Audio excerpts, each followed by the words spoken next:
Brahmana and Vaisnava. The conclusive comparison between Brahmanas and Vaisnavas. Srila Bhaktisiddhanta Sarasvati Thakura, translated by Bhumipati Dasa Prakriti Janakonda. Section concerning worldly people. The pure tracts of land known as Aryavarta and Dakshinatya, which have existed since time immemorial and which stretch from the Eastern Ocean to the Western Ocean and from the Himalaya Mountains in the north down to the abode of the demons in the south, are presently known as Bhartavarsa, or India. Being known since time immemorial as Karma etc., or the field of fruitive activities, this Bhartavarsa is the land of various activities of innumerable expert fruitive workers.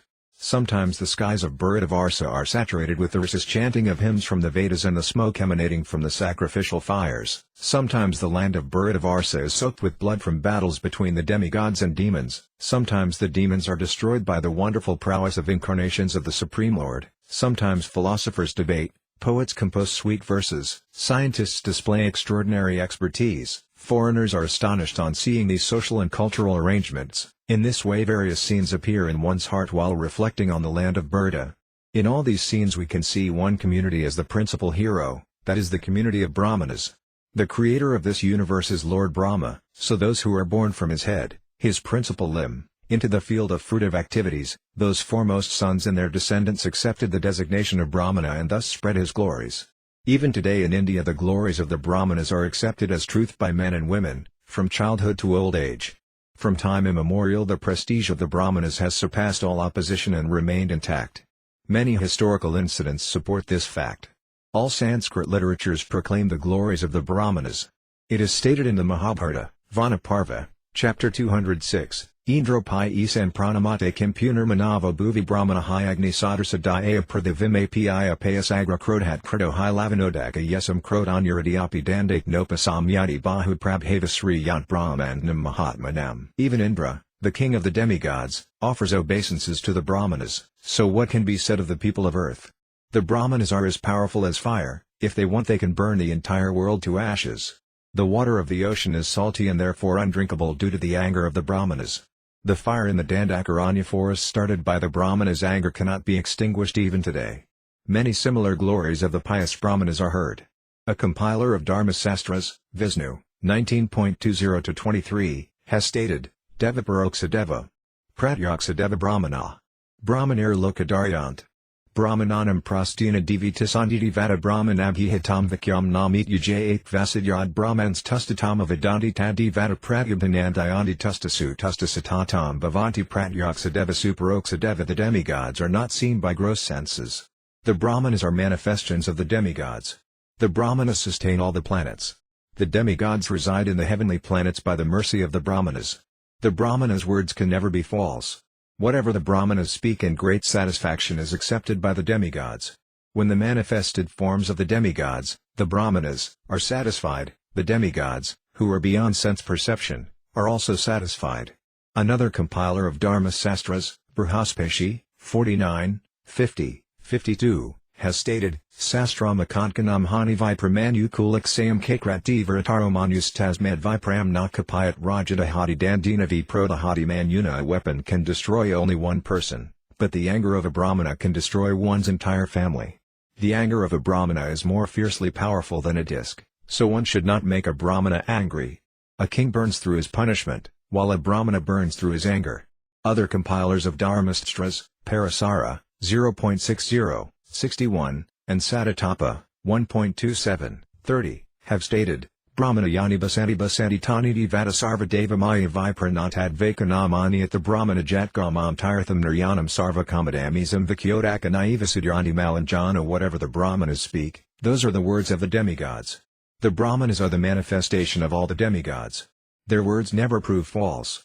The Brahmanas are moving secluded holy places that fulfill all desires. Sinful persons are purified by the pure as water words of the Brahmanas.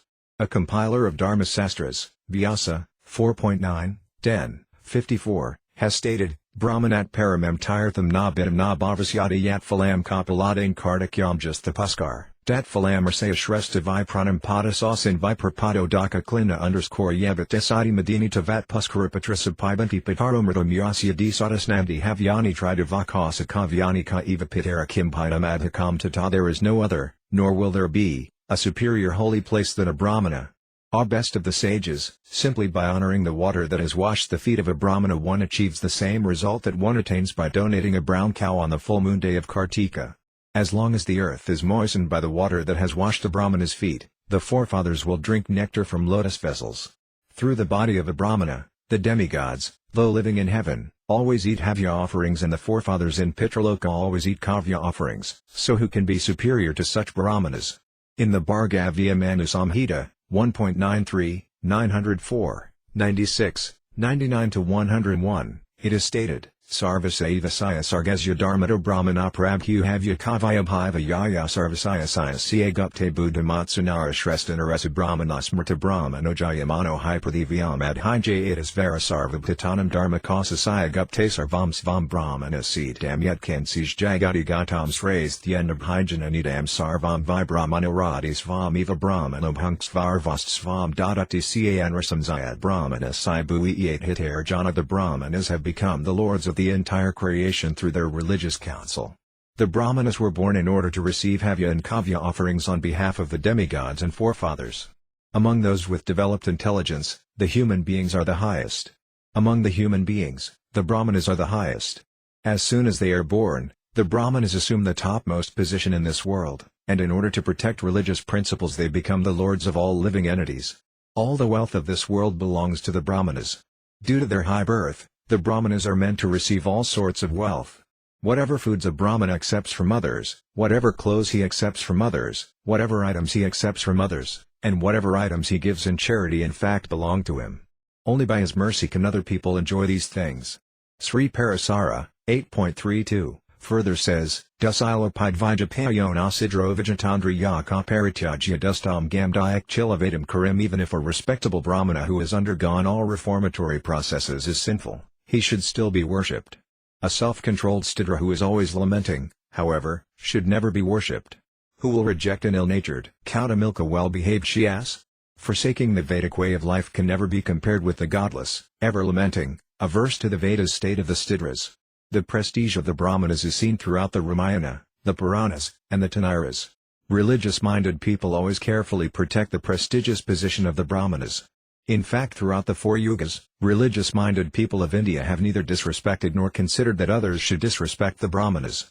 In a place where proper respect for each of the Varnas is found in social dealings, each Varna displays its own greatness by endeavoring to increase the prestigious position of the Brahmanas. All Brahmanas are superior to, the protectors of, and more powerful than the demigods, the other castes headed by the Kshatriyas, the animals, the birds, the reptiles, and the plants. Due to their sharp intelligence they are capable of acquiring all kinds of knowledge and are exclusively qualified to impart knowledge to others. By virtue of their keen intelligence, they are worshippers of the demigods, they are respectful to the Kshatriyas, they are the well-wishers of the Vaisyas, Stidras, Antyajas, and Mulkas, and they assist in the worship of the demigods. On the strength of their renunciation, they are unattached to their assets, they earn their livelihood by begging, and they give their surplus in charity. Those who have accepted the Aryan way of life in India, the followers of the Vedas, the Smartas, the followers of the Puranas, the followers of the Tantras, all offer respects to the Brahmanas. The Brahmanas are the only masters and experts in executing the three types of rituals. Animals and persons other than Brahmanas are naturally obliged to these persons who are endowed with such influence. We are unable to understand who would not desire the mercy of personalities who have such authority, respect from the demigods, and omnipotency. Not only the Aryans, but every Indian, not only the Indians, but the people of the entire world, not only the people, but all living entities, not only the living entities, but even the inanimate world, all should more or less know the uncommon power and influence of the Brahmanas and thus certainly consider them to be in the topmost position. The statements of Vaishnava literatures, the far-sighted teachings of sages who are adorned with varieties of knowledge and transcendental opulences, and the unwavering faith of perceptive Indians who respect the scriptures cannot be considered by us as simply encouragement for the wild dancing of useless gossipers. If one studies the statements of the scriptures of India regarding the prestigious position of the Brahmanas with a narrow mind, then all the expected conclusions will turn into churning waves within the ocean of arguments. Such heaps of biased arguments are not pleasing to the ears of opposing thinkers, they only promote the interest of the propounder. The esteemed logicians who maintain such ideas soon fall from their own self-interest and display their narrow sectarian spirit by disrespecting impartiality. Such logicians go to England, Japan, Germany, or America but are unable to attract the faith of intelligent people of those countries and their biased interpretations of the scriptures. If they give up their self-interest and consider things impartially, however, then the deep meaning of the scriptures' purports will easily be revealed in their hearts. In brief, we can say that things in general are perceived as auspicious or inauspicious when seen by swan-like or ass-like people respectively. Such distinctions of auspicious and inauspicious are the result of these persons' language and mentality. As far as we are concerned, we are not busy in simply carrying the load of the scriptures, rather we are on the front line of accepting their essence. I cannot say whether those who have given up the path of reasoning and foolishly accepted carrying the load as the goal will be happy by our presentation. If we want to analyze who is actually such an influential Brahmana, we can find in Manu's Dharma Sastra that in the beginning of creation the universe we now see was devoid of characteristics, invisible, and full of darkness. Thereafter the self-manifest Lord agitated the Mahabhutas and other material elements and entered within in order to illuminate this unmanifest universe. Lord Narayana first created water, and with the desire to produce various progeny from his own body he then placed his seed in it. From his seed a golden egg as brilliant as 1,000 suns appeared. Lord Brahma, the creator of all the worlds, was born from that egg. In order to increase the population of all planets, Brahmanas were born from the mouth of Brahma, Kshatriyas were born from his arms, Vaisyas were born from his thighs, and Stidras were born from his feet. Thus the four Varnas were created. This is explained in the first chapter, 5, 6, 8, 9, 31, of Manu's Dharmasastra as follows. Asidyatam tamobidam aprinatam alexanam tatasvayam bhagavana vyakto vyajayanidam mahabhitati vrtauja prajurasit tamo nudaso bidyaya sararat savatsasriksarvivana prajapa evasasarja douyasu bijama vazriyat dedandam abhavid dayamam sahasram shusama prabam tasmin jaji isvayam brahmasarvaloka pitamahalokanam tuvivardyardam makabayupadata brahmanam kshatriyam basyam sadram ca naravartayatin the rg parizista it is stated.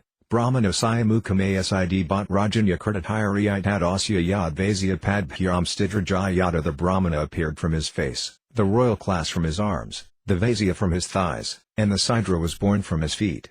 A compiler of Dharmastras, Harita, 1.12, 15, has stated, Yadshasad Managan Brahmanan Mukadosrayat Brahmaniam Brahmana Naivam Utpana Brahmanasmraya from the mouth the sinless Brahmanas were created for the purpose of performing sacrifices. The child born of a Brahmana in the womb of his Brahmana wife is known as a Brahmana. Yaji Avalka, 1.90, has stated, Savarnabhya Savarnad Sudash, Jayant Vaisvajataya when men of the various castes headed by the Brahmanas produce children in the wombs of their wives belonging respectively to the same caste, their sons attain the same caste as their fathers. When intercaste marriages first became current, the sons born from Brahmanas in the womb of either a Kshatriya or Vasya woman were also accepted as Brahmanas. Brahmaniam Brahmanjhato Brahmanasya Nasarasaya Kshatriyayam Tathayavasaya Vasyayam Apika Evahai the son born of a Brahmana in the womb of a Brahmana woman is undoubtedly a Brahmana, and the son born of a Brahmana in the womb of a Kshatriya or Vasya woman is also a Brahmana. But medieval smartas such as Kuluka, a commentator on the Manu Samhita, and Vijyansvara, the author of the Metaksara, consider that these intercaste children belong to the caste of their mothers. In the Manu Samhita, 10.6, it is stated, Strisvanantarajatasu devihayirut padidan sutan sadars nivatana her matradosa vigrahatan sons begotten in the wombs of women belonging to castes lower than that of the father are considered as similar to the father but contaminated due to their mother's inferior position. In the opinion of some commentators like Kuluka, the caste status of such sons is inferior to that of their fathers and superior to that of their mothers. In some places these sons are given designations like Murdhabhisakta. It is stated in the Manu Samhita, 10.41, as follows, Viprasaya tri suvarnasinarpater varnayar devaya vasyas sayavarn k kasman sadatapasada smrtisayati janantarajasat sudataviya dharmana sudranam tu sadarmanas arvapadvam sajasmrta children born from a Brahmana father and a Kshatriya, Vasya, or Sadra mother, from a Kshatriya father and a Vasya or Stidra mother, and from a Vasya father and a Stidra mother. These six are inferior to the children born of parents belonging to the same caste. Sons born of Brahmana parents, sons born of Kshatriya parents, and sons born of Vasya parents, as well as sons born from Brahmana father and either Kshatriya or Vasya mother and sons born of Kshatriya father and Vasya mother are all considered among the Dvijas, or twice-born. They are therefore all eligible for accepting the sacred thread in the other Brahminical samskaras. Those siddhas, Magadhas, and others who are born through prataloma marriages involving the twice-born classes, such as Sidra father with Brahmana mother, Vaisya father with Brahmana mother, or Kshatriya father with Brahmana mother, Stidra father with Kshatriya mother, Stidra father with Vaisya mother, and Vaisya father with Kshatriya mother, are all considered Sidras and therefore do not undergo the sacred thread ceremony. When the sages who compiled the 20 Dharmasastras assisted the kings in controlling and maintaining human society, they directed society in following the path of ritualistic fruitive activities. The compilers of the Puranas also recorded the customs and activities of those times.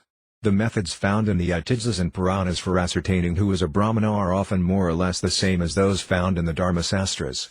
Although the Dharmasastras are composed of rules and regulations, how those rules and regulations were followed in practice and respected by the people of this world has been described by the learned writers of the Itihasas in the course of their describing historical events. In ancient times, the activities of the Varnas were determined in different provinces by the various textbooks of practical application of rituals belonging to the different branches of the Vedas. That is why the behavior of a family in one region was different from that of a family in another region. Textbooks of practical application like the Asvalayanagraya Sutras and Sankhayana Srauta Sutras among the Arjya Veda branches, the Latyayana Srauta Sutras and Gabaliyagraya Sutras of the Samaveda branches, the Katyayana Srauta Sutras and Paraskartyagraya Sutras of the Shukla Yajurveda branches, and the Apastambhya Srauta Sutras of the Krishna Yajurveda branches, as well as the Kausataka Sutras of the Atharva Veda branches were more or less mastered under the support of kings by the sages who compiled the 20 Dharmasastras. Moreover, the rules and regulations of a particular Dharmasastra were followed according to the particular place. In the opinion of some persons, at the beginning of the Kali age the Manu Dharmasastra and the doctrine of Parasara Muni were prominently accepted, while the other 20 Dharmasastras were neglected. Others say that the doctrine of Harita was prominent and the activities prescribed by the other Dharmasastras were neglected. Generally, whatever one found convenient was accepted, without regard for others' consent and liking. In the medieval age, many new smritis were compiled on the basis of the Dharmasastras in various parts of the country. Sometimes people gave special credence to certain parts of the Dharmasastra law books to suit their own taste, and sometimes they neglected the main purpose of the Dharmasastras by rejecting those portions that did not suit their taste. Those who are conversant with various scriptures can often see this from their study of various books. When the ritualistic Samadhisastras are effective for a particular person, in a particular place, at a particular time, then that particular person at that particular place and time has a high regard for those scriptures. But we cannot say whether this same regard was felt or accepted by other persons in other places and times. One cannot expect that the ritualistic Samadhisastras will be fully honored by all persons, at all places, and at all times. At those times, in those places, and for those persons for which ritualistic practices are prominent and the topics of jnana and bhakti were not respected, are not respected, and will not be respected, any conduct other than that prescribed in the Samadhisastras have certainly been neglected, are being neglected, and will be neglected. Evidence from the many Vedic sutras, the 20 Dharmasastras, the Puranas, the Itihasas, the Yamalas, the Pavaratras, and the Tantras is found in the writings of the learned compilers of Samadhisastras of our country, Raghuvanandana Bhattacharya and Kamalakara. Madhavas Kalamadhava, Kamalakara's Nirnaya Sindhu, Kandasvaras Vivadayanakara, Vakaspatis Vivadakantamani, Jimatavihanas Dayabhaga and Kadla Viveka, Halayutas Brahmana Sarvasva, Silapani's Prayasita Viveka, Shalari Nrsimakaryas Smriyurdaskra, Anandatirthas Sadakara Samarthi, Nimbadaityas Surendra Dharma Mayajari, Krishnadavas Nrsimaparakarya and Remarkana Kandrika. In all these digest differences of opinions due to different tastes are found. Whatever opinion the author nourishes has been supported by those statements of previous sages that suit their taste. In regards to a Brahmana's qualification by birth, in the Anushtana Parva of the Mahabharata and in other scriptures, the Apasadas, Anulomajas, Mtradhabhisiktas, and Ambastas are specifically accepted as authorized Brahmanas. In many parts of India the sons of Apasadas, Murdhabhisiktas, and Ambastas are known as Brahmanas and considered equal to those born in strict Brahmanical lineage. In some parts of India, however, they are rejected and not included amongst the Brahmanas. If one studies the Samhitas and certain other parts of the Vedas, the reader will obtain a clear impression that the overall message of the Vedas is the path of fruitive activities. But if one studies texts like the Upanishads, which are the head of the Vedas, then one will certainly receive the impression that the science of self-realization is superior, and consequently the path of fruitive activities will appear less important. Moreover, there are two tendencies among the readers of the Upanishads. Some, with a desire to enhance their knowledge of the self, take help from fruitive activities in order to attain the contrary mentality of monism, in which they ultimately give up all activities and practice renunciation. Others, who neither accept nor reject the fruitive activities of this world, neither accept the help of karmakanda nor the philosophy of jnana-kanda, rather they realize that the truth established in the Vedas is full of spiritual variegatedness, and thus they engage in his devotional service. A certain great soul who understood that religious persons belong to three categories expressed his understanding in the following verse, quoted by Srila Rupagasvami in his Sripadiyavali, Karmavalambaka Kesat Keshtchnanavalambeka Vayam. Tuhari Desaname Padatranavalambica. Among religious-minded people, some follow the path of fruitive activities and some follow the path of mental speculation, but our only resort is to carry the shoes of Lord Hari's servants. Karma and Jvidna are two branches of the Vedic tree. Those who have taken shelter of these two branches have certainly fallen from the standard of pure devotional service. Pure devotional service is the topmost ripened fruit of the Vedic tree. In the field of fruitive activities all people are bound by the fruits of their actions. Although one is freed from bondage to the fruits of karma by the process of jnana, until one takes to pure devotional service he remains bound by the fruits of his karma. Therefore the Dritnis are by their own identification bound in fruitive activities.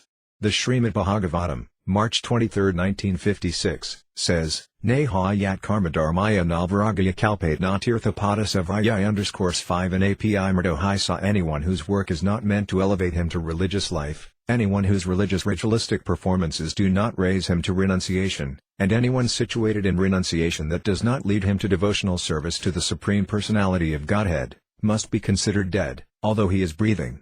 People engage in fruitive activities according to their own desires. These activities are divided into four categories: akarma, or actions without fruitive reactions; vikarma, or unauthorized or sinful work; kukarma, or acts against the principles of religion; and satkarma, or pious activities. From the mundane point of view, those activities that are in the mode of goodness, or that are moral and beneficial for others, are called satkarma. If one's activities are meant only for fulfilling one's own desires and do not benefit others, they cannot be called satkarma. Those who give up sinful activities, which harm the performer and others, and engage in activities that are not meant for the pleasure of Lord Vishnu are actually dead, although breathing. Everyone who is on the platform of fruitive activities should execute his own duties for the purpose of dharma. But if one does not engage in all his religious duties for the purpose of developing renunciation, they simply generate ignorance. When a person becomes overly proud of being situated in the mode of goodness, then he gives up pious activities and again becomes attached to activities in the modes of passion and ignorance. The perfection of knowledge is to destroy ignorance by passion, to destroy passion by goodness, and to become detached from goodness by pure goodness. This state is called nirguna, or transcendental to the material modes of nature. Without attaining the state of nirguna, a life of renunciation nourished by ignorance is as good as death. Therefore a person who has acquired knowledge takes shelter of the service of the Supreme Lord, at whose feet are found all the holy places. In other words, he takes shelter of the activities of bhakti. This is the symptom of real life in the living entity. When one surpasses whimsical, unregulated activities, he comes to the level of regulated, pious activities. When he further advances from pious activities, he comes to the level of knowledge, or renunciation, wherein he gives up activities. When a person loses interest in the paths of karma and jnana, he comes to the path of bhakti, which is the highest development of human consciousness. In the pure devotional path there is no scope for fruitive activities, which are meant for sense gratification, or impersonal knowledge, which is meant for renunciation. Although the three paths and their practices are different, they appear the same in the eyes of foolish people. The people of India who are engaged in karmakanda consider every human being under the jurisdiction of karmakanda like themselves. Until one personally understands the powerful reactions of karma, he cannot avoid glorifying karma and desiring to achieve its fruits. When knowledge is awakened, fruitive activities subside and one's self-realization becomes completely purified, then one can finally identify with the propensity for devotional service.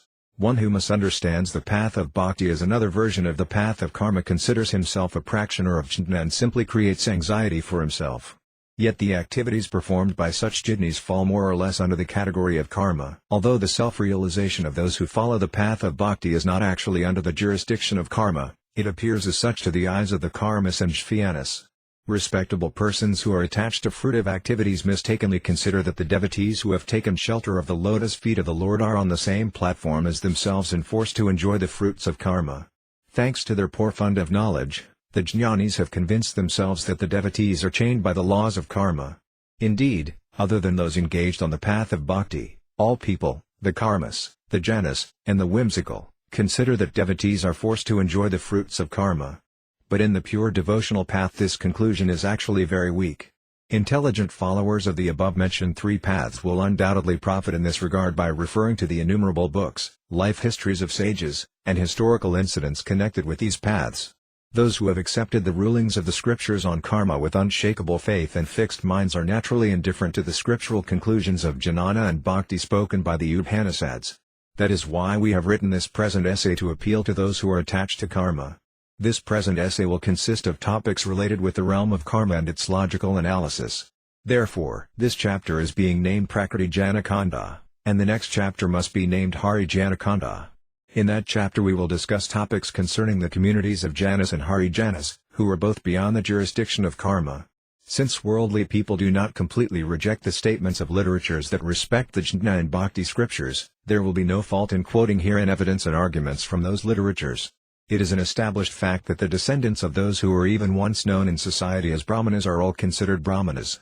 The descendants of those who have once somehow been designated Brahmanas, in Satya, Treta, or Dvapara yugas, have kept their claims to the Brahminical designation and authority intact with the help of the 20 dharmastras and social customs. In this regard we can only say that in early times 10 sarskatras, or purificatory processes, were followed by the Brahmanas. Among these, one is the Garbhadhana ceremony, which was based on seminal line. It has, however, been changed and perverted in the course of time. According to the opinion of Devala, if the womb is once purified before intercourse then it is not necessary to purify the womb before every pregnancy. He states this as follows: Sakraksya samskrita navi sarvagarbhisu samskriya. A once consecrated woman is consecrated for all her pregnancies. The respected Smarta Raghanandana Bhattacharya of Bengal was also of the opinion that the samskara need only be performed once. But if this samskara was taken more seriously, then seminal consideration would have been more applicable. In the Mahabharata, Vanaparva 180.31-32, it is stated, Jataratramah sarpa manyasayadvmah mate sankarat sarvavarnanam duspariksyati mimati sarve sarvasvapatyani janayati sadhanaravan mathunam janma maranam casamanranam. Maharaja Yudhishthira said to Nausa, O broad-minded, great serpent, because there are persons born from mixed marriages among each of the Varnas, it is extremely difficult to determine an individual's caste. This is my opinion. The reason for this is that men of all castes are able to beget children in the women of any caste. Speech, sex, birth, and death are similar for men of all castes. It is especially difficult to ascertain whether a given person is born from a Brahmana, Kshatriya, or other caste father. Other than trusting a person's words there is no way to investigate his caste. The caste of those belonging to Brahmana and other caste dynasties coming from Lord Brahma and said to be purely descending to the present day cannot be known in truth without definitely validating every person in the line. In his commentary on the above verse, Sri Nilakanta, the commentator on the Mahabharata, quotes from the Vedas as follows: Nakatad vidmo brahmanasmo vayame brahmanavedi. We do not know whether we are Brahmanas or non-Brahmanas. Such doubts arose in the hearts of the truthful sages. The qualification of those who take birth in Brahmana families but are unable to maintain Brahminical qualities and the qualification of their descendants needs to be considered. By immoral activities the qualification and potency based on seminal descent is reduced, and by sinful activities persons become sinners and fall from their positions. The compilers of Dharmasastras Vishnu, 93.7-13, and Manu, 4.192, 195-200, have stated as follows: Navari api prayaket tu vedla vertikade vye nabaka vertike viper nevada vidi dharma vit dharmad vaji sada lubdas chedmakoloka dambaka vedla vertiko geohims rasarvabhasandhika adodrasterne kritika svartha sadhana tat parasatho midhid vinita ca baka vrata parod vija ye baka varatina vipra ye ca marjar lingina tapat and the andatamas ratena papina karmanana dharma siapade sina _ Papari Kritvavratam Karat Varatina Papam Prakaya Kurvan Stri Sidra Dambanam Pritiha Sedarsavi Prograyat Brahmavadibi Chedman Karitam Yaksiatad Viraksam Zigak Kati Alangt Lingi Visania Yovertime Upivati Salinjanam Haredi Anastiriagyanau Prajayat. Religious-minded persons should not give even a drop of water to the hypocritical son of a Brahmana, the follower of the vow of a cat. One should not give even a drop of water to the son of a Brahmana who is either a sinful impostor or ignorant of the Vedas. One should know that a Dharmadvaji, who makes a false show of being religious, a person who always desires others' wealth, a duplicitous person, a cheater, an envious person, and a blasphemer is a hypocritical Brahmana who follows the vow of a cat. An impostor Brahmana, the follower of the vow of the duck, is he who always looks down in order to make a show of humility, who is cruel, and who pretends to be submissive. As a result of their sinful activities, those who are hypocrites and impostors go to the hell known as Andatamisra. Such people make a show of being religious in order to impress women and stidras by pretending that their acts of atonement, which are meant for counteracting their sins, are simply pious vows. Such people are condemned in this world and the next by those who are conversant with the absolute truth. Vows that are executed with duplicity are simply demoniac. If someone accepts the symptoms and occupation of a status for which he is not qualified, he is guilty of breaking the principles of Varnasrama, and as a result of those sins he will take birth as an animal.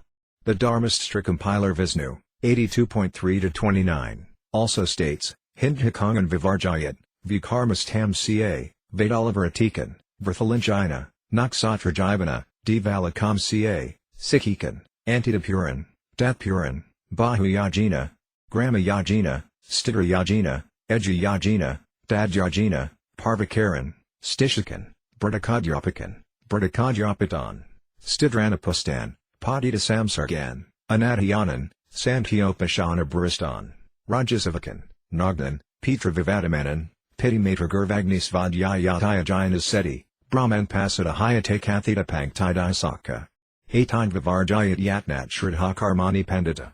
One should reject the following Brahmanas: those with missing limbs, those with extra limbs, those who behave unjustly, hypocrites, those who falsely accept the signs of some status, professional astrologers, professional priests, physicians, the sons of unmarried women, their sons, worshippers of many gods, priests of the village, priests of the Saidras, priests of the untouchables, those who have failed to take their second birth, their priests, performers of religious rites, betrayers, salaried teachers, the students who pay the salaries, those who are nourished by the food of Saidras, those who associate with fallen persons, those who are ignorant of the Vedas, those who fail to observe the Sanya rites, chanting the Gayatri mantra, government servants, those who do not wear clothes, those who quarrel with their fathers, and those who reject their father, mother, spiritual master, the sacred fire, or the study of the scriptures. Such persons are considered the worst kinds of Brahmanas and are disgraces to their line. Learned persons should carefully reject these persons while performing the Shraddha ceremony for their fathers. Since Brahmanas are also capable of committing any of the 9 types of sinful activities: Adipataka, Mahapataka, Anupataka, Apapataka, Jati Brahmachakara, Sankartkarana, killing animals, Patrikarana, Malavha, and Prakshanaka, it is difficult to know how far a Brahmana is qualified if he conceals these sins without undergoing atonement. It is true that a Brahmana can escape reproach from society if he successfully conceals those sinful activities by which he becomes fallen, but if he does so his truthfulness is ruined and as a result he is degraded. The descendants of such a person will then surely and proudly accept that same sinful way of life. According to their occupations, there are many types of Brahmanas.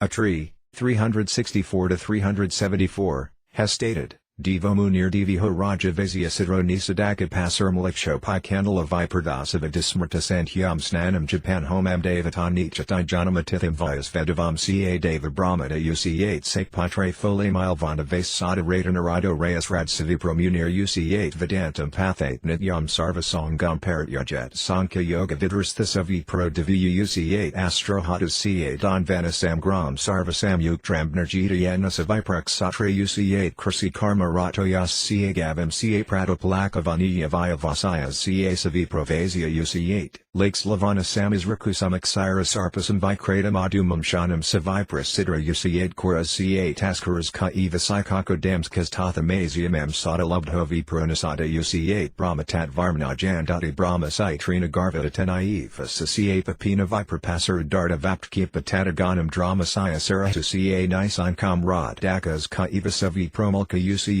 Kriyahinas Ca Turkas Ca Sarva Dharma Vivarjitanar Dea Sarva Biitsu Vipras Kandala UC8 There are 10 kinds of Brahmanas mentioned in the scriptures: Devas, Munis, Vijas, Rajas, Vaisyas, Saidras, Nisadas, Pasas, Mulkas, and Kanilas.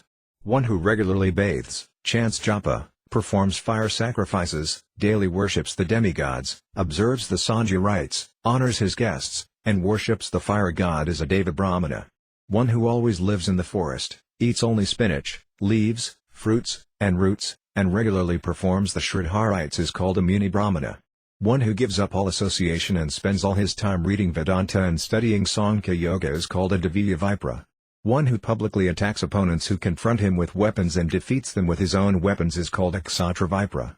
One who likes to cultivate the land, protect cows and other animals, or accept the profession of trade and commerce is called a Vaisya Vipra.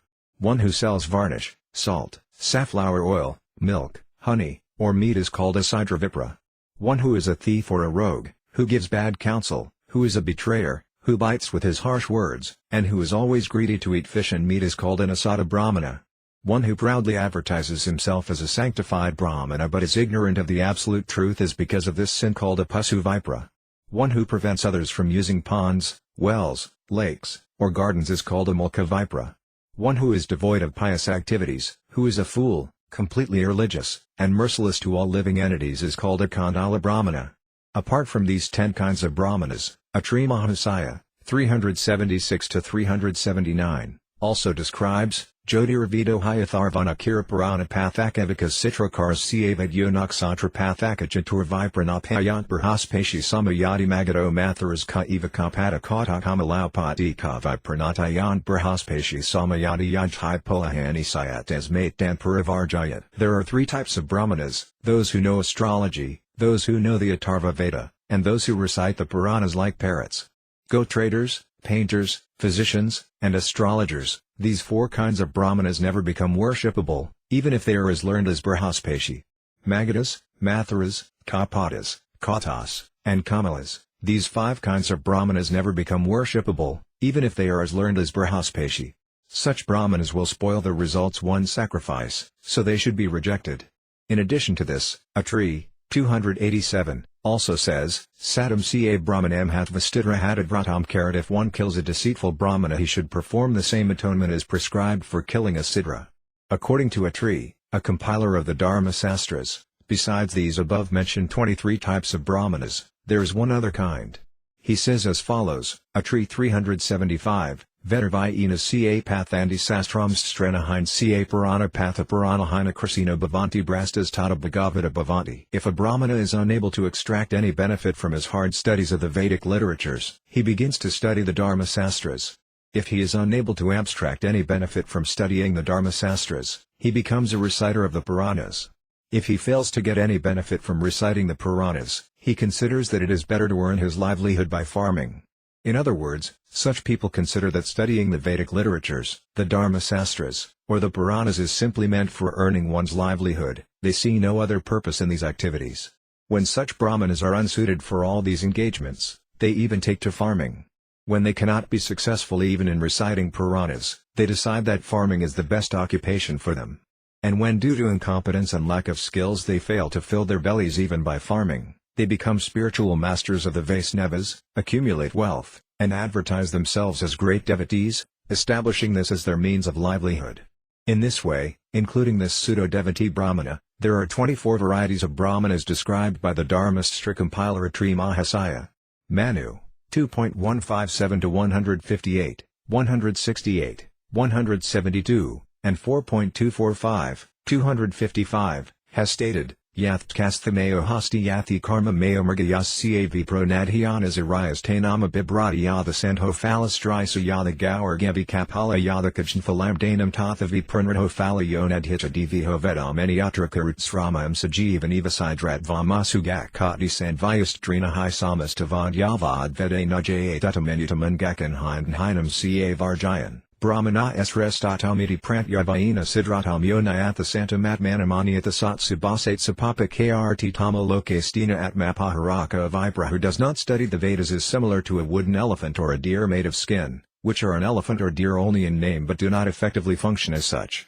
As a eunuch is of no use to women and a cow cannot be impregnated by another cow, giving charity to a foolish Brahmana who does not study the Vedas yields no result. One who in his lifetime does not endeavor to study the Vedas but labors hard in other pursuits quickly becomes a Sidra along with his family. One should know that until a Brahmana is qualified in the Vedas, he is on the same level as a Sidra.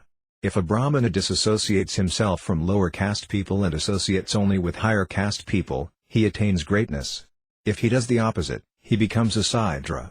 A person with a particular nature who claims to be different when coming before a sadhu is the topmost sinner, a cheater of himself, and a thief.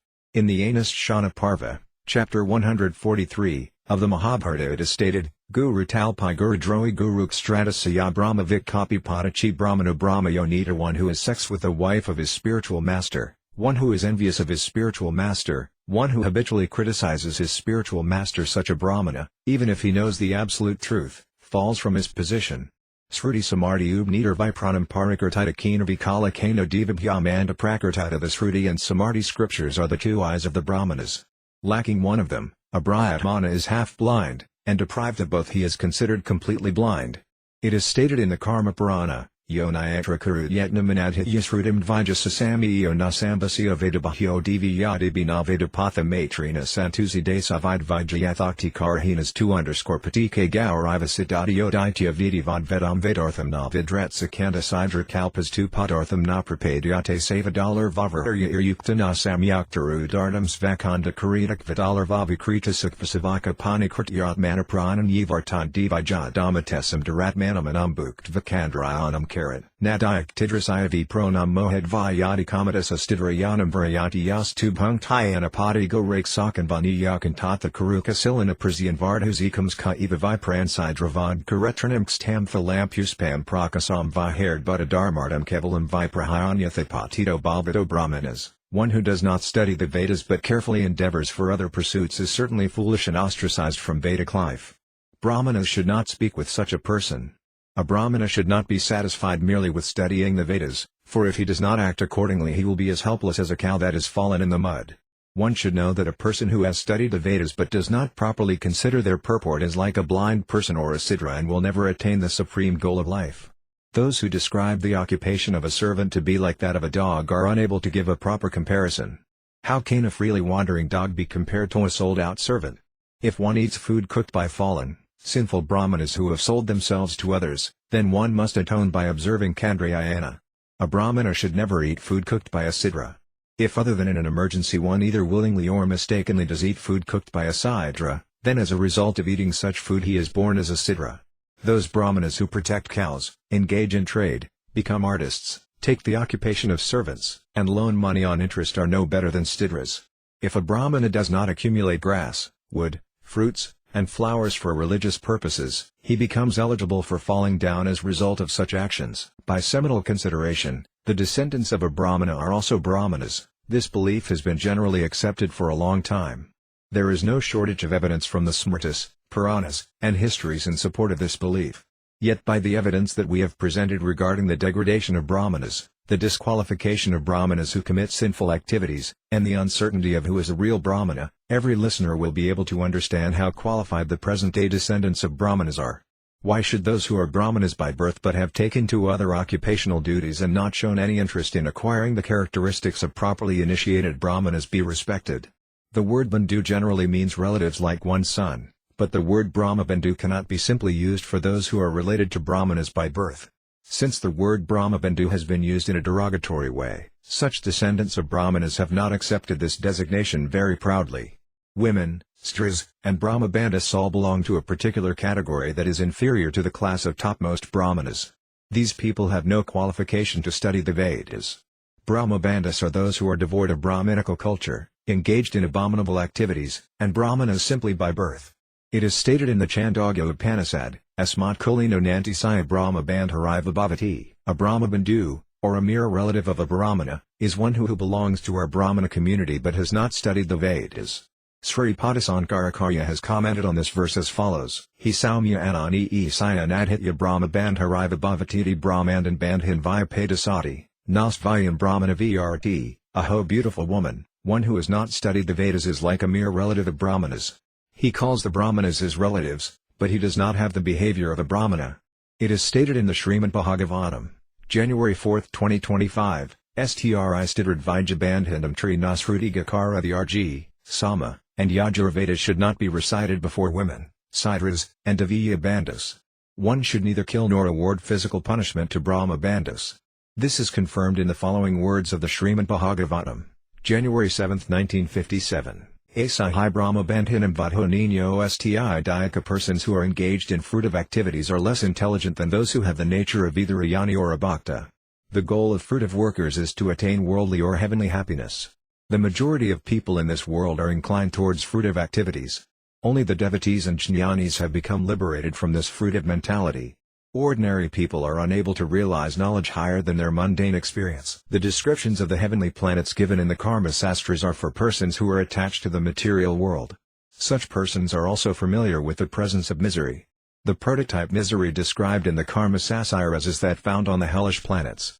It is a fact that on the strength of their pious and sinful activities less intelligent, ordinary people who are attached to karma kanda achieve either heaven or hell in the next life and distinction or atonement in this life.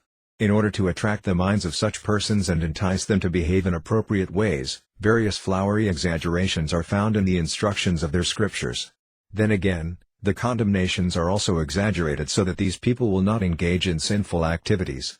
The fear of misery, dishonor, and condemnation stops many of these people from becoming degraded. In this way, such persons are regulated by required atonements and by hell and other punishments.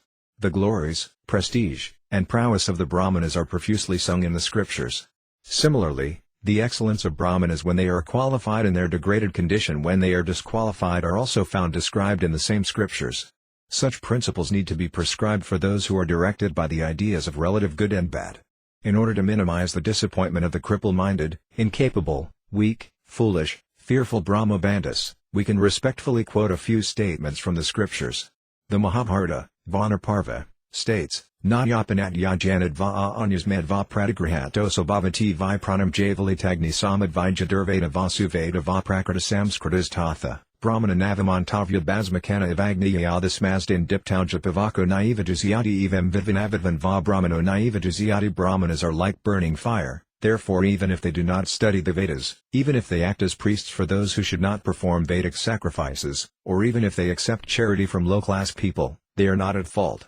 Whether Brahmanas possess knowledge of the Vedas or are devoid of knowledge of the Vedas, whether they are worldly or have undergone the reformatory processes, they do not deserve to be disrespected, for they are like fire covered by ashes.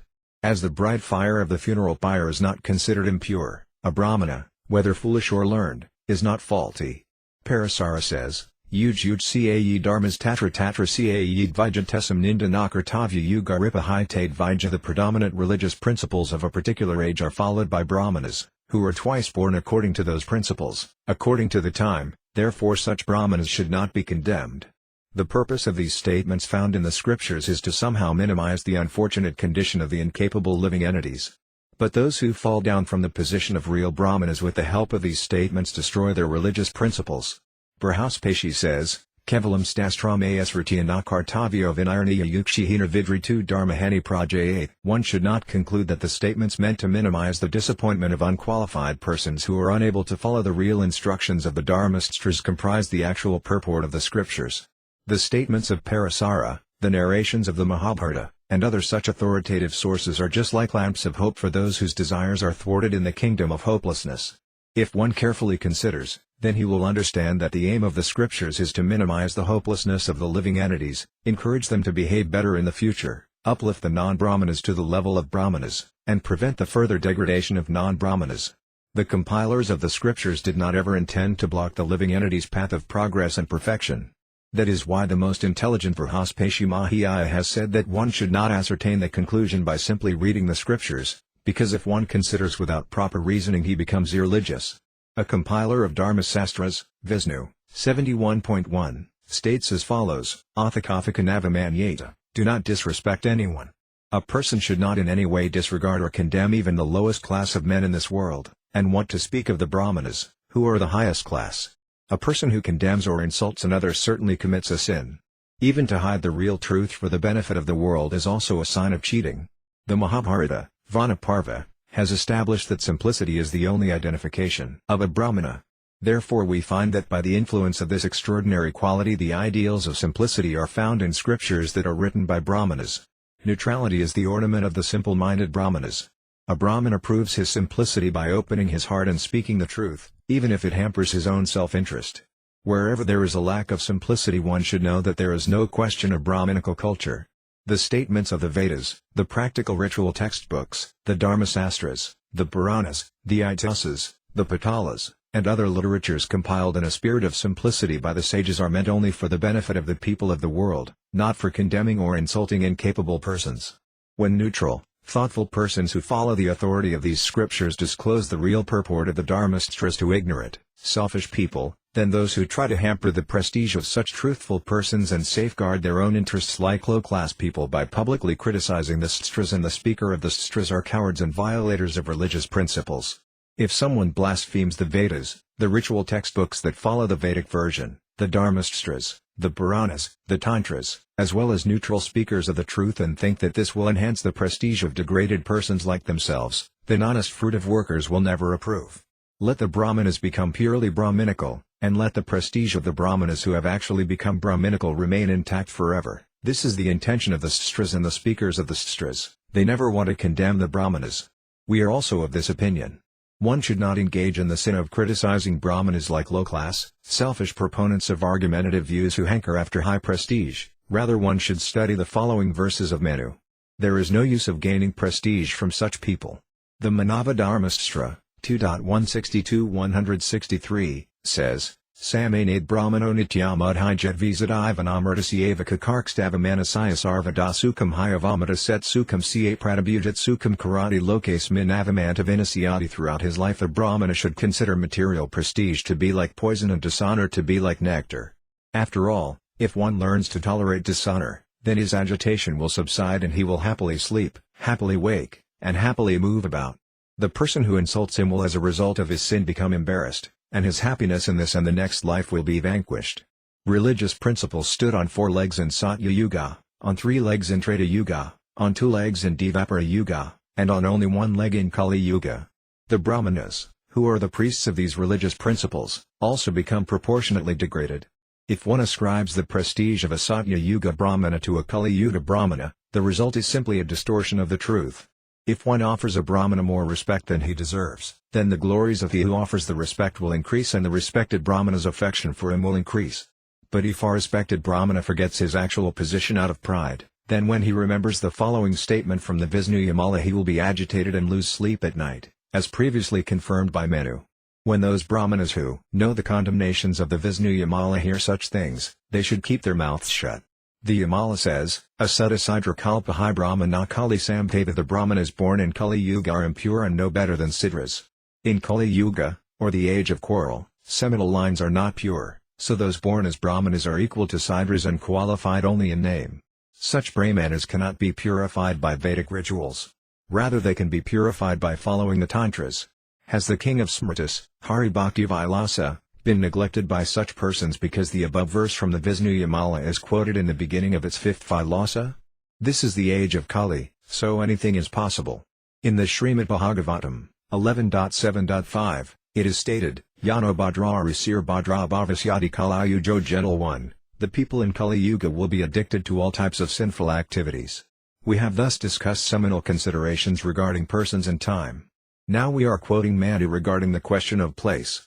The Manusvite, 2.17-24, states, Sarasvati Drasedvatire Devanadir Yadantaram Tet Devanamitam Desam Brahmavartam Prakake Tasmin Desayag Draparam Parya Krama Gatavarnam Santralanam Sased CD Ryusi Haruk Setram Ca Matsya Ca Patikalasterasanaka Asa Brahmarsi Diso Vibrahmavarta Danantara Eta Desaprasitasya Sakasad Agrajanmanas Varsvam Karatram Siksarn Pradipyam Sarvamanavapratya Giva Pragd Ca Madhya Disa Prakartipati Samudrat Tu Vidarvate Samudrat tu Pasamat Tayor Avantaram Jairaya Vartam Vijrabudha Krishna Daras tu Karati Murgoyatras Vabhavatasa Geoyajnearli Samulka Disas Tata Para A Tan Divi Yat Yaya Desan Samsraran Pratnata Sutras tu Yasmin Kasman Vanivastvrti Karsata. The tract of land founded by the demigods between the celestial Sarasvati and Trasadvati rivers is called Brahmavarta.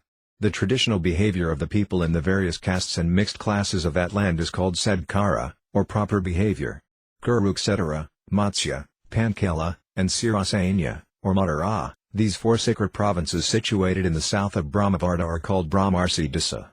The people of this world should mold their character after the Brahmanas who originally inhabited all these provinces. The province west of Prayaga is named Madhyadesa. The area between the Himalaya and Vindhya mountains and stretching from the eastern ocean to the western ocean is called Aryavarta by those who are learned. The place where spotted deer naturally wander is suitable for sacrifices. Other places are known as Mulkadasas, the lands of barbarians. Those who are twice born should endeavor to take shelter of these pure tracts of land.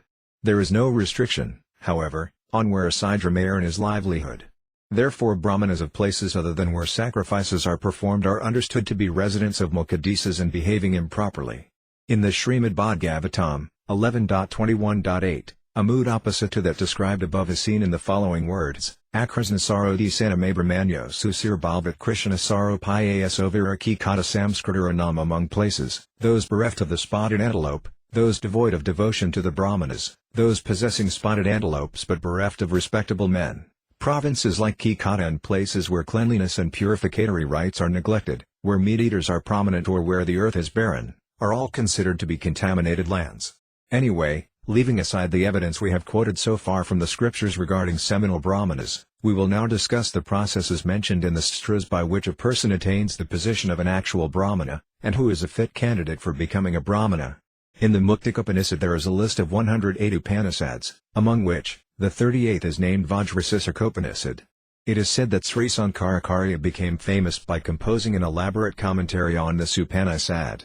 In the Vajrasisthakopanishad it is stated, Yajjanad yandimunayo brahmaniyam paramadti tam tatre pada brahma tadvamaham asmiti santeom bhyandi iti sandi cit sadnanda riipaya sarvathevriti saksai nama vedanta vadyaya brahmananta ripinom vajrastisam pravaksiyami stastrama nabdanam dasanam janana yanam bichanam jnana kaksasam brahmak satriya vaisya sidra iti katvarovarns tesam varnanam brahmana eva pradana iti vedavakananurtapam smrshvarapi vayuktam.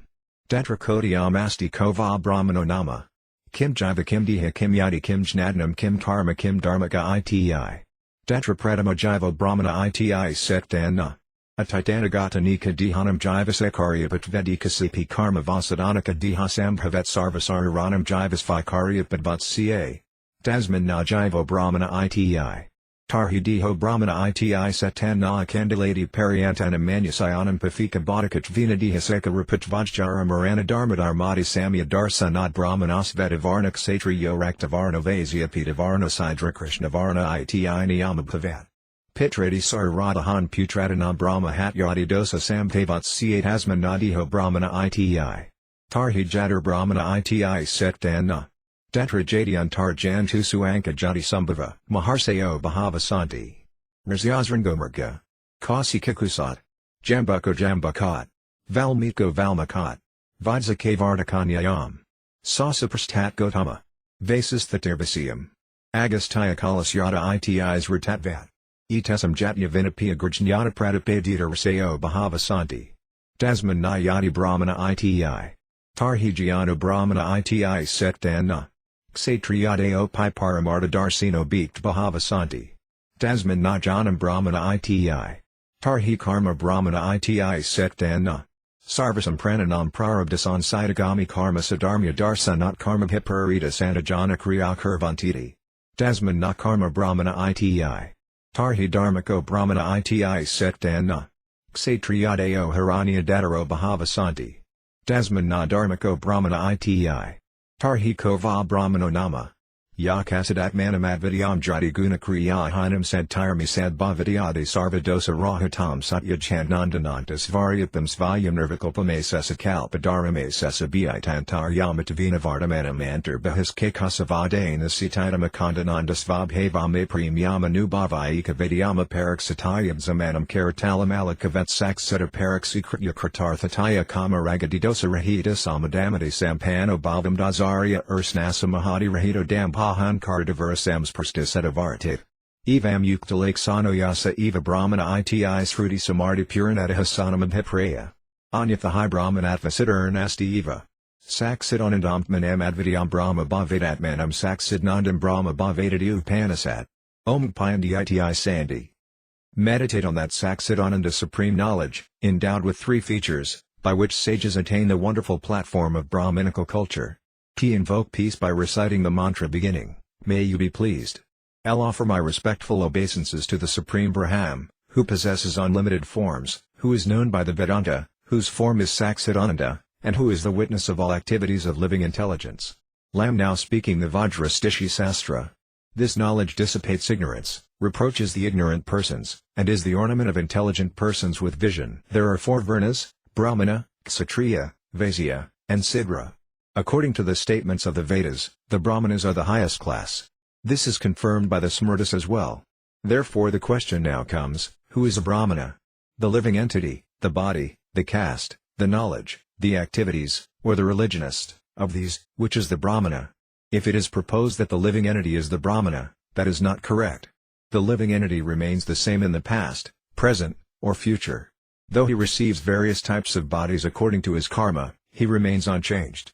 Therefore the living entity is not the Brahmana. Then is the body the Brahmana? No, it is not. The bodies of human beings down to the candle are all made of the same 5 gross elements. Therefore birth and death and religion and irreligion equally affect all bodies, and since there is no law that the Brahmanas are white, the Kshatriyas are red, the Vaisyas are yellow, and the Sidras are black, the body is therefore not the Brahmana. Moreover, when the son of a Brahmana burns the body of his dead father, he does not commit the sin of killing a Brahmana. Therefore the body is not the Brahmana. So, then, is caste the Brahmana? No, this is also not the case. Many great sages have been born of other living entities. Rasyasrika was born from a deer, Kausika was born from kusa grass, Jambukharsi was born from a jackal, Valmiki was born from an anthill, Vyasadeva was born from a fisherman's daughter, Gautama was born from the back of a rabbit, Vashishta was born from Urvasi, and Agastya was born from a pitcher. Apart from these personalities, there are many other wise persons born from other castes who became sages. Therefore caste is not the Brahmana. So, then, is knowledge the Brahmana? No, it is not that either. Because many persons, such as some Kshatriyas, were very learned and knew the absolute truth. Therefore knowledge is also not the Brahmana. Then are activities the Brahmana? No, they are not. Because every living entity shares the common nature of having to suffer the matured reactions of his karma that come to him in the future. By karma, human beings are engaged in further karma. Therefore activities are not the Brahmana. Then is the religionist the Brahmana? No, he is not. Because many Kshatriyas give gold in charity. Therefore the religionist is not the Brahmana. Then who is the Brahmana? Anyone who knows the self as one, devoid of mundane caste, qualities, and activities, devoid of contamination by the 6 enemies, and 6 waves too, the personification of transcendental knowledge and bliss, beyond duality, yet the basis of all material dualities, the supersoul of all living entities, all-pervading inside and outside like the vast sky, endowed with uninterrupted bliss, immeasurable, known only through spiritual realization, and directly self-manifesting, one who directly realizes the self, as one sees an amlaki fruit in the palm of his hand, who lives always satisfied, devoid of faults like lust and anger, who possesses qualities like peacefulness and self-control, who is devoid of envy, the thirst for material enjoyment, illusion, and other faults, and who is untouched by pride, false ego, and so on. Such a person is a Brahmana. This is also the opinion of the Dalarutis, Smritis, Itisas, Puranas, and other scriptures. Otherwise one cannot be a real Brahmana. The Upanishads instruct us that the Supreme Soul is Saksidananda and the Absolute Truth, one without a second. It is stated in the Chandogya Upanishad of the Samaveda, 4th Prapathaka, 4th Kanda, as follows: Isatyakamoha jubalo jubalam mataram ad mantrayam kakre brahmakaryam bhavati vivatsyami. Kim gatroham esmiti. 2. Sahanam uveka. Nahametad veda. Tada yad gotrastvamasi. Bafaham karanti parisarina yauvant vamalab. Esadaharnatan naveta. Yad gotrastvamasi. Jubalatunamam Satyakamo namat vamasi. Sasatyakamo eva jubalo bruvata iti. 3. Sahaharidra matam gotamam at yuveka. Brahmakaryam bhagavati vetsyamami upayam bhagavantam iti. 4. Damhovaka kim gatra nu salmyasati. Sahovaka. Nahamatad vedabo yad gatraham asmi. Aprakam mataram.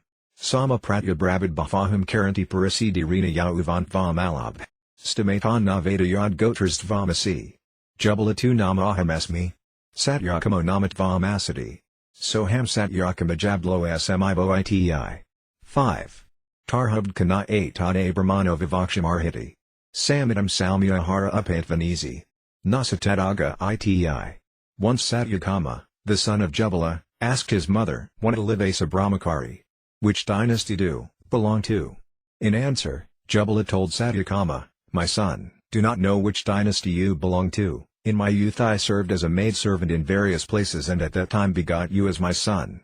Therefore, don't know which gotra you belong to. My name is Jubala and your name is Satyakama. Therefore you should say that you are Satyakama Jubala." Thereafter Satyakama Jubala approached Haridramata Gautama and said, "I wish to live with you as a Brahmachari." Gautama inquired, "O gentle one, which dynasty do you belong to?" Satyakama replied, "I do not know which dynasty I belong to. Asked my mother and she said, I begot you as my son when I was wandering in my youth as a maidservant. Therefore I do not know which dynasty you belong to. My name is Jubala, and your name is Satyakama. So, am Satyakama Jubala." Gautama then said to him, "My dear son, no one other than a Brahmana can speak such truth that you have spoken. Therefore you are a Brahmana, and, accept you. Oh, gentle one, go bring wood for sacrifice." Jubala replied, "I am going right now to bring wood." Gautama said, "Never divert from the truth." In the Mahabharata, Sandhi Parva, Moksha Dharma, chapter 188, our first evidence is given as follows. Bharadvaja Uveka Jangama Name Sankhayas Tavaranam Ca Jataya Tesam Vividavarnanam Kuta Varnavaniskaya Burger Uveka Navisa Sosti Varnanam Sarva Brahmamidam Jagat Brahman Turvas Rastam High Karma Bhir Varnatam Gatam Himsan Ratapriya Lubda Sarva Karma Pajavina Krishna Sasa Parabrastas Tade Vijasidраtam Gado Bharadvaja said, "There are innumerable categories of animate and inanimate living entities. How can one determine their various varnas?" Bhrigu replied, "There are no real differences among varnas. When Brahma first created the universe, it was inhabited only by Brahmanas. Later on, as a result of their activities, people attained the designations of different varnas. When the Brahmanas commit violence, speak lies, become greedy, earn their livelihood by any and all activities, lose their purity by sinful activities, then they become degraded into Sidras." In the Saniyai Parva, chapter 189, our second evidence is given as follows. Bharadvaja Uveka Brahmanakana Bhavatik Satriyo Vadivi Jotama Vizyastidras Ca Viprarstad Brishi Vidatam Varabrugger Uveka Yata Karma Debur Yastu Samskari Samskrita Suchi Vedadyayana Sampana Satsa Karamas Vavastida Sasakaras Sita Samyagvi Hasasi Guru Priyanitya Vrati Satya Parasavi Brahmana Yusi8 Satya Dana Mathadrohayan Rasamzyam Trapi Granatapas Cadrasi8 Yatrasa Brahmana Iti Smrta Sarvabhaksa Raternat Yam Sarva Dharma Karo Sushitayak Vedas TV and Kar Savai Sidra Iti Smrta Stidri Katad Bhavalaxiam Vyat Tax Ca Navidyat Navi Stidro Babekshidra Brahmana Brahmanonasi Bharadvaja said, "O best of the Brahmanas, O sage among the twice-born, O best of eloquent speakers, please explain how one becomes a Brahmana, Kshatriya, Vaisya, or Sidra." Bhrigu replied, "A person who has been purified by the reformatory processes like yata karma, or name-giving ceremony, who is clean, devoted to studying the Vedas, expert in the 6 occupations like worship and teaching worship, situated in pure conduct, eating the remnants of his spiritual master, dear to the spiritual master, regularly engaged in performing vows, and fixed in truthfulness is considered a Brahmana. A human being who is truthful, charitable, shy, not hateful, austere, not vengeful, and not cruel is a Brahmana. One who is attached to eating all kinds of foods and performing all kinds of activities, who is impure, deviant from the principles of Vedic culture, and ill-behaved is known as a Sidra.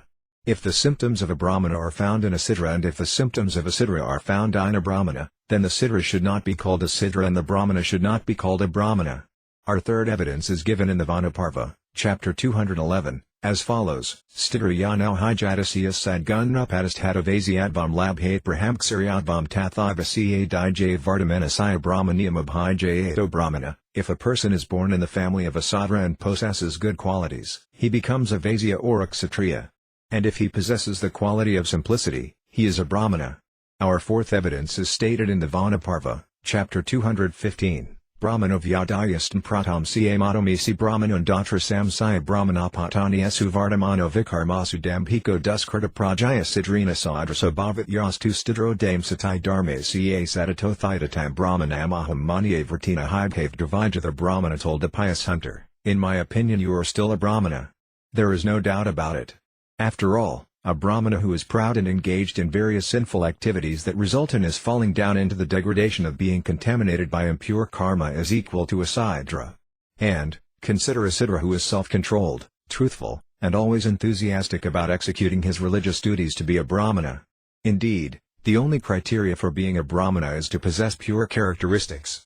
Our fifth evidence is given in the Sandhi chapter 318, as follows: Sarve Varn Brahmana Brahmajas Ca Brahmasyata Brahmana Samprasida Bhabhyam Viksatriya Samprasida Nabhyam Vaisya Padatas Kapi Stidra Sarve Varn Nanyatha Vedatavyatatsto Brahmatas Ivams Kaparoyas Tasminat Yam Moksam Haranarendra. Persons of all Varnas are Brahmanas, because they are all born from Lord Brahma.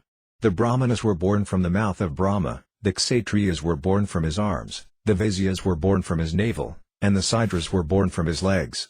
Do not consider the Varnas in another way. One who is fixed in knowledge is a Brahmana. Therefore, O king, this Moksha Sastra was spoken for the benefit of those Brahmanas and Kshatriyas who have attained knowledge. This is the opinion of ancient scholars. In his commentary on these verses, Sri Nilakanta has stated, Tatsto jana nistoyasa eva Brahma Brahmana. Aparo Kshatriya api taste hautas Ivan. Persons who are born from Brahma and fixed in knowledge are called Brahmanas. The other castes like Kshatriyas were also born from Brahma. Our sixth evidence is stated in the Vana Parva, chapter 180, as follows: Sarpa Uveka Brahmana Kobhavd Rajan Vadyam Kim Sia Yudhistira Bravi Hayati Matam Tavam Hivakyaranyamimima Yudhistira Uveka Satyam Danam Ksama Silamanrasam Zyam Tapogranadraziyanda Yatranagendrasa Brahmana Iati Smrta Sarpa Uveka Stidres Vapi Ca Satyam Ca Danam Akrita Eva Ca Anasar Ca Mahimsa Ca Granaka Eva Yudhistira Uveka Sidre Tu Yad Babalak Smadvayat Tak Ca Navadyat Navai Sidro Babak Chidro Brahmano Nas Ca Brahmana Yadrata Lake Sit Sarpa Verdam Sa Brahmana Smrta Yadrata Na Balvat Sarpatam Sadram Iti Anardaset. The snake asked, O Maharaja Yudhishthira, who is a Brahmana, and what is the object of knowledge? You are very intelligent, therefore I will be enlightened by your statement. Maharaja Yudhishthira replied, a person who possesses truthfulness, charity, forgiveness, sobriety, gentleness, austerity, and lack of hatred is called a Brahmana. The snake said, Sidras also possess truthfulness, charity, freedom from anger, non-violence, non-enviousness, and lack of hatred. Maharaja Yudhishthira replied to this, if such symptoms are found in a Sidra he should never be called a Sidra, just as a Brahmana is not a Brahmana if he does not possess these qualities. O snake, only a person who is endowed with the characteristics of a Brahmana can be called a Brahmana, otherwise he is a Sidra. By these six separate evidences quoted from the Mahabharata, it is clearly understood that one should be accepted without hesitation as a Savatriya or Diksha, Vedic or spiritually initiated, Brahmana if he possesses simplicity and the nature of a Brahmana, regardless of his birth. Those who are Brahmanas by birth are very orthodox in regards to their eating and sexual relations. But these principles are not obstacles for the Savatriya Brahmanas. We do not find any obstacles in the smooth performance of such persons' spiritual Brahminical duties. All sastric evidence that is unfavorable to the ascertainment of who is a Brahmana on the basis of seminal descent are reasonable and unrefutable by argument. The Dharmasastras that support the seminal Brahmanas do not contradict Vyasadeva. The evidence in Sri Mahabharata, however, is more important and more respected than that of the Dharmasastras. The evidence of the Dharmasastras is only theoretical, while the evidence in the Mahabharata is practical. Those who oppose this principle will simply confirm themselves as evildoers of this world.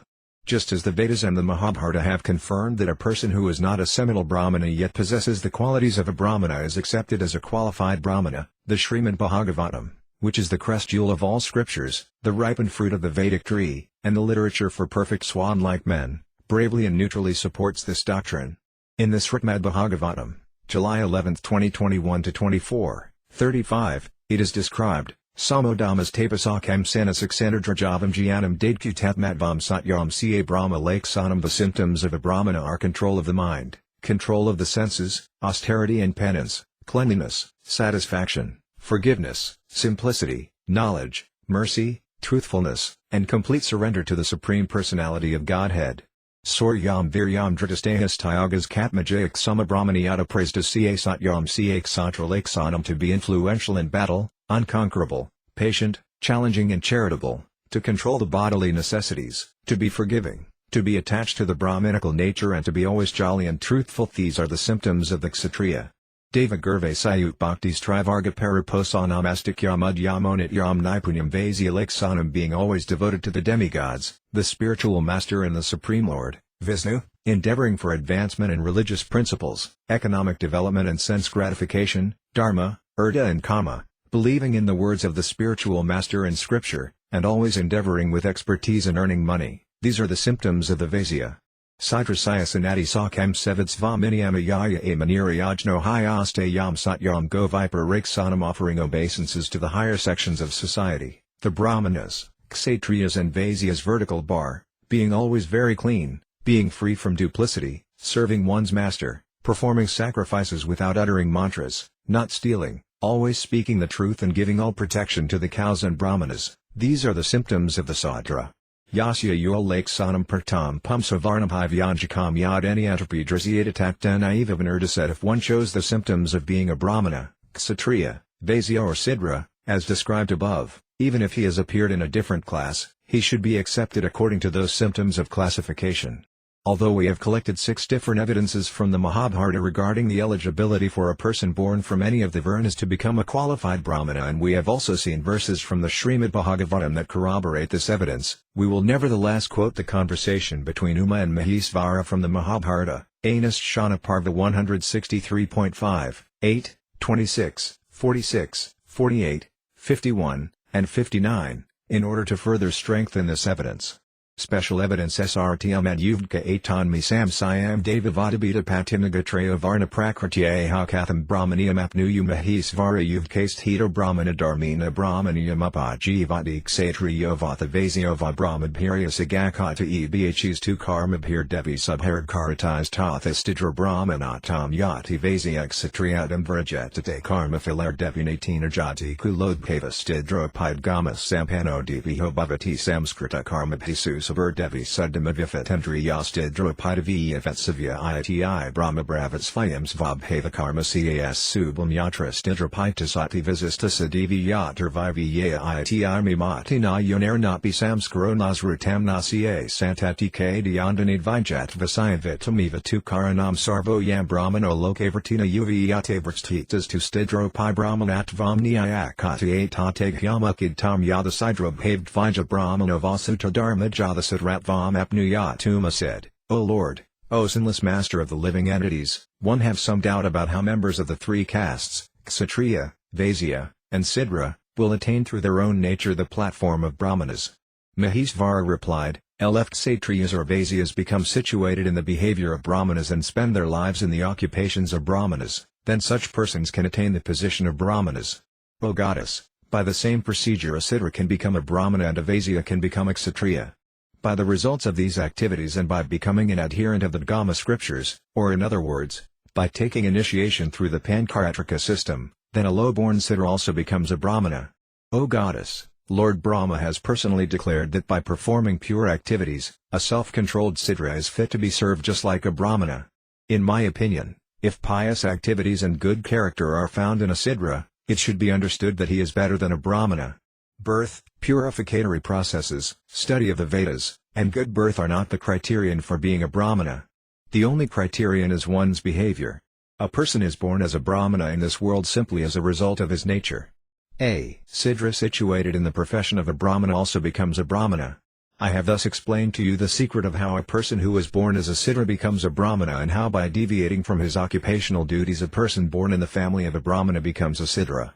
In the Brahma Sidras, January 3, 1937, it is stated, Tadabhavanardharanca pravarte, whether a person belongs to a Varna other than that of his birth may be ascertained by considering his qualities. Parnaprajya Anandatirtha, Sri Madhvacarya, has written in his commentary on the story of Jubala in the Chandogya Upanishad as follows, Nahamatad Vedabo Yad Gotroham Asmiti Satya Vikanina Satyakamesashti Dradvabhavanardharan Haridramadasi Na 8 Tad Abramano Vivaksha Marhantiti Samskar Pravrat Ca. By Satyakama's truthful statement, I do not know, sir, which dynasty I belong to. Haridramata ascertained that he was not a Sidra and therefore said, a non-Brahmana cannot speak like this. He then proceeded to perform the purificatory rituals for him. Although there was no evidence that Satyakama Jubala was a Brahmana by birth, Gautama Rsi accepted him as a Brahmana upon hearing his truthful words. In his commentary on the Chandogya Upanishad, Madhvacarya quotes the following verse from the Sama Samhita, Avam Brahmanstksat Siddrandrajava Lakesanagotamas Dvitiva Satyakamam Updanayata. Brahmana possesses the quality of simplicity, and a Siddha possesses the quality of crookedness. Knowing this fact, Gautama awarded sacred thread initiation to Satyakama and made him a first-class Brahmana. Furthermore, Tribandana was born in the family of the Kshatriya king Mandhata. Although his son, Trisanku, was born as a Kshatriya, he became a Khandala. This is confirmed in the Srimad Bhagavatam 9.7.5, as follows: Tasu Satyavaratapur Zirasankariti Visruta Praptas Kandilatam Sapad, Guru Kausikita Jasa. The son of Tribandana was Satyavata, who is celebrated by the name Trisanku. Because he kidnapped the daughter of a Brahmana when she was being married, his father cursed him to become a Khandala, lower than a Siddha. In the narration regarding Patrayana in the Chandogya Upanishad, 4th Prapathaka, 2nd Kanda, it is stated that although he was not born in the family of a Stedra, he became a Sidra. In the Brahma Siras, January 3, 1934, it is stated, Sugasutad Andaris Ravanatad Dravanat Sisathai. When he, Janasruti Maharaja, heard words of condemnation against himself, he became overwhelmed with sorrow and immediately went to take revenge. In the Parnaprajita school of philosophy, Sri Madhvacarya has written in his commentary on this Sitra of Vedanta, Ntsa Patrayana Sidra. Sukhadravanamiva hi Sidratvam. Kumbara animatas antamidi andara esravanat. Sahusam jihana evaxataram uvasitis hi. King Patrayana was not actually a Sidra. One is a Sidra if he is overly affected by lamentation.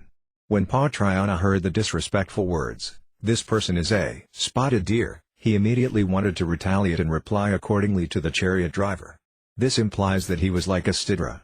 In his commentary on the Chandogya Upanishad, $11 Anandatirtha Madhvacarya has written, Sukhadravanakshidra. Rajapachurayanasokt kshidreti muninadita. Pranavajama vapayasmat param dharmam avaptavaniti padme. One who is overwhelmed by lamentation is a Sidra. In the Padma Purana it is described that although Patrayana Maharaja was a Kshatriya, he became overwhelmed with lamentation and thus was declared a Sidra by Raikva Muni. Later the king attained the goal of life by learning the confidential meditation on prana from Raikva Muni. Again, from the Brahma Sutras, January 3, 1935, it is stated, Kshatriyadvavagates kadaratra Kshatrarathinalingāt. As previously understood from the concluding words of this incident and by using the word Kshatraratha, it is understood that Janasruti was a Kshatriya. In his commentary on this stra, Sri Madhvacarya has written, Ayamasvatari Ratha iti Citraratha Sambandhivinal Engina Patrayanas I Kshatriyadvavagates ca. Rathas devias vatari yuktas katra idiabhediata iti brahm. Yatra vito rathas tyranal vito yatra no ratha iti ca brahma vaivart. It is stated in the Brahma Purana that because Maharaja Patrayana had a mule-driven chariot it is understood he was a Kshatriya. The chariot was called a Citraratha because it was pulled by mules. According to the Brahma Vaivarta Purana, wherever the Vedas are present a chariot is also, and wherever the Vedas are not present, a chariot will not be present. Because the Citraratha was present, he is considered a Kshatriya. From all these Vedic narrations it is understood that a person's Varna is known by his symptoms. Prasadra, the son of Manu, was the only Kshatriya to become a Sidra because of unknowingly killing a cow. As stated in the Srimad Bhagavatam 9.2.9, Naksatra Bandhu Sidras Tivaram Karmana Bhavitam and Evam Saptas to Guruna Pradvigranat Kritafijali. In your next life you shall not be able to become a Kshatriya. Instead, you shall take birth as a Sidra because of killing the cow. When the hero Prasadra was thus cursed by his spiritual master, he accepted the curse with folded hands. Dista was a son of Manu. The son of the Kshatriya Dista was Nabhaga, who became a Vaisya. As stated in the Srimad Bhagavatam, September 2, 2023, Nabhaga Dista Putranya Karmana Vaisyatam Gata Dista had a son by the name Nabhaga. This Nabhaga, who was different from the Nabhaga described later, became a Vaisya by occupational duty. Moreover, his descendants gradually became Kshatriyas. As described in the Haryamasa 10.30, Nabhagaristapuras ca Kshatriya Vaisyatam Gata. Nabhaga and the sons of Arista were Kshatriyas but they became Vaisyas. One's Varna is currently ascertained only by seminal consideration. But the ancient and rational system approved of by scriptures is to ascertain one's Varna by considering one's symptoms. This is not the new imagination of selfish persons. In his commentary on the Mahabharata, Vanaparva 180.25, 26, Sri Nilakanta clearly says, Stidra lakes makamadikam na brahman sti. Napi brahmana lakes masamadikam stidri sti. Sidropai Samadhyapeta Brahmana Eva. Brahmanopai Kamadhyapeta Stidra Eva. The symptoms of a Sidra, such as lust, are not present in a Brahmana. Similarly, the symptoms of a Brahmana, such as peacefulness, are not present in a Sidra. A Stidra who possesses the quality of peacefulness is certainly a Brahmana, and a Brahmana who possesses the quality of lust is certainly a Sidra. In his commentary on Srimad Bhagavatam, July 11, 1935, Srila Sridhara Swamipada has clarified the above statement as follows: Samadhabur eva brahmaniti vyavatra mukyo na jati matraditi dha yasyati yadyati anyatra varnantar pidrasyata tab varnantaram tenaiva laksana nimitanaiva varninirvanurdasat not tu jati nimitandi artha. The Brahmana's main characteristics are qualities such as peacefulness, not birth.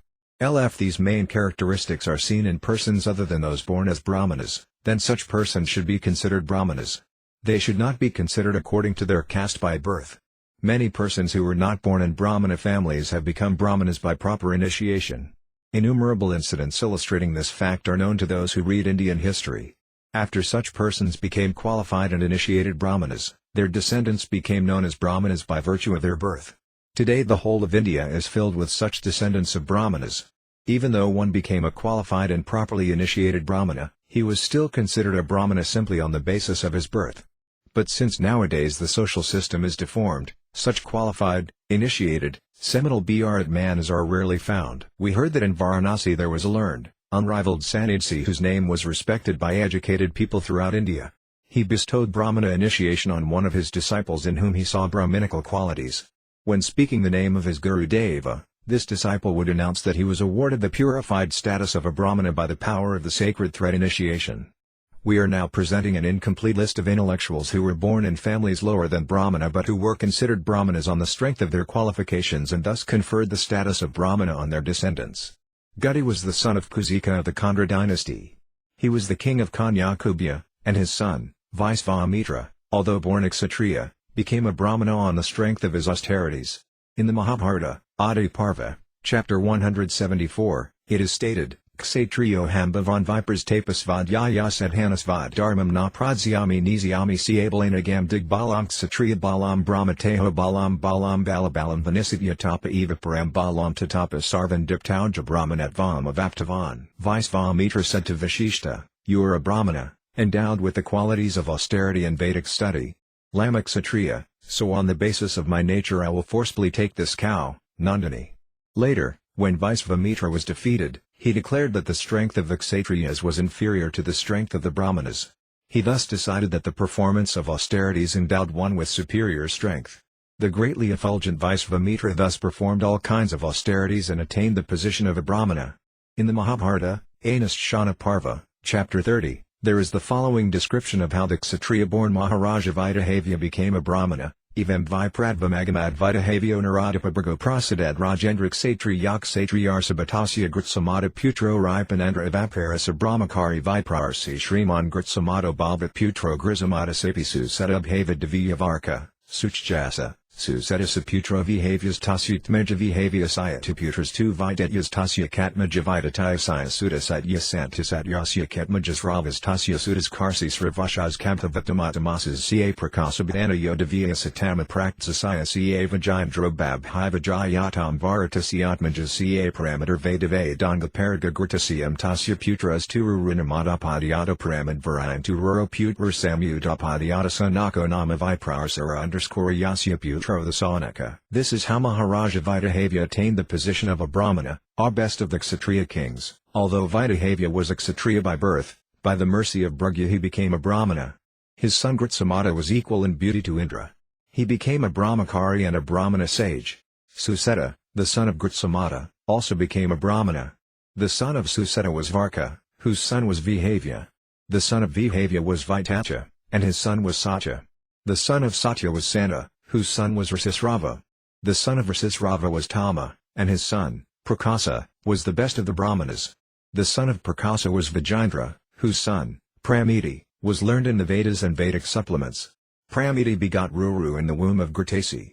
In his wife, Pramadvara, Ruru begot a son named Sunaka, who became a Viprarsi. The son of Sunaka was Sanaka Rsi. This is the dynasty of Gritsamada.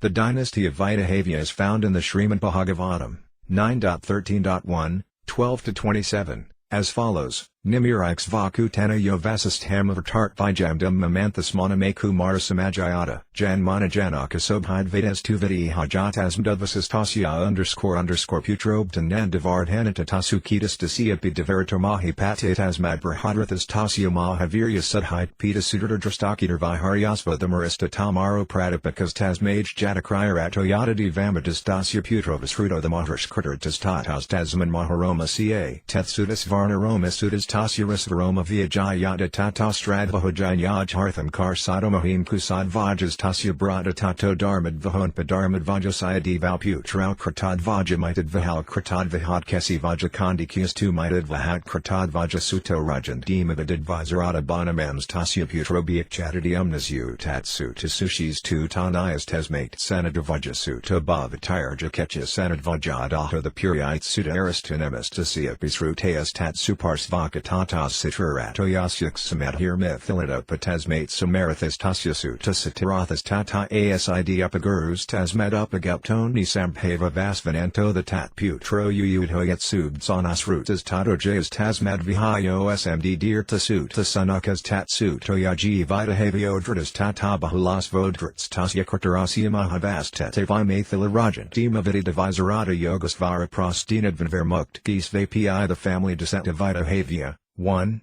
Brahma, 2, Manu, 3, Ikshvaku, 4, Nimi, 5, Janaka, 6, Udavasu, 7, Nandavardhana, 8, Suketu, 9, Devarata, 10, Brihadratha, 11, Mahavirya, 12, Sudrati, 13, Drishtakatu, 14, Haryasva, 15, Maru, 16, Pratapa, 17, Kritaratha, 18, Devamata, 19, Visruta, 20, Mahadrati, 21, Kritarata, 22, Maharoma, 23, Svarnaroma, 24, Risvaroma, 25, Saradvaja, 26, Kritvaja, 27, Dharmadvaja, 28, Kritadvaja, 29, Kasivvaja, 30, Banuman, 31, Satadyumna, 32, Suchi, 33, Sanadvaja, 34, Urjakatu, 35, Purayit, 6, Aristanemi,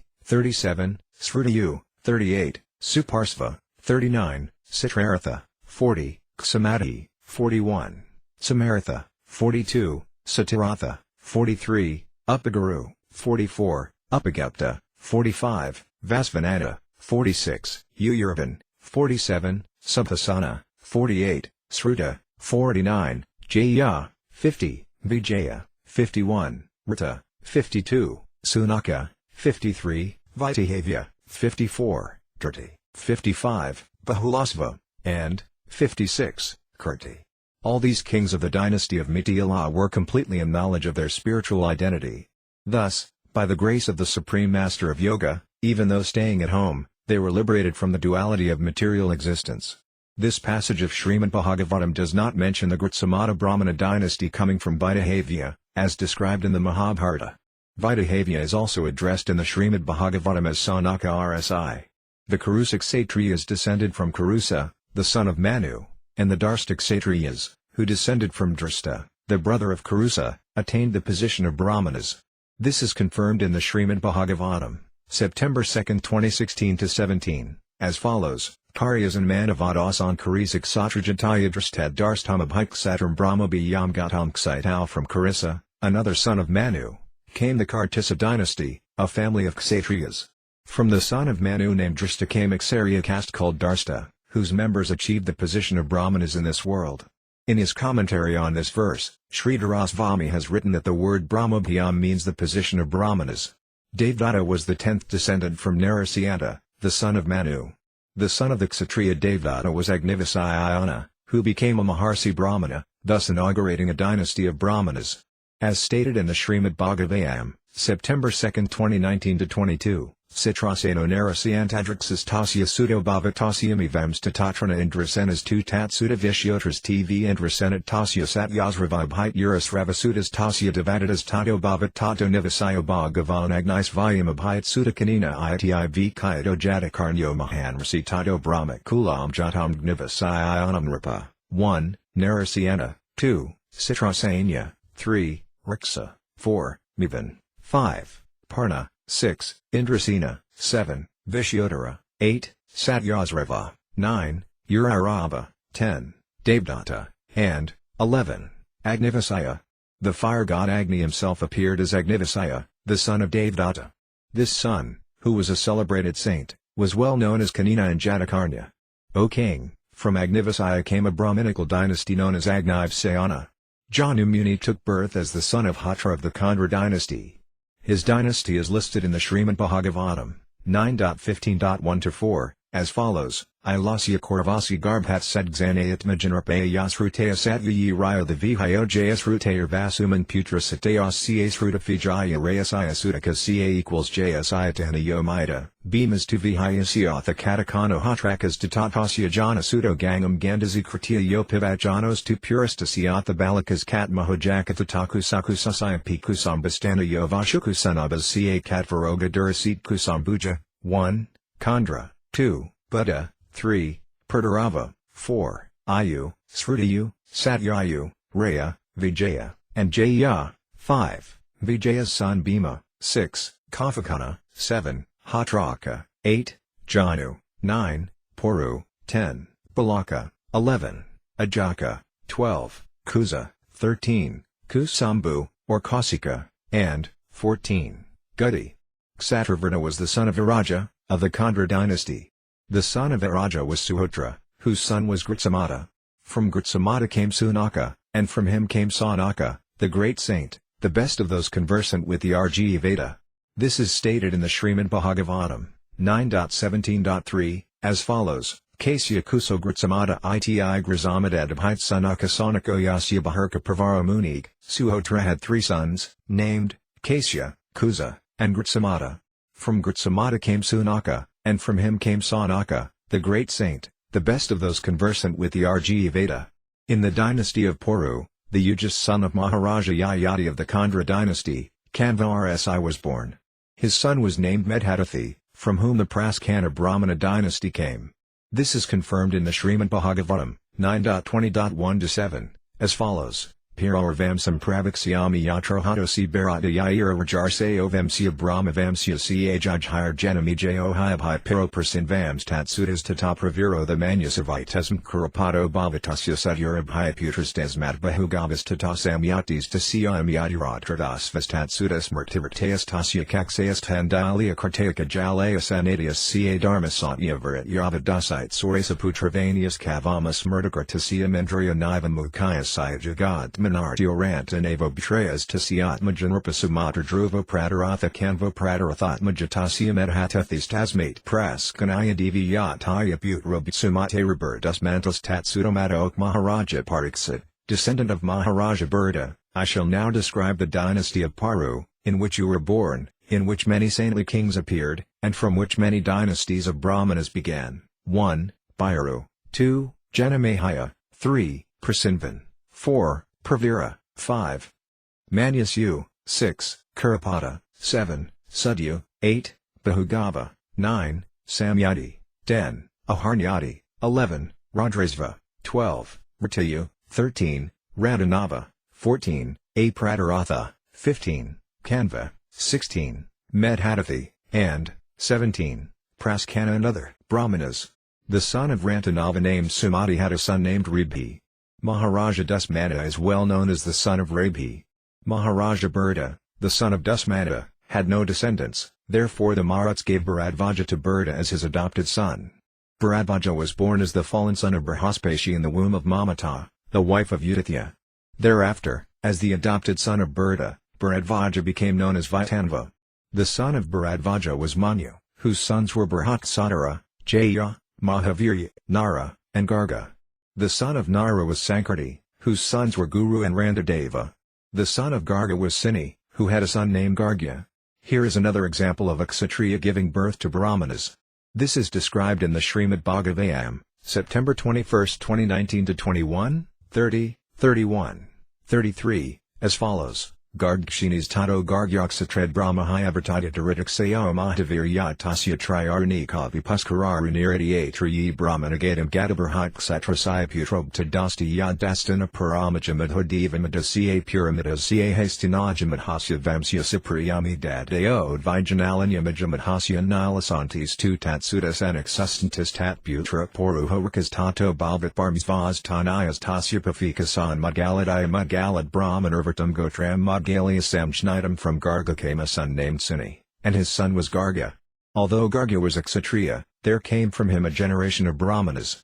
From Mahavirya came a son named Daritaksa, whose sons were Triarani, Kavi, and Puskararani. Although these sons of Daritaksa took birth in a dynasty of Kshatriyas, they too attained the position of Brahmanas. Brihatkshatra had a son named Hasti, who established the city of Hastinapura, now New Delhi. From King Hasti came 3 sons, named Ajamita, Devamita, and Puramita. The descendants of Ajamita, headed by Priyamita, all achieved the position of Brahmanas. Ajamita had a son named Nila by his wife known as Nalini, and the son of Nila was Santi. The son of Santi was Susanti, the son of Susanti was Paruja, and the son of Paruja was Arka. From Arka came Bharmyasva, and from Bharmyasva came 5 sons, headed by Mudgala. From Mudgala came a dynasty of Brahmanas known as Maudgalya. Maharaja Nabhi, the son of Priyavrata, had a son named Risabha. Risabhadeva begot 100 sons in the womb of his wife, who was given to him by the king of heaven, Indra. Bharata and his next 9 younger brothers became the kings of the 9 Varsas. 9 sons headed by Kavi and Havi, known as the Navi Yogendras, became Vaisnavas. The other 81 sons became Brahmanas. This is confirmed in the Srimad Bhagavatam, May 4, 2013, as follows: Yavyamsa Kasidar Jayantiya Pitarad Mahasalina Mahasratriya Yajiya Zilakarma Vishada Brahmana Babiwa. In addition to these 19 sons mentioned above, there were 81 younger ones, all born of Risabhadeva and Jayanti. According to the order of their father, they became well-cultured, well-behaved, very pure in their activities and expert in Vedic knowledge and the performance of Vedic rituals. Thus they all became perfectly qualified Brahmanas. It is explained in the Harivamsa Parva 11.9, Nabhagadista Putrau Devau Vaisya Brahmanatam Gatau. Nabhagan the son of Dista, although Vaisyas, both became Brahmanas. According to their individual natures, among the sons of Gritsamata there were Brahmanas headed by Sanaka as well as Kshatriyas, Vaisyas, and Sidras. This is stated in the following words from the Harivamsa Parva 29.7-8. Putro Gritsamata Sapi Sunako Yasya Sanaka Brahmana Kshatriyas Ka Eva Vaisya Siddhartha Ca. In his commentary on this verse, Nilakanta says, Gritsamata Santatau Sunakadeo Brahmana Anya Kshatriya Dayas Ca. Siddhartha Jata. Among the offspring of Gritsamata, some, headed by Sunaka, were Brahmanas, some were Kshatriyas, some were Vaisyas, and some were Sidras. Apart from his 5 Kshatriya sons, Bali Maharaja also had sons who founded Brahmana dynasties. This is explained in the Harivamsa Parva 31.33-35, as follows: Mahyogsatu Balrabhitan Rapashi Pura Putran Utpada Yamesa Pafika Vemsakaran Bhuvyanga Pratamato Jajvadiga Sumas Tathiva Ca Pundra Kalingas Ca Tatha Baliam Kshatramusiate Balia Brahmans Ka Evatasya Varisakar Bhuvi. Bali Maharaja was a great yogi who became a king long ago. He begot 5 sons in order to increase the population of the earth. The first of his 5 sons was named Unga, the second was Vanga, the third Suma, the fourth Pundra, and the 5th was Kalanga. These sons were known as Balya Kshatriyas. In the dynasty of Bali there were also Balya Brahmanas, who increased their descendants on the earth. The sons of the great sage Kassapa were divided into various varnas according to their nature. One can find ample evidence of this in the historical scriptures. It is not a fact that only one born in the family of a Brahmana is a Brahmana and those qualified as Brahmanas by initiation and behavior are not Brahmanas. This has been adequately confirmed by the above quoted evidence. Even if the truth remains covered due to insufficient study of the sastras and intense selfishness, it will certainly become apparent in due course of time. In this age of Kali there is often no respect for the truth among persons who are blinded by selfishness. Rather, disqualified persons are rewarded. Anyway, if after seeing all this evidence someone's selfishness is even slightly reduced, it will yield some kind of auspicious result in the world. By its own concocted arguments, an unqualified community can never put real obstacles on the path of qualified Brahmanas. The Brahma Sutras, January 3, 2028, Statement, Etta eva ca nityatvam, therefore it is also eternal, has been explained as proving that the statements of the Vedas are eternal and the disciplic succession of Brahmanas, who represent the demigods, is also eternal. Although Brahmanas are visible demigods, they are nevertheless eternal servants of Lord Vishnu. The Brahmana's eternal source of knowledge is the Vedas. By studying the Vedas, they realize that they are eternal and become situated in the eternal devotional service of the Lord.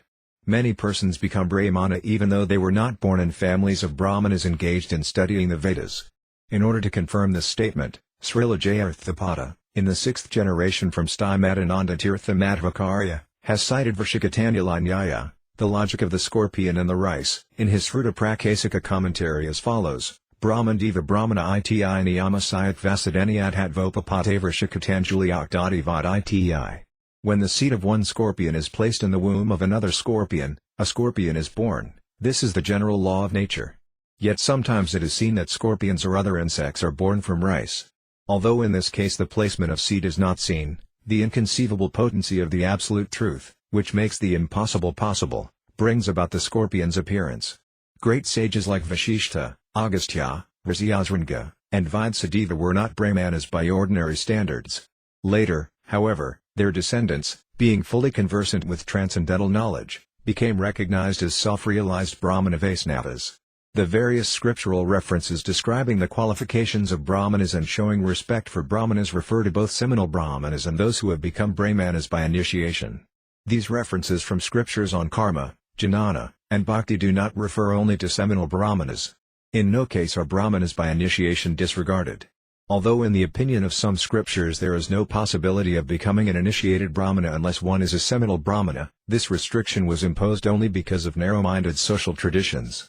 When this narrow-mindedness is given up by deep research and higher education, then the entire world will be illuminated by the glories of the eternal Aryan culture. Then we will understand how futile is the attempt of frogs to fill the universe with the sound of their croaking. Hari Janakonda section concerning the devotees of Hari. We have already discussed the conceptions of worldly people in the previous chapter. In this present chapter we will discuss the devotees of Lord Hari. In ancient times the Hari Janas and the Prakriti Janas had a debate over a Jamala. Due to their nature, Prakriti Janas tend to consider the Hari Janas to be similar to themselves. In this incident, the Prakriti Janas finally understood from their master that the Hari Janas are not subjected to the fruits of karma. We are herein quoting some essential points from this narration of Srimad Bhagavatam, June 3, 2025-28, by which we can realize the difference between the Prakriti Janas and Hari Janas. Pranaveda Tadidam Namahayanoyam. Devya vimohita matir bādame adlam triam jati krita matir madhupuspatayam vatnaik mohadi karmana yujyamana. Because they are bewildered by the illusory energy of the Supreme Personality of Godhead, Yaji of Alkanjayamini and other compilers of the religious scriptures cannot know the secret, confidential religious system of the 12 Mahajanas, or Hari Janas. They cannot understand the transcendental value of performing devotional service or chanting the Hare Krishna mantra. Because their minds are attracted to the ritualistic ceremonies mentioned in the Vedas, especially the Yajur Veda, Samaveda and Arji Veda, their intelligence has become dull. Thus they are busy collecting the ingredients for ritualistic ceremonies that yield only temporary benefits, such as elevation to Svargalika for material happiness. They are not attracted to the Sarikirtana movement. Instead, they are interested in Dharma, Urta, Kama and Moksha.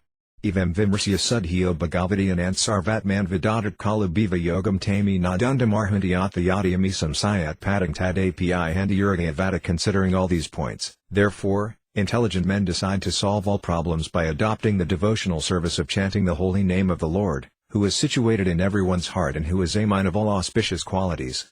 Such persons are not within my jurisdiction for punishment. Generally they never commit sinful activities. But even if by mistake or because of bewilderment or illusion they sometimes commit sinful acts, they are protected from sinful reactions because they always chant the Hare Krishna mantra. Te deva siddha parijita pavitra gadayi sadhavasamadrisa bhagavat prapanatan nopasidata Hare gadaya bhaguptan nasam vayam nasiye vaya prabhavamadanде. My dear servants, please do not approach such devotees, for they have fully surrendered to the lotus feet of the Supreme Personality of Godhead. They are equal to everyone, and their narrations are sung by the demigods and the inhabitants of Siddhaloka. Please do not even go near them. They are always protected by the club of the Supreme Personality of Godhead, and therefore Lord Brahma and I and even the time factor are not competent to chastise them. Tandnayadvam asadovim yakan mukande padara vindamakaranda rasadajasram niskan kanaparam hamsa kularasangar just adgranaraya vartmani bodhitrasnan paramamsas are exalted persons who have no taste for material enjoyment and who drink the honey of the Lord's lotus feet. My dear servants, bring to me for punishment only persons who are averse to the taste of that honey, who do not associate with paramamsas and who are attached to family life and worldly enjoyment, which form the path to hell. In Sri Nrsimha Purana it is stated, Ahamamara Gandharsiddhana Dottarayama iti lokahitai ni yukiya hari guruvam yakan prastsmi marti and hari karana pranatan namaskarami. Yamaraja said, I have been appointed by Lord Brahma, who is worshipped by the demigods, to judge people's pious and impious activities. I severely punish the worldly fruit of actors who are averse to the spiritual master and Lord Hari, and I offer my obeisances to the Vaisnavas who have surrendered themselves at the lotus feet of Lord Hari. Srimad Prabhu Yuva Goswami has quoted the following verse from the Skanda Purana, as found in the Amritasara, Na Brahmna Shivagnindra Naham Nanye Devakasa Saktas Tunagraham Kardam Vaisnavanam Mahatmanam. Lord Brahma, Lord Shiva, Agni, Indra, myself, Yamaraja, and other demigods are unable to chastise the broad-minded Vaisnavas. Needless to say, every created living being is subjected to the punishment of the demigods and Yamaraja, only the Vaisnavas are exceptions. A Vaisnava is respected by he who judges pious and impious actions. The Padma Purana has stated, Na karma bandhanam janma Vaisnavanam siavadyate Visnaranu karatvam hi moksame, and Hermanas and all Vaisnavas are not bound by fruit of activities or forced to take birth, because learned persons have firmly declared that service to Lord Vishnu is itself liberation. It is stated in the Brahma-Vaivarta Purana, Krishna Janma Kanda, Chapter 59 as follows, Vanisturya Brahmanebhyasiji and Vaisnava sadhana vidro na bhagas ca Vaisnavanam svakarmanam likatam samni kathamayam kuru prasnam brahaspadam. The Vaisnavas are always more powerful than Agni, Sarya, and the Brahmanas. Vaisnavas do not have to suffer the reactions of fruitive activities or concern themselves with analyzing these activities. This is stated in the Kathumi branch of the Samaveda. You may ask Brahaspashi for confirmation of this. The Vaisnava devotees of the Supreme Lord are not like ordinary human beings, who are forced to enjoy the results of their karma. This fact is stated in many places in the scriptures. The Vaisnavas are a particular type of incarnation of the Supreme Lord, and therefore they are not enjoyers of the fruits of karma. By the will of the Lord, they appear for the benefit of the people of the world just like an incarnation of the Supreme Lord. It is stated in the Adi Purana as follows, Ahamiva Deviya Shrestanit Yaprakana Vigraya Bhagavad Bhaktaraya Pinalokan Raksami Sarvadao. Best of the Brahmanas, in my disguised form as a devotee, I always protect the people of this world. Jagatam Guravo Bhakta Bhaktanam Guravo Vyam Sarvatra Guravo Bhaktivayan Ca Guravo Yatha. Sri Krishna said to Arjuna, the Vaisnavas are the spiritual masters of the entire world, and I am the spiritual master of the Vaisnavas. As I am the spiritual master of everyone, the devotees are also the spiritual masters of everyone. In the entire world there is no object as worshipable as the Vaisnavas. The ultimate conclusion of the scriptures is that the Vaisnavas are better than the best, or the topmost ideals in the world. The Skanda Purana, Utkala Kanda, says, Mahaprasdi Govind Nama Brahmani Vaisnav Svalpa Puni Avatam Rajan Vijayad. So naiva J8 persons who are not very highly elevated in pious activities cannot believe in the remnants of food, prasada, of the Supreme Personality of Godhead, nor in Govinda, the holy name of the Lord, nor in the Vaisnavas. By the strength of their atheistic temperament, such persons are unable to properly see the Vaisnavas. Unless they are fortunate, the karmas, jhanis, and gross materialists are naturally cheated from achieving the fruit, even when they do see such objects. They are so burdened with their respective rules and regulations that they are unable to lift their heads to look at these four transcendental objects. Being bound by their own narrow-mindedness, such pitiable souls cannot make any progress on the path of devotional service. Although they know that devotees and devotional service are most rare in this world, they make no endeavor to attain them, rather they glorify their own fallen condition, commit offenses at the feet of the devotees, and ultimately clear their path for further degradation. In the Padma Purana it is stated, Arsi Visnau Sila Dir Guru Sunara Matir Vaisnav Jati Budur Visnar Vaisnavanam Kali Malamathane Padatiratham Bubudi Srt Visnar Namni Mantra Sakala Kalusa Hisabta Samanya Budur Visnau Sarvasvari Stadatara Samadir Yasya Vanaraki. Saw one who thinks the deity and the temple to be made of wood or stone, who thinks of the spiritual master in the disciplic succession as an ordinary man, who thinks the Vaisnava in the Asayuta Gotra to belong to a certain caste or creed, who thinks of Karamrita or Ganges water as ordinary water, or who considers the Hare Krishna Maha Mantra to be a material vibration is taken to be a resident of hell. The difference between devotees and non-devotees is scientifically and philosophically exhibited in these 6 considerations. The non-devotees like karmas, jhanas, and whimsical persons think of themselves as dutiful followers of the Samarthistras, yet they cannot concur with the transcendental devotees. The practitioners of devotional service purify their intelligence, attain the position of Vaisnavas, and give up the desire for an absorption in material enjoyment on the strength of worshipping the transcendental Lord.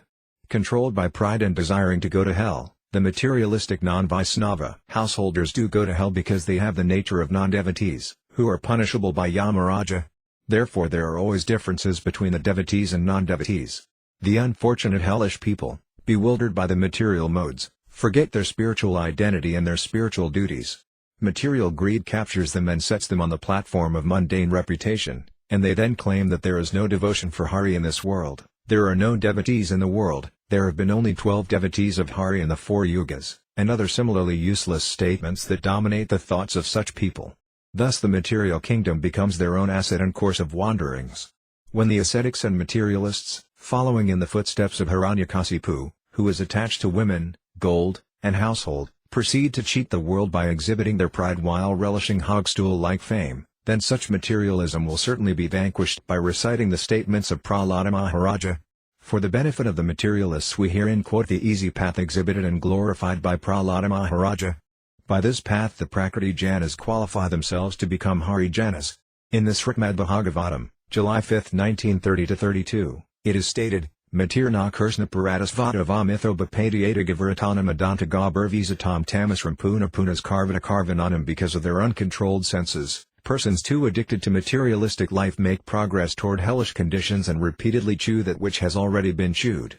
Their inclinations toward Krishna are never aroused, either by the instructions of others, by their own efforts, or by a combination of both. Natavajas Hivisnam Durasaya Yubahir Erdamana and Yathandharu Panyamanda State Pisatantrium or Damni Bada. Persons who are strongly entrapped by the consciousness of enjoying material life, and who have therefore accepted as their leader or guru a similar blind man attached to external sense objects, cannot understand that the goal of life is to return home, back to Godhead, and engage in the service of Lord Vishnu.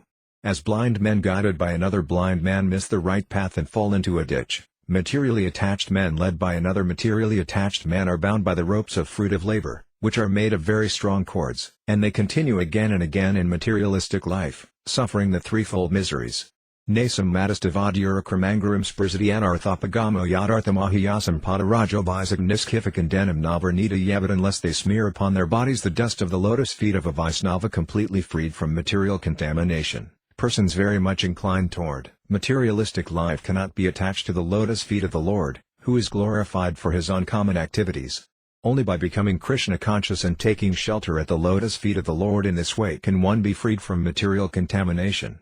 The subtle realization of the Vaisnavas is that worldly Brahmanas who call themselves gurus and engage in ruditive activities and sense enjoyment advertise non-devotional activities as spiritual in such a way that they will never attain freedom from the material world either by becoming disciples or gurus, by maintaining smarta, or ritualistic, mentality, or by the help of their smarta friends.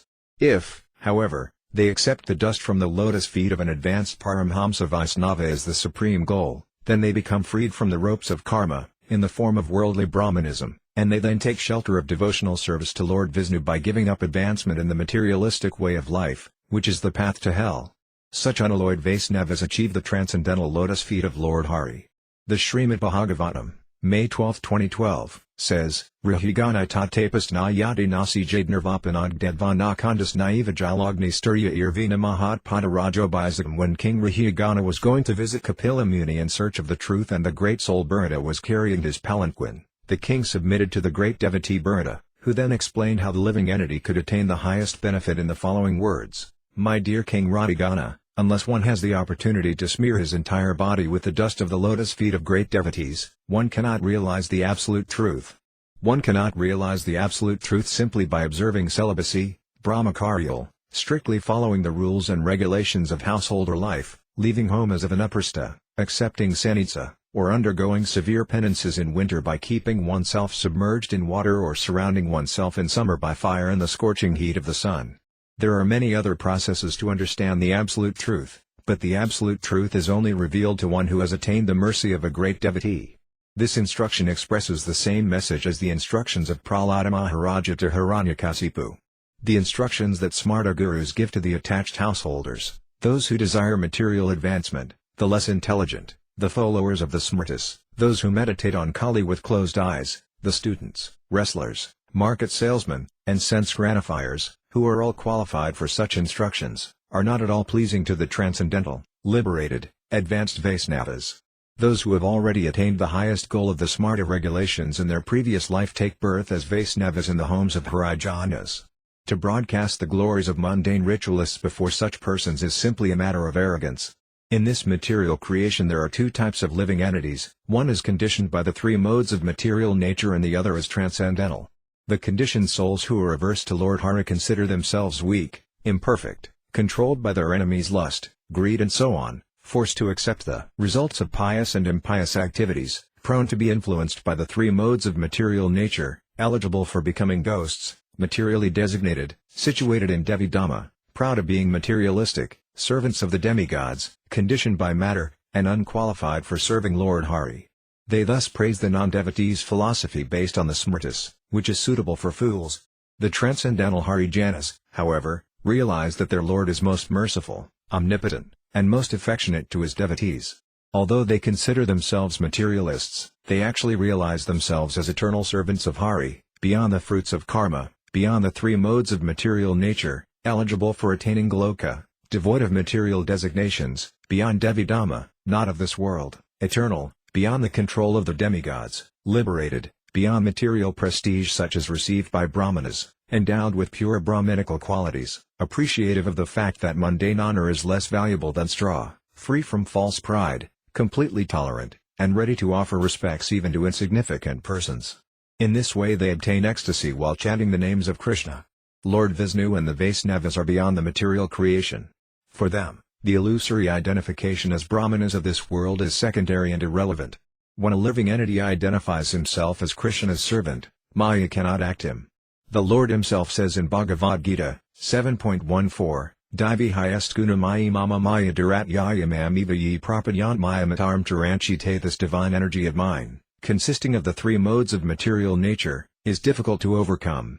But those who have surrendered unto me can easily cross beyond it. The servants of the rules and regulations may themselves attain high qualifications, yet they cannot cross beyond Maya by their own strength.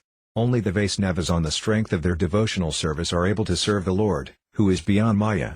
As stated in the Srimad Bhagavatam, February 7, 1942, Yesam Sa Bhagavan De Adananta Sarvatman Srita Padoyadi Nirvyalimi Dustaramati Tarandi Ca Devamayam Nasam Mamahamiti Disvasragdalabakais. But anyone who is specifically favored by the Supreme Lord, the personality of Godhead, due to unalloyed surrender unto the service of the Lord, can overcome the insurmountable ocean of illusion and can understand the Lord. But those who are attached to this body, which is meant to be eaten at the end by dogs and jackals, cannot do so. Those duplicitous persons who consider I and mine in relationship with the material body, which is ultimately eaten by dogs and jackals, become Vaisnavas out of fashion while internally maintaining a desire for material happiness. Such persons cannot attain the good fortune of devotional service to the Lord, because they have a fruitive mentality and are still under the influence of Maya. The pleasure-seeking worldly smartas are generally unable to understand the exalted position of a self-satisfied Vaisnava. Srimad Bhagavatam, January 7, 2010, states, Dimaramdas ca muna yonagrantha apy uracrame curvandia hyachukam bhakta mitham beta guno hari. All different varieties of atmaramas, those who take pleasure in dima, or spirit self, especially those established on the path of self-realization, though freed from all kinds of material bondage, desire to render unalloyed devotional service unto the personality of Godhead. This means that the Lord possesses transcendental qualities and therefore can attract everyone, including liberated souls. Therefore devotional service alone is the wealth of the liberated souls. The Srimad Bhagavatam, April 24, 2029, also says, Svadharmanisa sadajanmabi puman verificatamiti tataparam himamavayadkritam bhagavata the Vaisnavam padam yatham vibhuta kalate. Lord Shiva said, a person who executes his occupational duty properly for 100 births becomes qualified to occupy the post of Brahma, and if he becomes more qualified, he can approach Lord Shiva. A person who is directly surrendered to Lord Krishna, or Vishnu, In unalloyed devotional service is immediately promoted to the spiritual planets. Lord Shiva and other demigods attain these planets after the destruction of this material world. The Srimad Bhagavatam, March 28, 1944, states, Tasmadamam svar prakritam devam sadazādatmakam durvabhayavyam parabhavya svaryapan vedasthate. Thus the yogi, or Harijana, can be in the self-realized position after conquering the insurmountable spell of Maya, who presents herself as both the cause and effect of this material manifestation and is therefore very difficult to understand. Materialistic persons who are proud of their varna and who are puppets in the hands of men try to act independently while glorifying the wheel of karma, but the devotees know that attempts to become the master of Maya are in reality service to Maya, which is the cause of bondage, so they give up hellish fruit of mentality and understand the eternal service of the Supreme Lord as their constitutional duty. By following the principles of Varnasrama, one accumulates pious activities in material life. And by engaging in activities outside of the Varnasrama system in this world one amasses sins. Sinful and pious activities are inevitable for those who proudly consider themselves Prakriti Janas in this kingdom of desire. This is not the case with the Harijanas. In the Mundaka Upanishad, 3.3, it is stated, Yadapasya pasate rukmavarnam kartar mizam purisam brahmayanam tadavivan punya papvidyanarafijanā paramam samyamapati. When a person with transcendental vision, that is, a devotee of the Supreme Lord who has the eyes of devotion, is able to see the Supreme Person, his Creator and Master, the Lord of the Brahmanas whose bodily complexion is golden, then that person is endowed with transcendental knowledge and liberation, uplifted from the material ego. He gives up piety and sin, becoming completely pure and equipoised. If one follows a few of the sentiments of ācārya Srila Prabhupada Sarasvati, the king of Tridandis following in the footsteps of Sri Mahaprabhu, then he can realize who is a Harijana and who is a non-Vaisnava engaged in devotional service mixed with karma. Kaivalayam narakayate tradasiddhara kashapus payaturdantandriya kalasarpa patali protitadam strayadvisvam turnasukaya vidi mahendradis ca kitite yet karunyakataksa tam gauram eva stuma. For a devotee who has received Sri Chaitanya Mahaprabhu's merciful glance, Kaivalya, merging into the existence of Braham, appears hellish, the heavenly planets appear like phantasmagoria, the senses appear like serpents with broken teeth, the entire world becomes a replica of Vakunta, and the position of demigods like Lord Brahma and Lord Indra is considered equal to that of tiny insects. We pray to that Lord, Sri Gaurasundara. Upsadam Vaguravarya Kaudaradhyatam Vasruti Sastra Kot Chaitanya Karunya Kataksa Bhajam Bhavat Param Sentarahasha Labha. Whatever result one achieves by worshipping millions of the best of the wayward karmi and jnani spiritual masters or by studying millions of Vedic literatures, we don't care. But by associating with devotees who have received the merciful sidelong glance of Sri Caitanya Deva one can immediately understand the great secret of pure love for Lord Krishna. It is useless for those who are attached to the principles of Varnasrama to accept millions of gurus or study millions of Vedic literatures unless they become unalloyed devotees. Kriya Saktandig Dig Vikadate Pasadik Ca Yamina Digastu Brahmaham Vidana Purifalanjadamatin Kimatanso Kadma Vizai Raza Madan Nara Pasai Nak Safasa Lisopihahami Lido Gauramadhana. Condemned are those who are fond of the Vedic fruit of rituals. Condemned are those self-controlled persons who are fond of severe austerities. Condemned are those persons with material conceptions who nevertheless take pleasure in declaring one Abraham. How much more shall I lament for these karmas, jhanis, and tapasvas, who are absorbed in sense gratification and are just like two-legged animals. Alas! They were not fortunate enough to have tasted even a drop of the nectar of Lord Gaura's Kirtana. Kalakalir Balina Indriya Varivarga Sr1 Bhakti Marga Iha Kantaka Koti Rutta Hahakvayami Vikala Kimaham Karami Chaitanya Kandra Yadi Nadia Kr Pam Karosi. Now it is the age of Kali. My enemies headed by the senses are very strong. The beautiful path of bhakti to the Supreme Lord is spiked with countless thorns like karma, jnana, and unregulated sense enjoyment. O Lord Caitanya Kendra, if you do not bestow your mercy on me today, then, being confused, where will I go and what will I do? Dus karma koti naradasiya duranagraduravasana nagadasran kralitasiya gadam klizian mate kumani koti kadarthidasiya gauram vindiyamamako bhavaidha bandha. I have committed millions of sinful activities while wandering the path of karma. I am tightly bound by the shackles of uncontrollable material desires. My intelligence is afflicted by the misguidance of the karmas, jnis, and unregulated sense enjoyers. Other than Lord Gaura, who will be my friend in this world? Ha hanta hana param zara chitamki mauvi arti bhavanti mamastana katayo pi sarvat manatad ahumadbhuta bhakti bhajam dollar rigora kandra karanam saranam karami. Alas! The seeds of millions of karma and jhana rituals have failed to fructify in the barren field of my heart. Therefore I will now take full shelter of the lotus feet of Lord Gaurachandra, who is the seat of wonderful devotional service. Mrigyapisa Shiva Sukadhava Nardaraskariya Bhakti Padavinadevi Yasi Nadurbodha Vibhava Patamai Ipamar Pai Chaitanya Kandra Yadi Takarund Katakso Lord Caitanya Kandra, O you who enlightens the ignorant, if you grace me with your merciful glance, then even though I am a wretch I will not be far away from the wonderful path of pure devotion, which is rarely attained by Shiva, Sukadeva, Uddhava, Narada, and other great souls. Due to their poor fund of knowledge, the karmas understand their inability and become averse to devotional service, but this is not the case with the devotees. Serving Krishna is nothing like fruit of work. Nistam praptavaya varditati lakiki vediki yavalaja prahasana samyugana natyozavasuyi vabhivanaha sahanja pranati hartha dharma gurus korasakalammaharat kopimiti viravirya. My faith in Vedic and ordinary duties, my embarrassment to sing, dance, and laugh, and my natural tendency to be absorbed in material activities for the sustenance of my life, air and body have all been forcibly stolen away by the golden complexion thief, Gaurahari.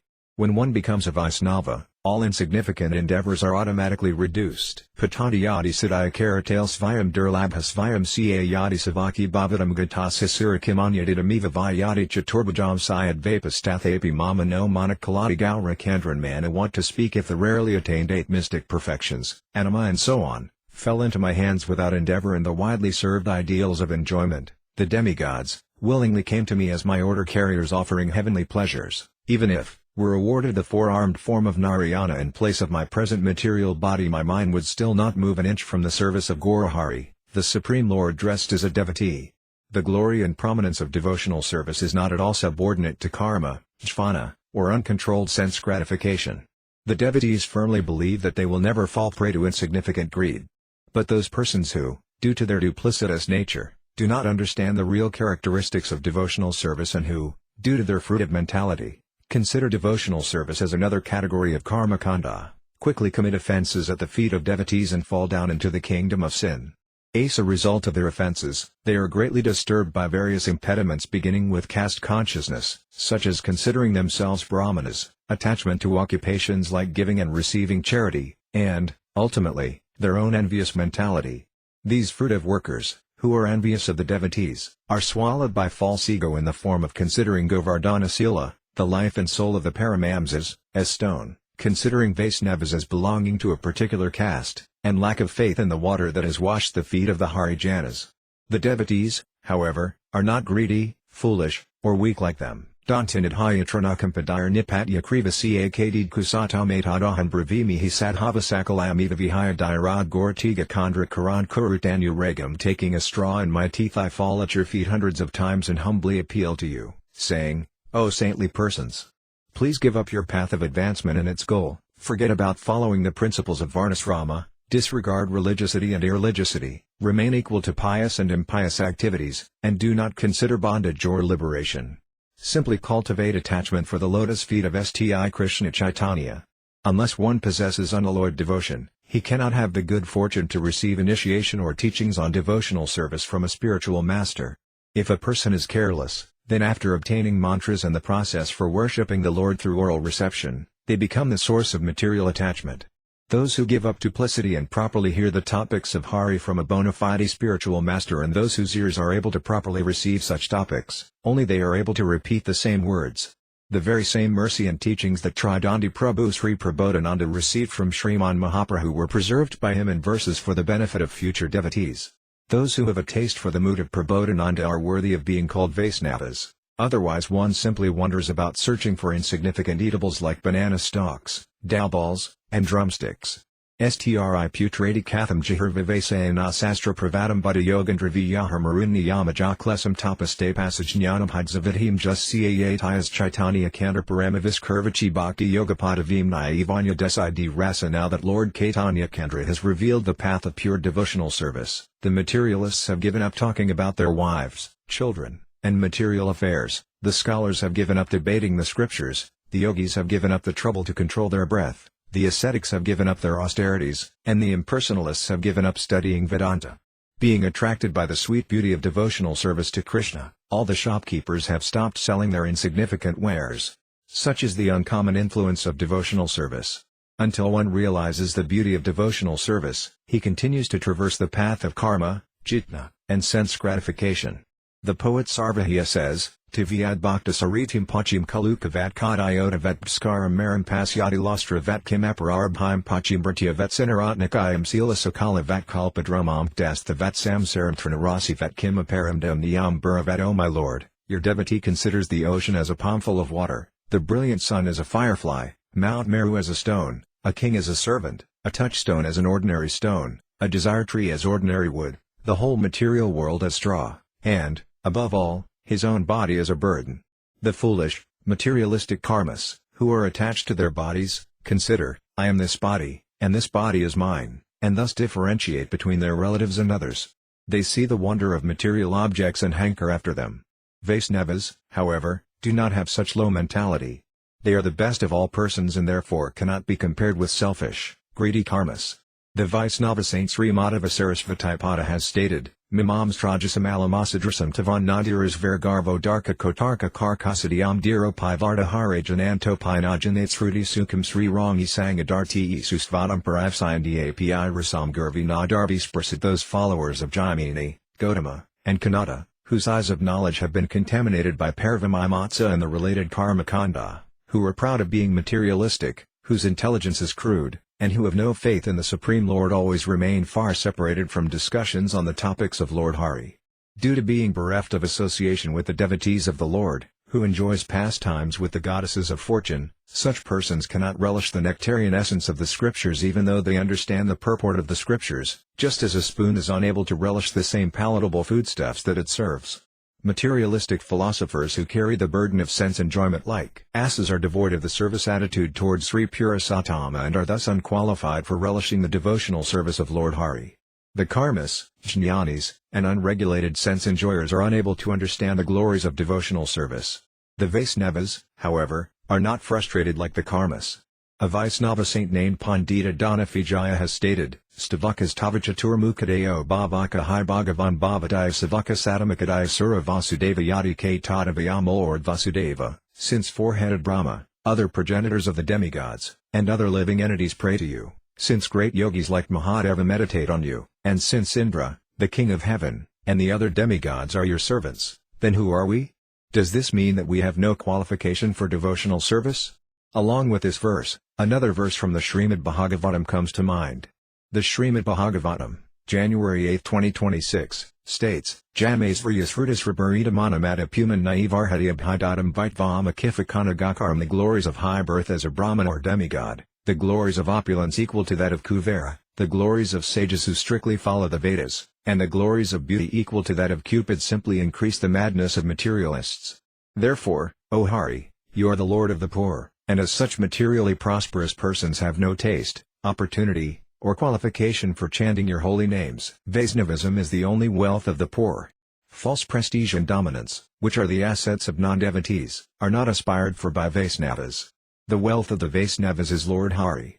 Being maddened with excessive material attachment and being either puffed up from cheap Brahminical prestige and learning or from the cheap wealth of the Kshatriyas and Vaisyas, people disrespect the swan-like Vaisnavas and as a result of sinful activities become non-devotees. Since the Harijanas, who are poor, fallen, indifferent to material enjoyment, and dedicated to serving Lord Hari, do not desire to accumulate material assets, understanding that desires for high Brahminical birth, opulence, knowledge of the Vedas, and beauty equal to Cupid are all useless, they therefore engage in chanting the glories of Lord Hari, free from the desires for engaging both in Brahmanical ritualistic ceremonies and study of the Vedas, both of which aim at sense gratification.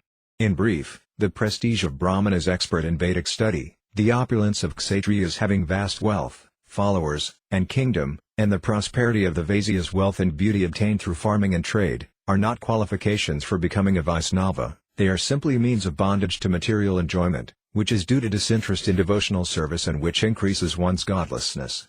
Because the Vaisnavas are not busy for such insignificant things, they are more humble than the straw, more tolerant than a tall tree, not interested in personal prestige, and always ready to respect others.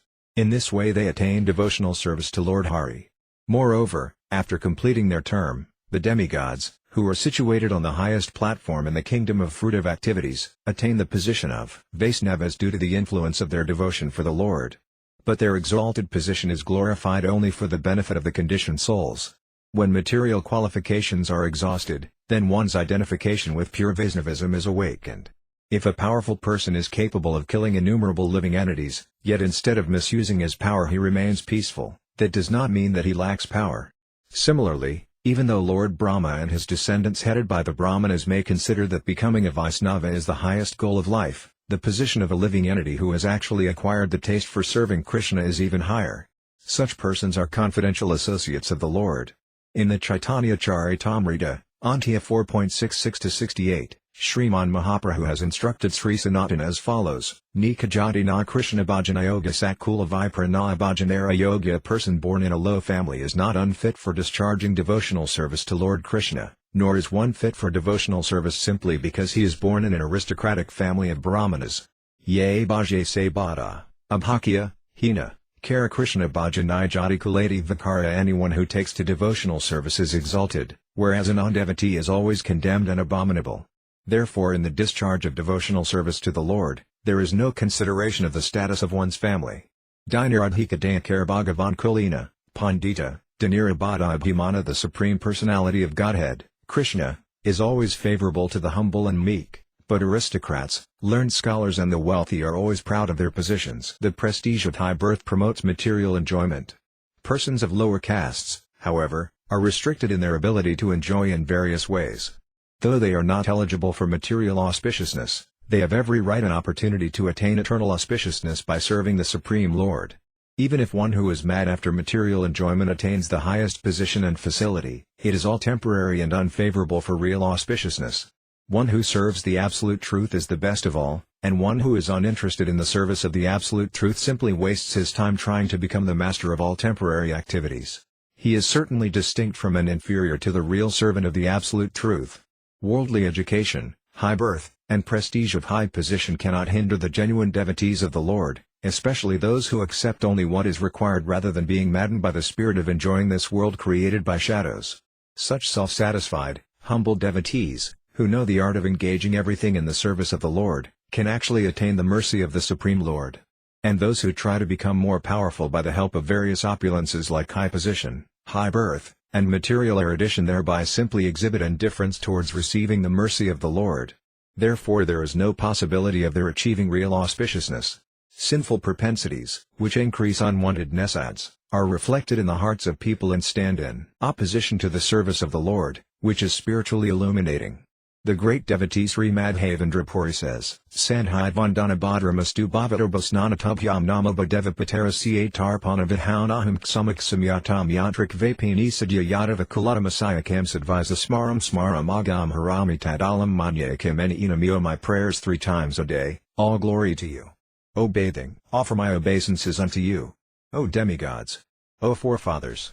Please excuse me for my inability to offer you my respects. Now wherever I sit, one can remember the great descendant of the Yadu dynasty, Krishna, the enemy of Katansa, and thereby I can free myself from all sinful bondage. Think this is sufficient for me. One devotee emotionally expressed himself to the Lord as follows: Snanam lanam abhid kriyana ca kriyaye sanja ca vanjamtavid vedik damavapa sastra patali samtitantas dharmo marmahato haya dharma nikaya prayaksayam praptavan siddham kumbhati yada vendra karanam haye mamadar nisa. My daily bath has been contaminated, my activities have been ruined, my sandhya prayers have become fruitless like a barren wife, my study of the Vedas has been disturbed, my scriptures have been retired to a box, my religious principles have become afflicted, and my irreligiosity has been diminished, all because the bee of my heart is constantly kissing the lotus feet of Yadavendra, the king of the Yadu dynasty. These sentiments of devotees who are free from material existence can never be understood by people who are sinful, low class, and either regulated or unregulated followers of rituals. If a sinful, fallen living entity guided by the Smritis actually realizes these sentiments of the devotees, then no one can describe his good fortune. Many persons foolishly criticize the short-sighted or blind person's right and necessity for wearing glasses without realizing the utility of the glasses. Similarly, the Smartas consider the Vaisnavas ordinary living entities like themselves. Actually, there is a gulf of difference between the Smartas and the devotees. We have already quoted the statements of a few scriptures and the confidential mood of some devotees in this regard. The intelligent Prakriti Jainas will realize the position and respectability of the Hari Jainas from these statements. It is stated in the Srimad Bhagavatam, November 2, 1951, as follows: Na yasya janma karma bhyam na varnasrama yadi bsajjatsminahambvo divisahare priya. If one does not become proud of one's material body made of skin and flesh in spite of taking an aristocratic birth, such as that of a Brahmana, executing pious activities, like giving and accepting charity, and having a prestigious position within Varnasrama society, then one is to be considered the dearmost servitor of the Supreme Personality of Godhead. Although Vaisnavas may appear in a family of Brahmanas, act as ācāryas, and be respected by the entire world, they never become proud of their high social order as Brahmanas, their high social position as Sannyasins, or their seminal or initiated high caste. Only the smartas, who are attached to fruitive activities, develop strong aversion to Lord Hari due to their excessive attachment to material life. In order to understand the adverse mentality of materialistic karmas, one should study the following verse of the Srimad Bhagavatam, 10.84.13, Yasyatma Buddhakunav Tri.Tuksvadi Kalatradisubhlama Ayudiyat Tirtha Buddhasalo na Karhisht Jains Vibhinasusa Eva Gokara. The Supreme Lord said, anyone who, because of giving up the transcendental realization of a Vaisnava and developing excessive attachment to the material world, accepts this bodily bag of three elements, bile, mucus, and air, as his self, considers the byproducts of the body to be his kinsmen, considers material objects as worshipable, considers ordinary bodies of waters as holy places of pilgrimage, and lacks proper understanding of Vishnu and the Vaisnavas, is no better than an ass or a cow. The devotees of the Lord do not praise their intelligence. One should attentively consider verse 38 from the 5th chapter of the Brahma Samhita, which says, Parimafiyana Kurita Bhakti Vilokanina Santasadiva Ride Suvilakayanti Yam Sayama Makantaya Gunas Vartipam Govindam Depurasam Tamaham Bhajamya. Worship Govinda, the primeval Lord, who is Sayama Krishna himself with inconceivable innumerable attributes, whom the materialistic sahajiyas, due to their fruitive mentality, enjoying spirit, and mundane imagination, think that they have seen, and, whom the pure devotees, Hari Jainas, see in their heart of hearts with the eye of devotion tinged with the salve of love. The smartas and devotees have different methods and objects of vision, which foolish ordinary people cannot understand. According to the realization of Thakura Balva Mangala Deva, if such devotion awakens in one's heart, then the mood of a real Hari Jaina will automatically manifest in the devotee's heart. As stated in the Krishna Karnamrta, 107, Bhaktis Tvas Tiratara Bhagavanyadi Saya Divina Nafalati Divya Kisora Mirti Muktis Via Mukulatanjali Savates Mandarmartha Kamagataya Samaya Pradaksa. O my Lord, if one engages in your pure devotional service, free from karma, jnana, and sense gratification, with determination, you become visible in your original transcendental youthful form as the Supreme Personality of Godhead. As far as liberation is concerned, she stands before the devotee with folded hands waiting to render service. Religion, economic development and sense gratification, which are difficult to achieve for non-devotees with material desires, are all automatically attained without separate endeavor. The smartas, or non-devotees who are simply attached to rules and regulations, are content with the fruits of the four aims of life: religion, economic development, sense gratification, and liberation. Yet these four principles naturally and submissively remain under the feet of the Hari Jainas. The Hari Jainas are liberated persons, so they have no enthusiasm for conditioned life. When do the karmas give up their occupational duties and understand the glories of devotional service to the Lord? The Srimad Bhagavatam, November 14, 2014, gives the following illustration: Na paramestayam na mahandradasnayam na sarvabhaumam na rasadapatyam na yogasiddhara punarbhavam vamayar patatmakati madvinyat. The Supreme Lord said, the devotee who has offered his soul to me does not want anything if it is separate from me, not the position of the supreme demigod of the universe, Brahma, nor that of Lord Indra, nor kingship over the entire earth or over the lower planetary systems, nor the mystic perfections of yoga, nor even freedom from the cycle of rebirth. These are constitutional symptoms of devotees. Sti Hari is the only goal and objective of the Hari Jainas. Others naturally become bewildered by the good birth and education of the Brahmanas or by the wealth, opulences, and success in trade of the Kshatriyas and Vaisyas. The feelings and behavior of non-devotees are completely different to the feelings and behavior of devotees. The former are influenced by contamination and lamentation, whereas the later are full of ecstasy in the service of Hari. The Saint Kulaskar Alvar, a perfect devotee, who was the king of Kerala, has stated, Nistadharmna Vasunikaya Naiva Kamo Pabhojyad Bhavyam Tad Bhavata Bhagavant Bharva Karma Nerdipameta Prarthiyam Mama Bahumatam Janmajanamontare Payavetpadam Parua Yugagata Niskala Bhaktarastu. My Lord, I have no attraction for performing religious rituals or holding any earthly kingdom. I do not care for sense enjoyments, let them appear and disappear in accordance with my previous deeds. My only desire is to be fixed in devotional service to your lotus feet, even though may continue to take birth here life after life. According to the non-devotees, the three aims of religion, economic development, and sense gratification are to be enjoyed, and the fourth aim, liberation, is the ultimate goal of life. But the Vaisnava Kulaskara Alavar thinks, let them come on their own accord, as he considers the eternality of devotional service in the following words: Major Janmanaphalamidam Madhukatab Haramat Parthaniyam Adanagraya Saivati Vyad Bricha Bricha Parikaraka Bricha Britya Brityasya Bricha Ayatiyamam Smaralokanatha. O enemy of Madhu and Ketaba, O Lord of the universe, the perfection of my life and my heartfelt prayer is that you consider me the servant of the servant of the servant of the servant of the servant of the servant of your servant. In summary, we can say that Kulaskara, the king of Kerala and ornament of the Kshatriya dynasty, did not pray to become a Brahmana.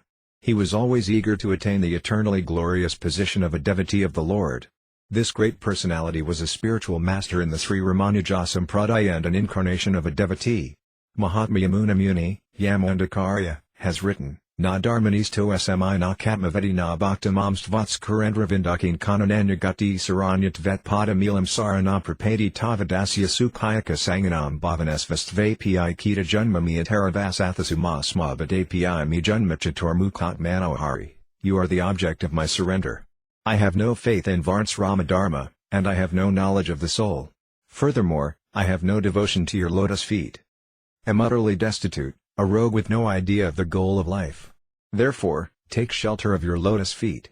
O my Lord, think it is better to be born as an insect in the house of a Vaisnava, than to be born as Lord Brahma in the house of a non-devotee. Although this Mahatma was recognized as a seminal Brahmana, the extent to which he accepted subordination to his spiritual master, Bakula Bharana Satakapa, who was considered a seminal Saidra, incarnation of devotee, and perfect Vaisnava associate of the Lord, is understood from Sayatrarana 7, wherein he declares, Madhapita Yuvatayasthanaya Vibhiti Sarvam Yadiva Niyamina Madan Vyanam Diyasayana Kula Pater Bakula Bharamam Sramat Dad Angry Uglam Pranamami Murdnati. Reverently bow my head to the blessed feet, attractive as bacula flowers, of Satakopa, the first ācārya of our devotional family. For our disciplic succession his lotus feet are everything, our father, mother, son, wife, and wealth. Even after discussing the devotion that was shown to Satakapa by the sage Sri Alabandharu, who was born in a very prestigious Brahmana family, persons with insignificant Smrta conceptions nevertheless claim to be Vaisnavas in order to fill their bellies while avoiding Vaisnava association and arrogantly disrespecting Sri Sri Visnapada Raghunatha Dasa Goswami Prabhu. Yet if they are able to understand that the soothing lotus feet of Sri Dasa Raghunatha Prabhu are the only refuge for their mothers, fathers, wives, sons, opulences, and respect, then they will achieve devotion to Krishna by the mercy of Sri Yamunacārya. Otherwise they will simply prove their aversion to Hari and rejection of their guru. Ācārya Sri Ramanuja has stated, Vaisnavanam ca janmani nidradlasyani yani ca dristvatani apraktas yani jain bhanabadik vasat tesam dostan vihade sugunams ka eva prakartayat, for the auspiciousness of the world and the benefit of neophytes. Even if one knows about a Vaisnava's birth, sleeping habits, and laziness, one should not, in order to proudly criticize, disclose these things in public. Rather than finding faults, one should glorify the Vaisnava's qualities. The definitions for both Vaisnavas and Smrtas are given in the Mundaka Upanishad, 1.1.4-5 and 3.1.1-3, as follows: Dviti Vedadavya iti, Hasmayad Brahma Vido Vedanti, Parakavaparasya. Tatrapara Rg Vito Yajurveda Samavito Tharva Veda Siksakalpo Via Karanam Narokdam Chando Jyoti Samiti. Athapariyayat Aksaramadhigamit. Sanaka said, there are two kinds of educational systems. The knowers of supreme truth who understand the taste of the absolute say that one of these kinds of education deals with transcendental knowledge, paravidya, and the other with worldly knowledge, aparavidya. The Rg Veda, Yajurveda, Samaveda, Atharvaveda, and their corollaries known as the ritual kalpa scriptures comprised of the stitras and so on, The Sikh scriptures explaining the places and methods of pronunciations of letters, the Vyakarana grammar scripture teaching the proper use of words, the Nirukta scripture teaching the derivation of the meaning of words, the Shanda scriptures concerning meters, and the astronomical Jyotisha scriptures concerning the correct ascertainment of time. These all belong to the inferior system of material knowledge, aparavidya. These are honored by the non-devotees. If one studies these literatures with the spirit of enjoyment, he will simply be bound up as a ritualistic student of the scriptures. That potency of scriptural knowledge by which one can understand the ācārya, Brahma or the absolute truth, is the higher education, paravidya. When a person retires from the worldly conceptions of the smartas, he becomes eligible for paravidya, spiritual education. He then accepts Vishnu as his only self-interest, and thus becomes a Vaisnava. Vasaparnasuja Sakaya Samanam Vrixam Purisas Vajatayoranya Pipalam Svedvaternia Nasnanan Yobasikasiti Saman Vrix Purusa Nimagno Nizaya Sakati Mahyama Najustam Yadapasidiani Amizamasya Maham Minamiti Vita Soka Yadapasya Pasate Rukma Varnam Kartaram Sampurasam Brahmayanam Tadavivan Punya Papvathiyanarafijana Paramam Samyama Pati. There are two spiritual birds sitting together in a banyan tree. They are bound together by friendship. One of them is being supported by the other, his supporter. The two spiritual birds are the devotee Yiva and the Supreme Lord, both sitting on the same banyan tree of the material body. Of the two, the Yiva bird is eating the banyan fruits born from the body as the fruits of its karma, thinking them sweet-tasting. The other bird, the Supreme Lord, does not partake of the fruits himself but facilitates the eating of the other bird, who is enjoying the fruits. One bird, the living entity, considers his material body in terms of I and mine. Having no devotion for the Lord, he is afflicted with lamentation as the result of his karma. In this way, such a karma kanda smarta, being averse to the service of the Lord, spends his whole life suffering material miseries. But as soon as the living entity gives up his smriya mentality and his desire for fruitive results, he immediately understands that the other bird, the transcendental Lord Vishnu, is distinct from all material enjoyable objects. Thus realizing the eternal nature of the Lord's service, he becomes free from lamentation and comes to know the glories of the Lord's pastimes. The platform of Vaishnavism is attained when one realizes that he is an eternal servant of Krishna, and the platform of desirelessness is reached when one gives up the desire for enjoying the fruits of karma. Only when the Yiva becomes a Vaisnava does he become pure and liberated. When, upon achieving devotion to Vishnu, the completely purified Yiva realizes his position as servant of the Lord and is able to see the golden-bodied creator of the universe, Hiranyagarbha, then he gains the fruit of higher education. He completely gives up sin and piety, which were born from the worldly mentality of his lower education, and becomes altogether pure and transcendentally equal with the Lord. When a living entity is conditioned, he develops the mentality of a smarta, and when he is liberated, he develops the mentality of a servant of Hari. This is the only purport of the Vedas. In the Vishnu Purana it is stated, Vishnos tu trini riyapani purusakayani athovaja ekam tu mahatas restr dividyam divyanda samsida murchiyam sarvabitast hamyani dridvavimuside. Lord Narayana has three avatars called Purusas. Narayana is the source of the Chatur Vaishya and the Lord of all Vaikuntha-lokas, wherein there is no trace of Maya. Maya, who is indirectly sheltered by Narayana, is prominent on the other side of the Viraja. $11 Narayana's Purusa incarnations manifest for the purpose of empowering Maya's creation of Devi Dhamma. The first Purusa avatara is Mahavishnu, who lies on the causal ocean and is the cause of the Mahadhyatava and false ego. The second Purusa avatara is Hiranyagarbha Vishnu, who lies on the Garbhodaka ocean and from whose navel grows a lotus stem upon which the Guna avatara Brahma is born and engaged in creating the universe, which is annihilated by the Guna avatara, Rudra. The third Purusa avatara is localized Lord Vishnu, who lies on the Kshirodaka ocean and who is worshipable by all living beings. If a conditioned Smriya can serve these three Purusa avatars, he will be liberated from the clutches of the three modes of nature and become a Vaisnava. Vishnu is the eternal master of Maya. Though the Purusa avatars have a relationship with Maya, they are not controlled by Maya like the conditioned souls. Other than the Supreme Lord Vishnu, all living entities are eligible for being controlled by Maya, even though they are constitutionally servants of Vishnu. By surrendering to Lord Vishnu, the Vaisnavas are no longer eligible to be controlled by Maya. Only non-devotees like the Smartas are eligible to be controlled by Maya and forced to accept the results of karma. In the Skanda Purana, Rivakanda, Durvasa speaks to Narada as follows: Nīnam bhagavadaloke lokaraksavisaradavarayandi visnandistahurtis thenamahmun bhagavani vasarvatra bhitanam krpaya hari raksandaya karan lokan bhaktarai pina Narada. Great sage Narada, pure devotees who are expert in protecting the interest of people wander in this world under the instructions of Lord Vishnu, who is situated in everyone's heart. In order to protect the living entities, Lord Hari accepts the form of a devotee and appears in this world out of his causeless mercy. We can see from the pastimes of Lord Dalari Ramacandra that even though he was omnipotent, he acted like a devotee by respecting worldly morality. He did not allow anyone to engage in any kind of illicit activities that people were inclined to, rather he accepted all rules and regulations like an ordinary mortal being. In this way he benefited all the passionate and ignorant living entities. In the Garuda Purana it is said, Kalau Bhagavatam nama durlabam naiva labhayat Brahma Rudrapadohrstam Goran Kathidam Mama Yasya Bhagavatam Chnamdrasyat tu Harir Mun Gyate K Kalau Deva _Chtid Stanasti Saran Saya. Due to their fruitive mentality, the majority of foolish people in Kali Yuga do not come forward to take up the principles of Bhagavata Dharma. Therefore pure devotees are very rare. The position of a pure devotee is superior to that of the great demigods like Brahma and Mahadeva. This is what my spiritual master has told me. If one follows the principles of Varnasrama for 100 lifetimes, as a result of his pious activities he can attain the position of Lord Brahma, but the position of a Vaisnava is more exalted. O sage, know without doubt that anyone in the age of Kali who possesses the symptoms of a pure devotee and constantly engages in chanting the holy names is a godly personality. In the Skanda Purana it is stated, Sri Krishna Stava Ratnaghar Yesam Jivativi Alankirtanamasid Muni Siddhanam Vandaniya Devakasam. Those great Vaisnavas whose tongues are decorated with jewel-like prayers to Krishna are respected by the perfected beings, the ascetics, the Brahmanas, and the sages, and worshipable for the demigods.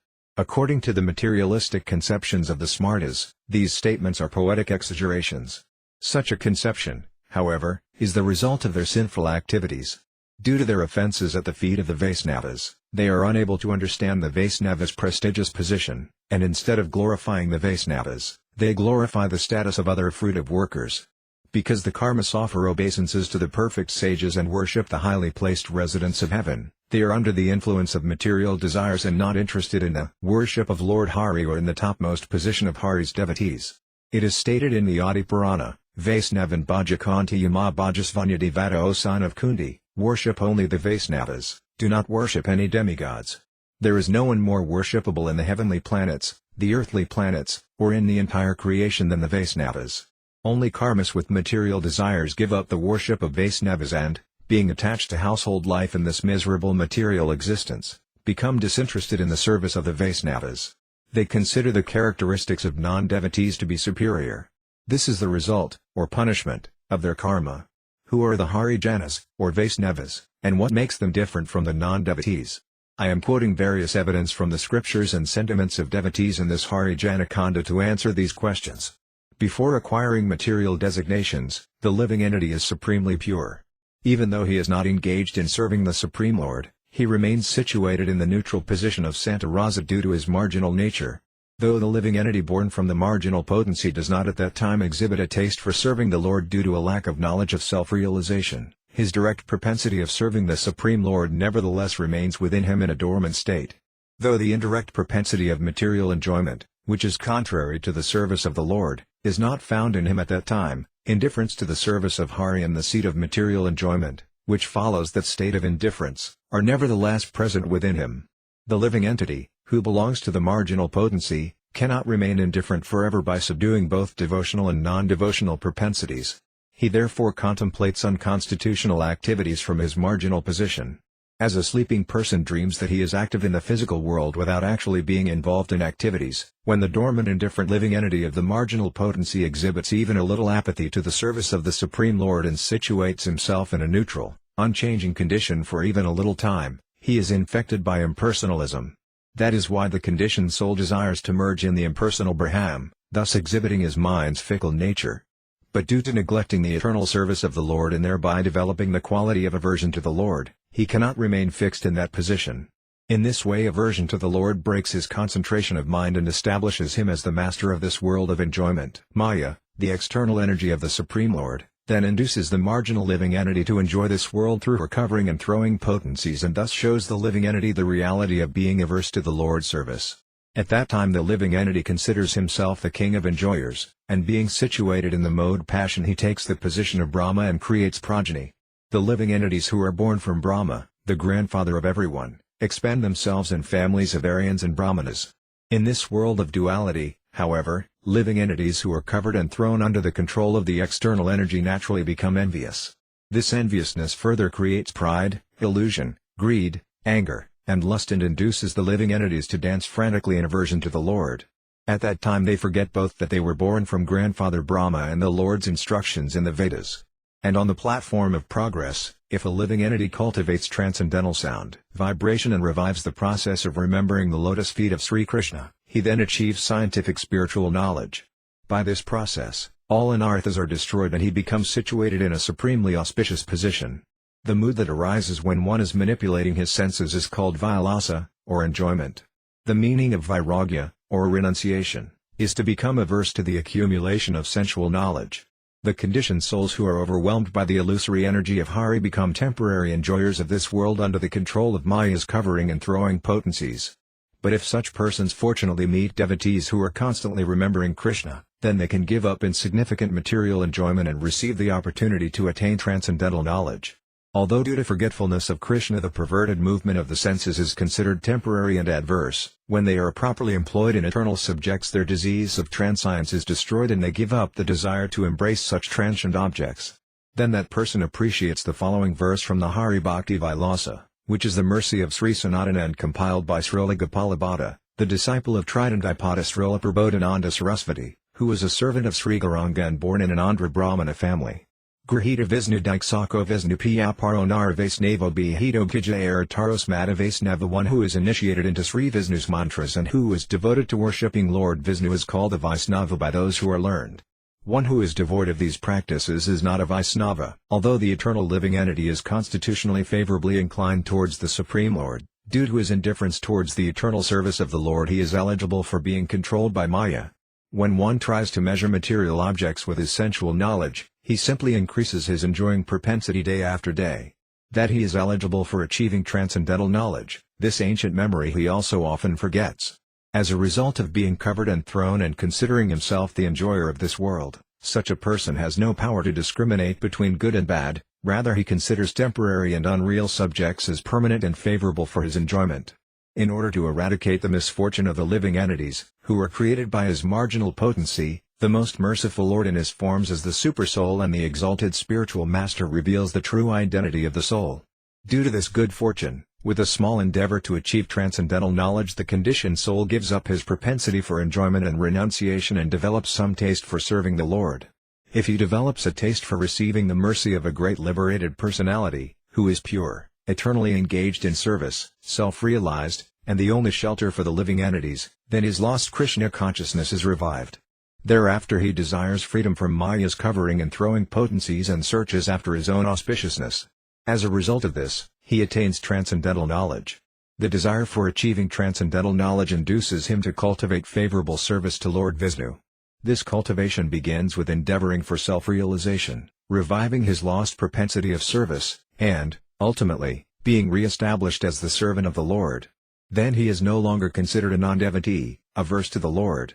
Unfortunate people who are offensive and devoid of service to the spiritual master and Vaisnavas fall from the highest position and again become enjoyers. They then feel proud of advertising themselves as Prakriti Sahajiyas and become bound by the ropes of material conceptions. At that time they become totally aloof from following the great devotees and the system of Bhavikara. In this way people who thus cheat themselves become misguided. Thakur Srilanatama has warned the devotee communities about these pseudo-devotees. People who follow the principles of the Prakriti Sahajiyas establish themselves as Vaisnavas, and though they fall down according to the opinion of Srimad Bhagavatam, October 2, 1932, Aruya Krikrina Parampadam, they nevertheless declare that their nonsense activities are the transcendental pastimes of a Vaisnava. Although Sriman Mahaprabhu has said that being proud of one's Varna or Asrama is the business of the Prakriti Janas, because the conditioned souls disregard this instruction of the Lord they become non-devotees, bound by the fruits of their karma. The following verse, composed by Mahaprabhu and quoted in Padadvali, 63, is not recited by such self-deluded persons.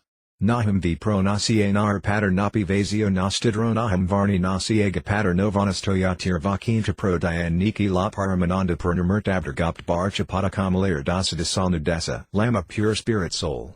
1 am not a Brahmana, am not a Kshatriya, 1 am not a Vaisya or a Sidra. Nor am, a Brahmachari, a householder, of an uprasta or a sannyast. I identify myself only as the servant of the servant of the servant of the lotus feet of Lord Sri Krishna, the maintainer of the gops. He is like an ocean of nectar, and he is the cause of universal transcendental bliss. He is always existing with brilliance. When the 4 types of liberated persons become weak in their conviction that they are the eternal servants of Krishna, then they again face danger in their path to self-realization. Therefore, as soon as a living entity gives up the self-identification of being a Harijana, he immediately falls into the category of Prakriti Jana and becomes falsely proud of himself. Then he can no longer remain a Harijana. The Harijanas who have lost their devotion to Hari due to forgetfulness of their constitutional position are like Sandrapatharabatis, stone bowls made of gold 3, for they are actually Prakriti Janas or Prakita Sahajades. Their entrance into the natural, transcendental abode of Vaikuntha is checked. The Harijanas who have forgotten their constitutional position cannot understand the difference between the transcendentally pure Harijanas and the Prakriti Janas. Due to a lack of real knowledge of the scriptures, they identify persons born in low-class families as Harijanas and themselves as Prakriti Janas born in high-class families. In this way they waste their time. We will now describe the divisions of Harijanas. Indian historians have collected from various scriptures 12 categories of Harijanas such as Satvata, Bhakta, Bhagavata, Vaisnava, Pankararika, Vaikanasa, and Karmahina. But at present all of these categories are practically lost, leaving a rough division of 2 categories. Those who are devotees of Hari can still discern the 2 paths of Arcana and Bhava. Of the 4 principal Vaisnava Acharyas, $11 Madhvacarya and Sri Nimbaditya are on the path of Bhagavata Marga, or Bhava Marga, and Sri Ramanujakarya and Sri Visnasvami are Vaisnava Acharyas on the path of Pankararika Arcana Marga. Though the respected Sri Madhvacarya and Sri Nimbaditya were Bhagavatacharyas, they nevertheless also accepted the path of Arcana, meant for the Kanistadhikaris, and Sri Ramanujakarya also accepted the chanting of the holy names as a part of his Arcana rituals. Sri Visnasvami was the first commentator on the Vedanta Stotras. These 4 personalities have been accepted as the 4 Sampradaya Acharyas. At this juncture we are quoting Sridharasvami's commentary on the beginning of the 3rd canto of the Srimad Bhagavatam. Devata hi Bhagavata Sampradaya Pravarti. Ekatasangspada Sri Narayana Brahmandra Dati Devarina. Eniatas tu Vistaratas s Sanat Kumdrastakyayanadid Varina.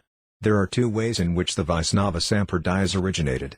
The first of these has come from Narayana by way of Brahma, Narada, and so on. The other comes from Lord Sesa through Sanat Kumara and then Sankhya Muni.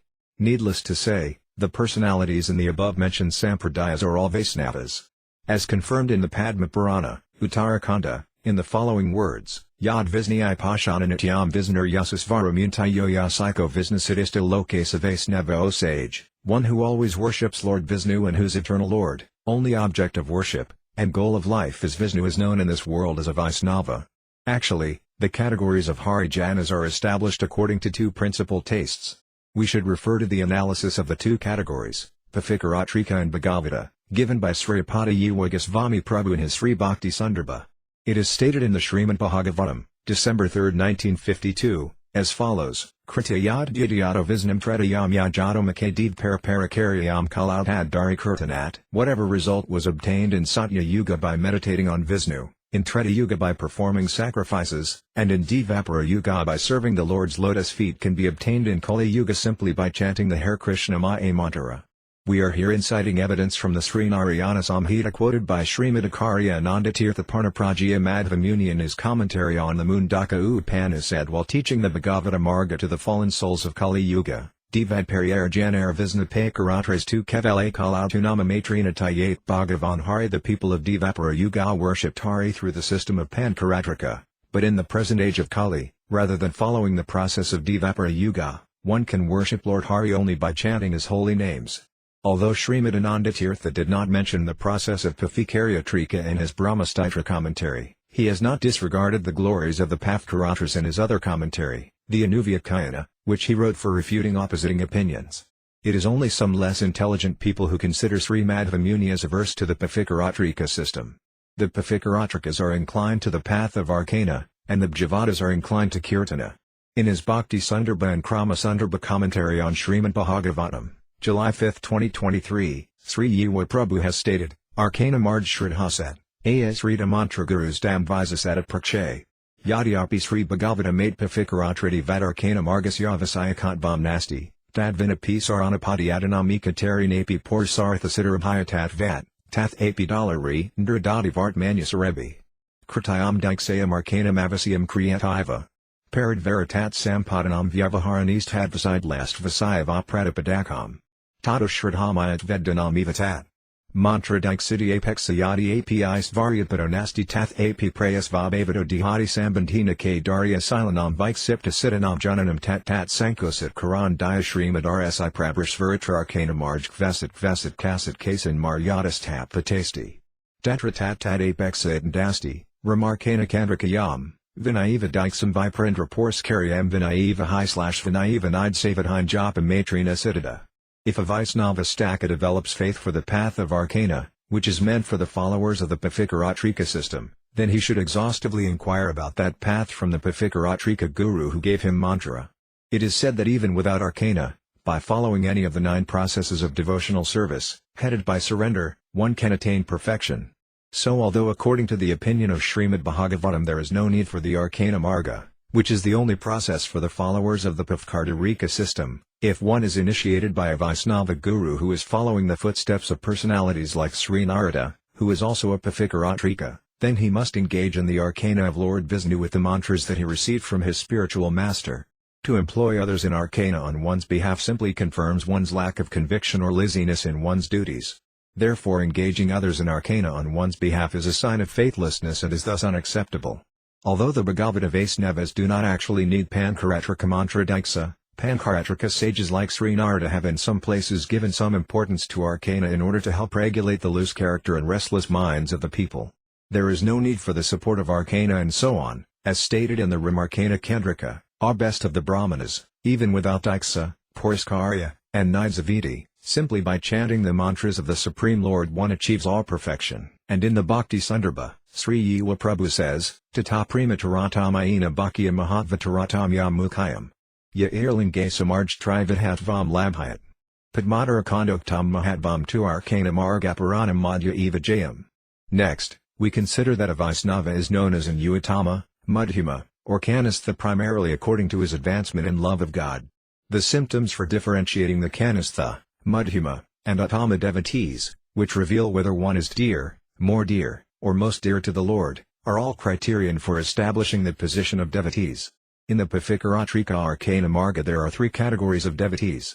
The glories of the Vaisnavas mentioned in the Padma Purana, Uttarakanda, refer only to the followers of the Pathikaratrika Arcana Marga.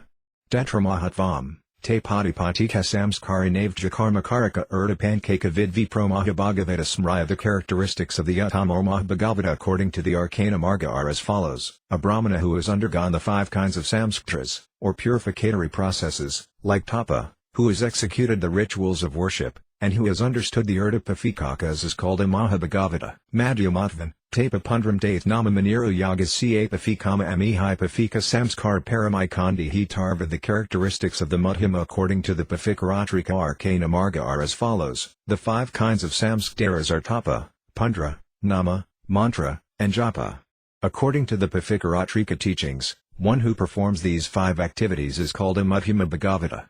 Tetrakanisthatvam, Sankake Kraditariva Pundradaranatitma Lakesanam Tannamaskaranam Ka Eva Vaisnavatvam Iosayat. The characteristics of the Kanistha according to the Pathikaratrika Arcana Marga are as follows: one who marks his body with the 4 signs of Vishnu, the conch shell, chakra, club, and lotus, and who offers obeisances to other Vaisnavas whose bodies are marked with these signs is called a Kanistha. Apart from the Pathikaratrika system, we are now presenting the mental symptoms of a Mahabhagavata according to the Bhava Marga, as stated in the Srimad Bhagavatam, November 2, 1945, Sarvabhyaitsa Yapasid Bhagavad Bhavamet Manabhyaitani Bhagavaditmani Asa Bhagavatadamas Rehavar said, the most advanced devotee, or Mahabhagavata, sees within everything the soul of all souls, the Supreme Personality of Godhead, Sri Krishna. Consequently he sees everything in relation to the Supreme Lord and understands that everything that exists is eternally situated within the Lord.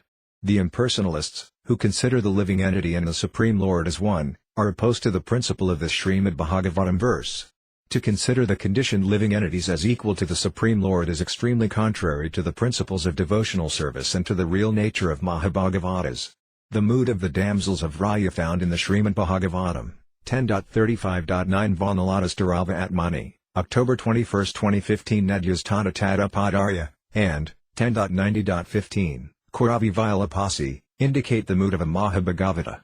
Now the specific mental symptoms of a Madhyama Bhagavata are being described in the Srimad Bhagavatam, November 2, 1946, as follows: Isvaratadhina Subalasi Sudivasatsu Ca Prima Maitri Karpa Piksa Yakaroti Samadhyama. An intermediate or second-class devotee, called Madhyama Adhikari, offers his love to the Supreme Personality of Godhead, is a sincere friend to all the devotees of the Lord, shows mercy to ignorant people who are innocent and disregards those who are envious of the Supreme Personality of Godhead.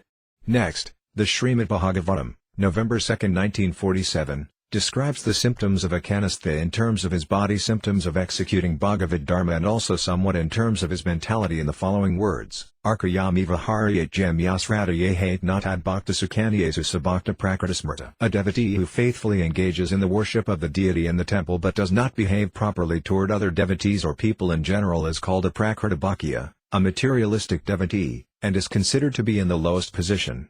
The Asyatma Buddha verse is applicable to such persons. Prabhupada Srila Yogisvami and other Visnapada Acharyas who are completely dependent on the lotus feet of Sti Sri Gaura are all worshippers on the path of bhava in accordance with the philosophy of Srimad Bhagavatam. Among the followers of Sri Gaura, the bhava path is adhered to rather than the Pankaratrika Arcana path, which is followed only to some extent in the deity worship of the Kayastha devotees. Sri Lakshmi Puri and Sri Srimad Visnapada Madhavendra Puri, who were disciplic descendants of Srimad Acharya Anandatirtha Parnaprajvya Madhvapada, were adherents of the pure Bhagavata system on the path of Bhava Marga. From Sri Madhavendra Purt, Bhagavata Dharma on the path of Bhava has become completely manifested among the followers of Sri Chaitanya.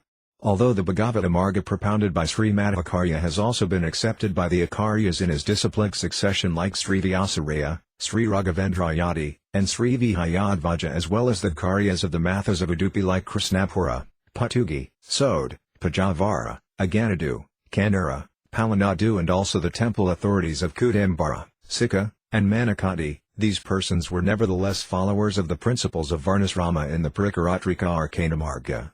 S11 Jivapada has quoted the following verse in reference to the ninefold procedure for worshipping the deity according to the Pavikaratrika system. Arcanam mantra pathanam yogo yago hi vandanam nama sankirtanam savataksan harikanam tathatatayaradhanam sijanavada bidyate. O most auspicious lady, the 9 aspects of deity worship are offering piya, chanting mantras, meditation, fire sacrifices, praying, chanting the holy names, serving, marking the body with auspicious signs, and worshipping the Vaisnavas. Explaining the 5 objects of worship, Urdapavkaka, $11 Yogisvami Prabhupada has said, Upzya Sri Bhagavan, Dath Paramam Padam, Tadrivyam, Danmaniro, Jivatmaseti Patkatudvajnatratvam Urdapanka Kavatvam, the worshipable Supreme Lord, his supreme abode of Vaikuntha, his assets or Tadya the pure devotees, his mantras, and the living entities. To know these 5 subjects is knowledge of Urdapankaka. Kuresa, a disciple of Sri Ramanuja, had a son named Paragrabhata. A disciple of Parasara was Vedanti, whose disciple was Nambravarata. The disciple of Nambravarata was Palai Lokakarya, who wrote a book named Urdapafikaka. The 5 subjects described by him are different from those described by Sti Jivapada. He has described the subject of Usvaryapa, the essential characteristics of the living entity, as having 5 divisions: Nitya, eternal; Mukta, liberated; Bada, conditioned; Kevala, merged in Braham; and Mamuksu, desiring liberation. The subject of Asvarasvartipa, the essential characteristics of the Supreme Lord, as having 5 divisions: Para, his original form as Krishna; Vaiha, his quadruple expansions; Vaibhava, his pastime forms; Antaryami, the supersoul; and Arcanavatara, the deity incarnation. The subject of Purasarthasvaryapa, the essential characteristics of the goal of life, as having 5 divisions: Dharma, religiosity; Urta, economic development; Kama, sense gratification; Atmanubhava, self-realization; and Bhavagadhanubhava, God realization.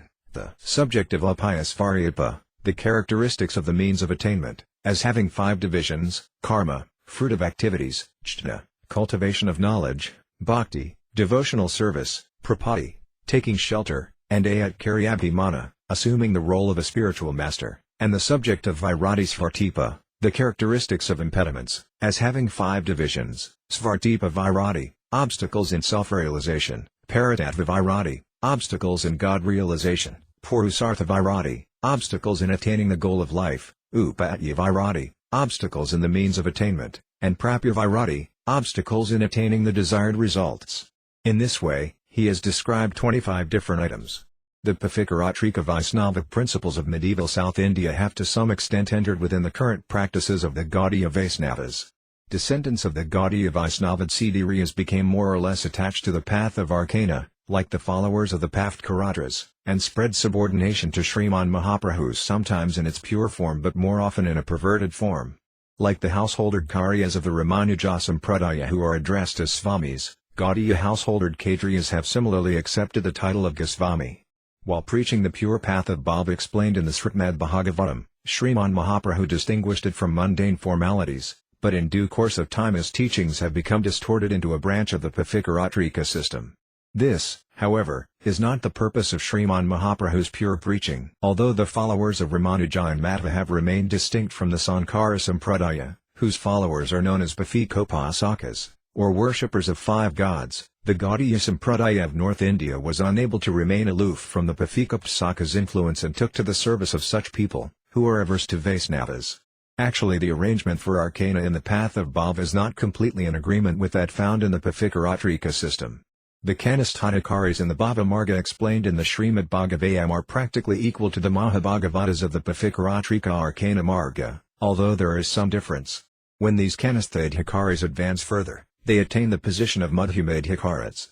And when the Madhyamadhikaris advance further, they attain the position of Mahabhagavatas, or Paramamsas. Sri Jiva Govamipada has quoted the following 8 verses from the Srimad Bhagavatam, November 2, 1948-55, to explain the position of the Mahabhagavatas. Gaidvapindriyarthan yonad vesti naharzyati visnirmayamidam pasyan savai bhagavatatam. Unlike the Kanistadhikari with a materialistic mentality, who engages his senses in enjoying their objects, the person who sees this variegated world as a creation of the illusory energy of Lord Vishnu is neither attracted nor repulsed while engaging his senses with their objects. He is indeed the greatest among devotees. This definition is in terms of both mental and physical disposition. Dhendriya pranamanodhyamyo janmapyayaksudbhayatarsakre samstra dharme revamahyamanosmrtahara bhagavata pradhana. One who simply by remembering the lotus feet of Lord Hari is no longer attached to the 5 objects of body, senses, life, air, mind, and intelligence, and who is thus no longer entangled in the miseries of birth, death, hunger, fear, and thirst is to be considered a Mahabhagavata, a foremost devotee of the Lord. Nakama karma bhajanam yasya setasi samteva vasudevakanailaya savibhagavatatama. The seed of lusty desires cannot fructify in the heart of one who is fixed in the service of the Supreme Lord and completely peaceful because he has taken shelter of the lotus feet of the Lord. Such a person is considered a Pradna Vaisnava, or topmost devotee of the Lord. Na yasya janma karma bhyam na varnas ramayati bisajjate sminaham bhavo divisahare priya. If one does not become proud of one's material body made of skin and flesh in spite of taking an aristocratic birth such as that of a Brahmana, executing pious activities like giving and accepting charity, and having a prestigious position within Varnasrama society, then one is to be considered the dearmost servitor of the Supreme Personality of Godhead. Na yasyasva para iti vikthmani vabita sarvabita samasanta savai bhagavatatama. One who sees no distinction of own and others in terms of his body and wealth, who treats all living beings equally, and who is always peaceful is considered to be a Mahabhagavata. Tribhuvana Vaibhava head of Pyakunthas murder ajatatma shurdavirvimargyatna kalati bhagavapadara vindalava nimistratam apiyasa Vaisnavagriya. One whose mind cannot be distracted from the lotus feet of Krishna for even a single moment, even if he achieves the benediction of ruling and enjoying the opulence of the entire universe, which the demigods whose hearts are dedicated to Lord Ajita aspire for, is to be considered Vaisnava Pradhana, the best of the Vaisnavas. Bhagavate Uravikramangri Sakana Kamani Kandrake Narastate Pidi Katham Upastatam Punasa Prabhavati Kandra Ibadite Rakatapa. A person who is afflicted by the burning heat of the sun experiences no pain from the cooling moonshine. So how can the fire of material suffering again burn one's heart when it has been cooled by the rays emanating from the jewel-like nails of the most powerful lotus feet of the Supreme Lord? Such a person is a Mahabhagavata.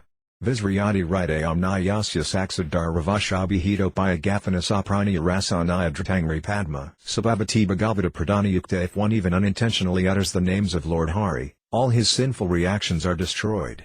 That Supreme Lord Hari never leaves the heart of one who has captured his lotus feet with love. Such a person is to be known as Mahabhagavata, the most exalted devotee of the Lord. The classification of Vaisnavas established in the Brahma-Vaivarta Purana, Krishnahan Mahakanda, Chapter 84, cannot be accepted as the same as the Pavikaratrika system of classification.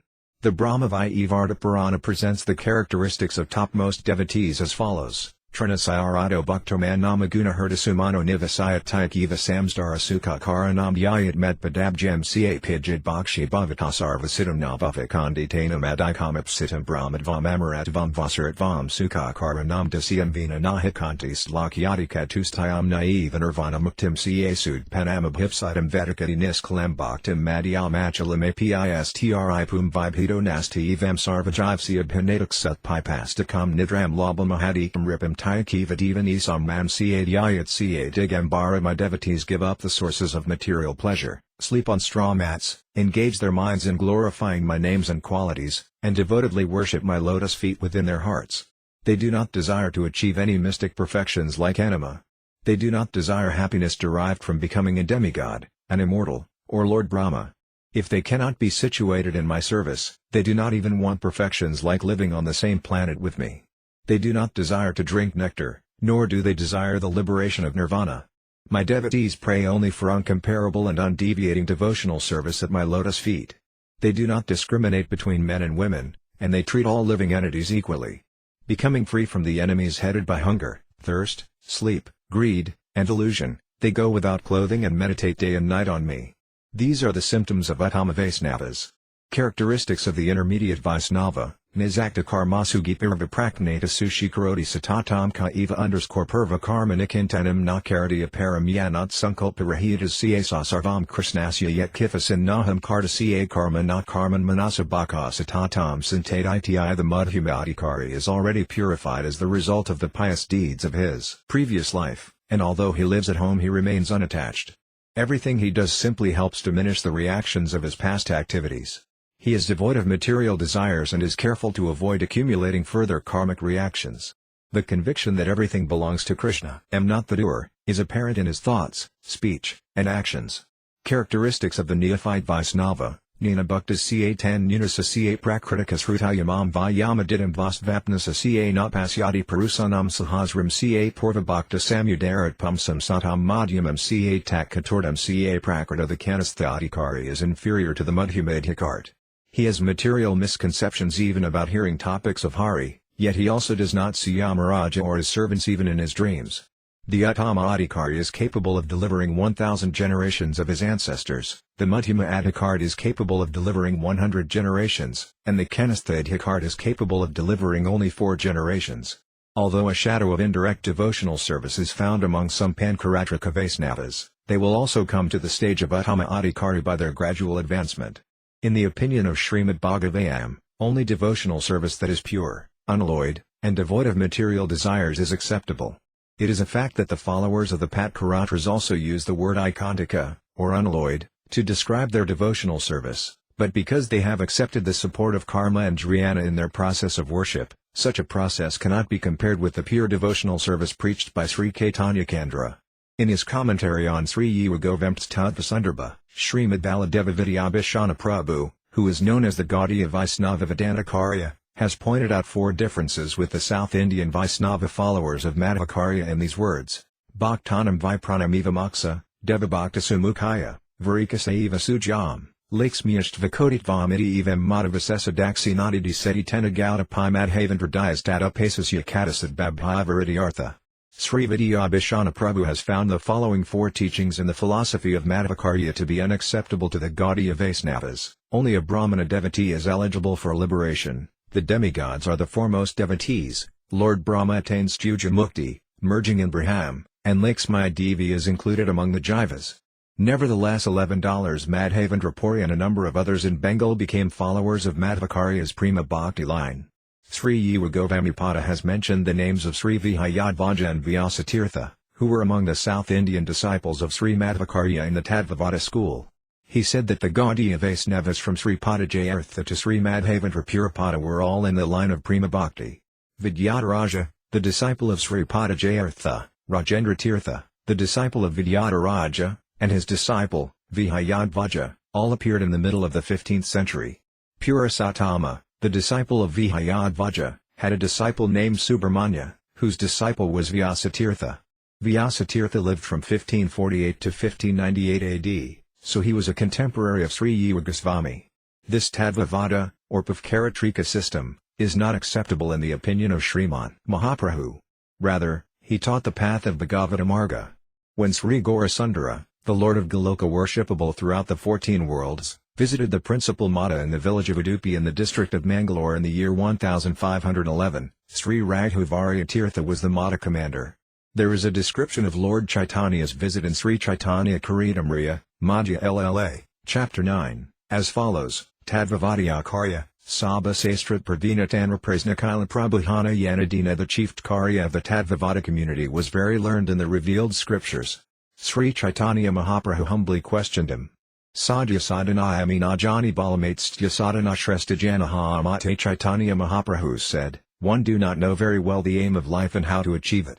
Please tell me of the best ideal for humanity and how to attain it." Ācārya kahi, varnas ramadharma, Krishna samarpana ahaya Krishna bhaktara shrestha sadhana. The Ācārya replied, "When the activities of the four castes and the four asramas are dedicated to Krishna, they constitute the best means whereby one can attain the highest goal of life. Patika vidamukti panavakunthkamanastja shrestahaya, astranartipana. When one dedicates the duties of varnas ramadharma to Krishna, he is eligible for 5 kinds of liberation. Thus he is transferred to the spiritual world in Vaikuntha. This is the highest goal of life and the verdict of all revealed scriptures." Prabhu kahi, Sastre kahi Shravana Kirtana Krishna Prema Seva Falira Parama Sadhana. Sri Chaitanya Mahaprabhu said, according to the verdict of the Stras, the process of hearing and chanting is the best means to attain loving service to Krishna.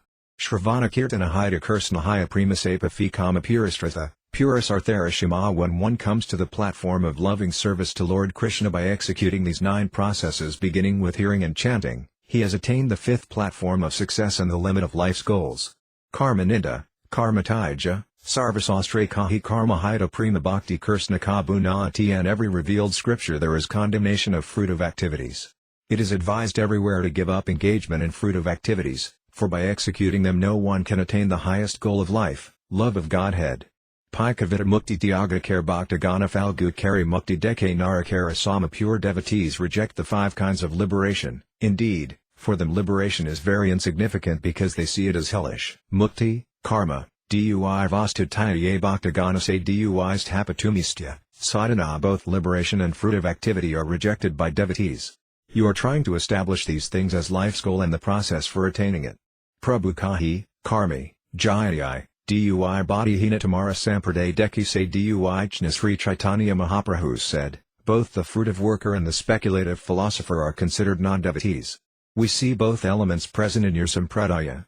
It is further stated in the Antya Lila, Chapter 5, Arikas Vabhavagararasuna, Bhaktagana Aistvaryas Vabhavagita Kare Prakatana. There is yet another characteristic of Lord Sri Chaitanya Mahaprabhu. O devotees, listen carefully to how he manifests his opulence and characteristics, although they are exceptionally deep. Sannyasi Pandita Ganarakari Te Garvanasani Kasidradavara Karina Dharmara Prakasa. To vanquish the false pride of so-called renunciants and learned scholars, he spreads real religious principles, even through a Sidra, or low-born 4th-class man. Bhakti, Prema, Dati Vikahi Ray Kari Victad Pani Pradyumna Misra Sahayas Rhoda. Sri Chaitanya Mahaprabhu preached about devotional service, ecstatic love and the absolute truth by making Ramananda Raya, a Gaza born in a low family, the speaker. Then Sri Chaitanya Mahaprabhu himself, the exalted Brahmana Sannyasi, and Pradyumna Misra, the purified Brahmana, both became the hearers of Ramananda Raya. Haridasa Dvaranama Mahatmaya Prakasa Sanatana Dvara Bhaktisiddhanta Vilasa. Sri Chaitanya Mahaprabhu exhibited the glories of the holy name of the Lord through Haridasa Thakura, who was born in a Mohammedan family. Similarly, He exhibited the essence of devotional service through Sanatana Goswami, who had almost been converted into a Mohammedan. Dolari Ripadavaravara Prima Rasalila Kabujite Paragambira Katni Arakila?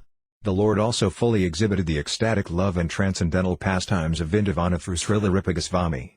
Considering all this, who can understand the deep plans of Lord Sri Chaitanya Mahaprabhu? It is not only the Sampradayakaryas who mistakenly compare the principles of karma kanda like following Varnasrama with devotional service like hearing and chanting. There are also non-devotee sampradayas opposed to the principles of devotional service who consider their misconceptions and various devices that bind them to material existence as Vaisnava practices.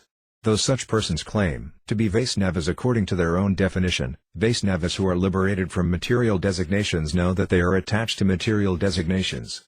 In his Bhakti Sundarbha, Srila Goswami Prabhupada has quoted various sources to describe a few categories of such Vaisnavas as follows: Skand, Dharmartam Jivitam Yesam Santandartam Ca Mathunam Pakanam Vipramukyartham _Jintid Vaisnavanara Visnu Purane, Nakalati Nijavarna Dharmatoya Samamatirth Mashurk Vipaksa Paksinaharati Nasi Ahadi Kittasadukast Hitam Anasam Tam Avi Visnu Bhaktam Padme. Jivitam Yasya Dharmarte Dharmohari Urta Eva Caho Ratrani Punyartam Tam Manye Vaisnavam Janam Burhana Radye, Siv Ca Paramazan Visnau Ca Paramatmani Samabudya Pravardani Te Vibhagavatoshima. In the Skanda Purana it is said, according to the fruit of workers, Vaisnavas are those whose lives are dedicated to following religious principles, whose sex life is meant for begetting children, and whose cooking is for satisfying the best of the Brahmanas.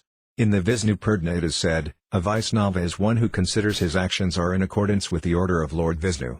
He who does not deviate from the principles of his Varna and Asrama, who treats his friends and enemies equally, and who neither destroys nor steals anything, such a sober person is a devotee of Vishnu.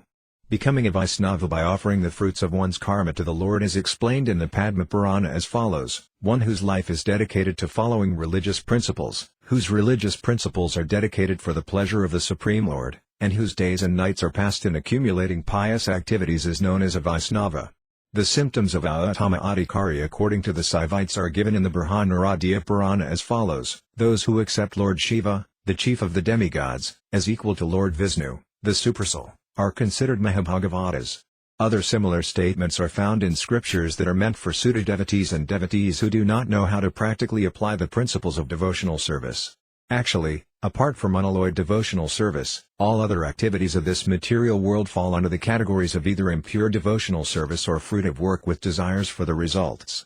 All such activities are subject to change, temporary, and contemptible.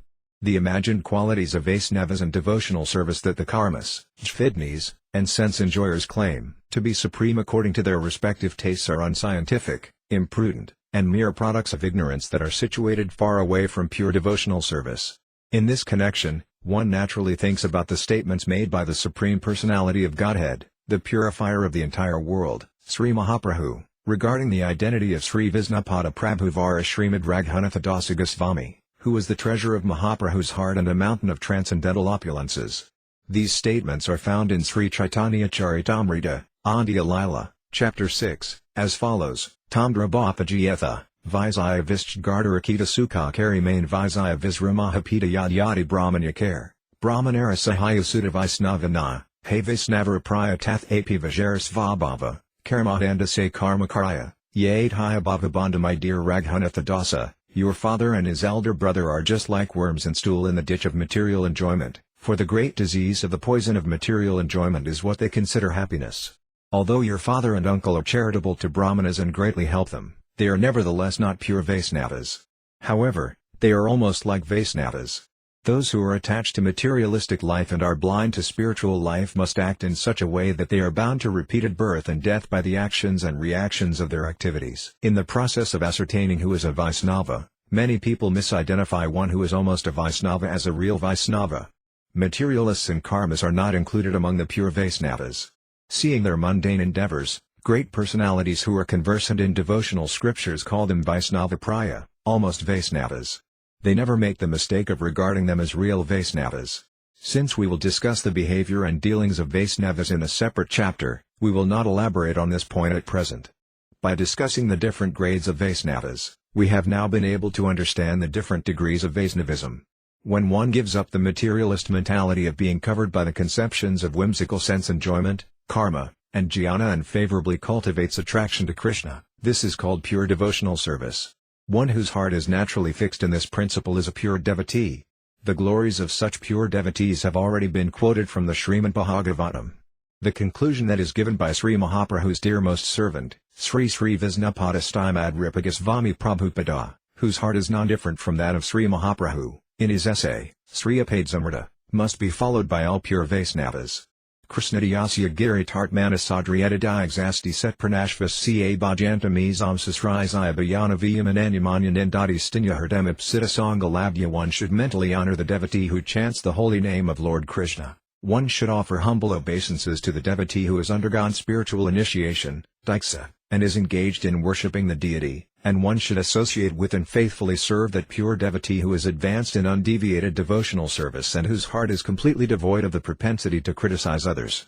Citing the authority of the Pavikaracharagamas in his Bhakti Sundarbha, C. Swami Prabhu has stated, Divyam Jnanam Yado Dadiat Kuryat Papasaya Sang Sayam Tasm Diksati Saparta Desikais Tattvakovada Diksa is the process by which transcendental knowledge is awakened and all reactions caused by sinful activity are vanquished. Learned persons who are expert in the study of the revealed scriptures declare this process to be called Diksa.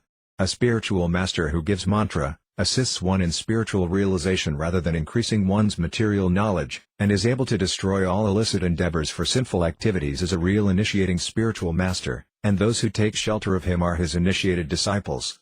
The instructions given to Mayadevi by Namakarya Srila Thakura Haridasa Prabhu, the king of devotees, regarding spiritual initiation are described in Srt Chaitanya Charitamrita, Anya 3.240-241, as follows: Sanakidma Sankirtana, Amahyajna Manye Tad Diksita Amihai Pratidine Yavat Kirtana Samapta Na Karyanya Kama Kirtana Samapta Highly, High Diksara of Israel have been initiated into a vow to perform a great sacrifice by chanting the holy name a certain number of times every day. As long as the vow to chant is unfulfilled, I do not desire anything else. When I finish my chanting, then I have an opportunity to do anything, unless one becomes qualified as a sacrificial Brahmana in the sacrifice of chanting the holy names. The name of Krishna does not manifest.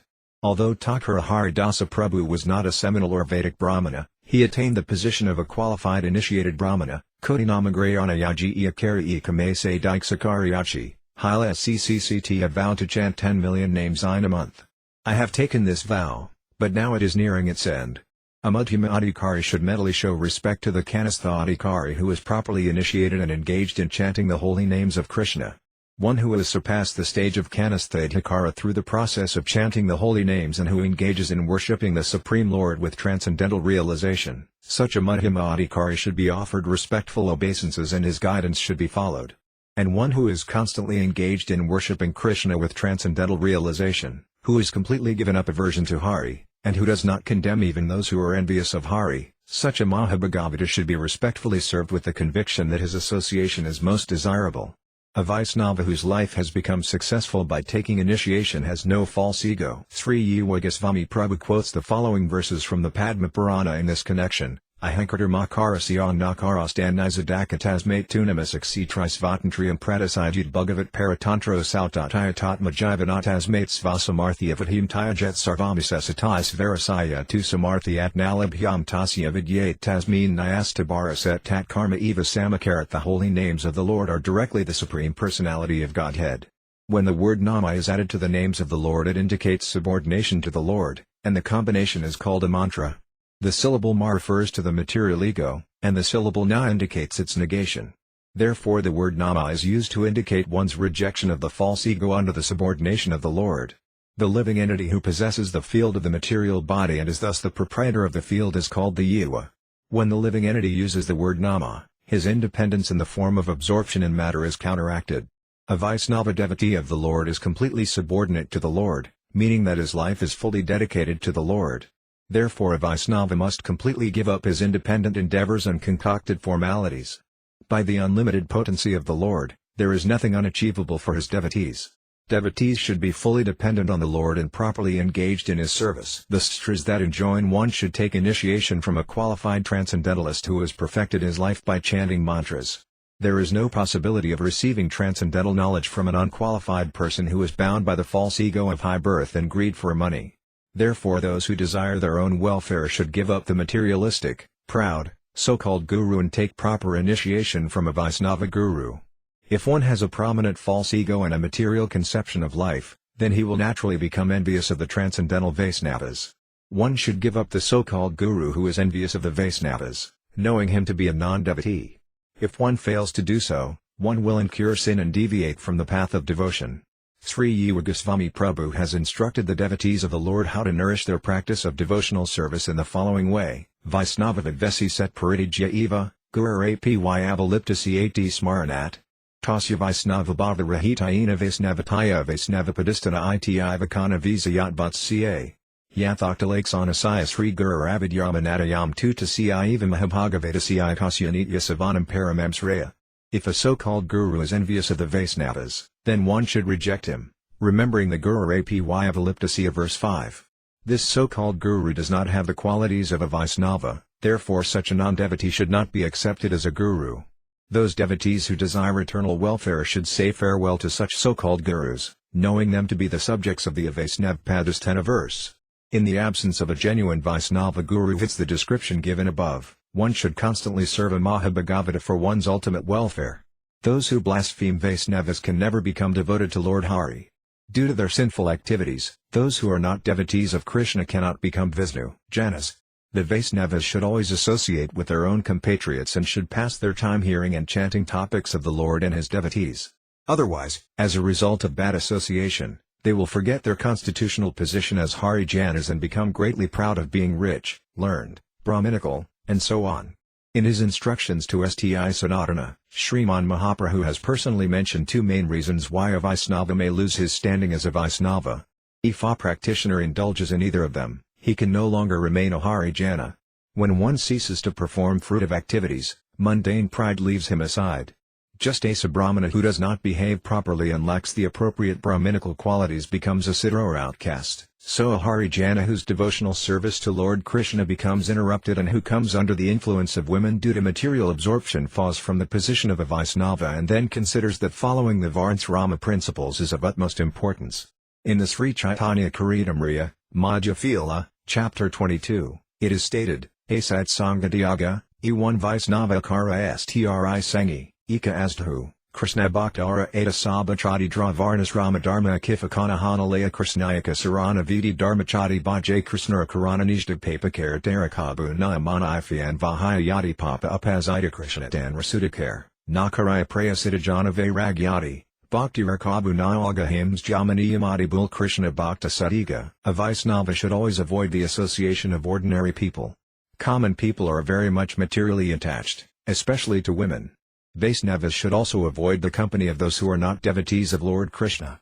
Without hesitation, one should take the exclusive shelter of Lord Krishna with full confidence, giving up bad association and even neglecting the regulative principles of the four Varnas and four asramas. That is to say, one should abandon all material attachment. Although the pure devotee does not follow all the regulative principles of Varnasrama, he worships the lotus feet of Krishna. Therefore he naturally has no tendency to commit sin. If, however, a devotee accidentally becomes involved in a sinful activity, Krishna purifies him. He does not have to undergo the regulative form of atonement. The path of speculative knowledge and renunciation is not very essential for devotional service. Indeed, good qualities such as non-violence and mind and sense control automatically accompany a devotee of Lord Krishna. The first obstacle for being able to identify oneself as a Vaisnava is Siri Sangha, association with women. Association with women is of two types, the first of which is regulated association based on Varnasrama principles.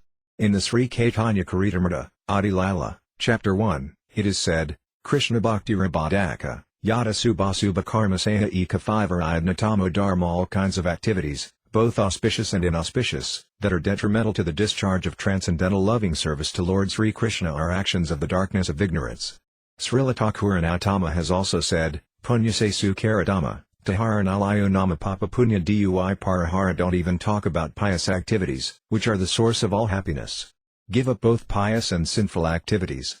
Giving up the association of Harijanas and becoming overly attached to the wife under one's protection is the symptom of bad association.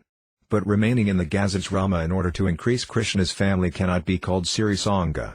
The second kind of STRI Sangha is unregulated association with women, which is irreligious and which creates disturbances in the Varnasrama society, because those who indulge in such association are engaged in sinful activities, abominable activities, or inactivity, and as a result they go to hell. The sinful people of the material world are completely unqualified to be called Vaisnavas. And pious people who strictly follow the rules and regulations of Varnasrama but are indifferent to the service of Hari are also completely unqualified to be called Harijanas. If the lowest classes of Prakriti Janas are addressed as Harijanas, then those who address them as such are ineligible to have the fortune of being called Harijanas. If Varnasrama and other fruitive activities enjoined in the Sairas become prominent in one's life, then one cannot become a Kifakana, or fully dependent on the Lord. Rather, these activities provoke offenses against the chanting of the holy names in the form of conceptions of I and mine. If a person who is fully surrendered to Krishna becomes proud of following Varnasrama principles, then it must be considered that he has become most unfortunate. Due to the influence of association with women, the whole material world is daily advancing in aversion to Hari. No one is able to understand the position of the Vaisnavas. Moreover, even if one gets freedom from material existence by giving up the regulated and unregulated association of women, he is still not completely delivered. He may still be bound by the non-devotional behavior of Dharma, Urta, and Kama, which are simply three other forms of STRI Sariga. Moksha, though not a form of STRI Sangha, is nevertheless a relative accomplishment, being simply the absence of material conceptions. Therefore the constant favorable cultivation of Krishna consciousness has been established as the principal item amongst the Vaisnava codes of behavior for removing the illusions of the non-devotees. Those who desire liberation are also non-devotees. Such persons reject Varnasrama principles, engage in self-worship, and falsely claim to be Paramamsas, therefore they cannot be Vaisnavas. If one realizes the transcendental position of the Harijanas and serves them, then he can also become a Harijana. If one wants to ascertain the process for achieving devotional service through material knowledge, his endeavor will simply be another form of karma. If one wants to ascertain the process for achieving devotional service through impersonal speculation, his endeavor will be dominated by the process of jhana. And if one simply wants to immediately enjoy sense gratification without considering its good and bad effects, his endeavor will simply be another form of sense gratification. There is no possibility for these three types of persons to achieve devotional service, which is the eternal spiritual propensity of the Harijanas. The term non-devotees refers to these three types of persons. Jarasandha, Kathsa, Sisapala, and others are also among the non-devotee aspirants of liberation averse to Krishna. The enlightenment of the path of jnana is considered most powerful by the karmis who are attached to religiosity, economic development, and sense gratification. But since it is an obstacle to the cooling moonshine of devotional service, it is not regarded highly by the unalloyed devotees who have already achieved knowledge and supreme auspiciousness. When the non-devotees who are averse to devotional service see the prohibited sinful activities of the pseudo-devotees, they become eager to treat them with their own medicine. But real devotees, or Harijanas, are not affected by such diseases. If a non-duplicitous aspiring Harijana is in any way infected by the influence of either of these three categories, then Lord Krishna himself protects him. The Srimad Bhagavatam, November 20, 2027-30, states as follows: Yatasrato mat kathas unarvina sarva karmasu veda dukitmakan kaman paridiyaj pyanas veritato bayadam apritas radalardradaniskaya jusamani ca 10 kamanduko darkam ca garhayan pertina bhakti yogina bhajato mad sakran munya kamaridaya nasyanti sarve maitardisthik bidyate herdaya granthis chidyante sarva samsayaksayant kajya karmani maidrast goldmani. The Supreme Lord said, one who develops faith in my names, qualities, and pastimes, who has given up attachment for worldly and Vedic activities and their fruits, who has understood material sense gratification as the source of misery yet is unable to give it up, such a faithful devotee has firm conviction that all his necessities will be attained simply by the execution of devotional service. So he goes on enjoying the sense gratification that he knows will lead to misery, while condemning this sense enjoyment and worshipping me with pure love. In this way an introspective person constantly engages in my devotional service as have described it, and I take residence in his heart and personally vanquish the contamination of lust. If one installs me in his heart, faults can no longer remain there, the knots in his heart are untied, his doubts are removed, and his desires for fruitive activities are eradicated. The conditioned souls who are attached to and maddened by material sense enjoyment proudly consider themselves the doers and thus become bound in the manifold network of karma. When such people come to understand that the results of their karma are insignificant, then only do they begin to give up their attempt to lord it over material nature and develop faith in the topics of the Supreme Lord. When one develops faith in the topics of Lord Hari, he can give up self-identification as the doer in his desire to lord it over. He then understands that all forms of material sense gratification are simply impediments on the path towards his goal of life. Yet even after understanding this, he is unable to give up his long-standing inclination for sense gratification due to bad habits and weak faith. If one who is situated in such an unfortunate state desires to increase his faith in the topics of Hari and serve him with strong attachment, then the firm conviction that if one consider myself the doer, I will simply meet with miseries in this world will to a great extent protect one from material attachment.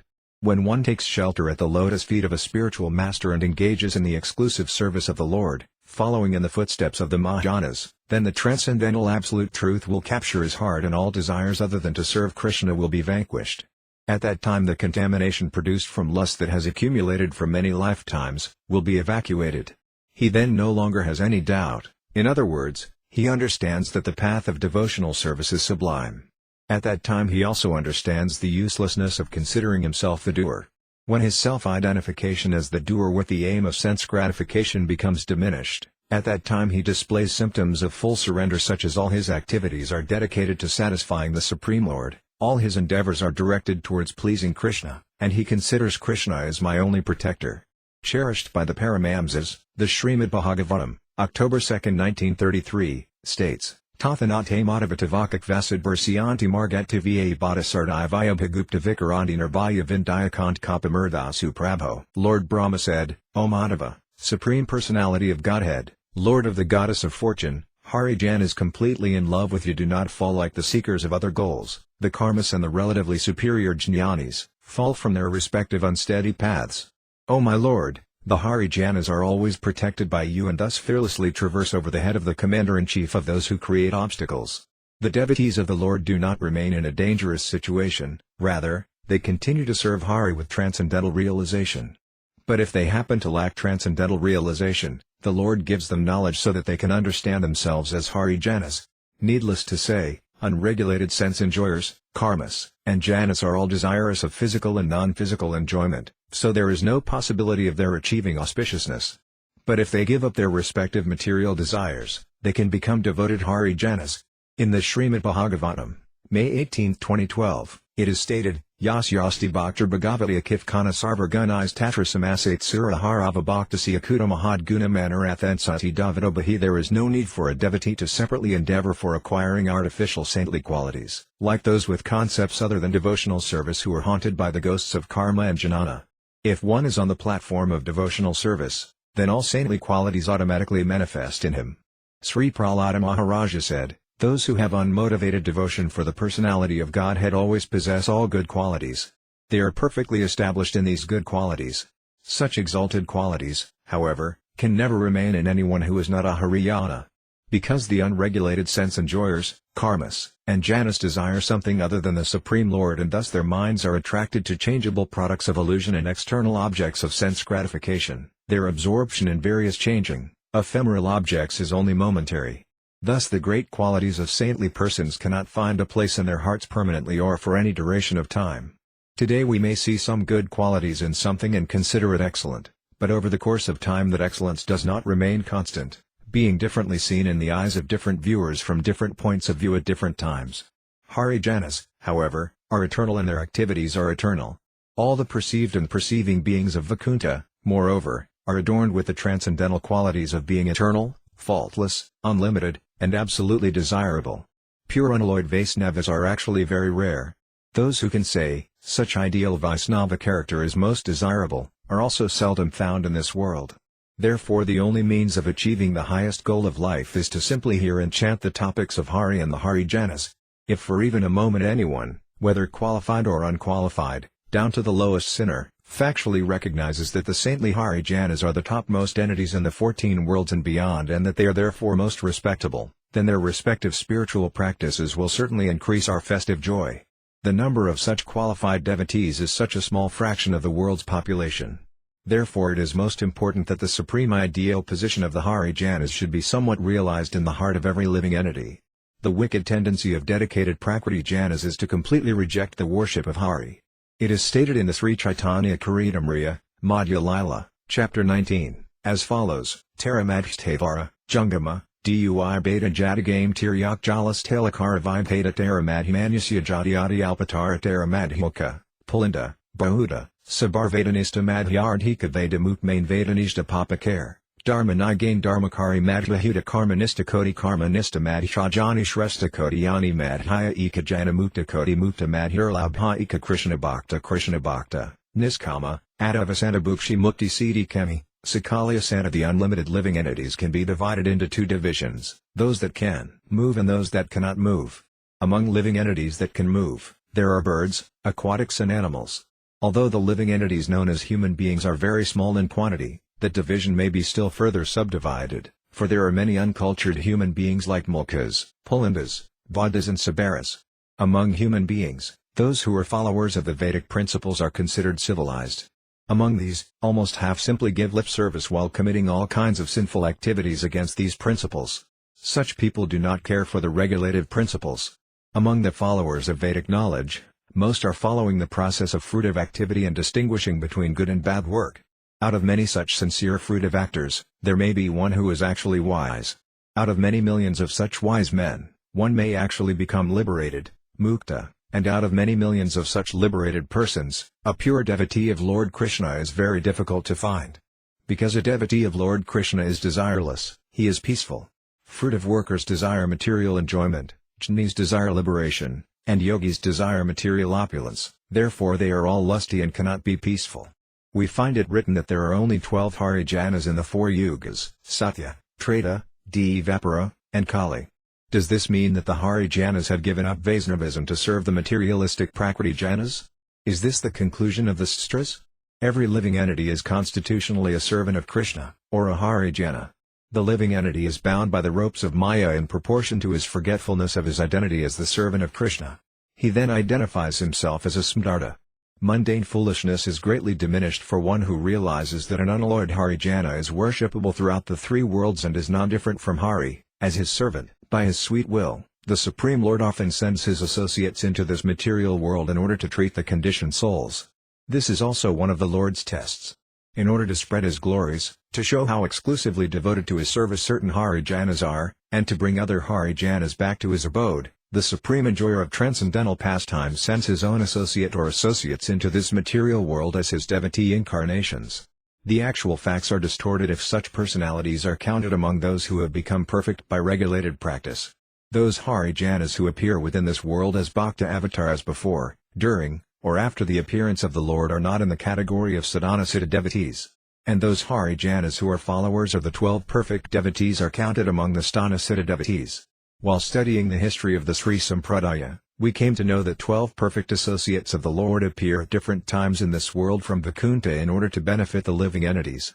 Also from authoritative Gaudiya texts such as Sri Gauraganadasiddhipika we can learn of the identities the Lord and his associates of Goloka and Vaikuntha assume in Gaura Lila.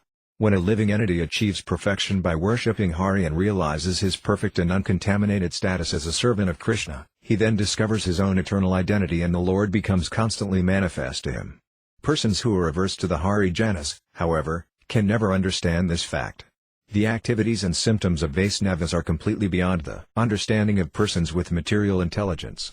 During the 4 yugas, innumerable Harijanas have honestly worshipped the Supreme Lord, showing a perfect example in their lives.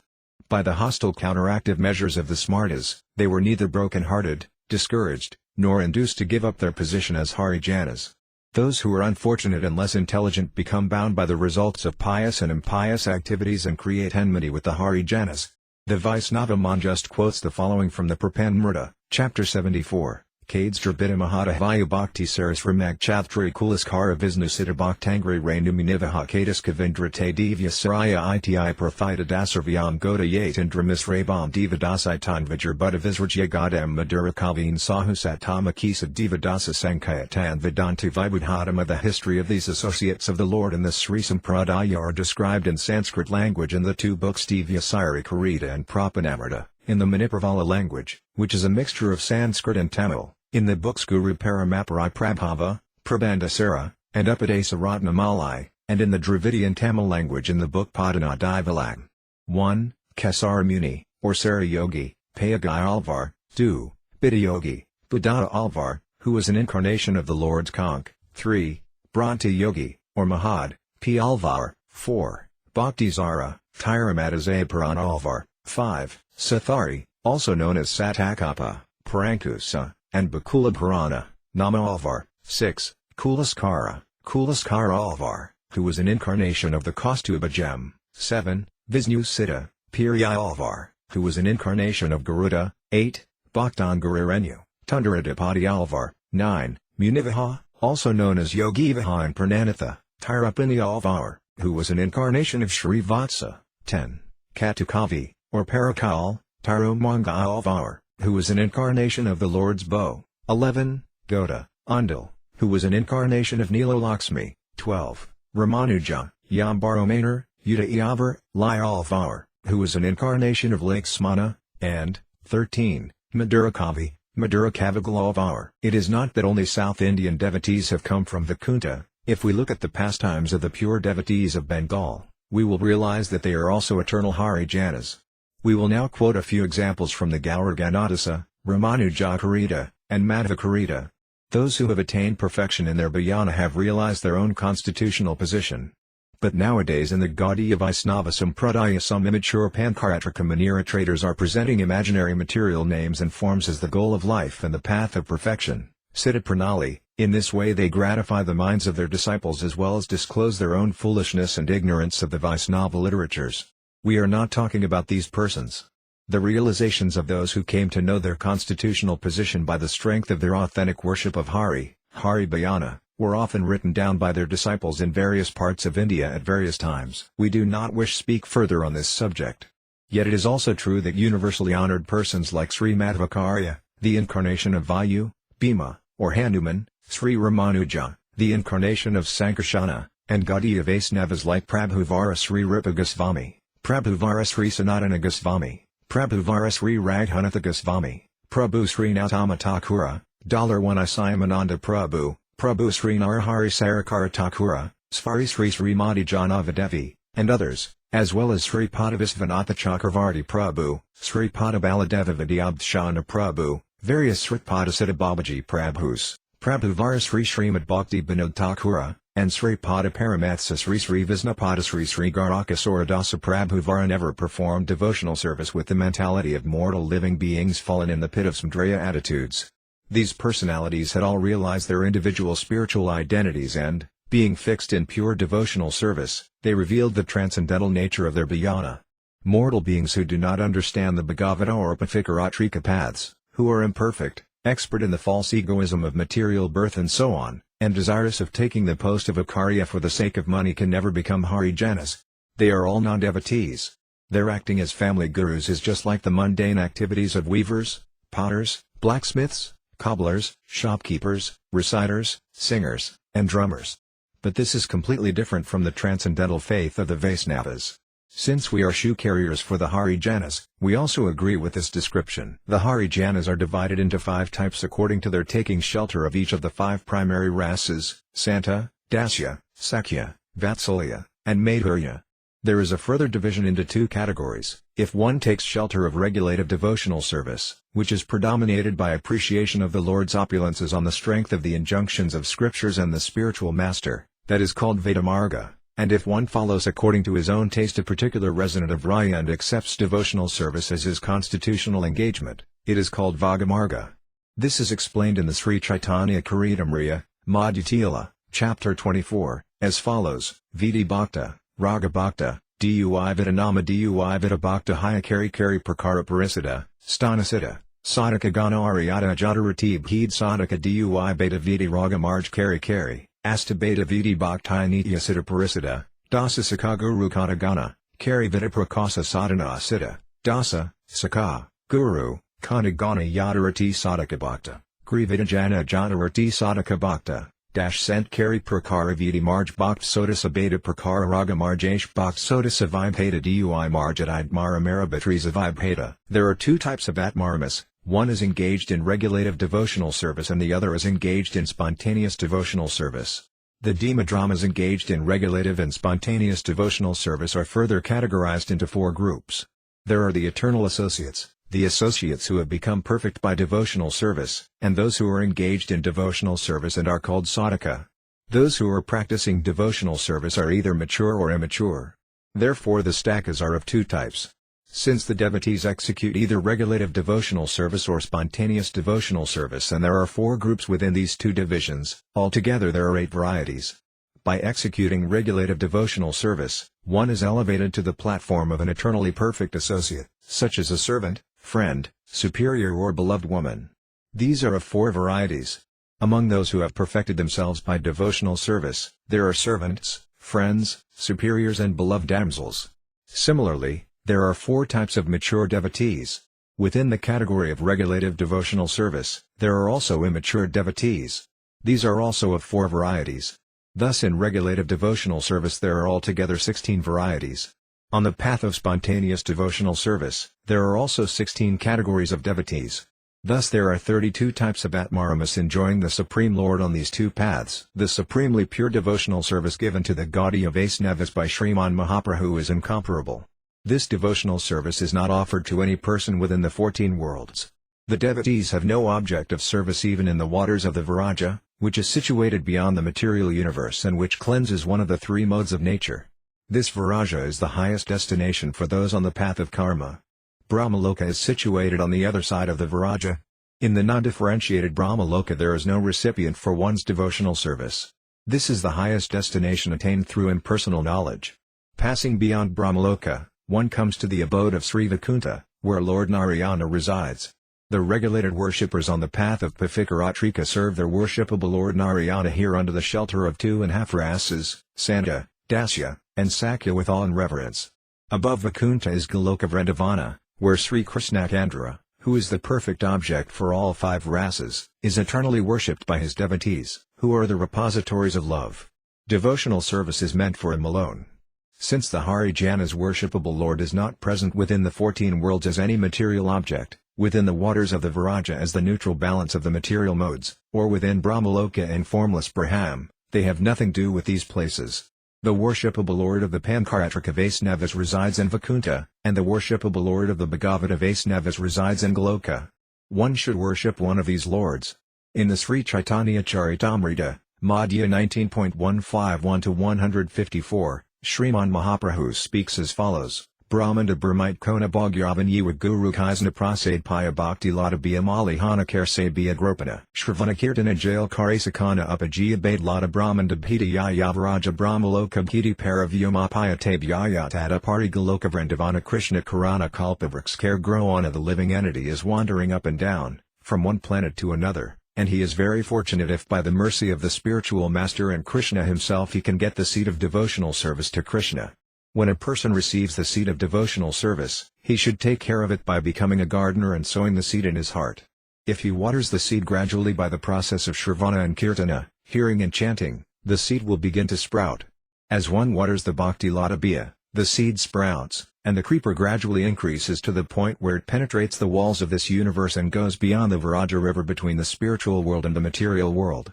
It attains Brahmaloka, the Brahma effulgence, and, penetrating through that stratum, it reaches the spiritual sky and the spiritual planet Goloka Vrindavana. Being situated in one's heart and being watered by Shravana Kirtana, the bhakti creeper grows more and more. In this way it attains the shelter of the desired tree of the lotus feet of Krishna, who is eternally situated in the planet known as Goloka Vrindavana in the topmost region of the spiritual sky. Nothing material, no matter how glorious, can be compared with these super excellent devotees of the Lord. As one cannot compare a mustard seed with Mount Meru, a drop of water with the ocean, or a dwarf with the high sky, it is similarly improper to compare the prestige of the Harijanas with any ordinary mundane prestige. We will now cite some examples from the scriptures and some narrations of the Mahajanas regarding the pathetic results achieved by materially conditioned entities who endeavor to directly or indirectly criticize, envy, or disrespect such Harijanas with either their speech, bodies, or minds.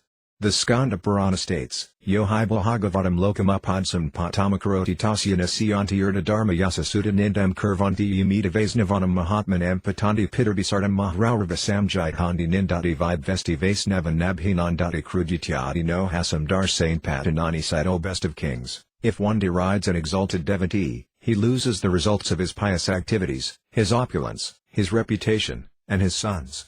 Those fools who blaspheme great Vaisnavas fall down to the hell known as Mahara Arava, accompanied by their forefathers. Whoever kills or blasphemes a Vaisnava, whoever is envious of or angry with a Vaisnava, and whoever does not offer proper greetings or feel joy upon seeing a Vaisnava certainly becomes fallen.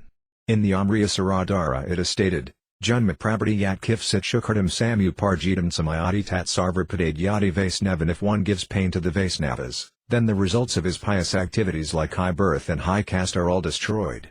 In the Devarakta Mahatmya it is said, Karapatres ca Falyant Sutivaryama Sezanin Indam Kurvandi Yi Papa Vaisnavanam Madamanam Pujito Bhagavan Visnar Janmantara Satar Api Prasadati Navas Vatma Vaisnav C Kapamenite. Those most sinful people who criticize great Vaisnavas are subjected by Yamaraja to the severe punishment of being sliced in pieces by very sharp saws. Lord Hari, the supersoul of the entire universe, is never pleased with the miscreant who insults a Vaisnava, even if he has worshipped Vishnu for hundreds of births. Also in the Skanda Purana it is said, Shrivam Kritvi tu samanam avaham kurut tu ya Vaisnavanam mat pulasn vayoyati sangsayamo. Ruler of the world, one who first respects a Vaisnava and then later insults him is vanquished along with his family. In the Brahmavaivarya Purana, Krishna Janmakanda, it is stated, Yin Indandi Herzikasam Tad Bhaktam Punya Ripanam Satajan Marjitam Punyamizam Naziati Nisidam Te Pasayanti Mahagorkum Bapake Bayanaki Bhaksida Kita Sanaganya Yvats Kandra Divakar out Tasya Darsanamai Rena Punyam Naziati Nisidam Gatigum Snaiva Ravimtrastatativ Advanvijujati. Those who criticize Lord Drasikya or the Vaisnavas, who are under his auspicious shelter, lose all the pious credits they have accrued in 100 births. Such sinners rot in the Kumbhipaka hell and are eaten by hordes of worms for as long as the sun and moon exist. If one sees a person who blasphemes Lord Vishnu and his devotees, then the results of all his pious activities are lost. When learned persons see such non-Vaisnavas, they purify themselves by taking bath in the Ganges and looking at the sun. Sri Ramanujacharya has stated, Srimad Bhagavatar Kanam Bhagavadati Yavadaradamam Sri Visnaravam Guru Taram Sri Vaisnavalanganam Tirth Dade Sayuta Padajad Guru Taram Tirtham Tadiyangri Japayanad Visnu Bhaktanam Purisartho Sti Nataratesatad Vesata Kitasitanstinas Animat Manasri Vaisnava Ramahabhagas Alapam Karaye Sadatadiya Desakajanan Napase Puruzadaman Sri Vaisnavanam Chnani Dritvapi Visa Yacharate Sartam Vanakakajane Sahavasham Nakaraye. The worship of Vaisnavas is greater than the worship of the Supreme Lord. Insulting a Vaisnava is more offensive than insulting Lord Vishnu. The water that has washed the feet of a devotee is more pure than the water that has washed the feet of Krishna.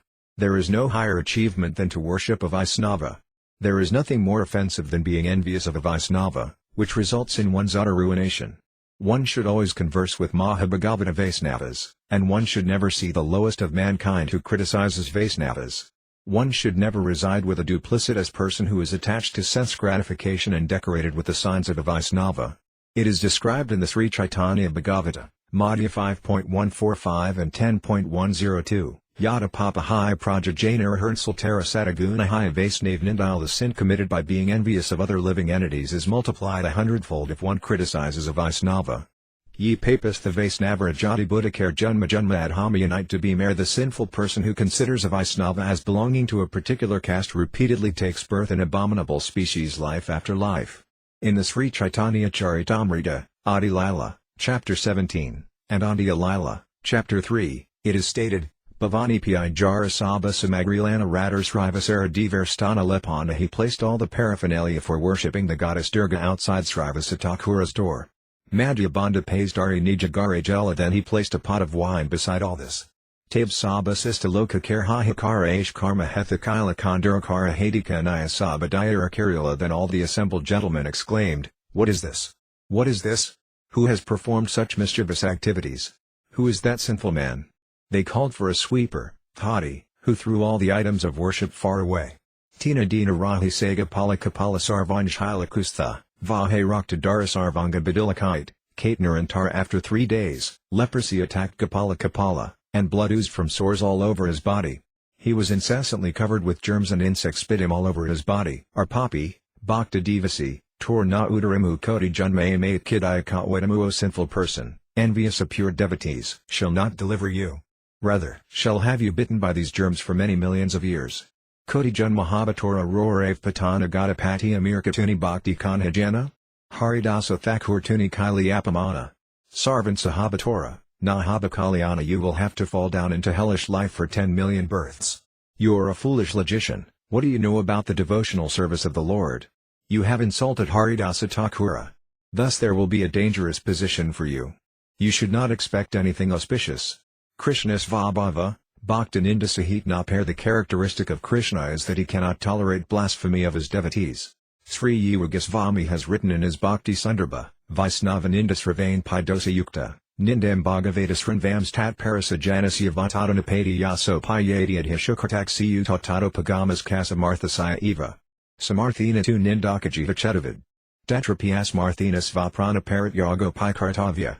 Yathoktam Devya, Karnaupadhayanarayad Yadakalpais Dharmavatari Asrana Burna Burasayameen Chindyat Prasahi Rusadam Asatam Prabhus Sij Jivamasan Api Tato Visrajetsa Dharma. Not only those who criticize Vaisnavas are faulty, but those who hear criticism of Vaisnavas are also offenders.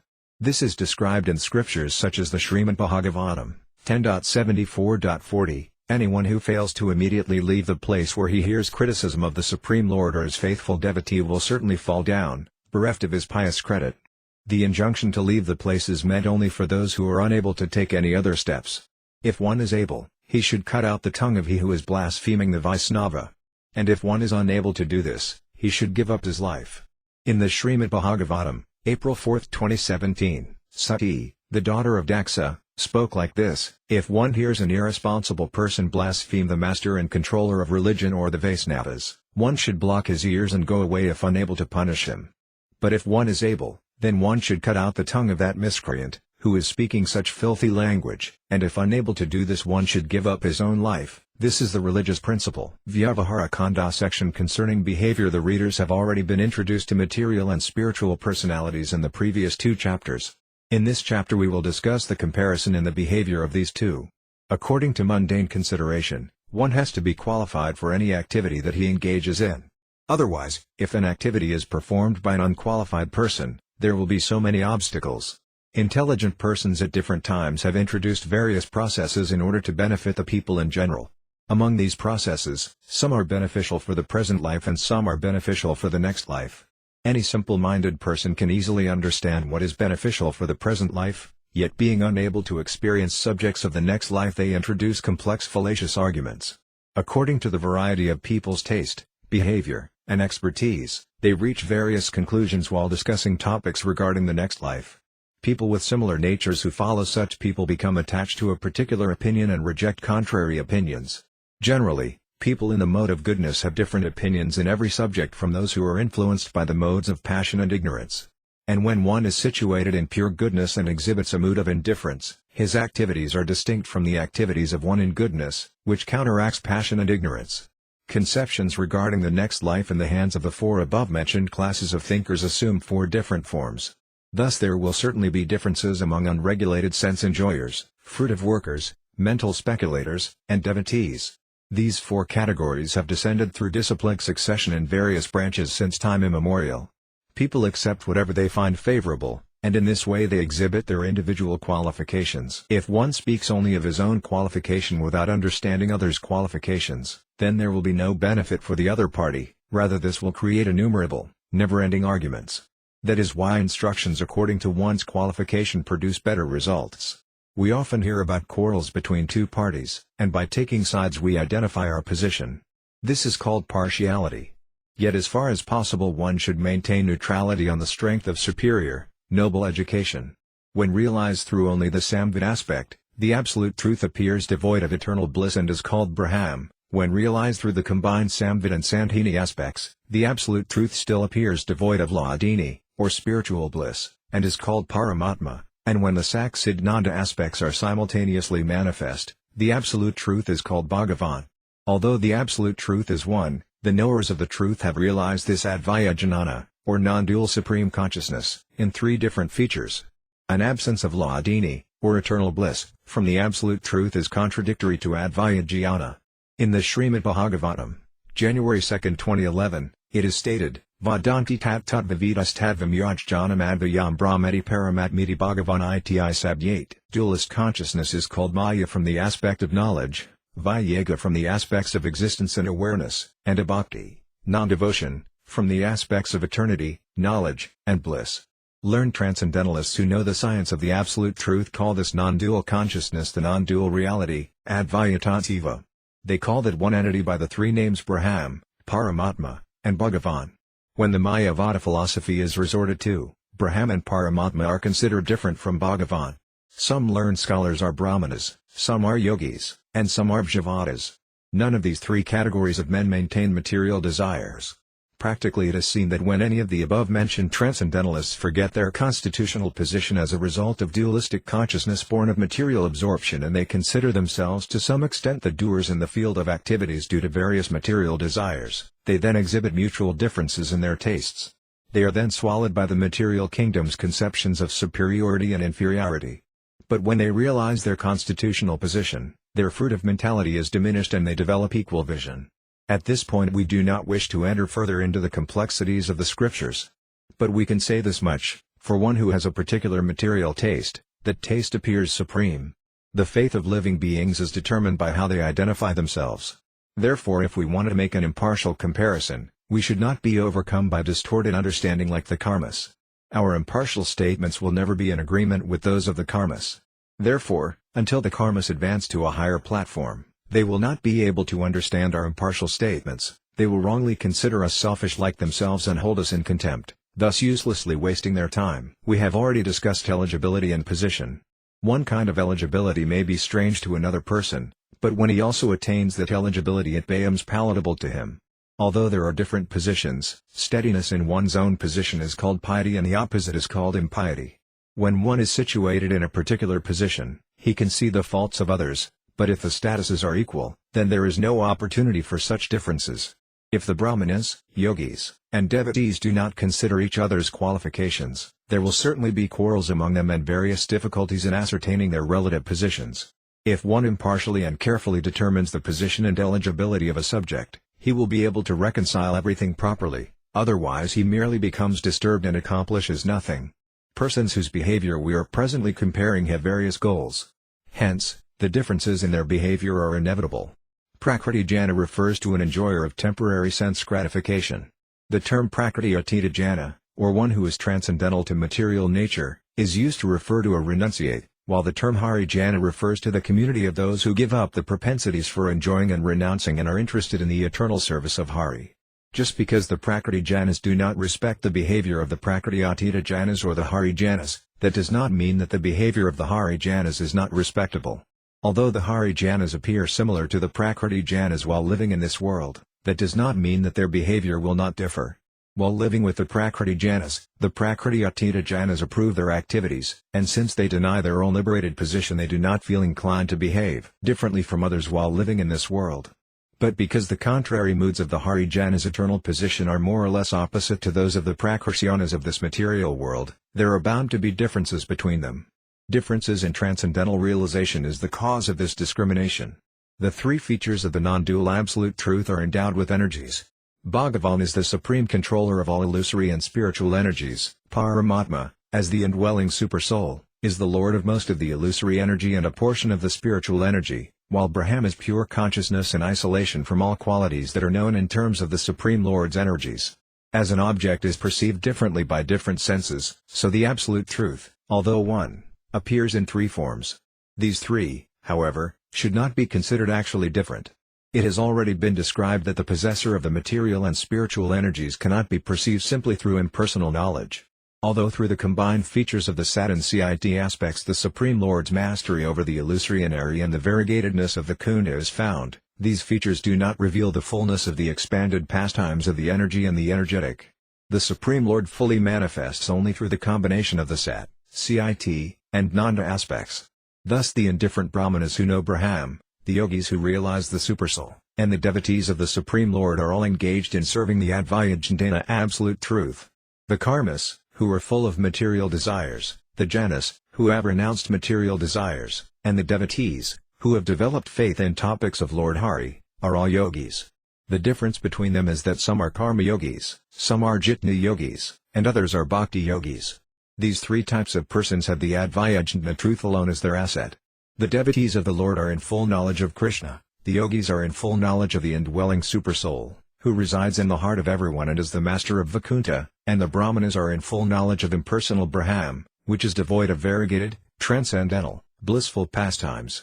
On the pretext of philosophical argument, no one should say that the devotees have no knowledge of Krishna, the yogis have no knowledge of the Supersoul, and the Brahmanas have no knowledge of Brahman.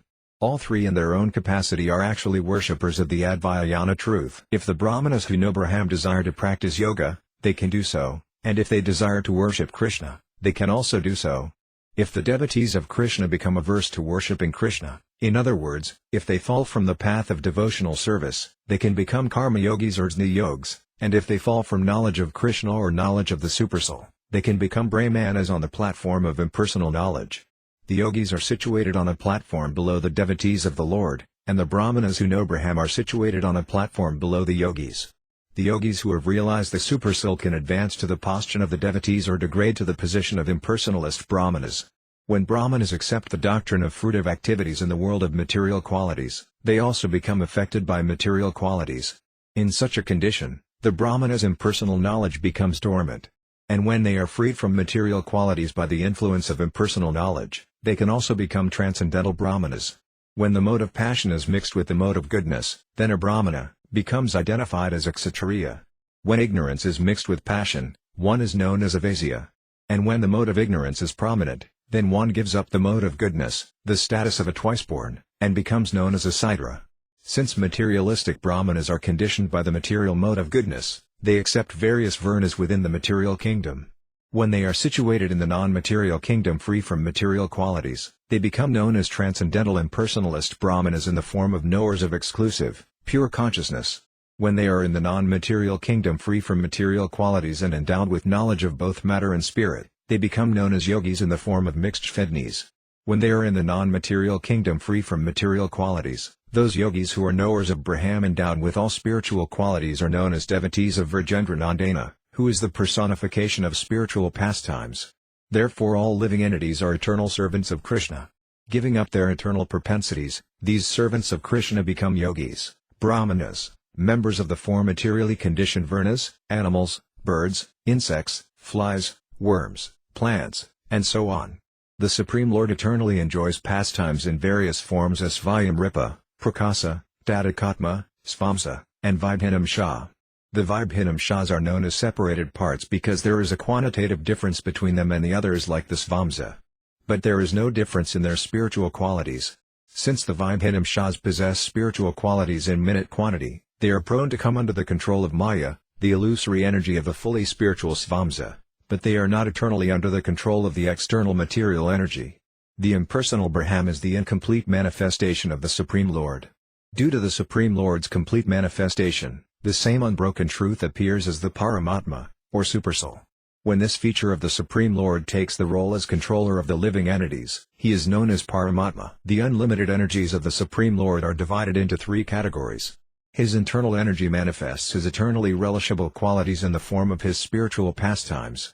His external energy creates superior and inferior undesirable conditions within finite time and produces the temporary nature of things.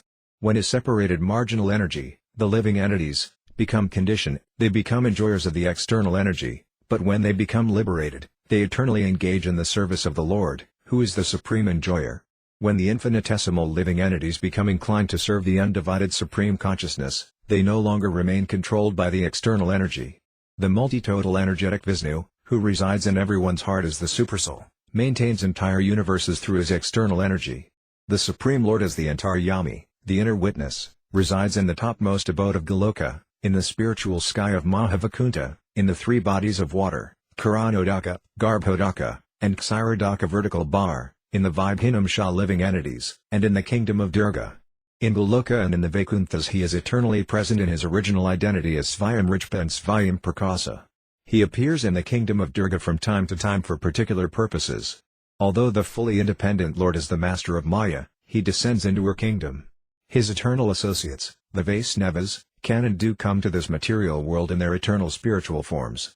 When the Vibhinamsha living entities become averse to the service of Hari due to being subject to the control of Maya, they enjoy the fruits of their activities, through their enjoyment-prone material minds and bodies. But when such living entities become free from the coverings of karma and jnana and devoid of material desires through the process of Saddhana Bhakti, they then cultivate the favorable service of Lord Krishna. Being liberated from the bondage of Maya, they are established in the kingdom of bhava and prema, or ecstasy and love, and become famous as Saddhana Siddha devotees. Due to being situated in the marginal position, living entities who are averse to Hari assume the nature of mixed consciousness. In other words, when the marginal energy living entities mix with the external energy, they consider themselves the enjoyers and then enter the material world. The cause of the spirit soul's coming to live in this world in aversion to Krishna is his misuse of his free will. When this aversion becomes strong, the living entities accept a material mind and body in order to enjoy the temporary material world and thus come under the control of fruitive reactions. And when, on the strength of pious activities, they become transcendental to the Varnasrama principles, which distinguish superior and inferior behavior in this world, they become paramamsas by perfecting themselves through sthana.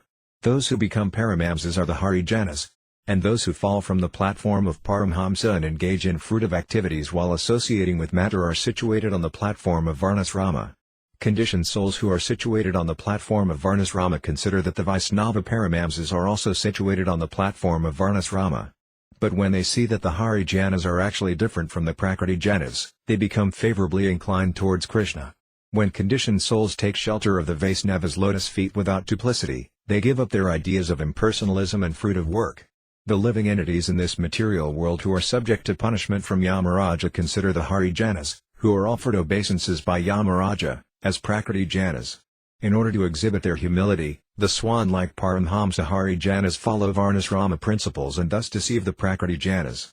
Actually, the Prakriti-janas and the Harijanas are completely opposite in nature to each other, like illusion and reality. While remaining in the material world, the living entities display two different tastes regarding their object of worship.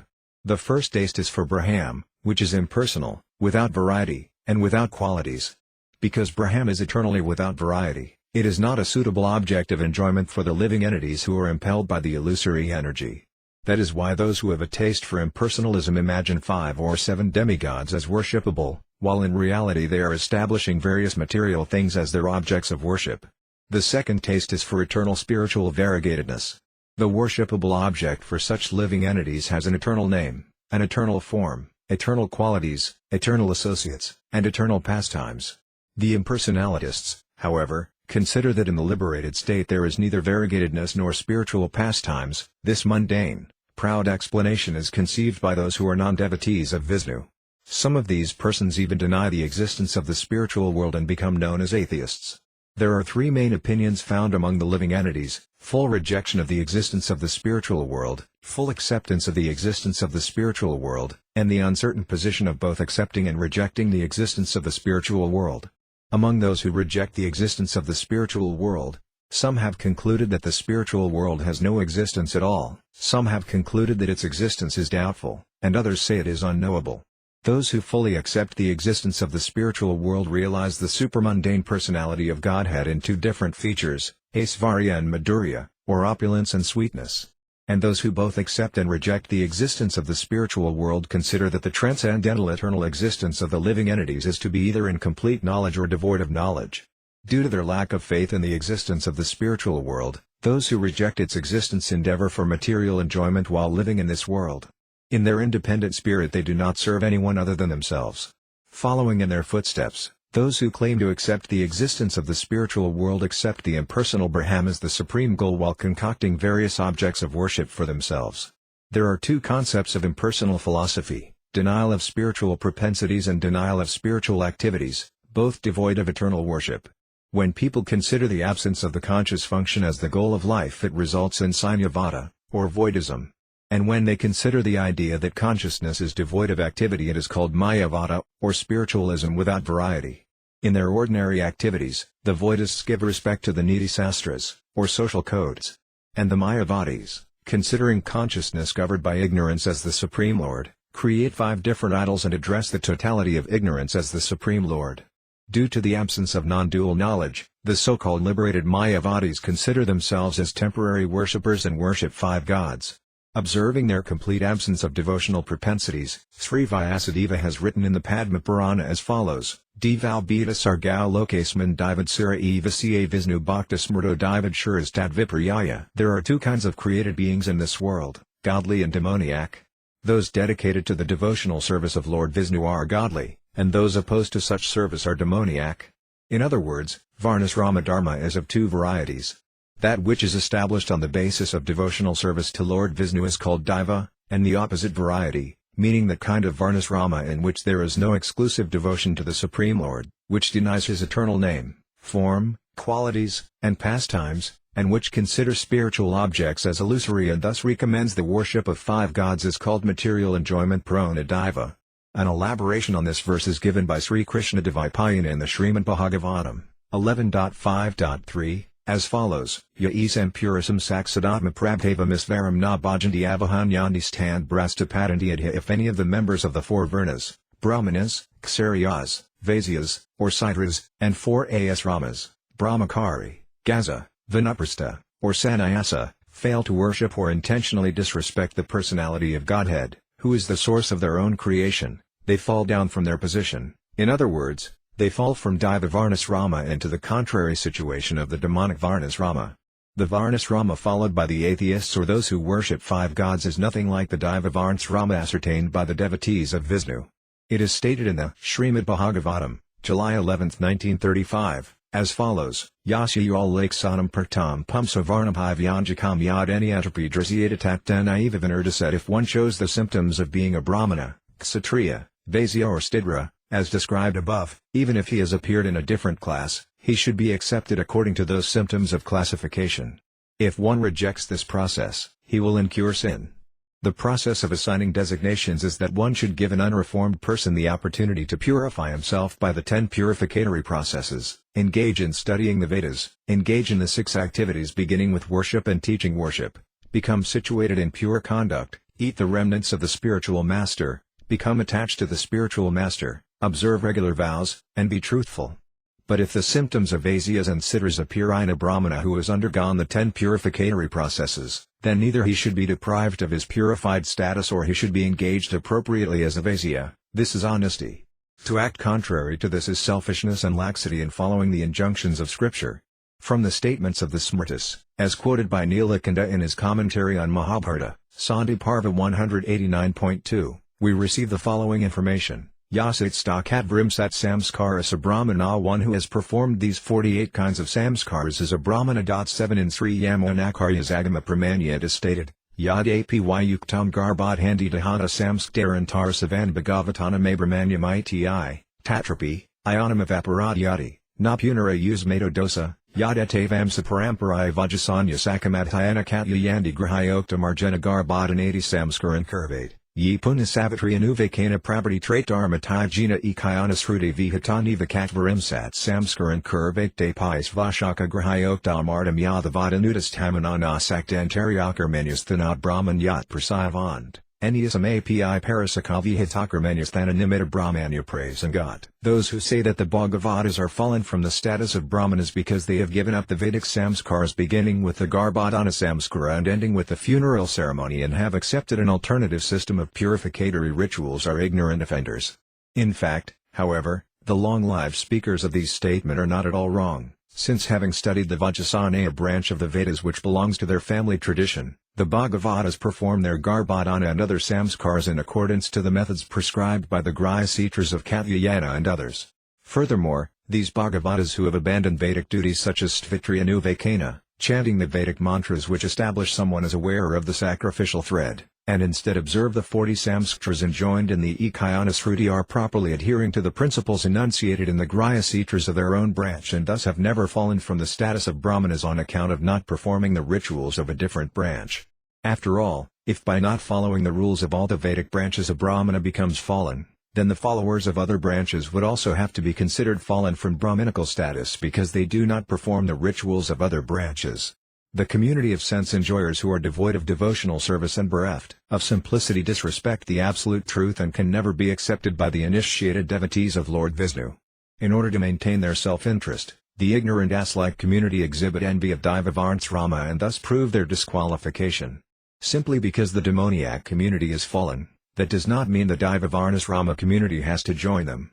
The devotee community is always ready to disassociate from the demoniac followers of Visvasrava's son, Ravana, and always eager to associate with Hiranyakasipu's son, Prahlada. The godly devotees of Vishnu also appear in demoniac families. And it is not unheard of for those who are averse to the devotional service of Lord Vishnu to take birth in the families of demigods and brahmanas. The devotees of Vishnu can take birth in all types of families. Yet if one considers that they are following demoniac Varnasrama because they are situated in an inappropriate family due to their past activities and birth in a particular family, the Daivavarnasrama community, who are devoted to Vishnu, do not agree. The Siddhāryas of the Vaisnava Sampradayas do not accept either the worship of 5 gods by the impersonalist Sampradaya or the immature application of Varnasrama principles. Due to humility, the swan-like Vaisnavas do not formally accept the symptoms of Varnasrama. That is why the Vaisnavad Siddhāryas did not always push them to give up their humility and perform ordinary Vedic rituals. Whenever the Vaisnavas are abused by the followers of demoniac Varnasrama, pure Varnasrama is protected by the understanding that Varna is determined according to qualification. We have cited the histories of more than 1,000 followers of pure Varnasrama in the Prakriti Jnana Khanda of this book. Apart from those, many other topics concerning the topmost position of Vaisnavas who renounce non-devotional Varnasrama and non-devotee behavior are found in the scriptures. Particularly due to their Vaisnava behavior, there was no obstacle in accepting them as initiated Brahmanas. The following of pure Varnasrama has not been stopped in the Sri Ramanandi branch of the Sri Ramanuja Sampradaya. Pure Varnasrama was functioning in this same way in ancient times. Due to the gradual increase in selfishness and material absorption, the real purport of Varnasrama has been forgotten and a lifeless Varnasrama has become current.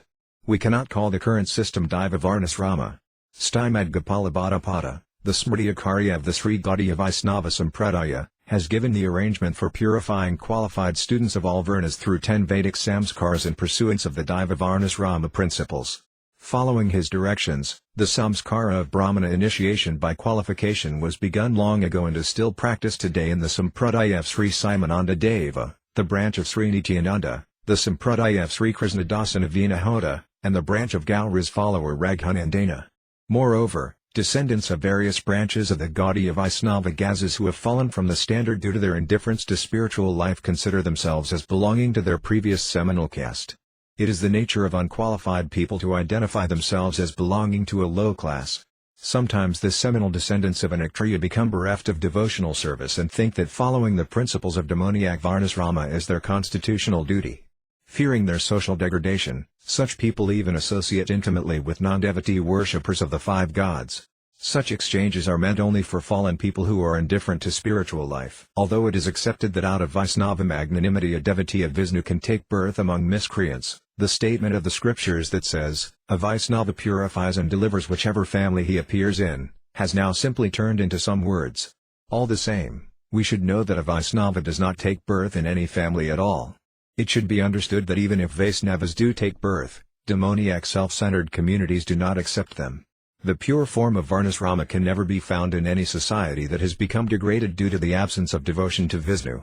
The Padma Purana states, $Vapakamivanexeta loke viprama Vaisnavam Vaisnavo Varnobhyo Pipunati Bhuvanatrayam Nasidra Bhagavad Bhakta State 2 Bhagavatam Sarvavarna Sute Sidra Yuna Bhakta Janardane Stidram Va Bhagavad Bhaktam Nidam Svapakam Tathaviksate Jati Samanyat Sayati Narakam Dhruvam Bhaktar Astavita Hyasa Yasman Malikshpai Vartate Savai Prandra Munis Restha Sajani Sasya Pendatatasmai Diyam Tato Grayam Sasya Pelyoyadhari. If a person born in a Brahmana family is in a Vaisnava, a non-devotee, one should not see his face, exactly as one should not see the face of a Khandala, or dog-eater.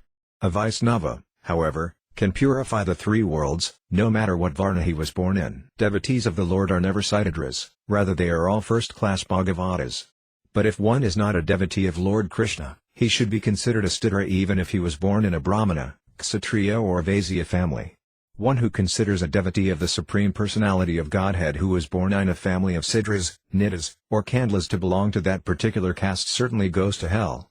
If these 8 types of devotional service are seen in a person, even if he was born in a family of Mulkas, then such a topmost Brahmana, best of sages, Jnant, and Pandita should be offered food and his remnants should be accepted, for such a Vaisnava is as worshipable as the Supreme Personality of Godhead.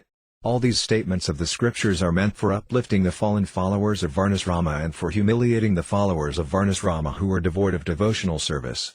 The Srimad Bhagavatam, November 17, 2010, 12-13, states, Dakrita yuj varnonarnam hamsa iti smrta kriya krita prajajatyutasmate krita yugam vijatrata muk mahabhagapranan mi hridayat tri vidyapradurabhit tasyaham santri vrn makavipraksatria vit sidra makabhadarupadajave ridyat purusajyadya makara laksana. In the beginning, in Satya Yuga, there is only one social class, called Hamsa, to which all human beings belong.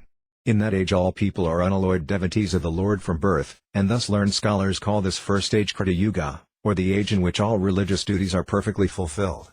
O greatly fortunate one, at the beginning of Treta Yuga Vedic knowledge appeared from my heart, which is the abode of the air of life, in three divisions, as Arji, Sama, and Jajur. Then from that knowledge I appeared as threefold sacrifice. In Treta Yuga the four social orders were manifested from the universal form of the personality of Godhead. The Brahmanas appeared from the Lord's face, the Kshatriyas from the Lord's arms, the Vaisyas from the Lord's thighs and the Siddhas from the legs of that mighty form. Each social division was recognized by its particular duties and behavior. In the beginning there is only one social class called Hamsa. Later, when Satya Yuga was finished and Treta Yuga began, the four Varnas were divided according to qualifications and activities. In the Srimad Bhagavatam, 11.5.2, it is stated, Makabhira Padakya Purusazyas Rame Saha Katvarojinir Varnagunar Vipradaya Prathak. Each of the four social orders, headed by the Brahmanas, was born through different combinations of the modes of nature, from the face, arms, thighs and feet of the Supreme Lord in his universal form. Thus the four spiritual orders were also generated. In other words, the Brahmanas were born from the mouth of the universal form through the mode of goodness, the Kshatriyas were born from his arms through the mode of passion, the Vaisyas were born from his thighs through the modes of passion and ignorance, and the Siddhas were born from his feet through the mode of ignorance. In the Srimad Bhagavatam, November 17, 2014, it is also said, Gosrama Jaganito Brahmacharyam Hirdo Mama Vaxis Thaladvainvdsa Sanidasa Sarasi side of the Sanidsis appeared from the head of the universal form, the Brahmacharis came from the heart, the Vanaprasthas appeared from the chest, and the Gazas appeared from the loins. In course of time, people deviated from the principles of Varnasrama and began to ignore the qualifications. That is why the Varnas are presently ascertained only by seminal consideration. If the ascertainment of Varna by qualification is completely discarded, however, and ascertainment only through seminal consideration is followed, then the Upanayana Samskara, or sacred thread ceremony, should be given along with the Yata Samskara, or birth ceremony. But instead of this, a person's propensities should be examined, and if the mode of goodness is seen, then he should be awarded the sacred thread and be allowed to study the Vedas. The Upanayana Samskara must be awarded in the early stage of one's life. After undergoing this samskara one is allowed to study the Vedas and perform other rituals. But if one wants to become a Brahmana at the end of one's life, there are many Vedic mantras that oppose this. If one does not begin to study the Vedas at the proper time, one will not have the fortune of becoming competent. If one spends most of his life uselessly as a Kshatriya, Vaisya, or Stidra, then his spiritual progress is hindered. That is why persons like Vaisvamitra and Vaidehavya had to struggle hard to become Brahmanas. Many times Kshatriya, Vaisya, and Siddhara children were awarded the Upanayana Samskara and accepted as Brahmanas after their propensity or nature was examined by an ācārya. Those who failed to exhibit higher propensities at the proper time were obliged to accept a Varna according to their nature. The Mahabharata, the Harivamsa, the 18 Puranas, and other ancient histories of India are evidence of this fact. Whenever an ācārya was not able to determine a person's Varna, he was considered as being of the same Varna as his father. In the Mahabharata it is mentioned that in the age of Kali there will be doubts about deciding a person's Varna according to seminal consideration. The principal qualifications of Brahmanas, who are in the mode of goodness, are simplicity and truthfulness. But there are many opinions regarding seminal qualifications. The time for examining a person's worldly inclination is between the ages of 8 and 22. According to worldly considerations, if a student's position remains undetermined through this period of examination, he is called a vracya. This does not mean, however, that the spiritual inclinations of a person should be examined in the same way. The reason for this is that a person's inclination for spiritual life may rise by some good fortune at any time.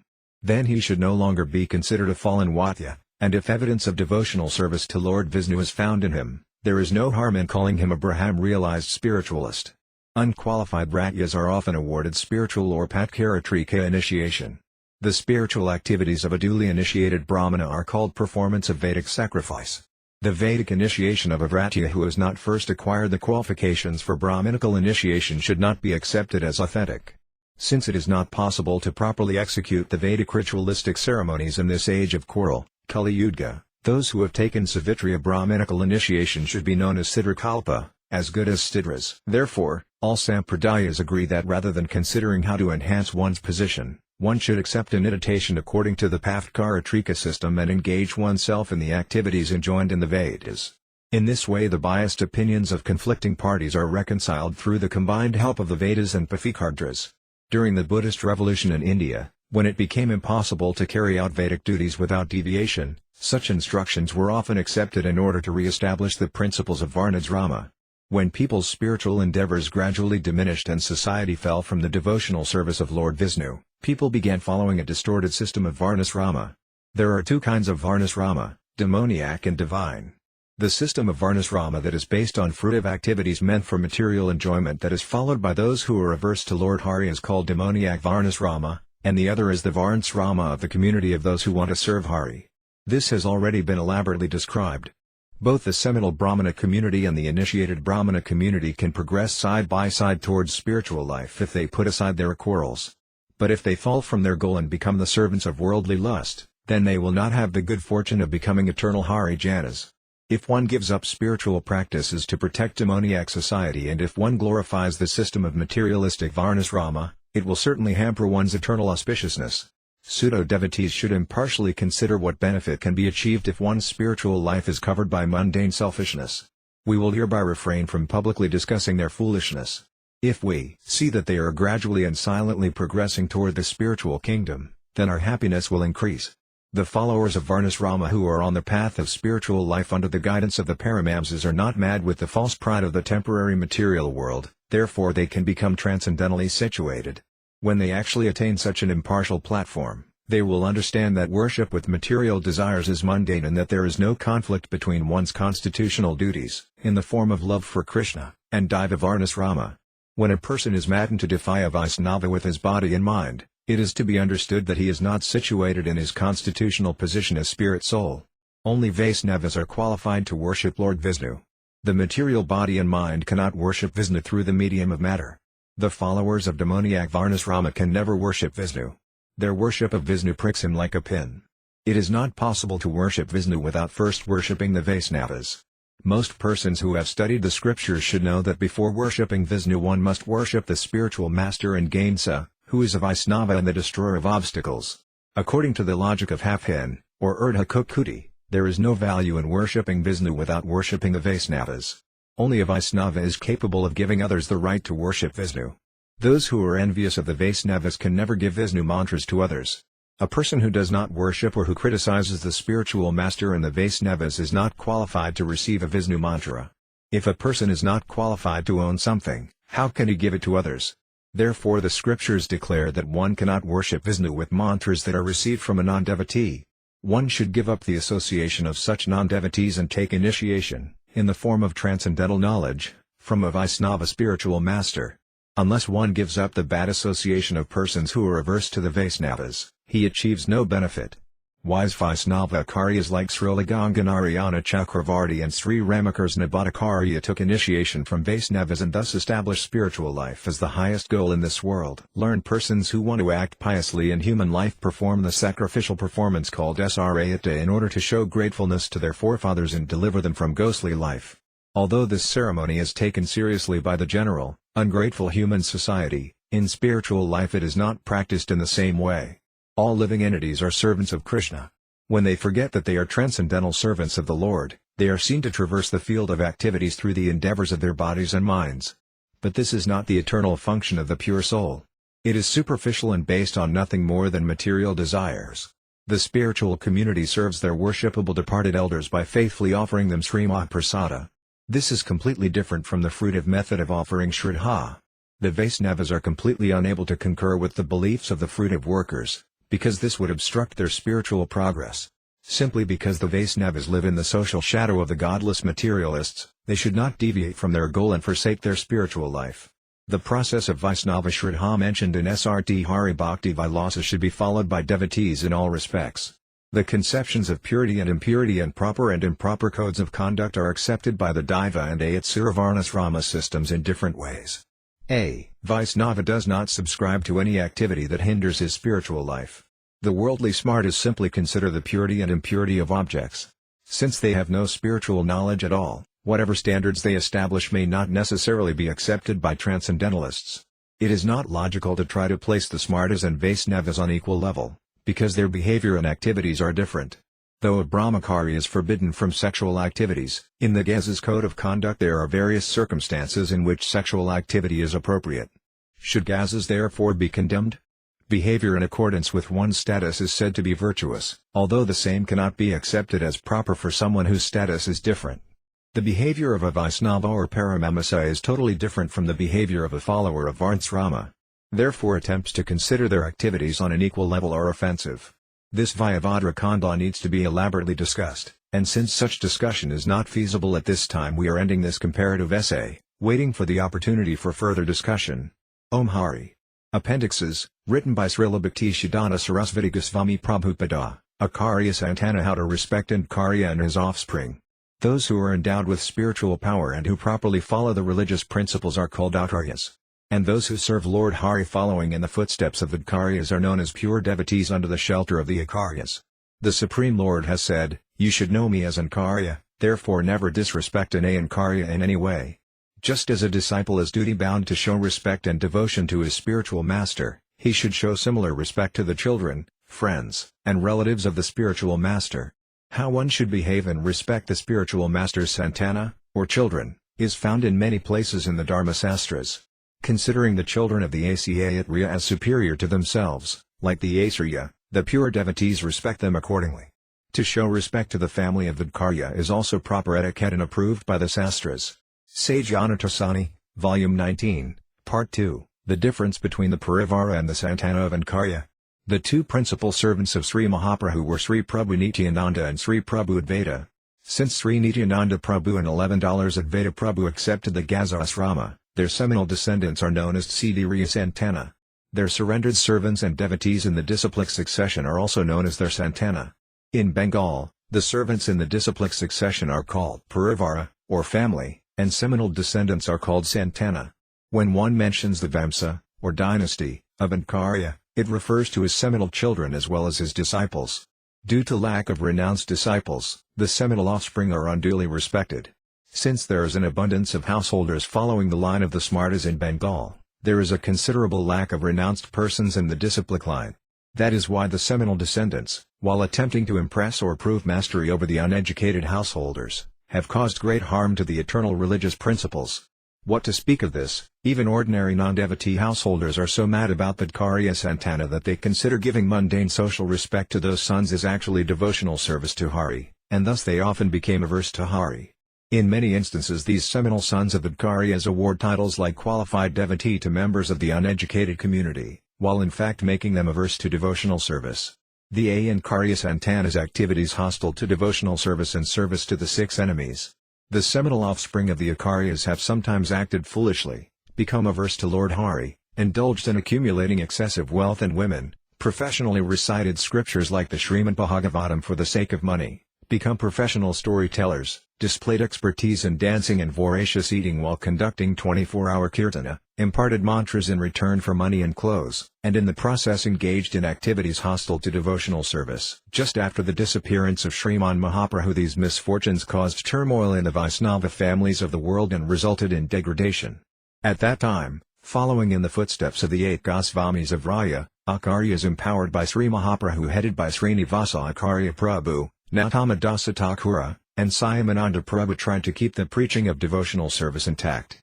Later, during the time of their descendants, the flow of pure devotional service was again covered.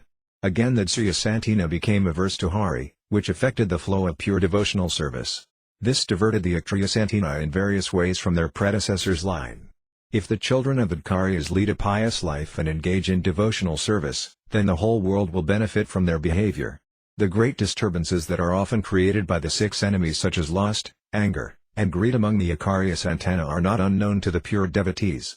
Being the offspring of Lord Brahma, every living entity is in Siddhārya Santana. Brahma, the original spiritual master, is the foremost ācārya. From whom the four Varnas and other living entities have taken birth. According to the different occupations, various Varnas and castes were created among the descendants. Actually all living entities are Santana of the original ācārya, Lord Brahma. Sri Gaurasundara and his associates especially tried to keep that ācārya Santana's service attitude intact, just like their fathers. The degradation of the ācārya Santana is due to their karma.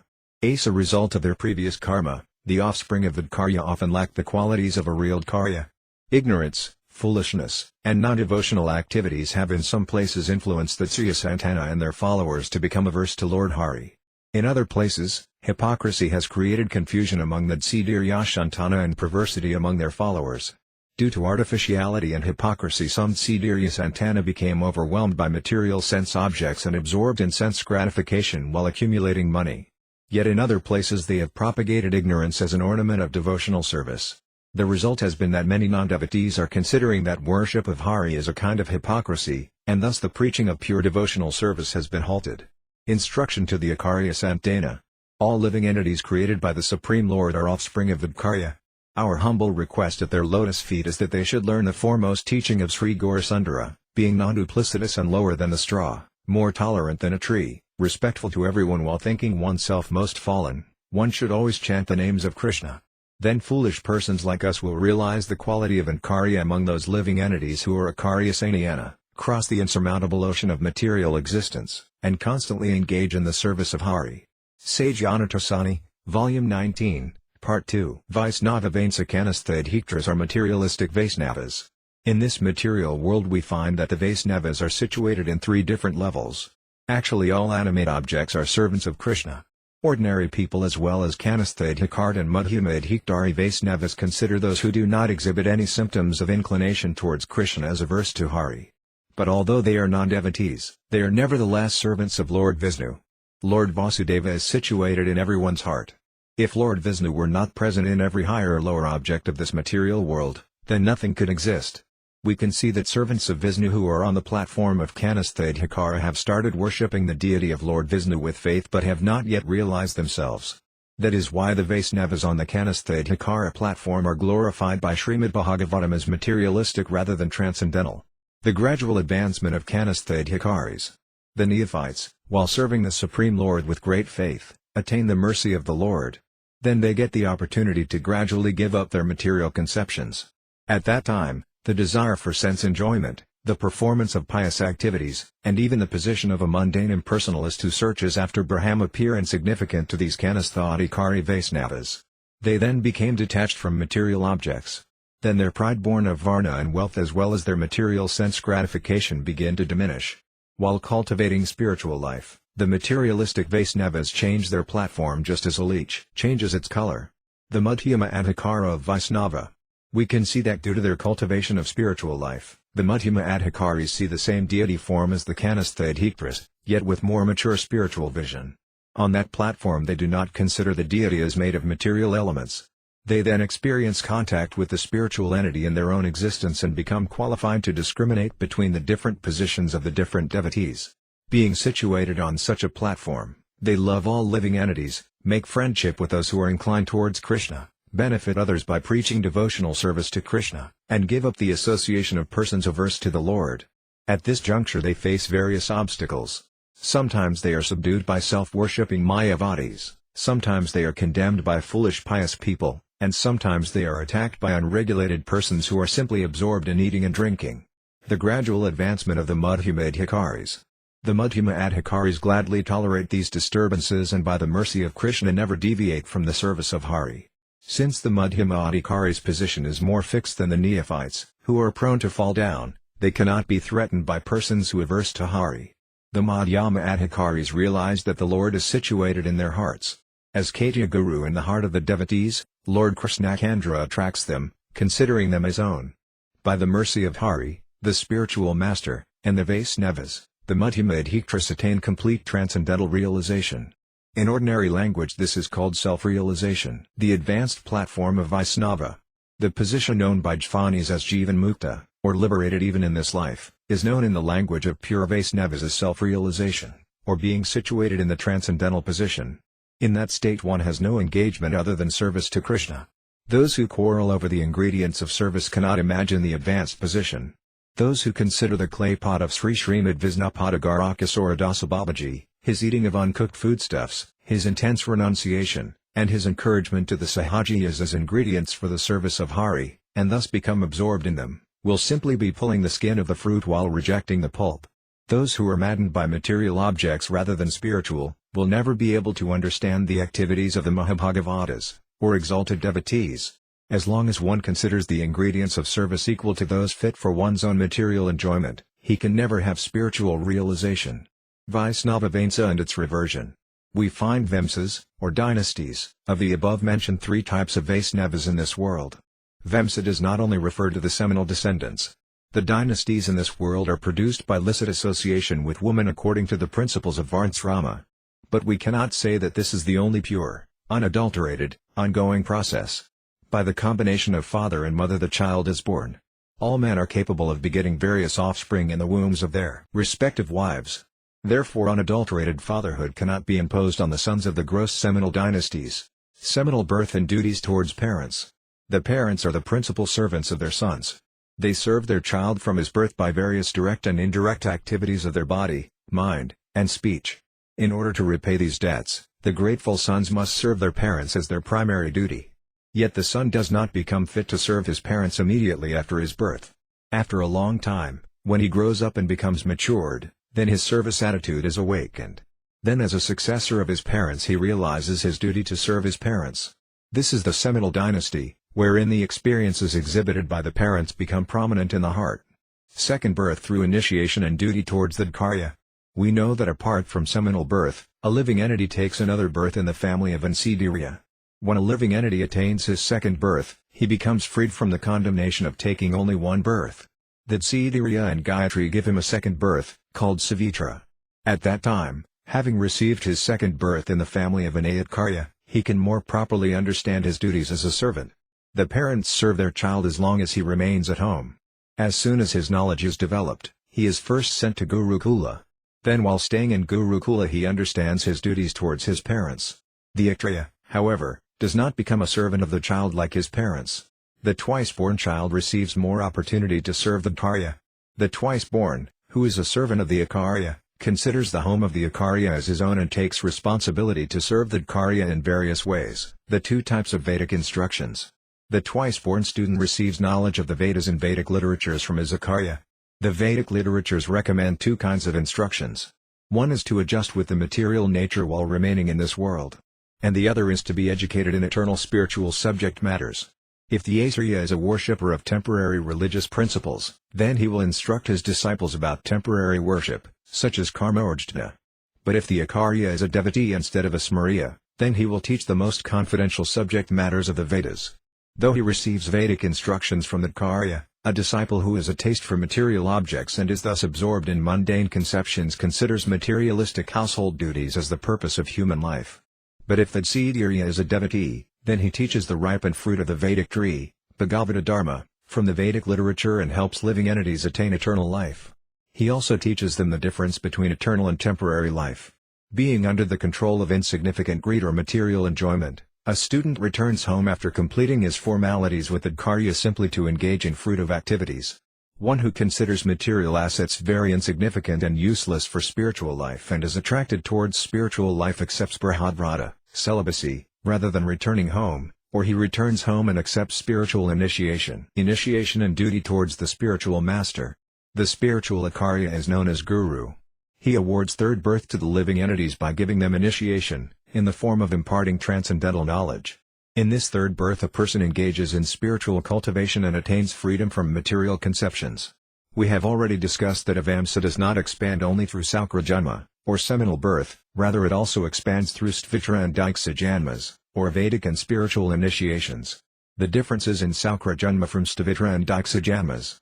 Although residing within ācārya or a transcendental guru is different from extending the seminal line, due to the similarity in succession all three lines are called vamyas, or dynasties. In seminal birth, the son has a limited service attitude towards his father, but among those who have taken stvitra or diksha-janma, Vedic initiation or spiritual initiation, the sense of serving their ācārya or spiritual master respectively is greater.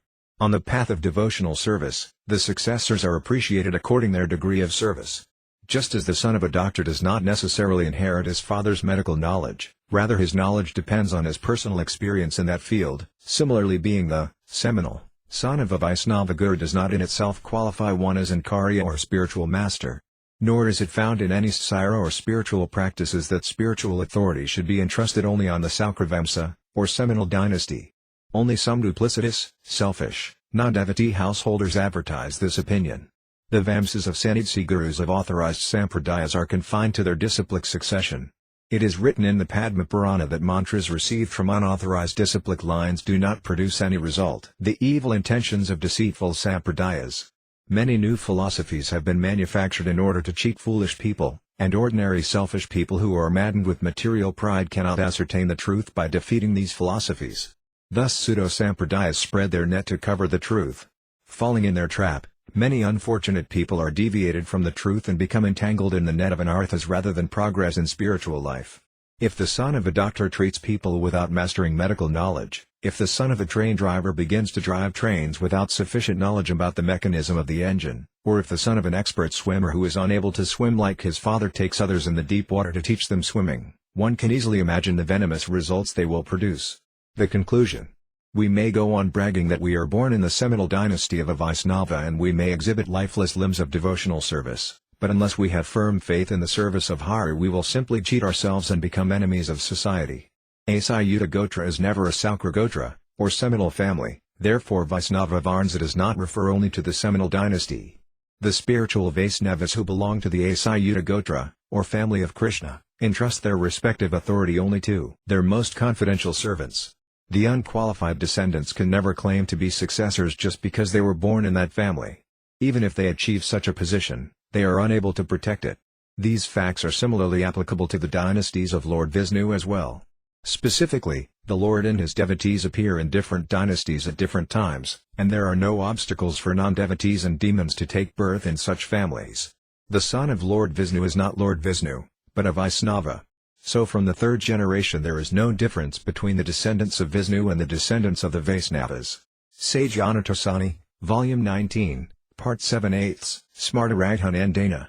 Preface, Raghunandana, the principal Smrta of Bengal. Many children, old people, and women of the Hindu Aryan community of Bengal have heard the name of Raghunandana. Those who have not heard will naturally be curious to know who he is. Raghunandana's identification in brief is that he is the principal Smarta of Bengal. The absolute truth appears through the descending process. Smarta refers to those who know the Smritis, therefore it is natural to inquire what is a Samarti. Knowledge of the supreme truth was manifested by the Lord of the Kunda in the heart of Brahma through the descending process. Sri Narada received this knowledge from Lord Brahma and then imparted it to Vyasadeva. Brahma spoke about the absolute truth to Narada, Narada then spoke to Vyasadeva. From Vyasa, the absolute truth has been handed down through disciple succession in the authorized sampradayas. The absolute truth is obstructed through the ascending process of the seminal line. From Brahma, the sages were born through seminal succession. Rather than descending through disciplic succession like the path of devotees, the path of the sages, being induced by material knowledge, has diverted into the ascending process. The sages and the three Varnas who are subordinate to the sages consider their material knowledge beneficial for themselves, and with the support of direct perception and hypothesis, they obstruct the descending process of disciplic succession.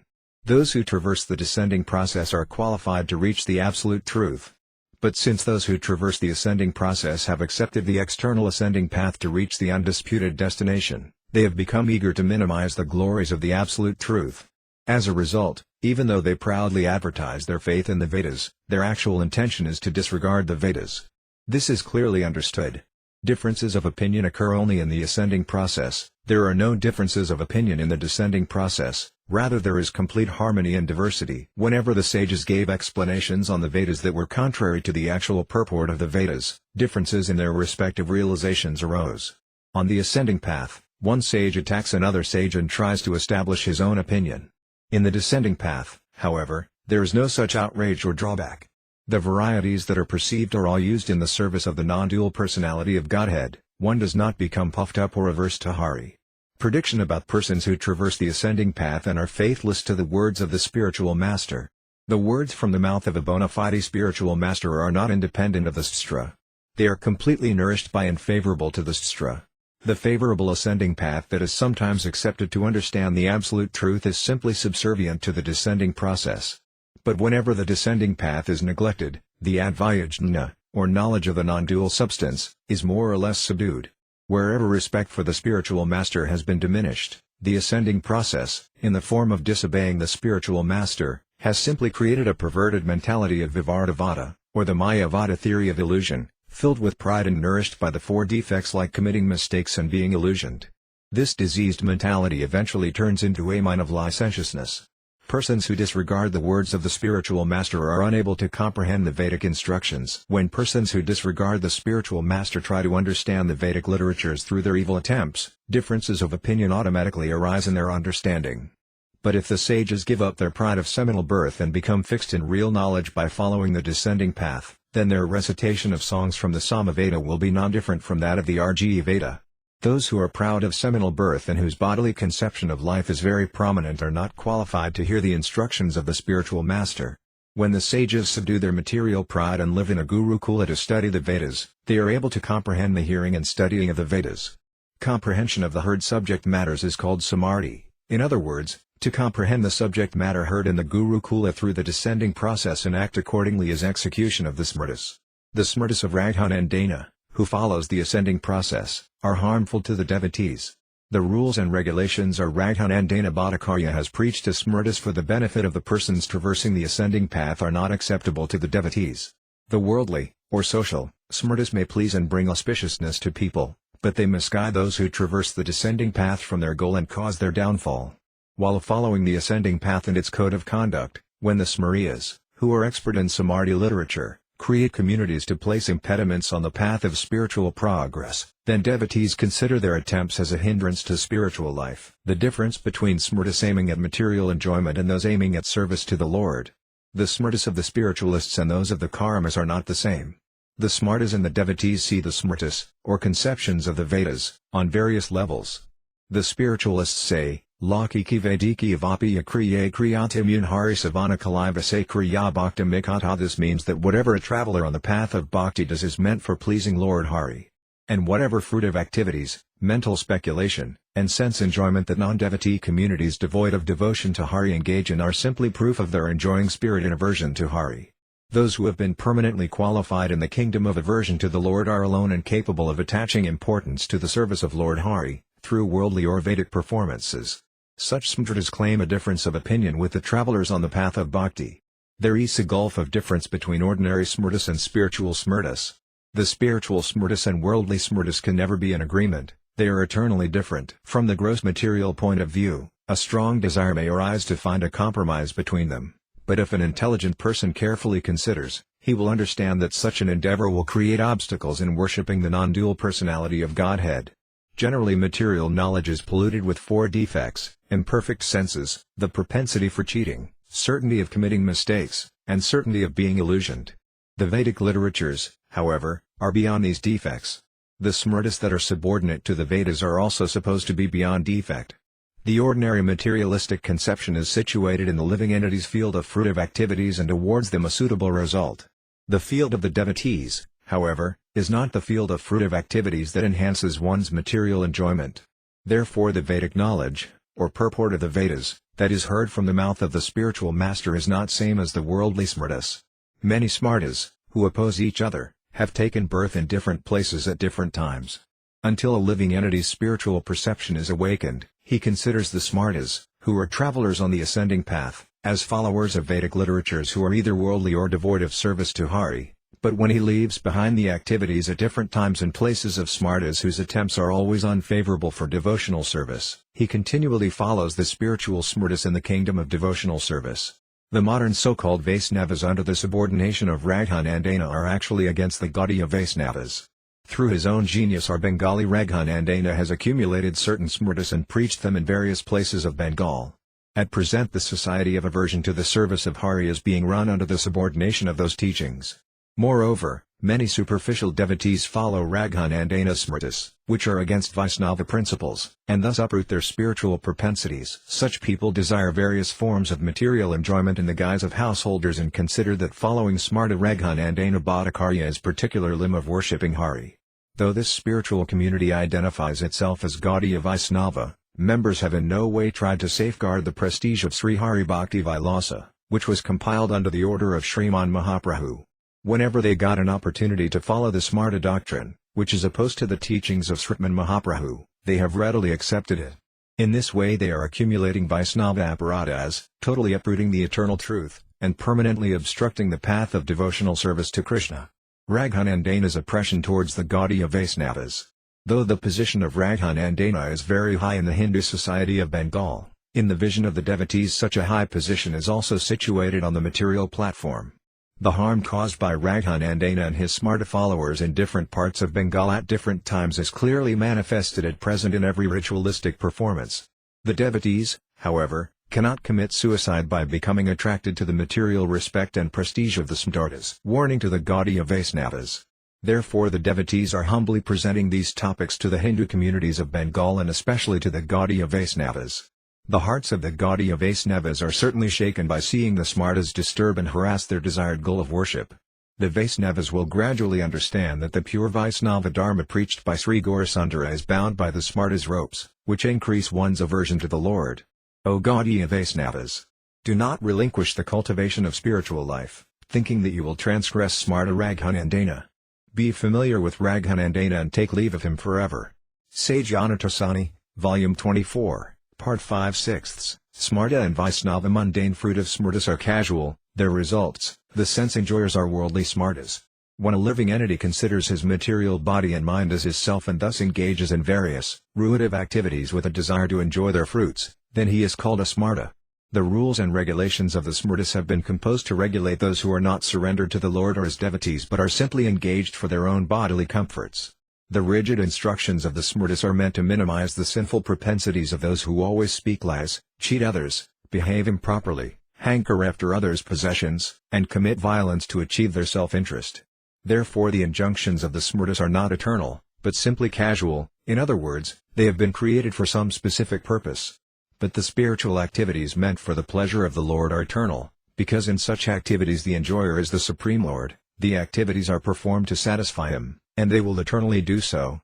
Among the 28 subjects dealt with by Smarta Raghunandana, subjects such as Danyabhaga, inheritance, samskara, purificatory processes, Sudhinirnaya, ascertainment of purity, prayasiddha, atonement, and shraddha, offering oblations with prasda, are meant for human beings who desire to live 100 years, and the enjoyers in this case are also those same human beings.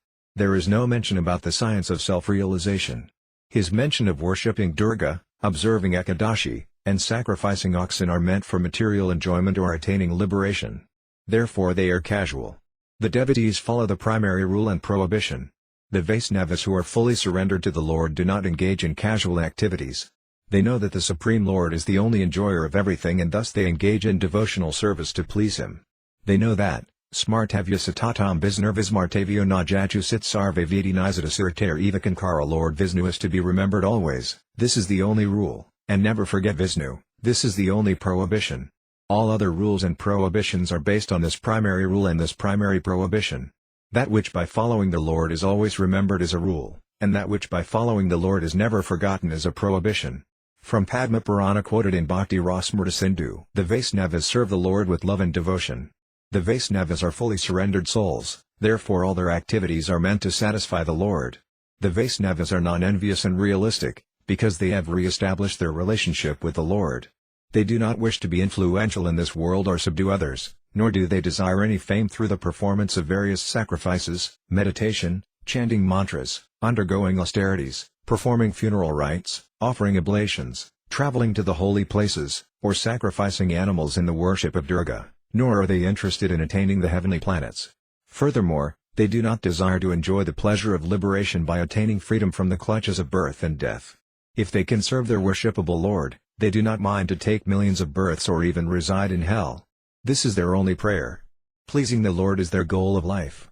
Exhibition of the abominable mundane considerations of the materialists who are bewildered by the illusory energy. It is found in Srimad Bhagavatam that in ancient times there was a debate between the Harijanas and Prakriti-janas over a Jamala. In this connection, Yamaraja instructed the Prakriti-janas, the Yamadittas, as follows: what to speak to others, even great personalities like Jaimini and Manu, who have fruitive mentalities, could not properly realize the characteristics of the Harijanas. Because their intelligence has been contaminated by the flowery language of the Vedas, their power of discrimination has been overwhelmed by Maya. Therefore they glorify the elaborate and opulent ritualistic ceremonies of the Smritis. Because they identify their bodies as their self, according to the logic kama kapasayandi kamini mayam jug, or a very lusty man sees women everywhere, they even find various faults with the devotional endeavors of the Vaisnavas. They consider the water that has washed the feet of the Vaisnavas as ordinary water, and they even consider that if Lord Narayana, Saligrama, is touched by a sphaidra he should be purified by 5 purificatory ingredients. In other words, they think that even the Lord is subjected to contamination and can be purified by something like cow dung. They consider that the Vaisnavas belong to a particular caste. They consider Mahaprasada as ordinary rice and dough that can be contaminated by the touch, and they consider that if they eat or offer foodstuffs cooked by their disciples they will lose their caste. They eat tapa rice that has not been pre-cooked, takes bath 3 times a day, walk abnormally on the road in order to avoid stepping on the ants, wear silk dhotis, consider that the Vaisnavas are forced to enjoy the fruits of their karma. Consider that if one does not properly follow the demoniac Varnasrama system then he will have to face the consequences. Consider that religious principles are subordinate to social conventions, and glorify their godless society. Moreover, they consider that all of these activities are devotional service to the Lord. A surrendered soul is freed from sinful reactions. Activities performed with a desire to please the Lord are helpful for achieving pure devotional service. The Lord has personally stated in $17 Bhagavad Gita, which is the crest jewel of all conclusion, as follows: Sarvadharman parityaja mam ekam saranam vraya aham tvam sarvapapebhyam aksayasyami me sukha. Give up all varieties of varnas and asramas and take shelter of me.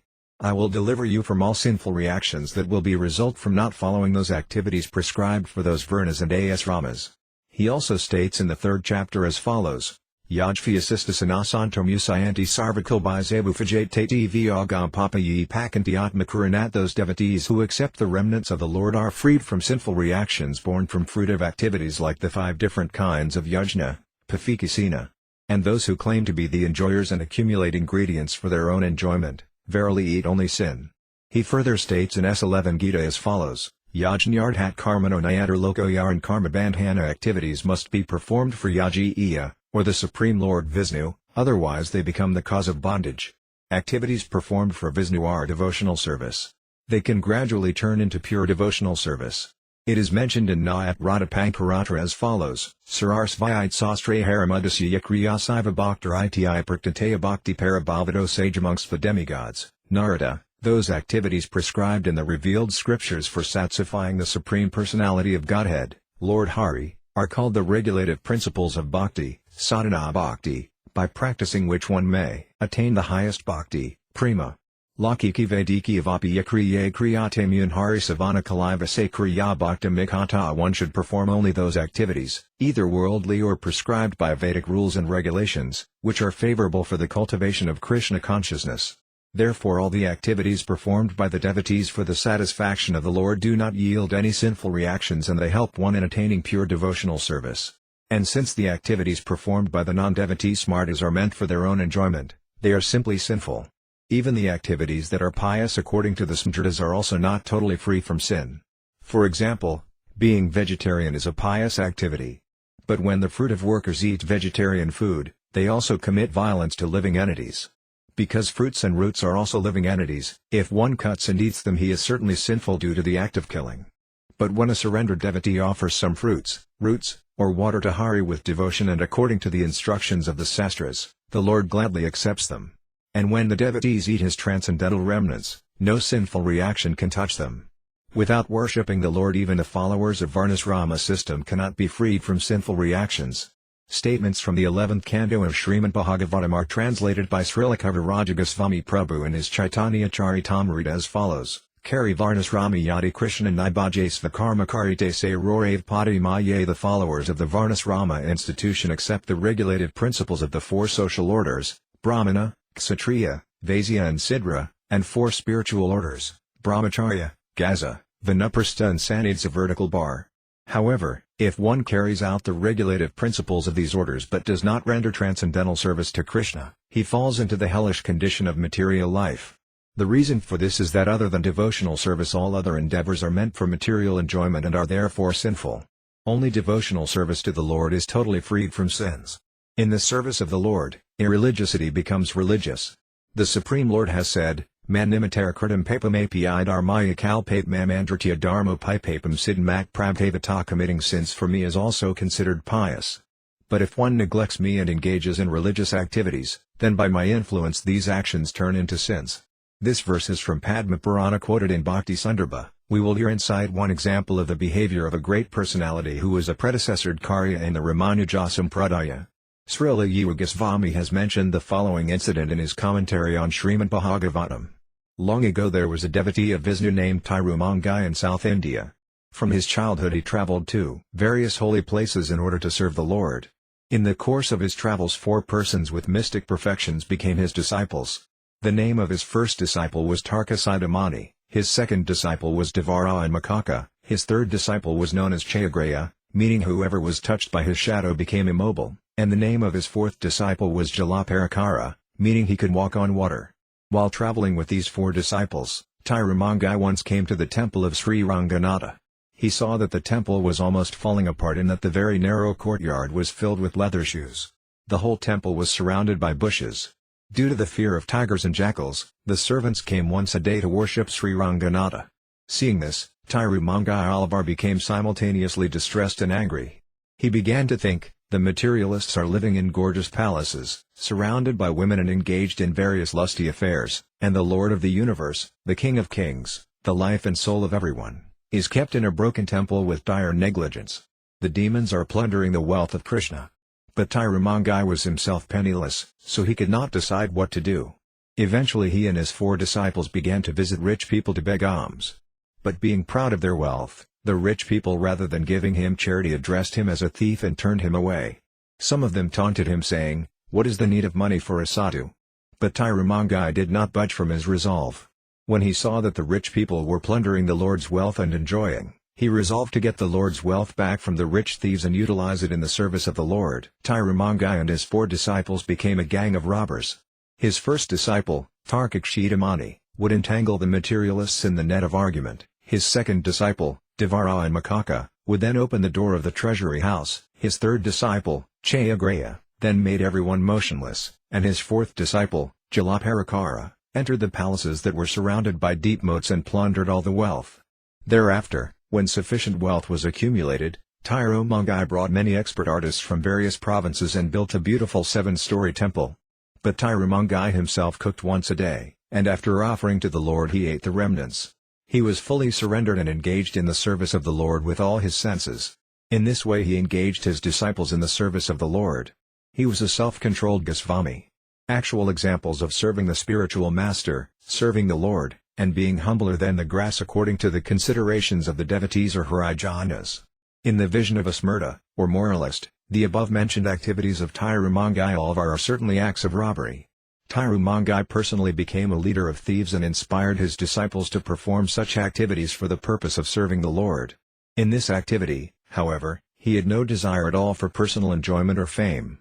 He realized that all wealth belongs to Narayana, the husband of Lakshmi. Rich people are enjoying wealth meant for the Lord's service only due to illusion. Therefore they are actually the plunderers.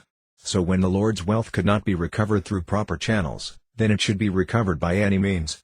According to the Harijanas, or devotees, this plundering act of Tirumangai is devotional service and being humbler than straw in the street. Just as the burning of Lanka by Hanuman is actually devotional service, service to the spiritual master, and being humbler than the grass. The reason is that in these activities there is no tinge of material enjoyment or liberation. And those activities which aim at material enjoyment and liberation, though considered auspicious, are actually impious. The reason is that they were not solely performed for the pleasure of the Lord. Therefore Srimad Bhagavatam, March 23, 1952, gives the following instruction: Neha yat karma dharmaya nalvaragaya kalpate natirtha padasavaya 5 and api murdo hi sa anyone whose work is not meant to elevate him to religious life, anyone whose religious ritualistic performances do not raise him to renunciation, and anyone situated in renunciation that does not lead him to devotional service to the Supreme Personality of Godhead, must be considered dead, although he is breathing. Weekly Gaudiya, Volume 2, Vaisnava Samarthi. Both karmis and jnanis are materialists, whereas the devotees are spiritualists. The particular sastras by which the Indian Aryans conduct their ordinary dealings are generally known as samarthis. The fruitive workers consider that by following certain rules and regulations their religiosity will be protected. But the mental speculators who desire liberation do not accept those rules and regulations. Rather, the jvidnis, according to their taste, become indifferent to material enjoyment and take to the path of renunciation, considering those injunctions as the only appropriate path for themselves. That is why expert fruitive workers call themselves materialists, and the renounced impersonalists identify themselves as spiritualists. But knowing the jnanis' desire for enjoying the fruits of their activities, the devotees, who are transcendental to karma and jnana, consider both karmis and jnanis as materialists and address the Santa Vaisnavas as spiritualists. All actions performed with a desire for enjoying the results, up to liberation, are under the category of fruitive activities. Therefore they are simply mundane endeavors for one's self-interest. The samarthi regulations of the transcendental devotees are not the same as those of the materialists like the karmis and jnanis. All the endeavors of the devotees are meant for Krishna. Since the devotees do not have material desires like the inferior karmis and jnanis, their endeavors are not like those of the karmis and jnanis. The injunctions of the smritis meant for regulating the materialists are not intended for the spiritualists. So we can say that there are differences between the regulative principles of the non-devotees and those of the devotees. The materialists, who want to enjoy the fruits of their karma, and the devotees whose material desires are burnt to ashes are never on the same platform. The regulations of the non-devotees are meant for their own benefit, whereas the regulations of the devotees are meant for serving Krishna. The purpose of the former is to achieve the results of their mundane realizations, and the later is to serve the transcendental Lord. The Vaisnavas accept the injunctions of Harita Samarthi and those supported by the Purnas. Among the 20 Dharmasastras, the injunctions of Harita are applicable to the Vaisnavas.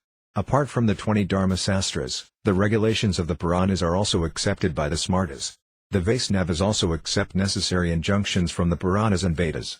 In this country and abroad, some ordinary Smaryas of the medieval age have written a few books about Samarthi injunctions. The Vaisnavas have collected various evidence from the sastras for the benefit of their respective sampradayas and have written down those rules and regulations for the benefit of the Vaisnavas. Sri Hari Bhakti Vilasa, 28 Principles, and other smritis. Under the order of Sriman Mahaprabhu, Sri Sanatana Goswami, following the pure sastras, compiled Sri Hari Bhakti Vilasa for the benefit of the Vaisnavas of Bengal. This Hari Bhakti Vilasa was edited by Sri Gopalabhata Goswami. Approximately 50 years after this, Sri Raghanandana Bhattacharya of Bandiagata, Bengal, wrote a few essays called Astavimsati Tattva for use in the Smarta's mundane dealings. In these essays he has established different opinions from the injunctions of Haribhaktivalsa. LT has also found that various Samarthi books were composed in various parts of India for their respective use. Although the principal ingredients of Smritis are the same, considerations differ due to desires for either serving Krishna or material enjoyment. The question may now arise in the minds of many people that when the main foundation of the Samarthi writers is one, then why are the conclusive regulations different?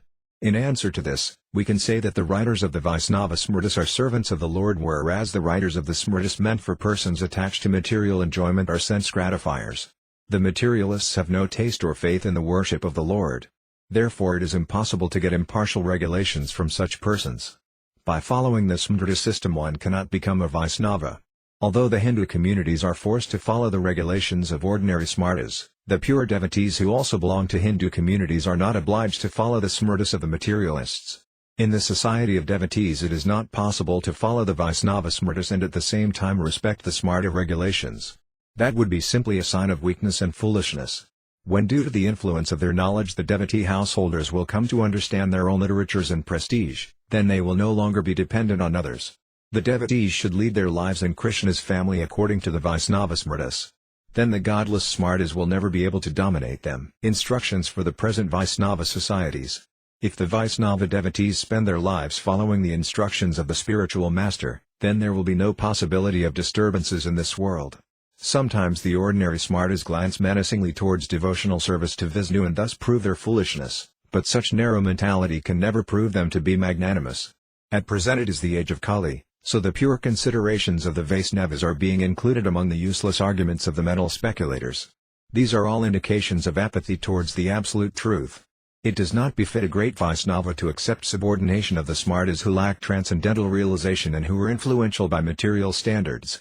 They should thoroughly follow the Vaisnava Smritis. This is our special request. Sage Anatasant, Volume 18, Part 2, Vaisnava and Other Smritis. The two types of Smritis such as Vaisnava and non-Vaisnava. The consideration on non-Vaisnava Smritis. A Samartistra is that which contains various rules and regulations of the religious scriptures, Dharmastras, and which is meant to regulate the living entity's ordinary dealings. The Samartistras are of two types, those meant for devotees and those meant for non-devotees. Without accepting transcendental consideration, the non-devotee Smartas have accumulated many non-devotional rules and regulations from the Smritis to protect mundane social discipline and have thus established a godless society. In such a godless society, only those who are inclined towards the Supreme Lord do not follow the instructions and regulations of the Smartas. Although the number of persons who are averse to the devotional service of the Lord is greater, they are unable to extend their authority upon the persons who are inclined towards God. The ordinary Smartas declare that if one simply follows the lifeless regulations of the Stras without accepting devotional service, he can be famous as a pious person. But the devotees cannot agree with such persons. The opinion of Smarta Raghuvanandana and Sri Hari Bhakti Vilasa. According to the propensities of people, different codes of conduct are found in the same Stra. Sri Raghuvanandana and other Smartas, who are expert in worldly dealings, have mentioned in their various essays about the separate arrangements for the Vaisnavas. And spiritualist Smritis have concluded that the non-devotional statements of Smritis quoted in Sri Hari Bhakti Vilasa are not meant to be followed by the Vaisnavas. The prominence of non-Vaisnava Smritis is due to aversion to the Lord. Since the current of godlessness is very prominent in society, there is often no respect for Vaisnava Smritis. The consideration, because the Vaisnava Smritis are not always respected, they have no utility in the society, befits a foolish society. When people consider themselves non-devotees and averse to the Lord, then their position in godless society becomes firmly established. They also think that they cannot escape from the fierce attack of the non-devotee Smartas. Being initiated by a Vaisnavacārya yet continuing to lick the feet of Smartas such as Raghuvanandana becomes a family tradition for such a person. But actually this is the result of his forgetfulness of the self. Initiated Vaisnavas should study the Vaisnava Smritis. When the initiated Vaisnava will observe that the behavior of the uninitiated godless society is averse to spiritual life, and when he feels the necessity of requesting the non-devotees to turn towards Krishna, then his study of Vaisnava Smritis will begin. Until one advances in the spiritual path, he will continue to regard following the ordinary Smritis as following religious principles. But if he is determined to follow in the footsteps of the spiritual master, then such a benefactor of society will learn to respect the Vaisnava Smritis. Even many Gaudiya Vaisnavas do not respect Sri Hari Bhakti Vilasa. Alas, what a sorrowful condition! Today in Gaudiya Vaishnava society, the respect for the Vaisnava Samarthi written by Sri Sanatana Goswami and instructed by Sriman Mahaprabhu is no longer present. Though we identify ourselves as servants of the Vaisnavas, we disgrace our line by uprooting the practice of Vaisnava Smritis. And we consider those who are trying to revive the practice of Vaisnava Smritis as enemies. The antiquity of Sri Gopalabhata Goswami's Satkrid Stritipika and its propagation by Srila Bhaktivinoda Thakur. The book, Satkriya Saradipika, written by Srila Gopalabhata Goswami according to Vedic process, existed in the Gaudiya Vaishnava society 100 years prior to the period of Smarta Raghuvanandana. But so far, due to the lack of Acaryas, this book was locked in a box and thus unknown among the Vaisnavas.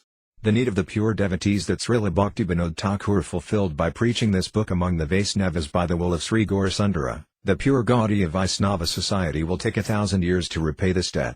And if Sri Gaurasundara desires, then Gaudiya Vaishnavas can unanimously adopt the principles of this Vaisnava Samarthi in order to protect their purity. Instructions to the devotees of Sri Gaura and their followers to chant the holy names of the Lord while remaining in pure Varnasrama. When Sri Gaurasundara appeared in this world, at that time the Hindu society of Bengal was in a most miserable condition. Because he introduced spiritualism and chanting of the holy names of Hari, the godless society of the time did not refrain from opposing him. Sri Gauranga's devotees and their followers should at present remain properly situated in Varnasrama and continue to chant the holy names of Lord Hari. If the godlessness of the Smartas is neglected, then the practice of Vaisnava Smritis will be introduced. If the activities of society are not related to Hari, then the living entities will be absorbed in matter due to their propensity of aversion to Hari born of anarthas. If in every activity of society aversion to Hari is rejected and service to Hari is accepted, and if pure Varnasrama Dharma is widely re-established, then we will soon be delighted to see respect for the Vaisnava Smritis. One who is externally a devotee of Hari but internally a Smarta can never become an unalloyed Vaisnava. If we consider ourselves devotees of Hari while maintaining godlessness in all our activities and respecting ordinary Smritis within our hearts, then we will never be established as non-duplicitous servants of the Vaisnavas. Unless we become genuine Vaisnavas, we will not receive the Lord's mercy and pure Varnasrama principles will not be established. The pure swan-like Vaisnava principles, which are beyond the Vamnasrama system, can never be practiced within the impure Varnasrama system. This is a subject of consideration for a learned people. Equal behavior internally and externally. Be fixed up internally while externally carrying out ordinary dealings. One should not distort the real meaning of this sentence to maintain faith in impure Varnasrama principles within. For the benefit of those who have taken shelter of devotional service to the Lord without duplicity, Dalari Papada has quoted the following Narada Pankardira verse in Sri Bhakti Rasmrta Sindhu, Lakiki Vediki Avapi Yakriye Kriyatemun Hari Savana Kaliva Se Kriya Bhaktanikata. Those who wish to pass their lives in a way that is favorable for the cultivation of devotional service should perform all those worldly and Vedic activities that are favorable for their own service to Hari. Whatever arrangements they establish in this world should not be contrary to the internal faith of the Vaisnavas. Since the caste Gosvamis and their disciples are not established in pure Varnasrama principles, they lack Vaisnava qualities. If we saw today that the Acaryas and their followers in the Gaudiya Vaishnava societies were established in pure Varnasrama principles that are favorable for devotional service, then there would be no disturbance in the internal faith of the devotees of the Lord. The Vaisnavas who are internally fixed in truth feel great distress on seeing the behavior of godless society, and they are ready to disclose this outrageous behavior to the public. If the Vaisnavas were not fixed in their goal, then they would not assert that both ordinary dealings and worship of the Lord should be favorable to the society. If one's heart is not fixed, or if one has a lack of determination for the lotus feet of Vishnu or the Vaisnavas, then abominable external conceptions will not allow one to be fixed in Krishna consciousness. Due to misinterpretation of the scriptures by so-called Acaryas, the path of bhakti has become full of thorns. Taking advantage of Duryodhana's statement in Mahabharata, Yadhanai Utto Smi Tathakarami, will do whatever activities you will engage me in, many non-devotees are proceeding on the path of sinful activities. Taking advantage of the Bhagavad Gita verse, Api Setsu Durakara, even if one commits the most abominable actions, hundreds of so-called Vaisnavas are becoming utterly confused on the path of hell. Forgetting the real purport of the verse Yad Yad Akarati Sresthas, whatever action a great man performs, many so-called Karyas like us are spreading thorns on the path of devotional service to the Lord. Since ordinary living entities are habituated to misbehavior, such Karyas proudly and duplicitously advertise themselves as internally fixed in truth while in fact they indulge in so many unfavorable activities. Confusions in the name of Raganuga Bhakti. Confusion in the name of Raganuga Bhakti has become a standard practice, and deviated societies are affected by this, thus revealing their respective internal faith. It is our humble request that the Vaisnavas should carefully discuss these topics and proceed on the path of devotional service by following the Vaisnava Smritis. They will not benefit by attacking us unnecessarily. They should be compassionate to the body and mind and consider our humble statements. Sage Anatasani, Vial. 23, Part 4. The initiated three types of birth, Saukra, Savitra, and Diksha. Three types of birth are described in Sri Bhargavya Manu Samhita and in the Srimad Bhagavatam. They are also described in various branches of Vedic literatures. The Vedic Sandarbhas also confirm this. Saukra, Savitra, and Diksha, these three births are explained in the Vedas. When one is born from a legitimate father and mother it is called Saukra Janma, or seminal birth. When one receives the Gayatri mantra from the Acarya it is called Savitra Janma, or Vedic birth of receiving Gayatri, and when one receives initiation through fire sacrifice it is called Diksha Janma, or spiritual initiation birth. The seminal birth is the original, and there is no consideration of reformatory processes in this. The Siddhas are also not meant for undergoing purificatory processes. Except the Siddhas, everyone else undergoes purificatory process in the form of accepting Gayatri mantras from the Acarya and studying the Vedas in Gurukula. This is their Savitra Janma, or birth in the form of receiving Gayatri. When these people take spiritual initiation in order to achieve competence in the performance of sacrifices, they became known as thrice-born. Persons other than Stitters become twice-born in their second birth and thrice-born in their third birth. Only qualified Bharat manas are eligible for third birth, or spiritual initiation. Ascertainment of time for the three births. What is Vraja? There is no third birth for the Kshatriyas and Vaisyas. Someone born in Brahmana family can be a twice-born, but if he surpasses 16 years of age without undergoing the purificatory process of receiving Gayatri mantras, then instead of being a twice-born he becomes known as a Vraja. If he undergoes the twice-born samskara at the age of 20, then he will be known as ācārya, and if he undergoes the samskara at the age of 22, he will be known as Vasya. Beyond that, he no longer eligible for being a twice-born and hence becomes known as a Vraja. Religious principles decline in proportion to the influence of the yugas. There is a lack of the three Vedic births in this age of Kali. From Satya Yuga to Dvapara Yuga, the Vedic administration progressively diminished. At the arrival of Kali Yuga, the three legs of religious principles had diminished, and since the fourth leg is under attack, the Vedic ceremonies are present only in name. That is why animal sacrifices were reduced in Dvapara Yuga, and deity worship was introduced in its place. On the introduction of the sacrifice of chanting the holy names of the Lord in Kali Yuga, the karma kanda sacrifices and deity worship can no longer be performed properly. Though in this age of Kali the process of being twice born by external purificatory rites is still current, there is no possibility for such persons to become Vedic thrice-born. Sacrifice of chanting the holy names is the qualification for performing sacrifices in this age of Kali. Persons who are qualified to perform the sacrifice of chanting the holy names actually do so after being initiated. The Mahabhagavatas are most qualified for performing Harinama Yajna. In order to be qualified for Harima Yajna, the Kayastha take initiation from a Mahabhagavata with a desire to achieve the primary qualification. When a conditioned soul takes initiation from a Mahabhagavata, he understands his eternal relationship with the Lord. A liberated soul is initiated in the sacrifice of chanting the holy names of the Lord and is therefore a topmost Brahmana. A liberated soul is initiated into the chanting of the holy names. A liberated soul refers to a Mahabhagavata who is beyond the principles of Varnasrama and who is the best of the Brahmanas. Sri Haridasa Thakura is the ideal and prime example. A Mahabhagavata is the best of the Brahmanas and a Vaisnava. He is capable of giving initiation to others. The chanting of mantras by a Kanastha does not qualify him to be liberated from material existence.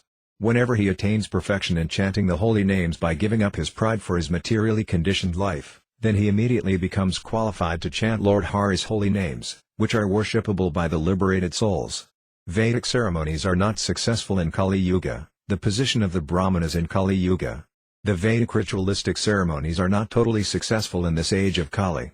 In Kali Yuga, which is full of contamination, those who are proud of being Brahmanas but act like Sudras are intoxicated for worshipping everything except the absolute truth. Although they are supposed to be knowers of the Supreme Brahman, due to their past misdeeds, rather than worshipping Lord Vishnu they engage in worshipping 5 demigods. They neglect the supreme position of Lord Vishnu and consider him equal to the demigods. That is why such persons are disqualified from performing Vedic sacrifices in the form of worshipping Vishnu, the master of all sacrifices. Introduction to Vaisnava Smritis, or Vaisnava Code of Conduct, and their propagation. The Vedic ritualistic ceremonies described in the Vaisnava Tantras according to Vedic injunctions are known as Bhafikaratras, or expansions of the Vedas.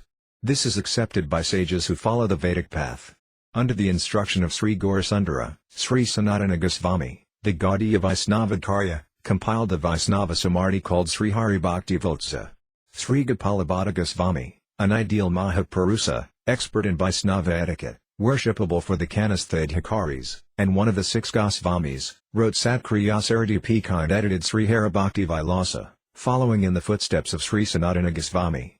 Although the rituals in the Vaisnava Smritis of the Gaudiya Vaishnavas have been more or less attacked by the Smartas, who are averse to the Lord, the day has come for propagating the Vaisnava rituals. Every human being has a right for Patkaratrika initiation, whereby their position as twice-born is guaranteed.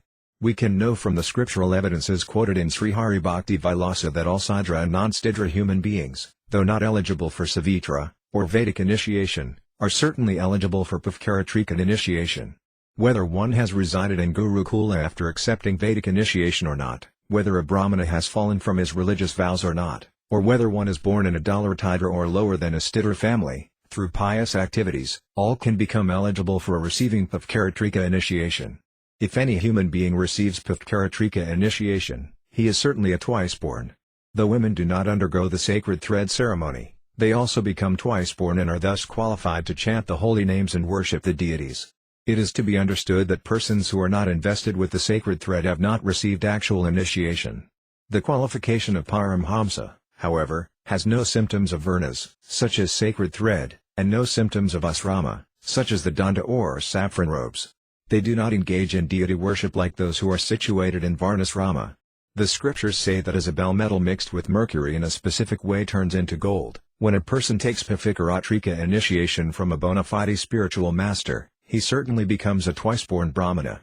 The seminal Brahmanas attain the position of Siddhas in this age of Kali. Contrary to their Brahminical principles, many twice-born persons in Kali Yuga worship 5 gods and neglect Lord Vishnu. They then fall from their position as Brahmanas and became Siddhas or outcasts. What to speak of qualifying for third birth? They ascertain that the behavior of Siddhas and outcasts is Brahminical. In the last 200 or 300 years the behavior of Siddhas and outcasts has been introduced among the Gaudiya Vaisnavas in the name of Paramhamsa Vaisnava behavior. They actually follow the materialistic smartas and give Siddha initiation. In this way they have caused great damage to the Vedic Vaisnava religion, and by taking the role of an unqualified spiritual master, they simply increase their attachment to their stomach and genitals. Instead of giving proper Bhavkaratrika initiation to their disciples, such people turn them into monkeys instead of making them like Shiva, turn them away from Vishnu instead of making them Vaisnavas, and allow them to indulge in the principles of Varnasrama that are based on mundane association with women. The current of seminal consideration is checked in the line of Rasikananda Prabhu. Had a bona fide spiritual master actually given Bhavkaratrika initiation to any disciple, he would not have destroyed his spiritual life by becoming puffed up by his seminal birth. Such persons would not have degraded themselves by posing as spiritual masters. Since these considerations are prominently accepted in the line of Rasikananda Prabhu, the characteristics of pure religion preached by Sriman Mahaprabhu and the 6 Goswamis are beautifully protected therein. The initiation of social brahmanas is not spiritual, it is a familial act and therefore must be rejected. If the food and water of an initiated person is treated equally with the food and water of an uninitiated person, a brahmana, then intelligent people should impartially consider what injustice and outrage have been encouraged in the name of spiritualism. Our question is that if a person remains a Siddha even after his initiation, then in which Varna does his spiritual master belong? If he was not fallen, or did not give initiation, or gave Siddha initiation, then why should he be called a spiritual master? Why is such a guru called a spiritual master instead of a Purohita, or family priest?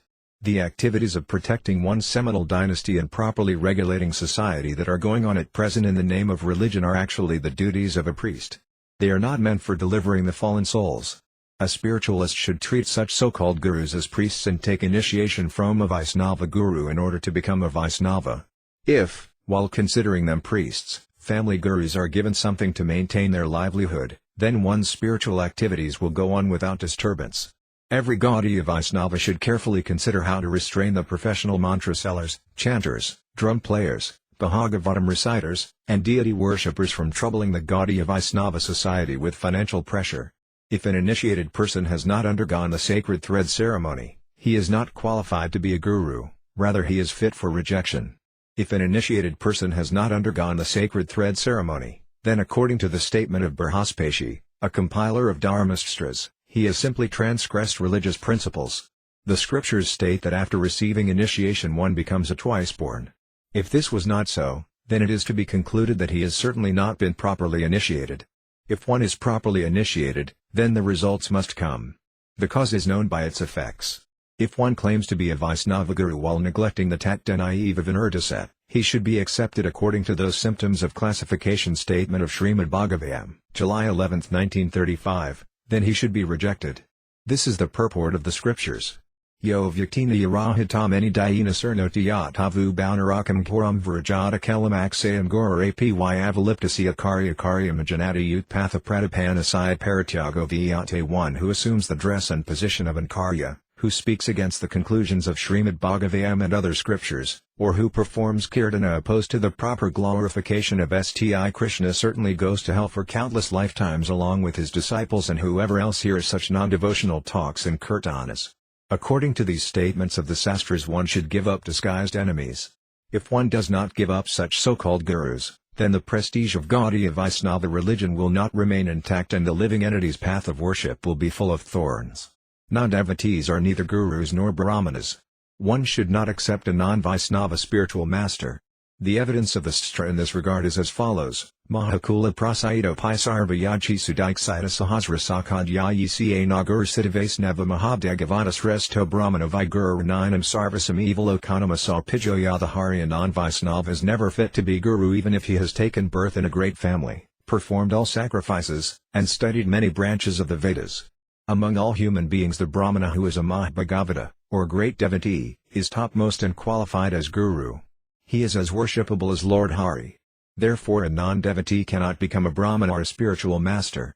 The evil-minded person who proudly considers himself a spiritual master of the Vaisnavas cannot be accepted as a spiritual master. One who considers himself a Brahmana and servant of the Vaisnavas knows that there is no possibility of becoming a Brahmana without being a servant of the Vaisnavas. He is a real Brahmana and a bona fide guru. A person who is proud of being a servant of the Vaisnavas should take Pafik or Atrika initiation from such a spiritual master. After being duly initiated he will attain the position of a Brahmana. He will properly follow the rules and regulations, such as the sacred thread ceremony, and in this way he will become well-behaved and humble. Otherwise, birth after birth it will never be possible to become servant of the Vaisnavas. Those who do not accept that only through initiation one becomes twice born are to be rejected by society.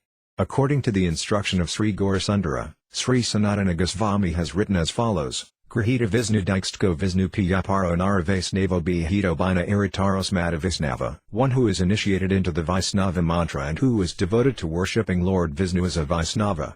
One who is devoid of these practices is not a Vaisnava. One who is recognized as a Vaisnava by other Vaisnavas should take initiation into Vishnu mantra from a spiritual master. On the strength of initiation, he should accept the reformatory ceremonies of the twice-born. A qualified Brahmana is eligible for worshipping Vishnu. He can then serve his spiritual master, who is a manifestation of Vishnu, with water and cooked foodstuffs. At that point society cannot put impediments on his path of spiritual life.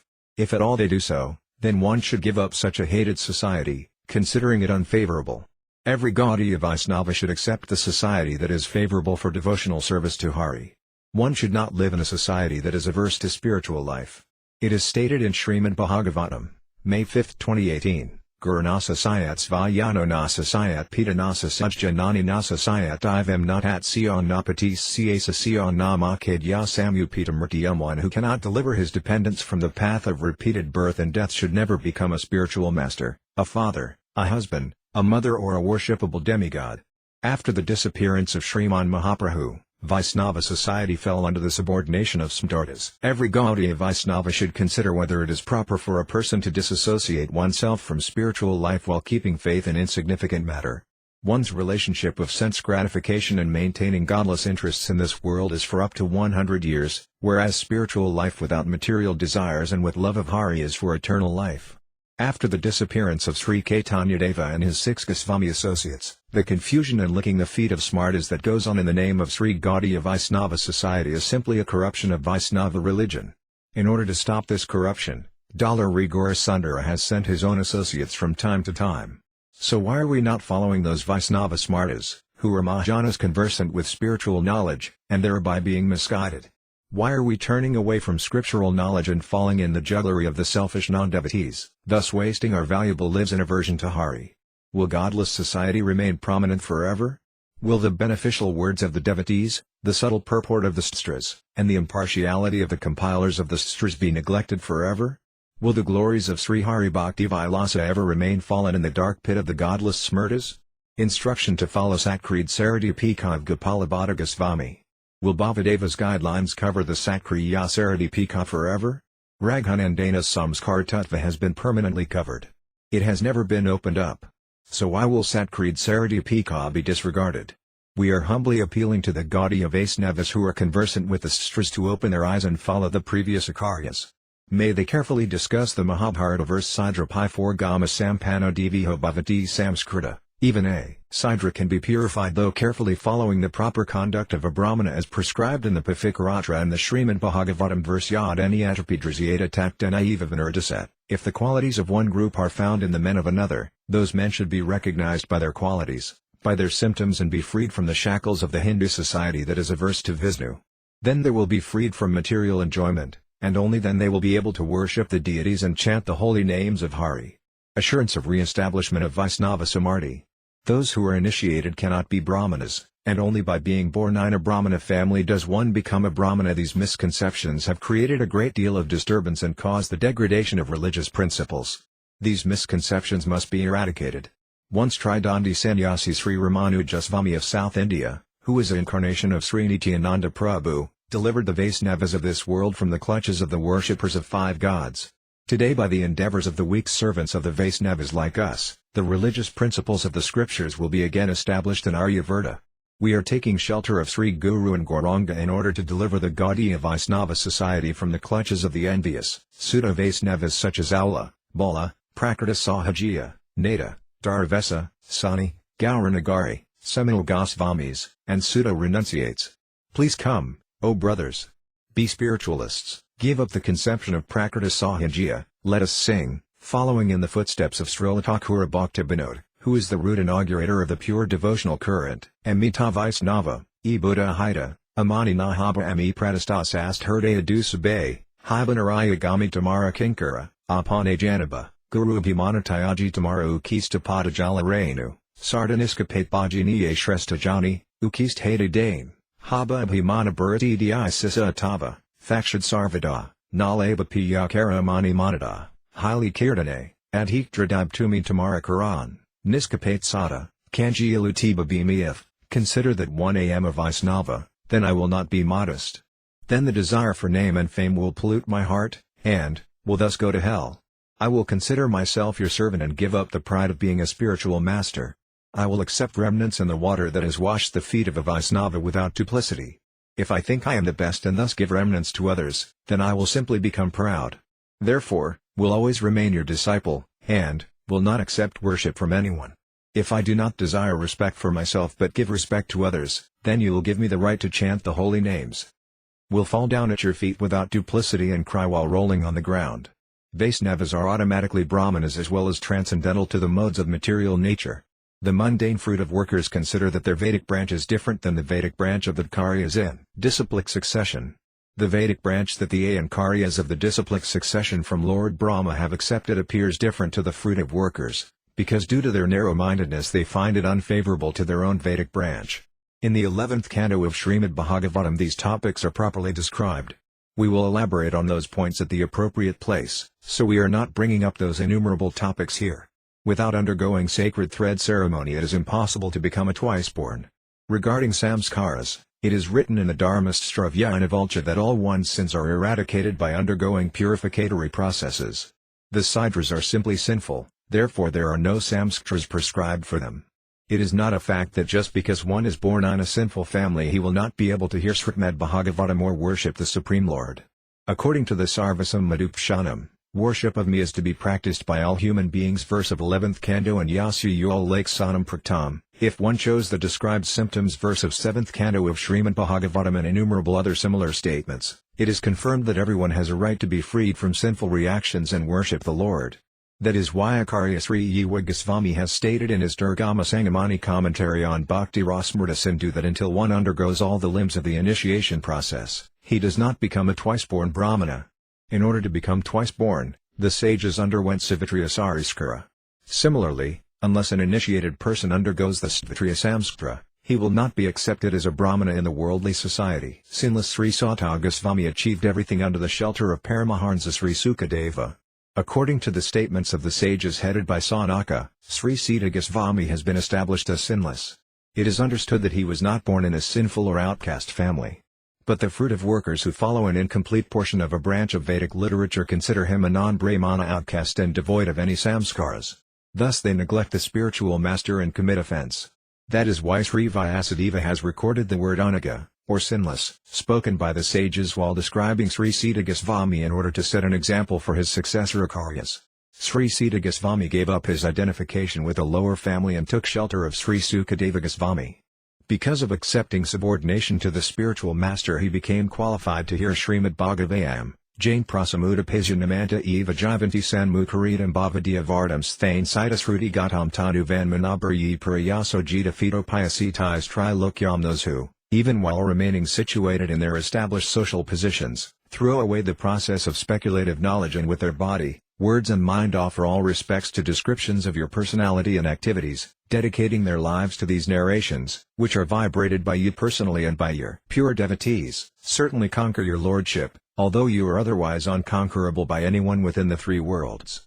After hearing this sloka from Sri Sukadeva, Sri Siddha Goswami Maharaja, though born in a low-class family, heard Srimad Bhagavatam with his body, mind, and speech from Paramhamsa Sri Sukadeva, the king of the Vaisnavas.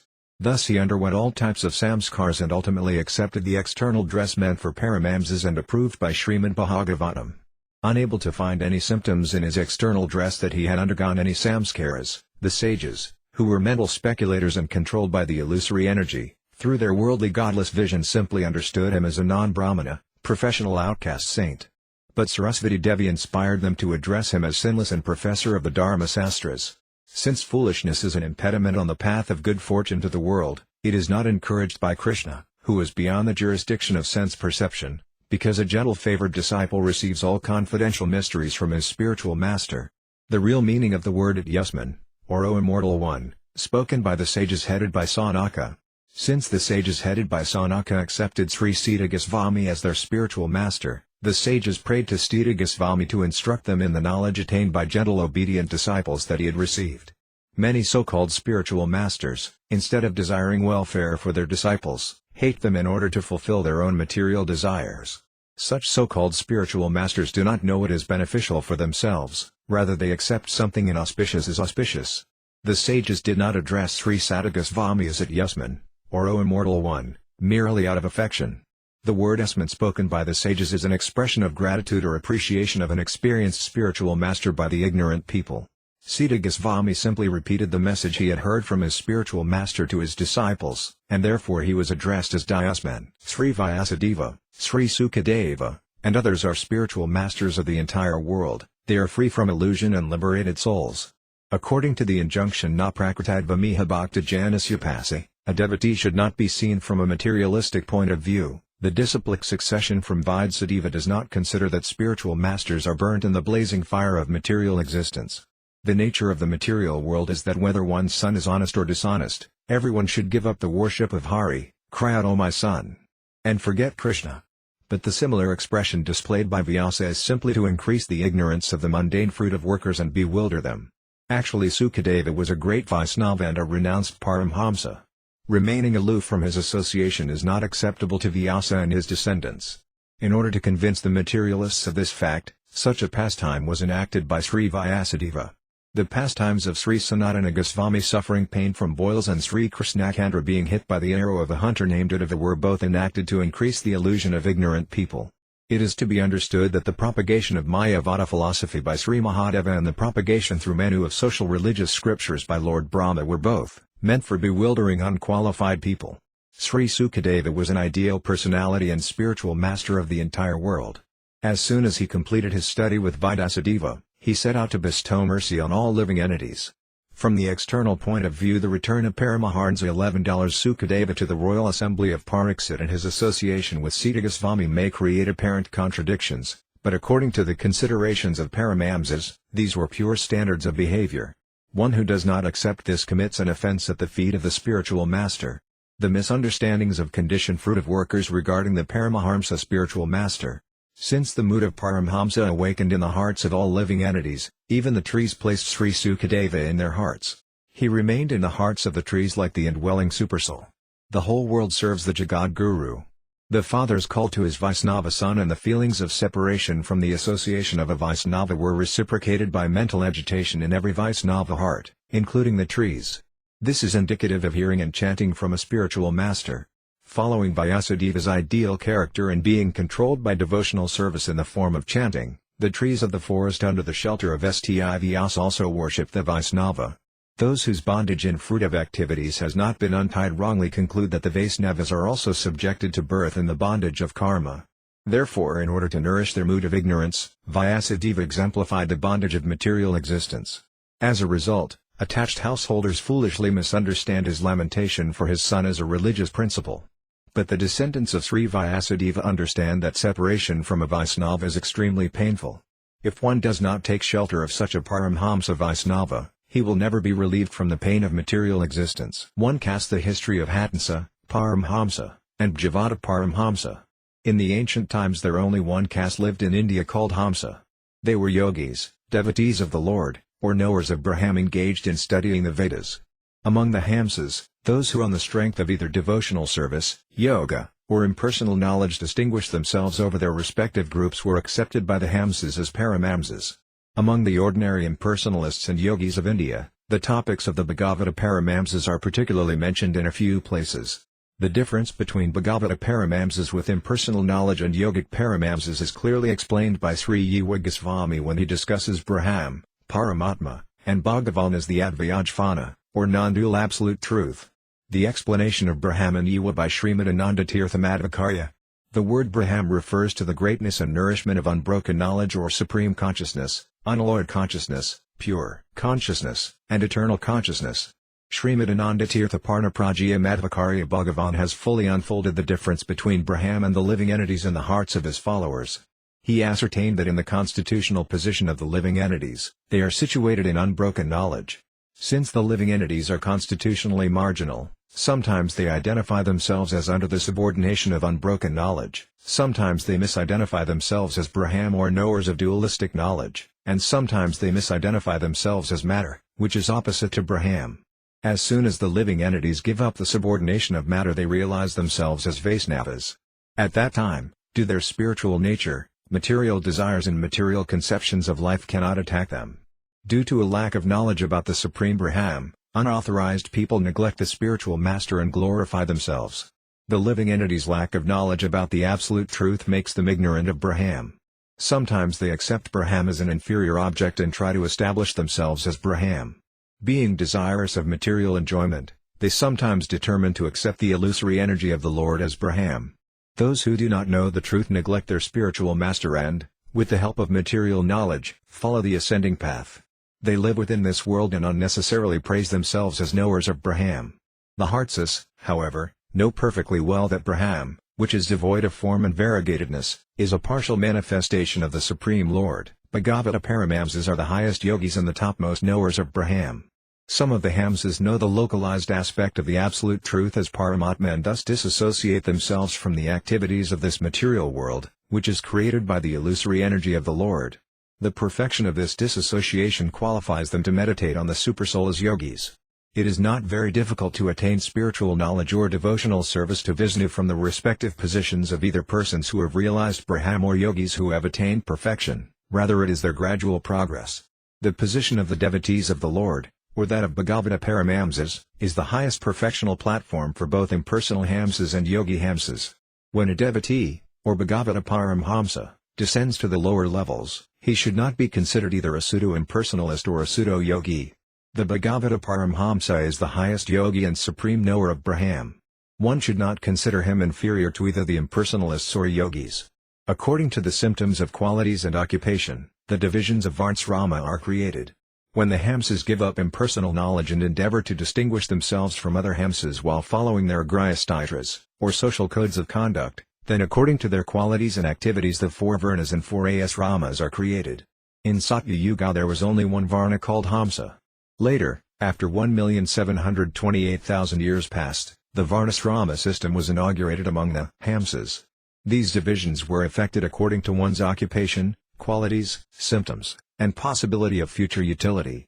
According to the differences in the processes of one's goal, perfection, and intelligence, there can be 2 types of Varnasrama. It has been a current practice in this country that the ascertainment of Varna according to seminal consideration is based on future utility.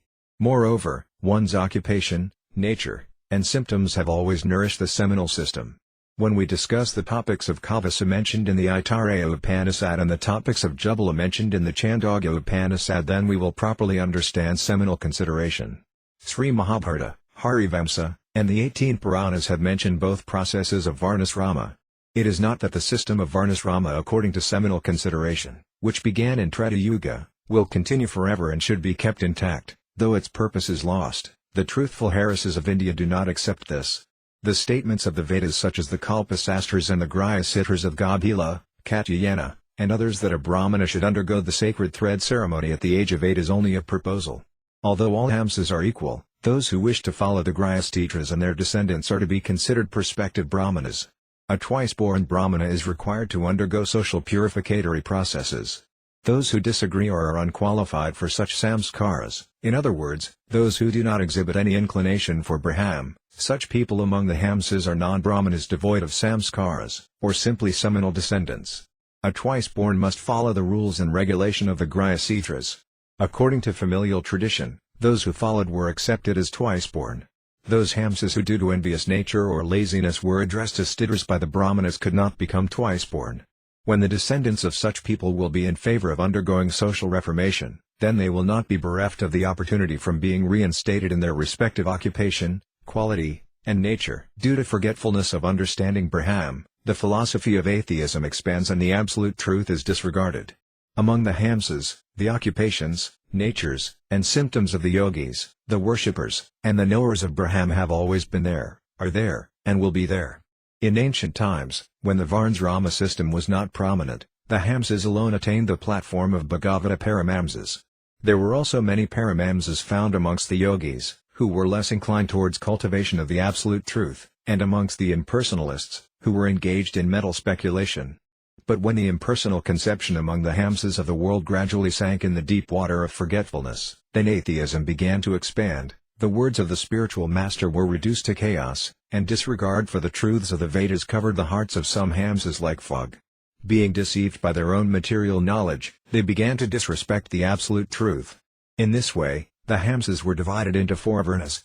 Weekly Gaudiya, Volume 1, the different Varnas only the Varna called Harsa existed among the people of Satya Yuga. Divisions were created in Treta Yuga. In ancient times there were no divisions of Varna among the people of India. Later, in the beginning of Treta Yuga the process of dividing the Varnas was introduced. It is stated in the 17th chapter of the 11th canto of Srimad Bhagavatam as follows, Da krita yuj varnonranam hamsa iti smrta treta muk mahabhaga prananmi hrdayatri viprik satriya vit stidra makabahira padajalvarayat purus ajyataya at makar laksana. In the beginning, in Satya Yuga, there is only one social class, called Hamsa, to which all human beings belong. O greatly fortunate one! At the beginning of Treta Yuga Vedic knowledge appeared from my heart, which is the abode of the air of life, in 3 divisions, as Arji, Sama, and Jajur. The Brahmanas appeared from the Lord's face, the Kshatriyas from the Lord's arms, the Vaisyas from the Lord's thighs and the Sudras from the legs of that mighty form. Each social division was recognized by its particular duties and behavior. In his commentary on Mahabharata, Sandhi Parva 188.4, Sri Nilakanta has said, Varnastvikam rajasam tamasam misram setis vakatvadi samad gunavartam varnasabdenasat.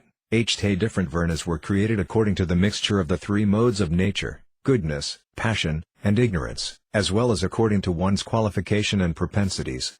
The word Varna refers to the qualities and occupation of the living entities.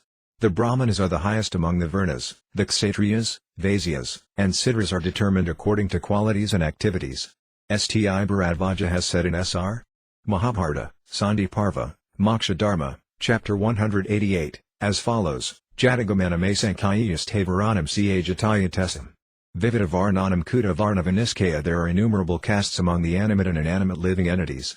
How does one conclusively ascertain their various Varnas? In answer to this, Brighu has said, Navaisa sti varnanam sarvam brahmamidam jagat brahmana parvasristam hi karma bhir varnatam gatam brahmananam sita varnakshatriyanam tulohita vaisyanam pitik varnasudranam asitas tatha himsanrata priya lubda sarva karmopajavina krishna sasa parabrastas tade vijas didratam gata idiate karma bhir vyasta devya varnantaram gata. Actually the living entity does not belong to any varna. In other words, a soul is devoid of any varna. In ancient times Lord Brahma created this world and filled it with Brahmanas. Later on, according to their activities, people were divided into various Varnas, such as Kshatriya. Since the Brahmanas possess the qualities of goodness, such as peacefulness and self-control, they are white-colored. The Kshatriyas possess the propensities of passion such as heroism and strength, so they are red-colored. The Vaisyas possess the mixed qualities of passion and ignorance such as farming, and thus they are yellow-colored. The Siddhas are simply in the mode of ignorance, devoid of any self-manifested propensity, like a cart directed by others, and thus they are black-colored. Persons who engage in all types of activities become envious, fond of speaking lies, and greedy because of being controlled by the mode of ignorance. Due to being devoid of all samskaras, such people become impure and thus degrade from their positions of Kshatriyas and Vaisyas to the platform of Siddhas. Because of these low-class activities, the Brahmanas degraded from their position and attained positions such as Kshatriya. All living entities are by nature qualified to understand Brahman and possess the qualities of goodness. When they are in the mode of goodness they are white, and by the mixture of goodness and passion they become red. When people are in the mixed modes of passion and ignorance, devoid of goodness, they are yellow, and people who are simply in the mode of ignorance, devoid of the modes of goodness and passion, become black. One accepts a particular color and is thus identified as belonging to that varna, therefore his varna is determined by the color and qualities that he possesses. The Brahmanas are situated as the root or topmost among these divisions of varnas. The history of the origin of the Brahman is mentioned in the Vedas and Upanishads, the rules and regulations for undergoing the sacred thread ceremony. The divisions of Brahmanas are found in the Purusa Stikya section of the RG Veda, 10.90.11. The origin of the Brahmanas is described in the Krishna Yajurveda Samhita, 7.1.1.4, the Shukla Yajurveda Samhita, 14.28, the Atharva Veda, 15.10.1 and 19.6.6, the Taittiriya Brahmana, 1.2.6.7 and 3.12.9.3, as well as in the Satapatha Brahmana, 2.1.4.13. The rules for making the son of a qualified twice-born who has properly undergone the 48 purificatory processes of Brahmana is followed by the seminal descendants of the Brahmanas. In this way they undergo purificatory processes and are accepted as Brahmanas. Knowing that the son of a Brahmana is eligible for becoming a Brahmana, statements such as Astavarsam Brahmanam Upanayita, a Brahmana should undergo the sacred thread ceremony at the age of 8 are found in the Vedas. Also in the Gaudīya Vaisnava it is stated, Garbhastamesa Brahmanam Upanaye, a Brahmana should be awarded the sacred thread at the age of 8. The period for undergoing this ceremony extends up to the age of 16. When one surpasses this age, he should not be awarded the Brahmana thread. Such a person is called a fallen twice-born as well as a Vratya, or one who fails to fulfill his vow. A Vratya should neither be given a sacred thread, be allowed to study the Vedas, nor given a daughter in charity. The Upanayana samskara and qualification for spiritual initiation according to the Vedic Grihya injunctions. It is mentioned in the Smritis, Grihayokta Karmanayana, Samipamniyate Guru Balavetayatad Yogat Balasyo Panayanam Vaja. According to Vedic Grihya injunctions, the ceremony in which a boy is taken to ācārya, or Vedic teacher, for studying the Vedas is called Upanayana, or the sacred thread ceremony. There is no use of studying the Vedas before one's knowledge is matured. That is why it takes a minimum of 7 years to complete other necessary purificatory processes before one is ready for Upanayana. It is not proper to take a boy to an ācārya for studying the Vedas before the age of 8. It is not possible for a boy of that age to live in the Gurukula, away from his parents' house. During the course of his Vedic studies, a Brahmana becomes qualified for following the Vedic injunctions. Ultimately he gets the opportunity to be initiated in a fire sacrifice. If there is no possibility of sending a Brahmana boy to the house of an ācārya before the age of 16, or if the young Brahmana boy has no taste or desire for studying the Vedas, then it is to be understood that according to his taste he does not wish to become a Brahmana by undergoing the Upanayana samskara. From the topics of Jataburta it is understood that though he was born in a Brahmana family that strictly followed the purificatory processes, he was never inclined towards ritualistic ceremonies. If the boy born in a Brahmana family exhibits no taste even for becoming a Kshatriya or Vaisya, then he will neither want to go to Gurukula or undergo the preliminary purificatory processes. In the process of Vedic Karmakanda, the fire is accepted as the original ingredient in all samskaras. This Karmakanda process is a polished stone meant for some future purpose, but the end result is uncertain. It is not a fact that material endeavors will always be successful. Whether a boy is interested or not, his father and society force him to go to Gurukula in order to keep the family and social tradition intact. The result of this is that though the boy is induced by his father or others to follow their proposed, rootive activities, he often does not achieve the desired result due to a lack of qualification and taste. For this reason, even though a Brahmana boy acts according to the instructions of his well-wishers and undergoes the sacred thread ceremony, he nevertheless later changes his varna to Kshatriya, Vaisya, Sphitra, or outcast. The Varnas are meant for only the gross and subtle bodies of a living entity. Only the gross and subtle bodies accept Varnas. A soul's qualification for accepting Varnas lies only in his two bodies. Although a Hamsa, or a Brahmana free from the three modes of material nature, accepts a body, nevertheless he is born from the limbs of the universal form of the Lord. Therefore his unchangeable transcendental existence is divided into four categories according to conditional mundane considerations. The qualities and activities produced from these qualities are the cause for dividing the Varnas of the living entities, who are otherwise equiposed. The totality of human beings are divided into four categories according to their symptoms. If one wants to know a person by his symptoms or by the process of division, then it is to be understood that his gross bodily identification is limited to his father's family. Later on his subtle identification or occupational identification helps create the division of Varnas. While observing the symptoms of a Brahmana's subtle identification, we often end up analyzing the origin of his gross body. But if we conclude that the subtle body has emanated from the gross body, then we have to accept that a seed comes from the skin of a fruit. Then we will have to say that the gross body is the father of the subtle body. But actually such a fantasy is not approved in consideration of the subtle body. When the gross body is finished, the subtle body thinks of accepting another gross body, therefore it is understood that the subtle body existed before the gross body. Those who accept the process of reincarnation or karma do not believe that the subtle body has come from the gross, rather they accept that the subtle body puts on a gross covering. Material desires alone accumulate the ingredients for a gross body from this world, consisting of the three modes of nature. The ingredients that a gross body gradually accepts from this world are actually approved by the subtle body, or the mind. The living entity's tastes develop due to a subtle body, and the gross body is forced to accept them. The mind, or the subtle body, which is a reflection of spirit, is the cause for accepting gross elements. Ascertainment of Varnas is possible only by occupation, it is not bound by seminal consideration. The color of Varna is determined through the process of seeing. Imagination is created or conceptions manifest through senses like the eyes. When a person's external identification is determined through the process of gross seeing, then the identification of that person's Varna is limited to seminal consideration. But thoughtful persons ascertain that the consideration of one's occupation is the only criteria for determining one's Varna. Since everyone will not be sufficiently thoughtful, seminal identification is given prominence in order to properly execute gross social activities or determine sexual relationships. When the seminal identification process is prominent, then there is possibility of many problems in ascertaining one's Varna. That is why we do not usually find an agreement on this subject in ordinary dharmasastras or grihastitras.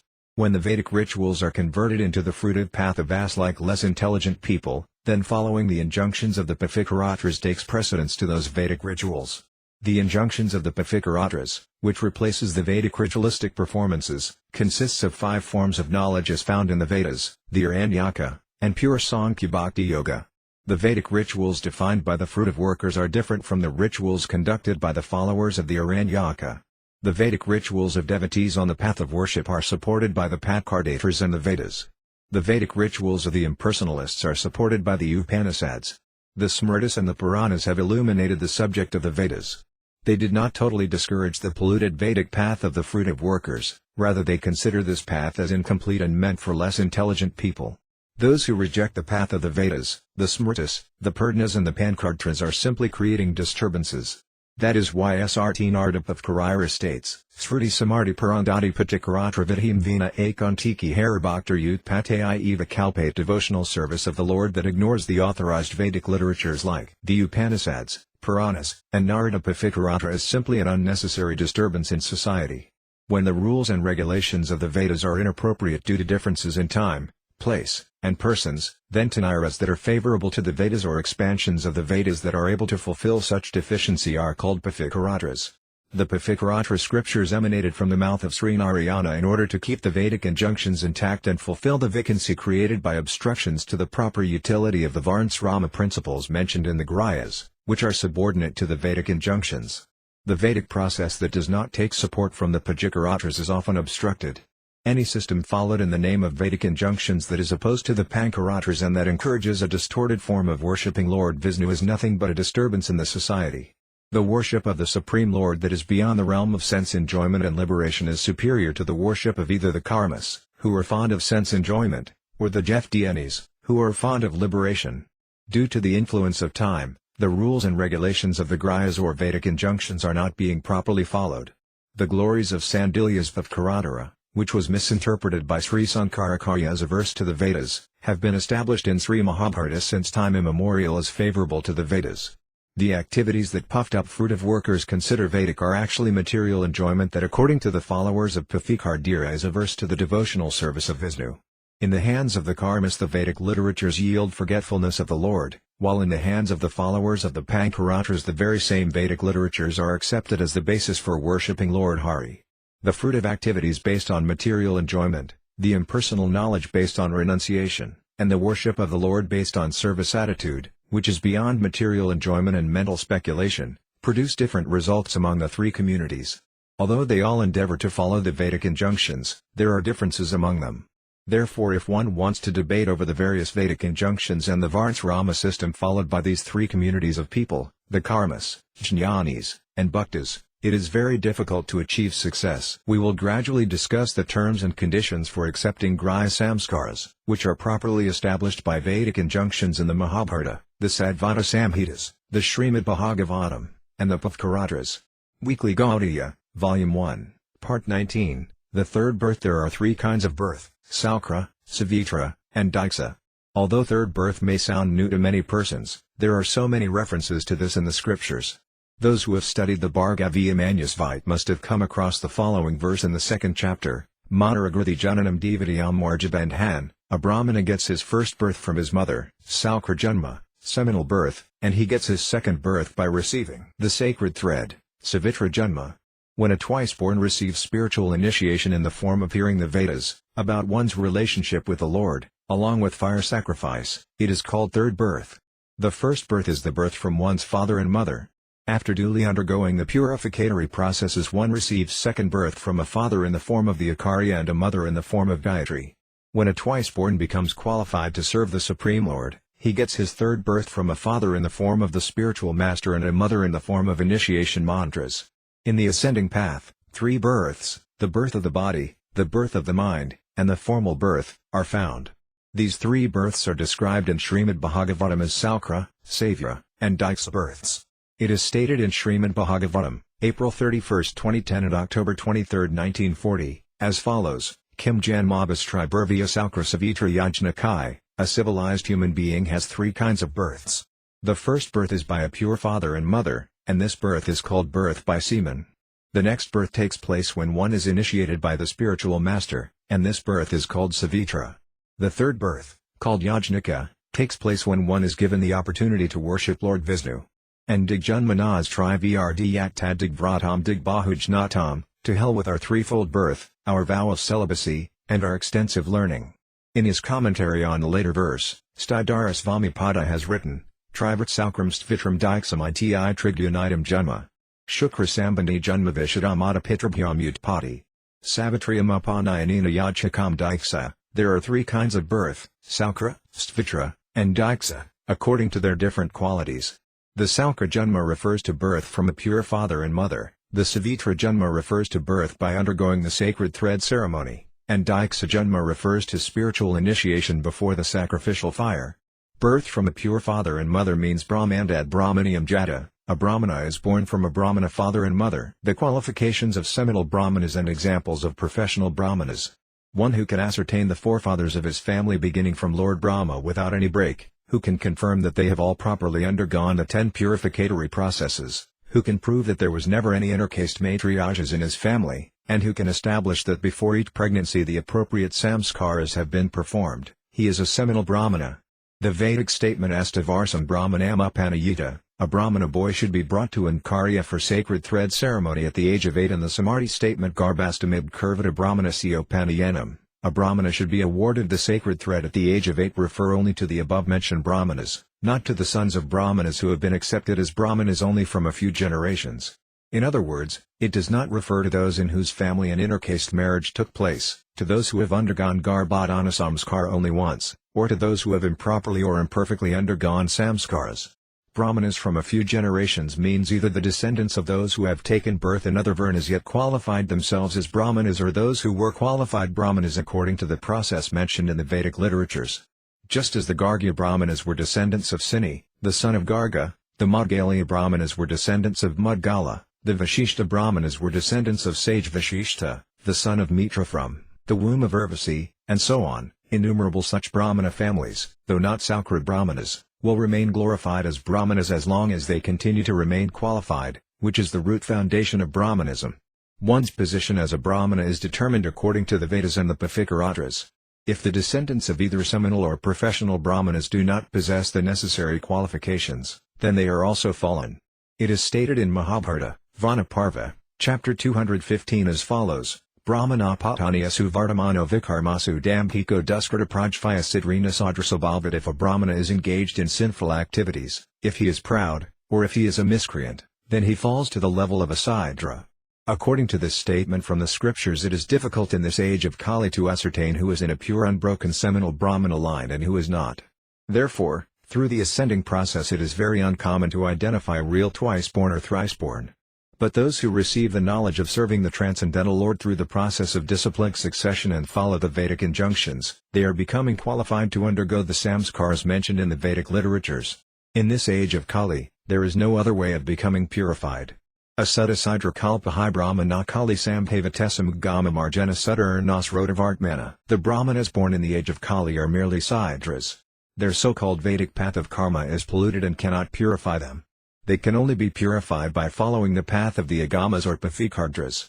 Therefore, at present, a Brahmana should accept it as such only if he follows the rules and regulations of the Staivatadgamas, Tantras, or Pankardras, since the scriptures clearly mention that Brahmanas born in this age of Kali are impure, or their purity is not maintained through seminal descent. Therefore, according to Vedic injunctions, they cannot even become twice-born in their impure state, and what to speak of becoming thrice-born. Necessity of the sacred thread ceremony after receiving Pavkaratrika initiation. According to the process of Vaishnava literatures in pursuance of the Vedas, an impure person can become pure only by spiritual initiation. There cannot be any other arrangement for purification.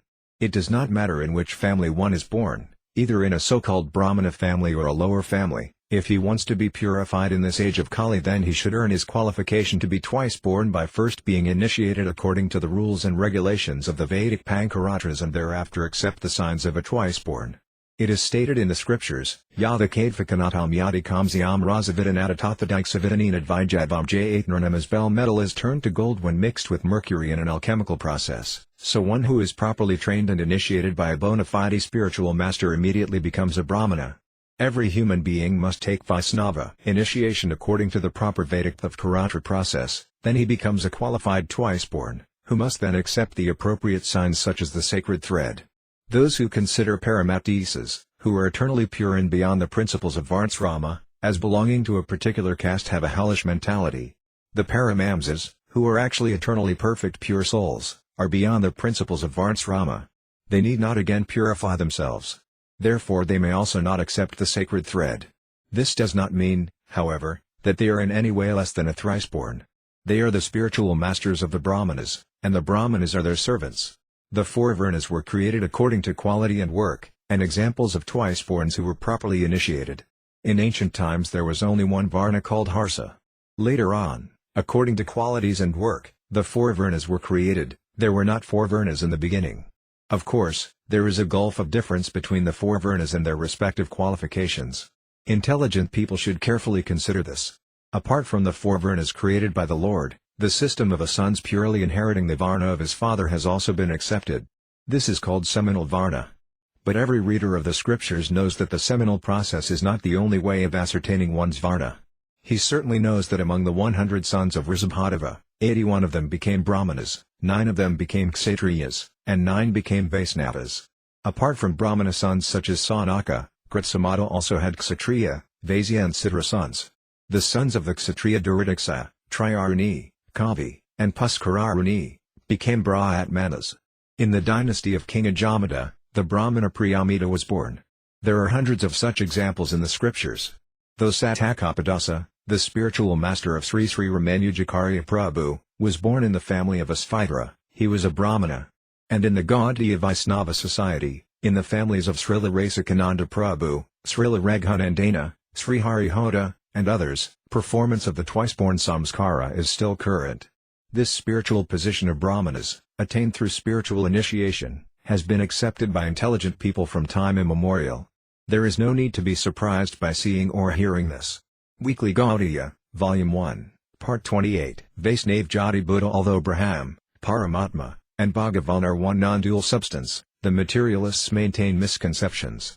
Sri Vyasadeva has said, Agnisturya Brahmanebhyastadian Vaisnavasada, a Vaisnava is always more powerful than the fire, the sun, or the Brahmanas. Many people present false arguments on this statement and create various philosophies. Ignorance is the root cause of such mistakes or faults. The Brahmanas, yogis, and Vaisnavas are all servants of the Advaita, or non-dual substance. This is accepted by all learned knowers of the truth. So many people will not be able to understand the above statement that a Vaisnava is more powerful than a Brahmana or a yogi. Srila Swami Prabhupada has instructed in his Satsandarbha that although Brahman, Paramatma, and Bhagavan are one non-dual substance, many people are confused about the usage of the word Bhagavata in place of Brahman, as the word Brahman is distinct from the word Bhagavata from the ignorant point of view. Whenever materialists try to separate the noun from its adjectives while considering Brahman and Paramatma, false arguments immediately lead them to the kingdom of misconceptions. The meaning of the word Brahman that creates differentiation with the word Bhagavata in this qualitative world certainly lacks the consideration of the non-dual substance. The considerations of material variegatedness and non-variegatedness create mixed feelings in spiritual consciousness. The prominence of the inferiority of Brahman and partiality of Paramatma and considerations of the unadulterated, pure spiritual object more or less destroys the conception of a non-dual substance. Transcendental philosophers attain the platform of liberation while considering the constitutional position of the Vaisnavas. Who is a Vaisnava? This consideration creates different conceptions in the discriminating vision of the philosopher and points towards the existence of one's original constitutional position in the equal vision of the philosopher. There cannot be any tinge of matter in the realization of spiritual variegatedness or in the constitutional position and vision of the seer. Whenever there is an attempt of attributing matter on spirit, it should be known for certain that spiritual nature has been attacked by envy in the form of matter. When the material attachment of the sense gratifiers become very prominent in their pure hearts, then they become very proud as non-Vaisnavas. This is due to their material absorption, which is unrelated to God, and it simply causes fear. It is stated in Srimad Bhagavatam, Muktar Hivanyatha Rispam Svaritpinavyavastishi, Mukti, or the philosopher's liberation, means giving up all other activities and being situated in one's constitutional position, Svarupinavyavastishi. When a philosopher is conditioned by sensual knowledge, then material vision will distract him from the truth. But if transcendental sound vibration enters his earholes, he will be freed from the contamination of mundane sound vibrations. The contamination of mundane sound is simply under the control of the eyes, nose, tongue, touch, and their leader, the mind. Since these five senses and their aggregate, the mind, are eligible for being conditioned by material conceptions, they are indifferent to inclination towards God, which is the eternal constitutional duty of the living entities. In other words, by misusing his sensual propensities a living entity cannot achieve eternal benefit. If one is entangled in unwanted desires, he will not understand the activities and characteristics of the Vaisnavas, no matter how intelligent he may be. Then the conditioned soul falls into misconceptions and forgets his constitutional position. As a result, various proposals and ideas make him wander in the environment of the false ego. By the mercy of either Krishna or his devotees, transcendental sound vibration makes friendship with a genuine desire for sadhana. In such a condition, a living entity realizes his own constitutional position and experiences the difference between pure Santana Dharma and other dharmas born of envy. The materialists and the Mayavadis are unable to understand the transcendental holy names, the Lord, and the Vaisnavas.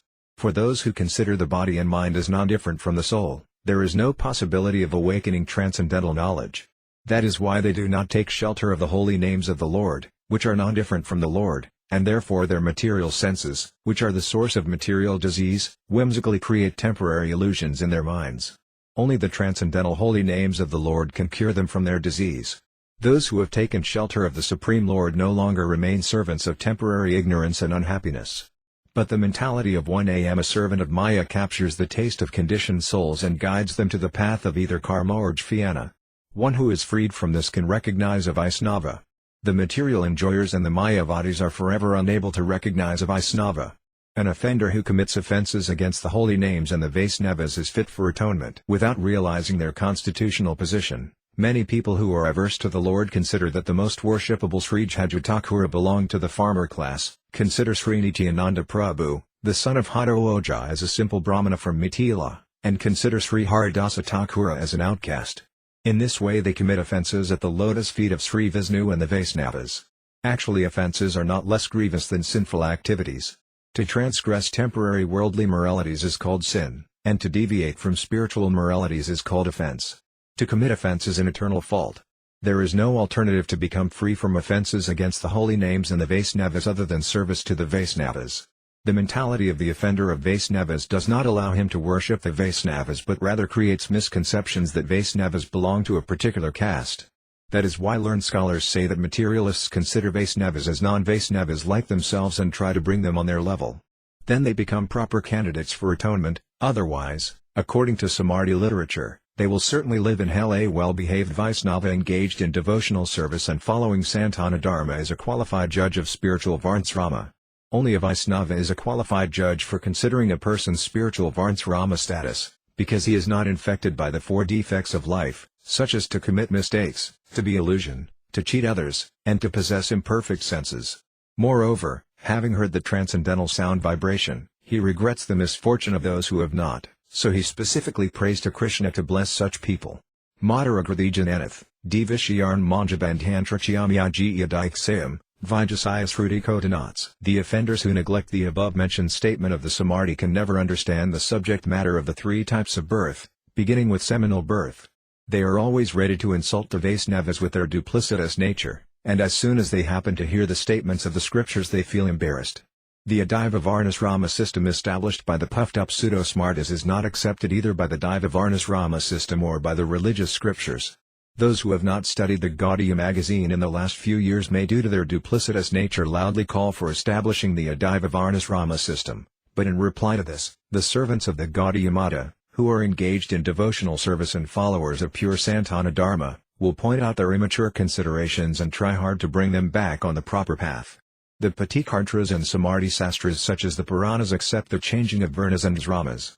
A Vaisnava may live at home, yet he is able to carry out his spiritual duties. Although the materialistic followers of the Adaiva Varnasrama system cannot understand this fact, Arti Mahabharata and Srimad Bhagavatam will gradually help them understand these topics. The Vaisnava Pankaratra literatures and the Samarthi literatures such as the Purdanas accept the changing of one's Varna and Asrama during one's life. The childish mentality exhibited by followers of the Adaiva Varnasrama system who pursue the Nagna logic 9, simply displays their foolishness and weakness of heart. The feeble thoughts of the followers of the Adaiva Varnasrama system simply make them unsocial narrow-minded people. Envious people who are devoid of devotional service are naturally fools and ill-behaved.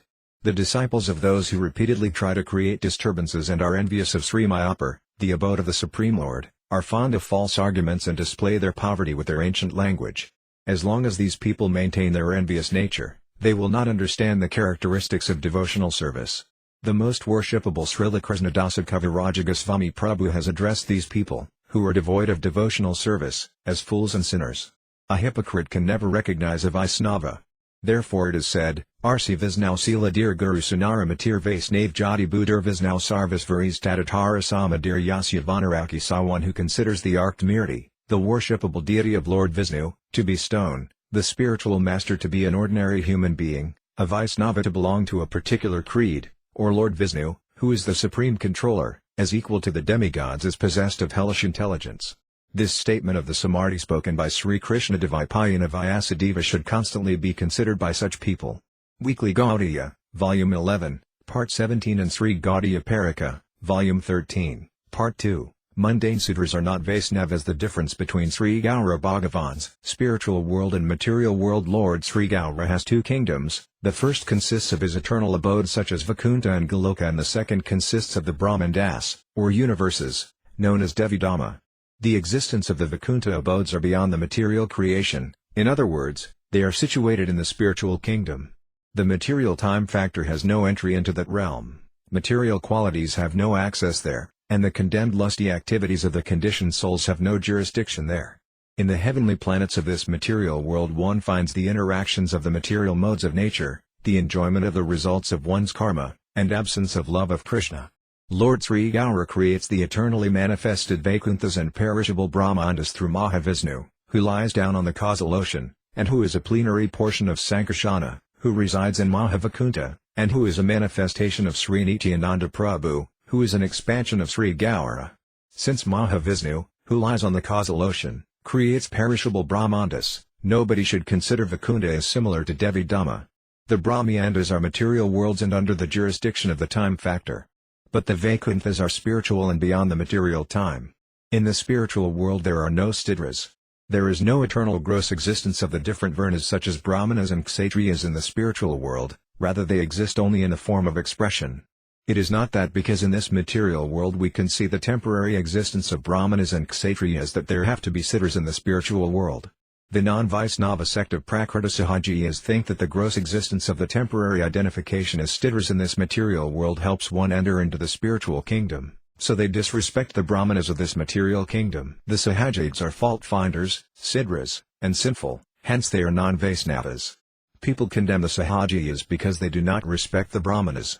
Since they disregard the Brahmanas, they naturally consider them non-Brahmanas or devoid of good qualities. While traveling throughout the universes, conditioned souls engage in various sinful activities and thus lose their worldly prestige. Due to their past misdeeds, sinful people become maddened by the pride of being Siddhras. By the influence of previous pious activities the conditioned soul becomes prestigious as a qualified Brahmana. Because the mundane Sahajiyas are sinful-minded, they love to address and hate the Vaisnavas as Siddhras, they indirectly call them sinful and claim that a Svidra cannot become a Vaisnava. The Sahajites do not believe that all great qualities are present in a Vaisnava, so they think that they will be benefited by being attached to sinful activities. Only the Brahmanas are qualified to become Vaisnavas, not others. When the Brahmanas, who are situated in the mode of goodness in this material kingdom, give up their relationship with other mixed qualities, then they become transcendental to all the material modes of nature. At that point he is situated in pure goodness and becomes a Vaisnava with 26 qualities. When a Brahmana gives up his authority for performing fruitive activities and the desire for accepting Dakshina contributions, then his propensity for being a servant of Lord Vishnu is awakened. He then surpasses the kingdom of Maya, where Lord Vishnu is not always seen, and after achieving the lotus feet of Lord Vishnu in the spiritual world, which is devoid of material enjoyment, he cultivates devotional service. The Brahmanas are situated in the mode of goodness, the Siddhras are covered with ignorance and are sinful. As long as the living entity thinks that becoming a Siddhra is the basis for serving Vishnu, he considers himself fallen and sinful, and by serving material objects, he considers that non-Vaisnavism, which is devoid of service to Hari, is Vaisnavism. The living entities who are covered by the mode of ignorance are Siddhras, and the living entities who are situated in the mode of goodness are Brahmanas. The sinful Siddhras can never serve Lord Vishnu with their sinful ingredients. Even a pious, ambitious Brahmana who is situated in the mode of mixed goodness and absorbed in matter cannot serve Lord Vishnu. That is why a person who is proud of his Varna is not qualified to serve Lord Vishnu. The process of becoming a Vaisnava, or servant of Hari. When one rejects the pride arising from being a proper follower of the system of Varnasrama, he becomes eligible for the transcendental service of Lord Hari. Unless a Siddhra gives up his sinful nature he cannot become a Vaisnava, and unless a Brahmana gives up his pious fruitive activities with his body, mind, and speech he cannot become a Vaisnava. The Supreme Lord has said in Bhagavad Gita, 4.13, as follows, Siddhar Varnyam Mayasristam Guna Karma Vibhagasa. The Lord has created the four Varnas according to their qualities and activities. Until the indulgence in material qualities is not diminished by the propensity for serving Lord Hari, a living entity continues to perform fruitive activities. In other words, he continues to wander in the kingdom of material enjoyment. If a person who is situated in the principles of Varnasrama serves Lord Hari while maintaining the pride of being a Brahmana, there is no possibility of his attaining unalloyed devotional service to Lord Hari. Then the living entity engages in devotional service mixed with fruitive activities. Then the Brahmana engaged in devotional service mixed with karma becomes qualified to possess the 26 qualities of a Vaisnava and be identified as a Vaisnava in this world. But when he begins to worship Hari without fruitive desires, then he achieves pure devotional service. Examples showing a Vaisnava is not a Siddhra, he is the spiritual master of the Brahmanas. Many ambitious Brahmanas who have taken shelter of devotional service mixed with fruitive activities dare to attribute the abomination of caste upon pure Vaisnavas like Haridasa Thakura, Adharana Datta Thakura, Narahari Sarakara Thakura, Navani Hoda Thakura, and Syamananda Prabhu. Moreover, fruitive Brahmanas who became Vaisnavas like Ganganarayana Chakravarti, Ramakrishna Bhattacharya, and Yajanandana Chakravarti have taken shelter of the glorious lotus feet of the servants of Hari and thus established that the Vaisnavas are transcendental ideals for the Brahmanas. If a Vaisnava were a Siddhra or sinful, Then, Srila Thakur Narahari, Srila Thakur Nautama, Srila Siamananda Prabhu, Srila Rasikananda Prabhu, Srila Thakur Krishna Dasa, and Srila Goswami Raghunatha Dasa would never be adored as spiritual masters of many Brahmanas engaged in devotional service mixed with fruitive activities. According to social and scriptural opinion, a non-Brahmana is unqualified for serving Hari. As soon as we give the mentality of a Siddha or ambitious Brahmana, then we will not see any discrimination in the sinful or pious caste of Vaisnavas who give and accept the devotional service of Hari. Otherwise, why are we so eager to classify the Vaisnavas as Siddhas, without samskaras, while performing devotion service mixed with fruitive activities meant for some irrelevant purpose? The Sastras, the religious principles, and society say that other than Brahmanas no other Varna has the right to serve the absolute truth. That is why the ambitious Brahmanas who maintain irrelevant desires have a propensity to hate Vaisnavas as Sphidras. They do not even hesitate to say that the Vaisnavas have no alternative but to become Siddhas because of sinful activities. But this type of consideration is the main obstacle for serving the servants of Hari. Unless one gives up unfavorable considerations, he cannot make advancement in the path of devotional service. Sage Anatasani, number 20. The seminal Brahmana. The symptoms of a Brahmana described in Vajrasayokopanishad. The names of 108 Upanishads are mentioned in the Muktakopanishad. Among them, the 36th Upanishad is called Vajrasayokopanishad. It is said that Sri Sankaracharya composed an elaborate commentary on this Upanishad and thus became very famous.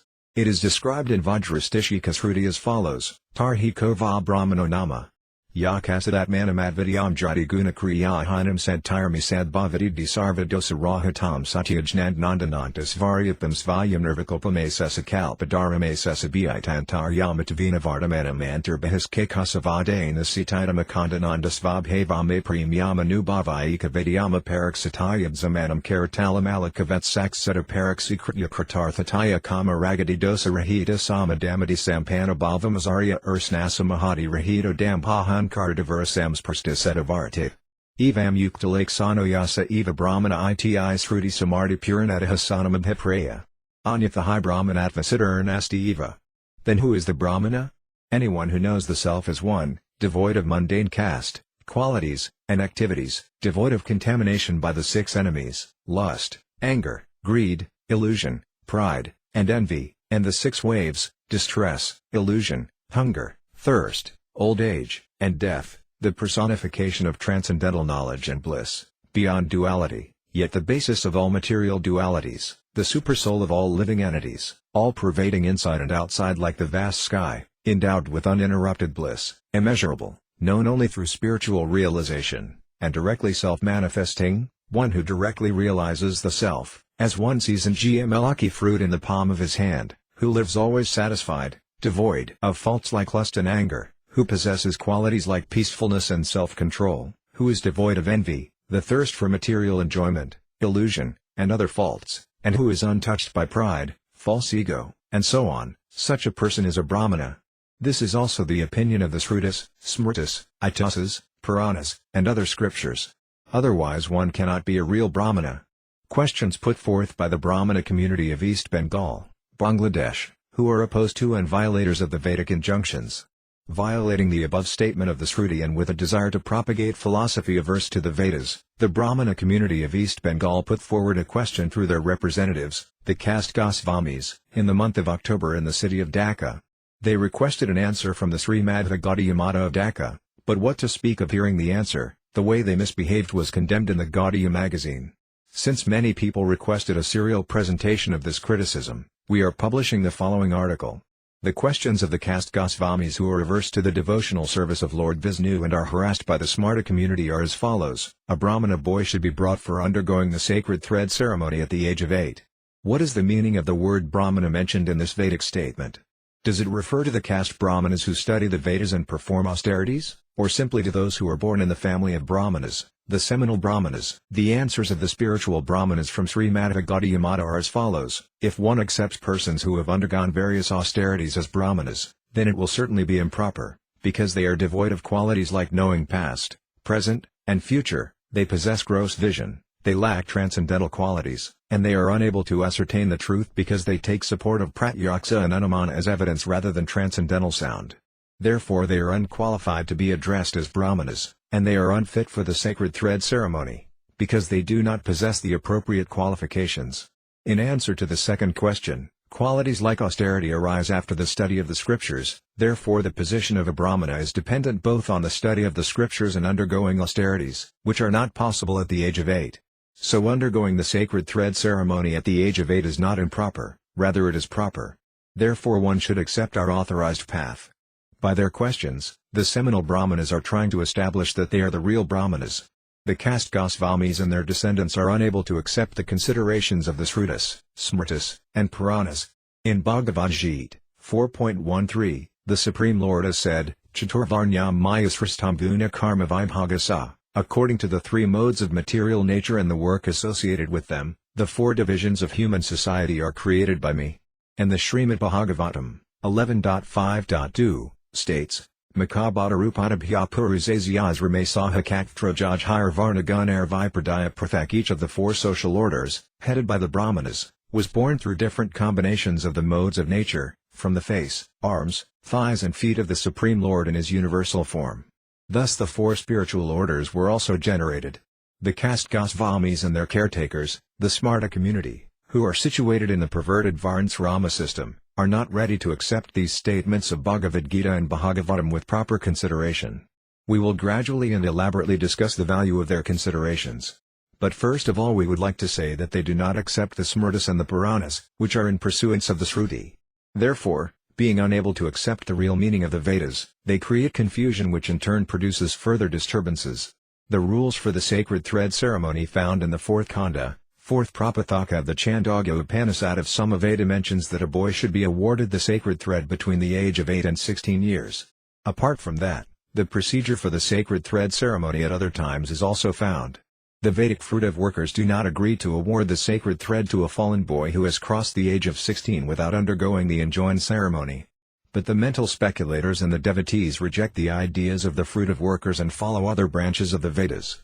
The fruitive workers, who follow the indirect path, are unable to realize transcendence knowledge in the service of the Transcendental Lord. That is why they cannot imagine that the Vedic literatures teach one to become detached from fruitive activities and aspire for the ultimate goal of one's constitutional propensities. Their only asset is their seminal Brahmanism. The Vedas, the branches of the Vedas, and the Kalpa Sastras approve the system of Vedic Tridanda Sannyasa and the wearing of saffron cloth. It is stated in Bhagavad Gita, Na buddhabhidam janadipyanam karma sanganam. Let not the wise disrupt the minds of the ignorant who are attached to fruitive action. The different branches of the Vedas are non-different from the Vedas.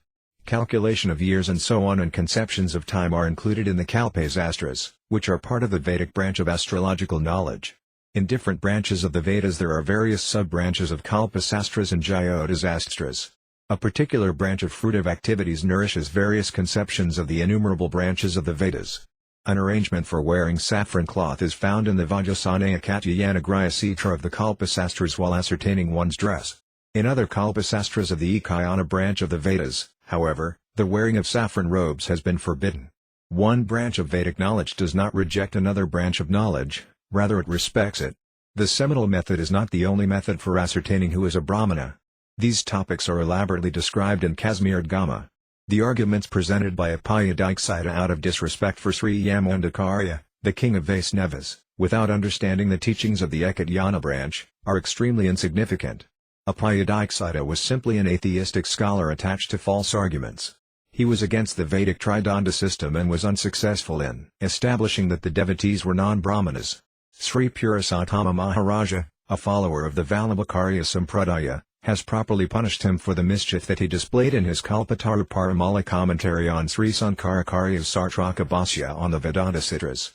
If one patiently analyzes this, he will never desire to call the initiated Vaisnavas non-Brahmanas. Due to absence of third birth, or spiritual initiation, the twice-born consider that the platform of Stvitra Janma is the highest. As a result, they even fall down from that platform of Stvitra due to disregarding great souls. The Vaisnava Brahmanas of the Ekayana branch are not seminal Brahmanas as the ignorant people consider, rather they are sons of Lord Vishnu. The ambitious seminal Brahmanas are fruitive workers, yet averse to the seminal process of the Samaveda. Generally there are two opinions. Being devoid of devotion to Vishnu, persons who belong to Brahma's material existence identify themselves as ambitious seminal Brahmanas and undergo 10 types of fruitive samskaras. Though the sons of Vishnu undergo samskaras according to Vajrasanaya Kavyayana Graya Sutras, they do not become entangled in fruitive activities. The Madhva Gaudiya Vaishnavas have no objection against those who try to establish the system of seminal Brahmanism, but their only concern is that the seminal process should not be polluted. Those who after duly undergoing the sacred thread ceremony and the seminal line violate and reject the Samarthi injunctions regarding samskaras simply distort the very seminal process.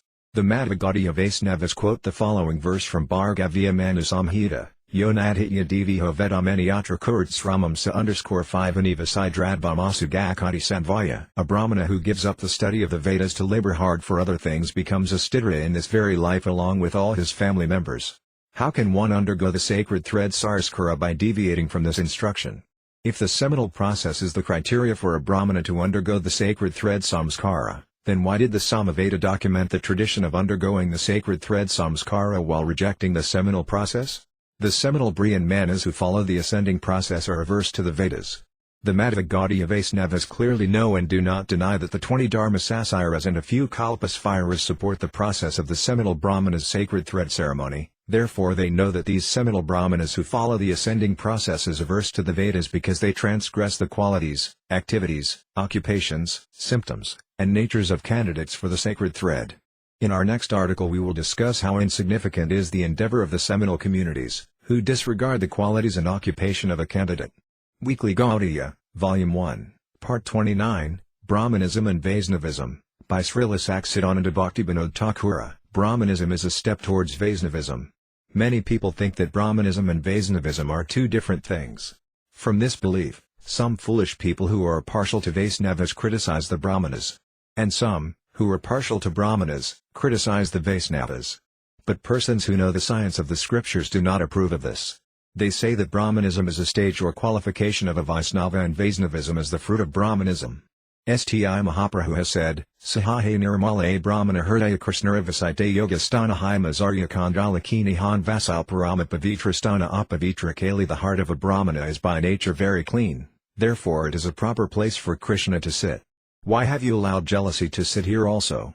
Because of this, you have become like a Kandla, the lowest of men, and you have also contaminated a most purified place, your heart. The sanctified heart of the living entity is called Brahmanism. Devotional service to Krishna resides in that sanctified heart. Envy is opposite to love of God, and envious persons are not Brahmanas. Envy, which is compared to a dog-eater, captures the sanctified heart of a living entity, then devotion to Krishna disappears from his heart. Then he no longer remains a Brahmana. To feel distressed by seeing others' happiness and to feel happiness by seeing others' distress is called envy. Envy and love are diametrically opposite. Wherever there is envy, there is no love, and wherever there is love, there is no envy. A non-envious heart is the only identification of a Brahmana. It is certainly the residence of love of God. Symptoms of a Brahmana. The symptoms of a Brahmana are described in Srimad Bhagavatam, July 11, 2021. As follows: Sama Damas Tapasakam Sanasaksandrajavam Jnadnam Dadputite Matvam Satyam Ca Brahma Lake Sanama. Brahmana must possess these 11 symptoms. One who does not possess peacefulness, self-control, austerity, purity, satisfaction, forgiveness, simplicity, knowledge, compassion, and devotion towards the Supreme Lord cannot be called a Brahmana. In the heart of a Brahmana with such qualities the science of Krishna always shines brightly. One who does not have devotion to Krishna is certainly not a Brahmana. The identification of a Brahmana is only by qualities, not by caste. Sri Narada Muni has stated in Srimad Bhagavatam, July 11, 1935, as follows: Yasayal Lake Sanam Pratam Pamsa Varnabhai Vyanjakam Yadani Entropi Drasiatatat Tenai Eva Vinurda said if one shows the symptoms of being a Brahmana, Kshatriya, Vaisya or Stidra, as described above, even if he has appeared in a different class, he should be accepted according to those symptoms of classification.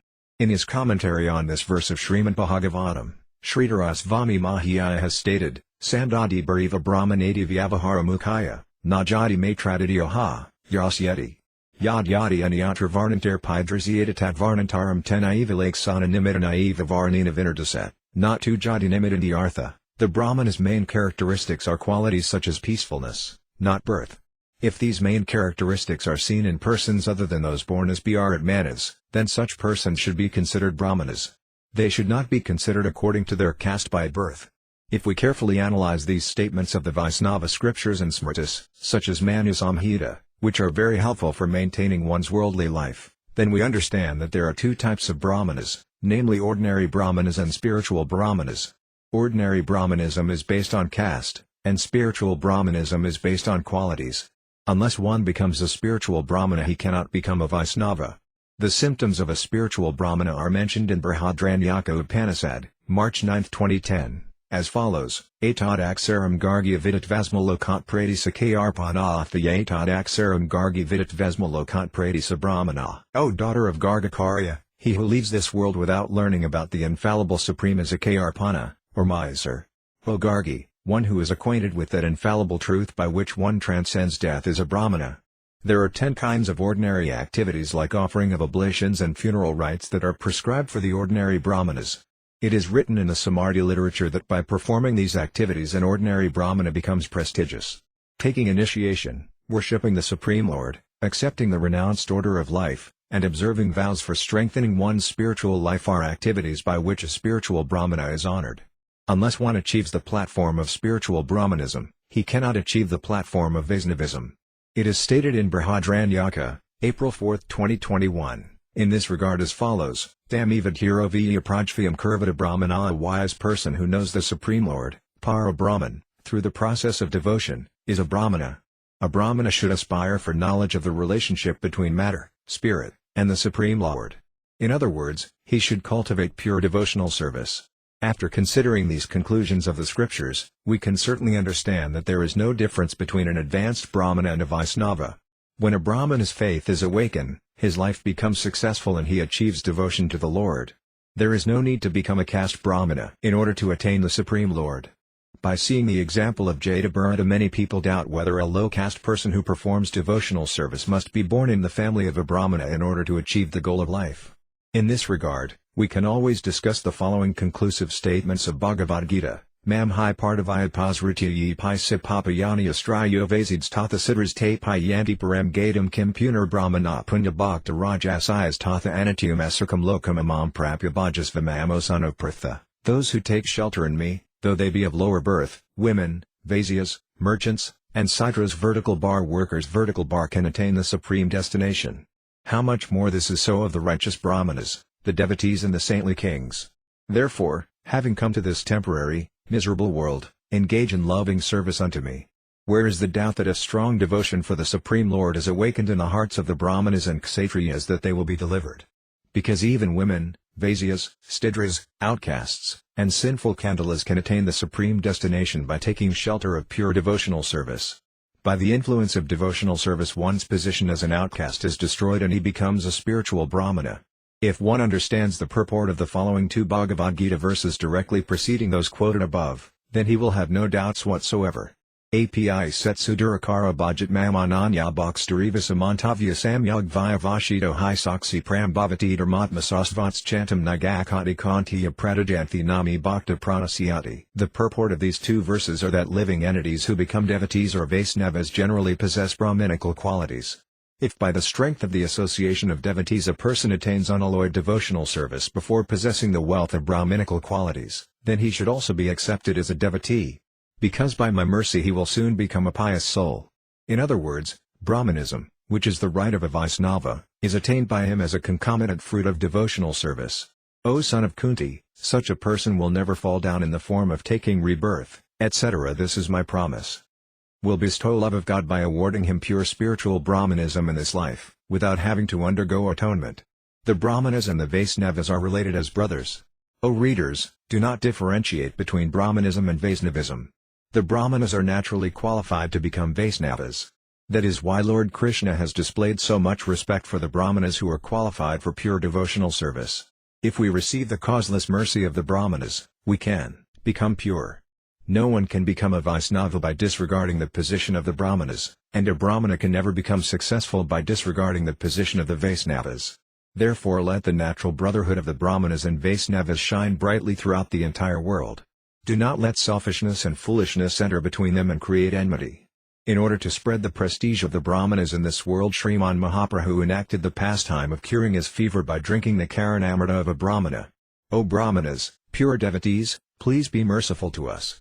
The Varnasrama of Vaisnavas. In order to protect Sanatana Dharma, the followers of the Varnasrama principles need to follow the scriptural rules and regulations. The Aryans of India who belong to the four Varnas are situated in four asramas. The divisions of asramas have been produced along with the divisions of Varnas. The principles of Varna can be protected while remaining in any one of these four asramas: Brahmacharya, Gaza, Vanaprastha, or Sannyasa. Those who belong to any of the Varnas must certainly belong to one of the asramas. The principles of Varna and Dharma are under the jurisdiction of social provisions. Those who desire some benefit and reputation from the social Varna and asrama system should wholeheartedly protect Sanatana Dharma by following the ancient rules and regulations of those systems. Of the two propensities, poverty and nivritti, those following the path of nivritti are on the topmost platform of society. The social human beings have two propensities, both of which are beneficial to the society. The social Aryans have arranged various rules and regulations so that no enmity is created in society. The arrangements and behavior that are followed in order to fulfill this principal purpose simultaneously bestow many secondary fruits such as attainment of the heavenly planets and accumulation of piety. For persons who have fruitive propensities, the Dharmastras prescribe the performance of sacrifices, offering oblations to the forefathers, undergoing samskaras, observing vows, residing in holy places, and bathing in holy waters. And for persons who possess the propensity for mental speculation, the Dharmasastras prescribe worshipping the demigods and Brahmanas, respecting elderly persons, and attaining knowledge.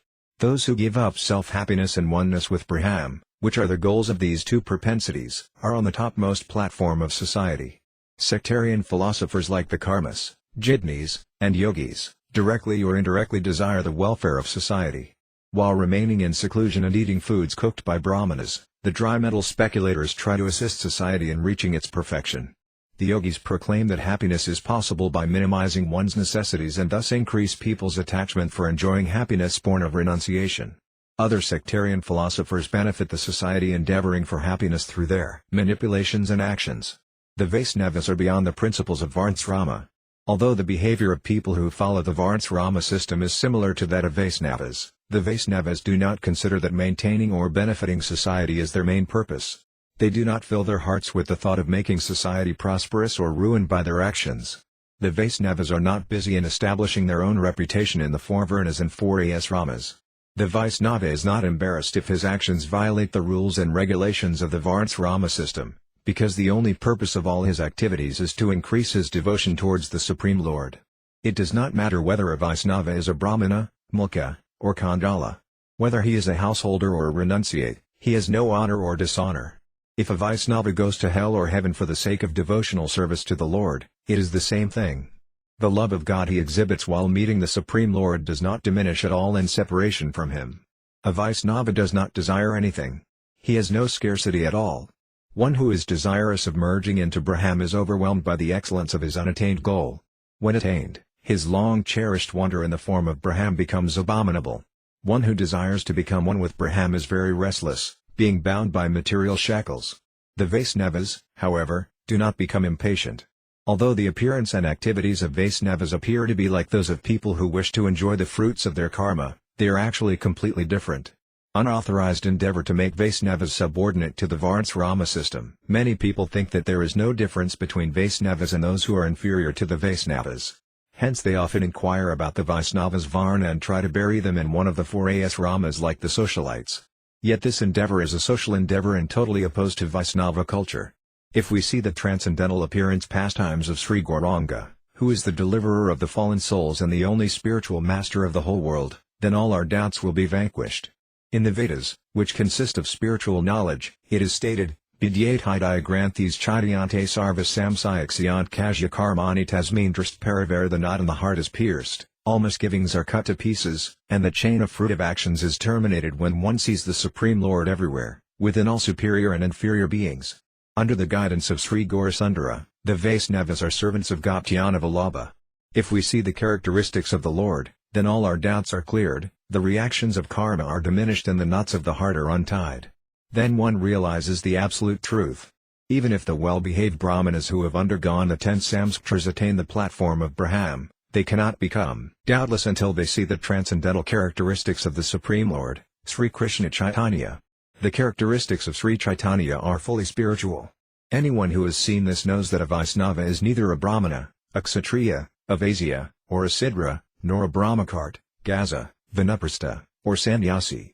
He is different than all of these, a servant of the most dear friend of the Gopis. He has no other separate identification. The mundane conception of I am great or tiny does not touch him. A self-realized soul is unconcerned with temporary logics like the sky on a pot, the vast sky, and the rope and the snake. The unauthorized interference in the authority of the Vaisnavas by the Smritas, who are attached to fruitive activities, the Prakrita Sahajias, and the caste Gosvamis. Some people nowadays have acted in a most non-Vaisnava manner by trying to establish the word Vaisnava as a social designation by attributing abominable and contrary meanings to it. It hurts me even to mention such behavior. They only try to become socialites, and with their temporary material identification they endeavor to pollute the bodies of the Vaisnavas. After the disappearance of the transcendental pastimes of Sri Gauranga Deva, many smart fruitive workers and mental speculators tried their best to defame the Vaisnavas, but on the pretext of cooperation the Bala, Sahajiya, and Kariyabhaja communities denigrated the Vaisnavas even more. There is no scarcity of such type of descendants even today. Gradually the number of such types are also increasing. The attempt to make Sri Haridasa Thakura a Brahmana, the endeavor to adorn Sri Isvarapuri as a Brahmana or a Sidra, and the ability or inability of Varnas other than Brahmanas to impart Vaisnava teachings are the aspirations of the most grossly non-Vaisnava society. Such aspirations do not help to increase one's devotion, therefore these activities are not acceptable to the Vaisnavas. The artificial servitorship of conditioned souls to Krishna is an impediment for cultivation of loving devotional service. A Vaisnava should always remember that he is not independent but a dependent servant of the lover of the Gopis. Mundane independence is not possible for him, because he has purchased his servitorship to Krishna by submitting his independence in the form of surrendering to him. If this fact remains in the path of one's memory yet the above-mentioned arguments capture the heart, then it is to be understood that he has duplicitously submitted artificial independence to Krishna. Actually his subordination to the Lord has rather been sold to Maya, and he is eager to be recognized as a servant of Maya. A pseudo-servant of Krishna is situated far away from a Vaisnava. Instead of cultivating love of God, he is simply suffering the temporary miseries born from cultivation of lust. The socialites have arranged their rules and regulations for the sake of these classes of people. Sage Anatasant, Volume 11, Part 10, Viparsamya, or similarity with a Brahmana. Any person initiated into Vishnu mantras by a bona fide spiritual master is qualified to worship Orissa Lagrama Sila.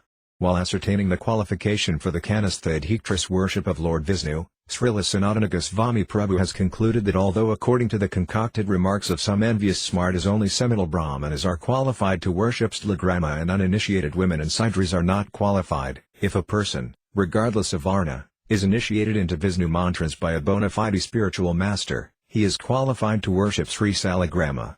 Because according to the scriptures Vaisnavas are accepted as equal to Brahmanas even in ordinary consideration.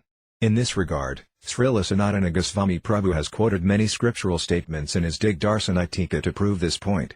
For example, he has quoted the statement of Lord Kapila from his conversation with Devahiti in Srimad Bhagavatam 3.33.6, to say nothing of the spiritual advancement of persons who see the Supreme Person face to face. Even a person born in a family of dog-eaters immediately becomes eligible to perform Vedic sacrifices if he once utters the holy name of the Supreme Personality of Godhead or chants about him, hears about his pastimes, offers him obeisances or even remembers him. Again, from the topics of Prithu Maharaja in Srimad Bhagavatam, April 21, 2012, Srila Sanatana Goswami Prabhu has quoted, Maharaja Prithu was an unrivaled king and possessed the scepter for ruling all the 7 islands on the surface of the globe. No one could disobey his irrevocable orders but the saintly persons, the Brahmanas and the descendants of the Supreme Personality of Godhead, the Vaisnavas. In other words, Maharaja Prithu treated the Brahmanas and Vaisnavas with equal vision. Srila Goswami Prabhu has also quoted the statement of King Purifijana from Srimad Bhagavatam, April 26, 2024, as follows, O hero's wife, kindly tell me if someone has offended you. I am prepared to give such a person punishment as long as he does not belong to the Brahmana caste. But for the servant of Muraipu, Krishna, I excuse no one within or beyond these 3 worlds. No one can freely move after offending you, for, am prepared to punish him. In all these places the Brahmanas and the Vaisnavas have been equally respected even in worldly dealings. The explanation of the word Viparsamya by the less intelligent people. At this juncture a doubt may arise that while the procedure to show respect equally to the Brahmanas and the Vaisnavas in worldly dealings is there, and the Acharyas have mentioned the word Viparsamya, And while the word Vipra refers to the subject of comparison, the word Vaisnava refers to the object being compared, so it is certainly indicated that the object being compared is inferior to the subject of comparison. For example, if we say that the face of Devadatta is like the moon, then we can understand that the face of Devadatta is not the moon, rather it has some similarity with the moon. Therefore, in beauty, the face is inferior to the moon. Considering in this way, some less intelligent people may conclude that the word Viprasemya indicates that although the Vaisnavas are equal to the Brahmanas in some ways, they are nevertheless inferior to the Brahmanas. Explanation of the word Viprasemya by intelligent people. But before concluding in this way, one should patiently deliberate how it has been described everywhere that the beauty of the moon is more beautiful than a man's face. Furthermore, it has always been the practice to exhibit the similarities of a more beautiful and famous object with a less beautiful and non-famous object, and thus the beauty of the latter has been established. In this type of comparison the fault of exaggeration may often arise. But if we carefully analyze the statements of the scriptures, then we will find that the devotees of the Lord have always been established as the topmost. If we study the commentary of Srila Sanatana Goswami Prabhu with special attention, then we will know that a Vaisnava has not been compared with a Brahmana in the same way that a face is compared with the moon. Rather, the fact that a Vaisnava is not inferior to a Brahmana in any way as far as external prestige is concerned has been shown with gross external worldly considerations to envious people who are unqualified to see others' supremacy. For example, when the Sastras explain the form of the Supreme Lord to a devotee who is attached to the opulent feature of the Lord, it conceals the most wonderfully sweet form of Sri Krishna and depicts him with names like Narayana, Kshirodakasaya Vishnu, or Braham. By this process, the complete eternal form of Sri Krishna is not indicated, yet at the same time it is not a lie to call Krishna Kshirodakasaya or Narayana. The knowers of the science of Krishna understand that just as a person who possesses 1,000,000 rupees also possesses 100 rupees or 1,000 rupees, or just as Braham, Narayana, and Kshirodakasaya Vishnu are inseparably present in the form of Krishna, or when Sri Krishna is explained as equal to Narayana, actually Sri Krishna is not inferior to Narayana, rather he is the source of Narayana. Similarly, though a Vaisnava is accepted as equal to a Brahmana in the primary worldly consideration, yet a Vaisnava is nothing less than a Brahmana, rather he is the crest jewel on the head of the Brahmana communities. Because a worshipper of the Supreme Lord who knows Braham is a Vaisnava, if by the word Viprasamya it is concluded that a Vaisnava is inferior to a Brahmana or only equal to a Brahmana, then the behavior of Sastras and Sadhus would not have proved opposite. When Vaisnavas have been glorified thousands of times as greater than Brahmanas, then it cannot be concluded that the word Viprasmya means that a Vaisnava is inferior or equal to a Brahmana. Among the Brahmanas and Vaisnavas, the qualities of the Brahmanas are a common factor. For example, in the numbers 5 and 10, the number 5 is present in both. Similarly, Brahmanism or Brahminical qualities are eternally present in Vaisnavas, hence the word Viprasamya is indicated. Had it been a fact that Brahmanas were glorified in many places in the scriptures as greater than Vaisnavas, then we would have accepted the meaning of the word Viprasamya as being equal to the comparison of a face with the moon. A Vaisnava is always a topmost Brahmana. It is mentioned in the Garuda Purana, Brahmananam Sahasribhya Satrayaji Visisyate Satrayaji Sahasribhya Sarva Vedanta Paraga Sarva Vedanta Vitkatya Vishnu Bhakta Visisyate. It is said that out of thousands of Brahmanas, one is qualified to perform sacrifices, and out of many thousands of such qualified Brahmanas expert in sacrificial offerings, one learned Brahmana may have passed beyond all Vedic knowledge. Among many such Brahmanas, one who is a devotee of Lord Vishnu is the best. In Naradiya Purana it is stated, Svapako Mahipala Vishnur Bhaktad Vijayadika, O king, a devotee of Lord Vishnu, though born in a dog-eater family, is higher than a Brahmana.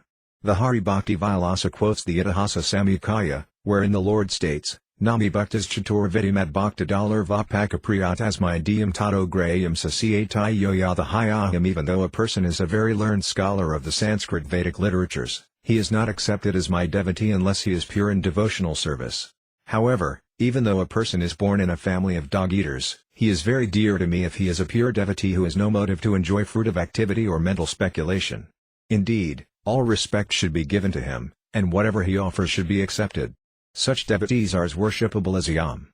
Even if the word Viprasamya indicated that a Vaisnava should be considered equal to a Brahmana, let alone inferior to a Brahmana, then the Supreme Lord would have advised us to see a non-devotee Brahmana who knows the four Vedas and a devotee of the Lord who is born in a dog-eater family on an equal level. Rather, he says that a devotee is non-different from him, and a devotee is as worshipable as himself, But a Brahmana who knows the 4 Vedas is even lower than an ordinary dog-eater because he is devoid of devotion to the Lord. This is confirmed by the Lord as follows: Kandalopada Vyas Resto Hari Bhakti Parayana Hari Bhakti Vyanas Cadviho Paisvapakadama. Even if one is born in the family of a Kandala, if one engages in the devotional service of the Lord, he becomes the best of Brahmanas. But even a Brahmana who is devoid of devotional service is on the level of the lowest dog-eater. Granth the Raja Srimad Bhagavatam establishes the supremacy of Vaisnavas. It is stated in Srimad Bhagavatam, July 9, 2010. As follows: Vipradivi Sadguna Yutadaravindanaabhapadaravindavimakats Vapakam Varistham Manyatadar Hidartha Pranam Pundati Sakulam Natugdarai Mana. The Vaisnavas who are attached to devotional service are naturally indifferent to fruitive activities.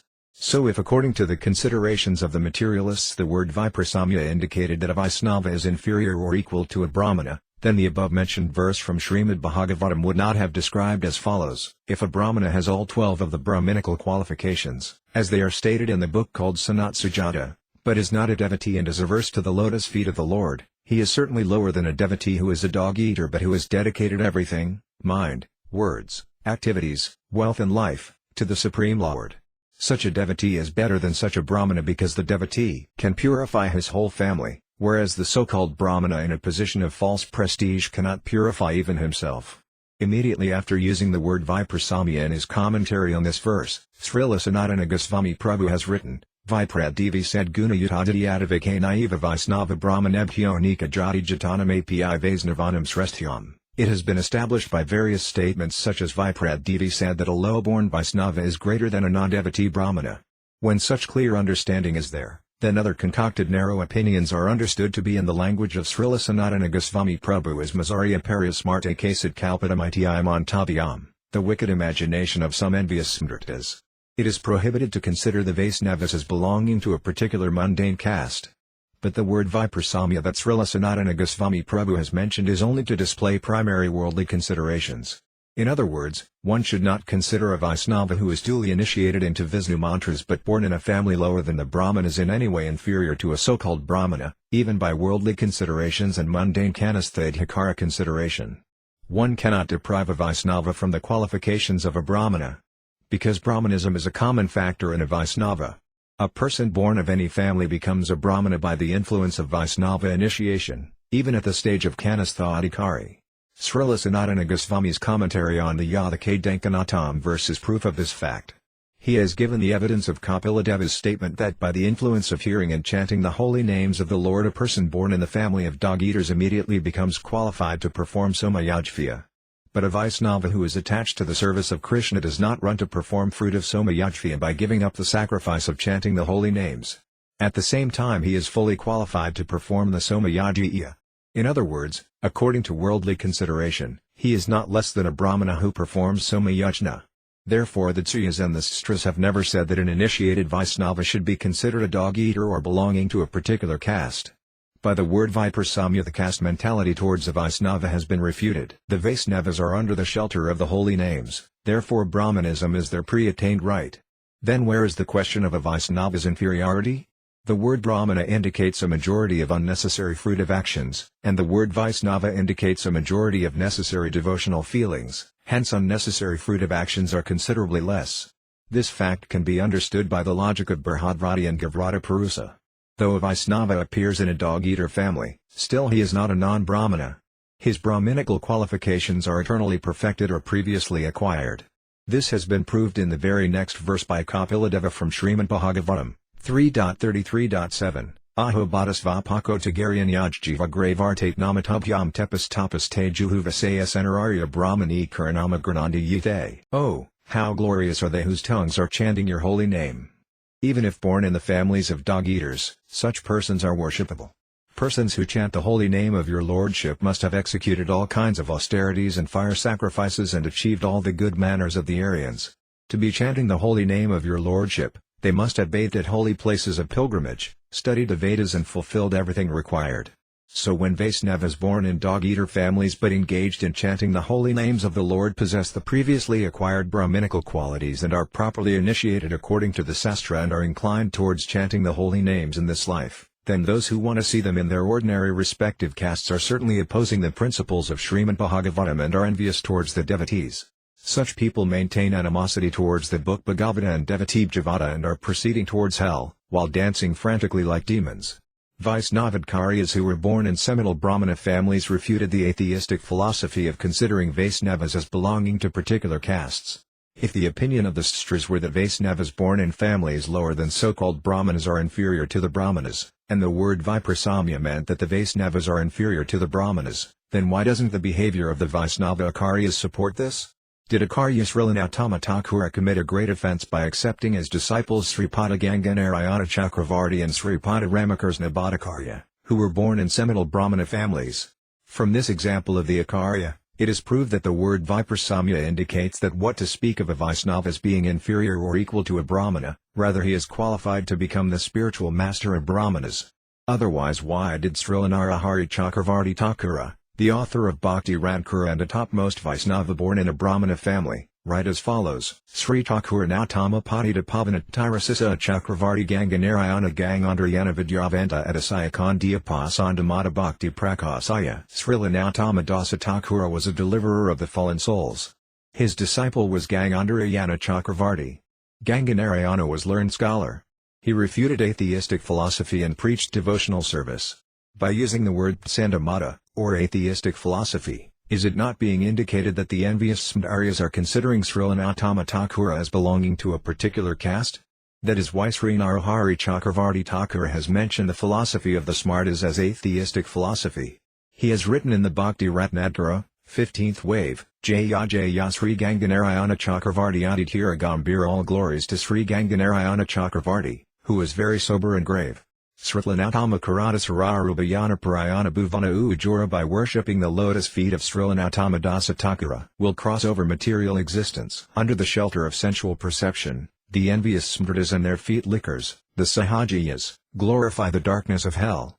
Against the offensive mundane considerations of narrow-minded envious Smartas and their feet-licking Sahajiyas of today, Srila Visvanatha Chakravarti Thakura, a follower of Sri Rapagasvami, instead of considering Srila Narottama Thakura as belonging to a particular caste, displayed great respect befitting a non-duplicitous disciple by composing the Sri Sri Naradhyama Prabhurastakam prayers. This was not the exhibition of the pseudo-respect of a Sahajiya nor an offensive consideration in the guise of humility that a Vaisnava belongs to a particular caste. We will present with scriptural references and conclusions the behavior of the Acharyas in our next article. But it is also a fact that envious people who are like owls cannot tolerate the sun rays of the devotee Bhagavata and book Bhagavata, thus they will continue to praise the darkness of hell forever. Weekly Gaudiya, Volume 4, Part 16, End of Acharya Santana.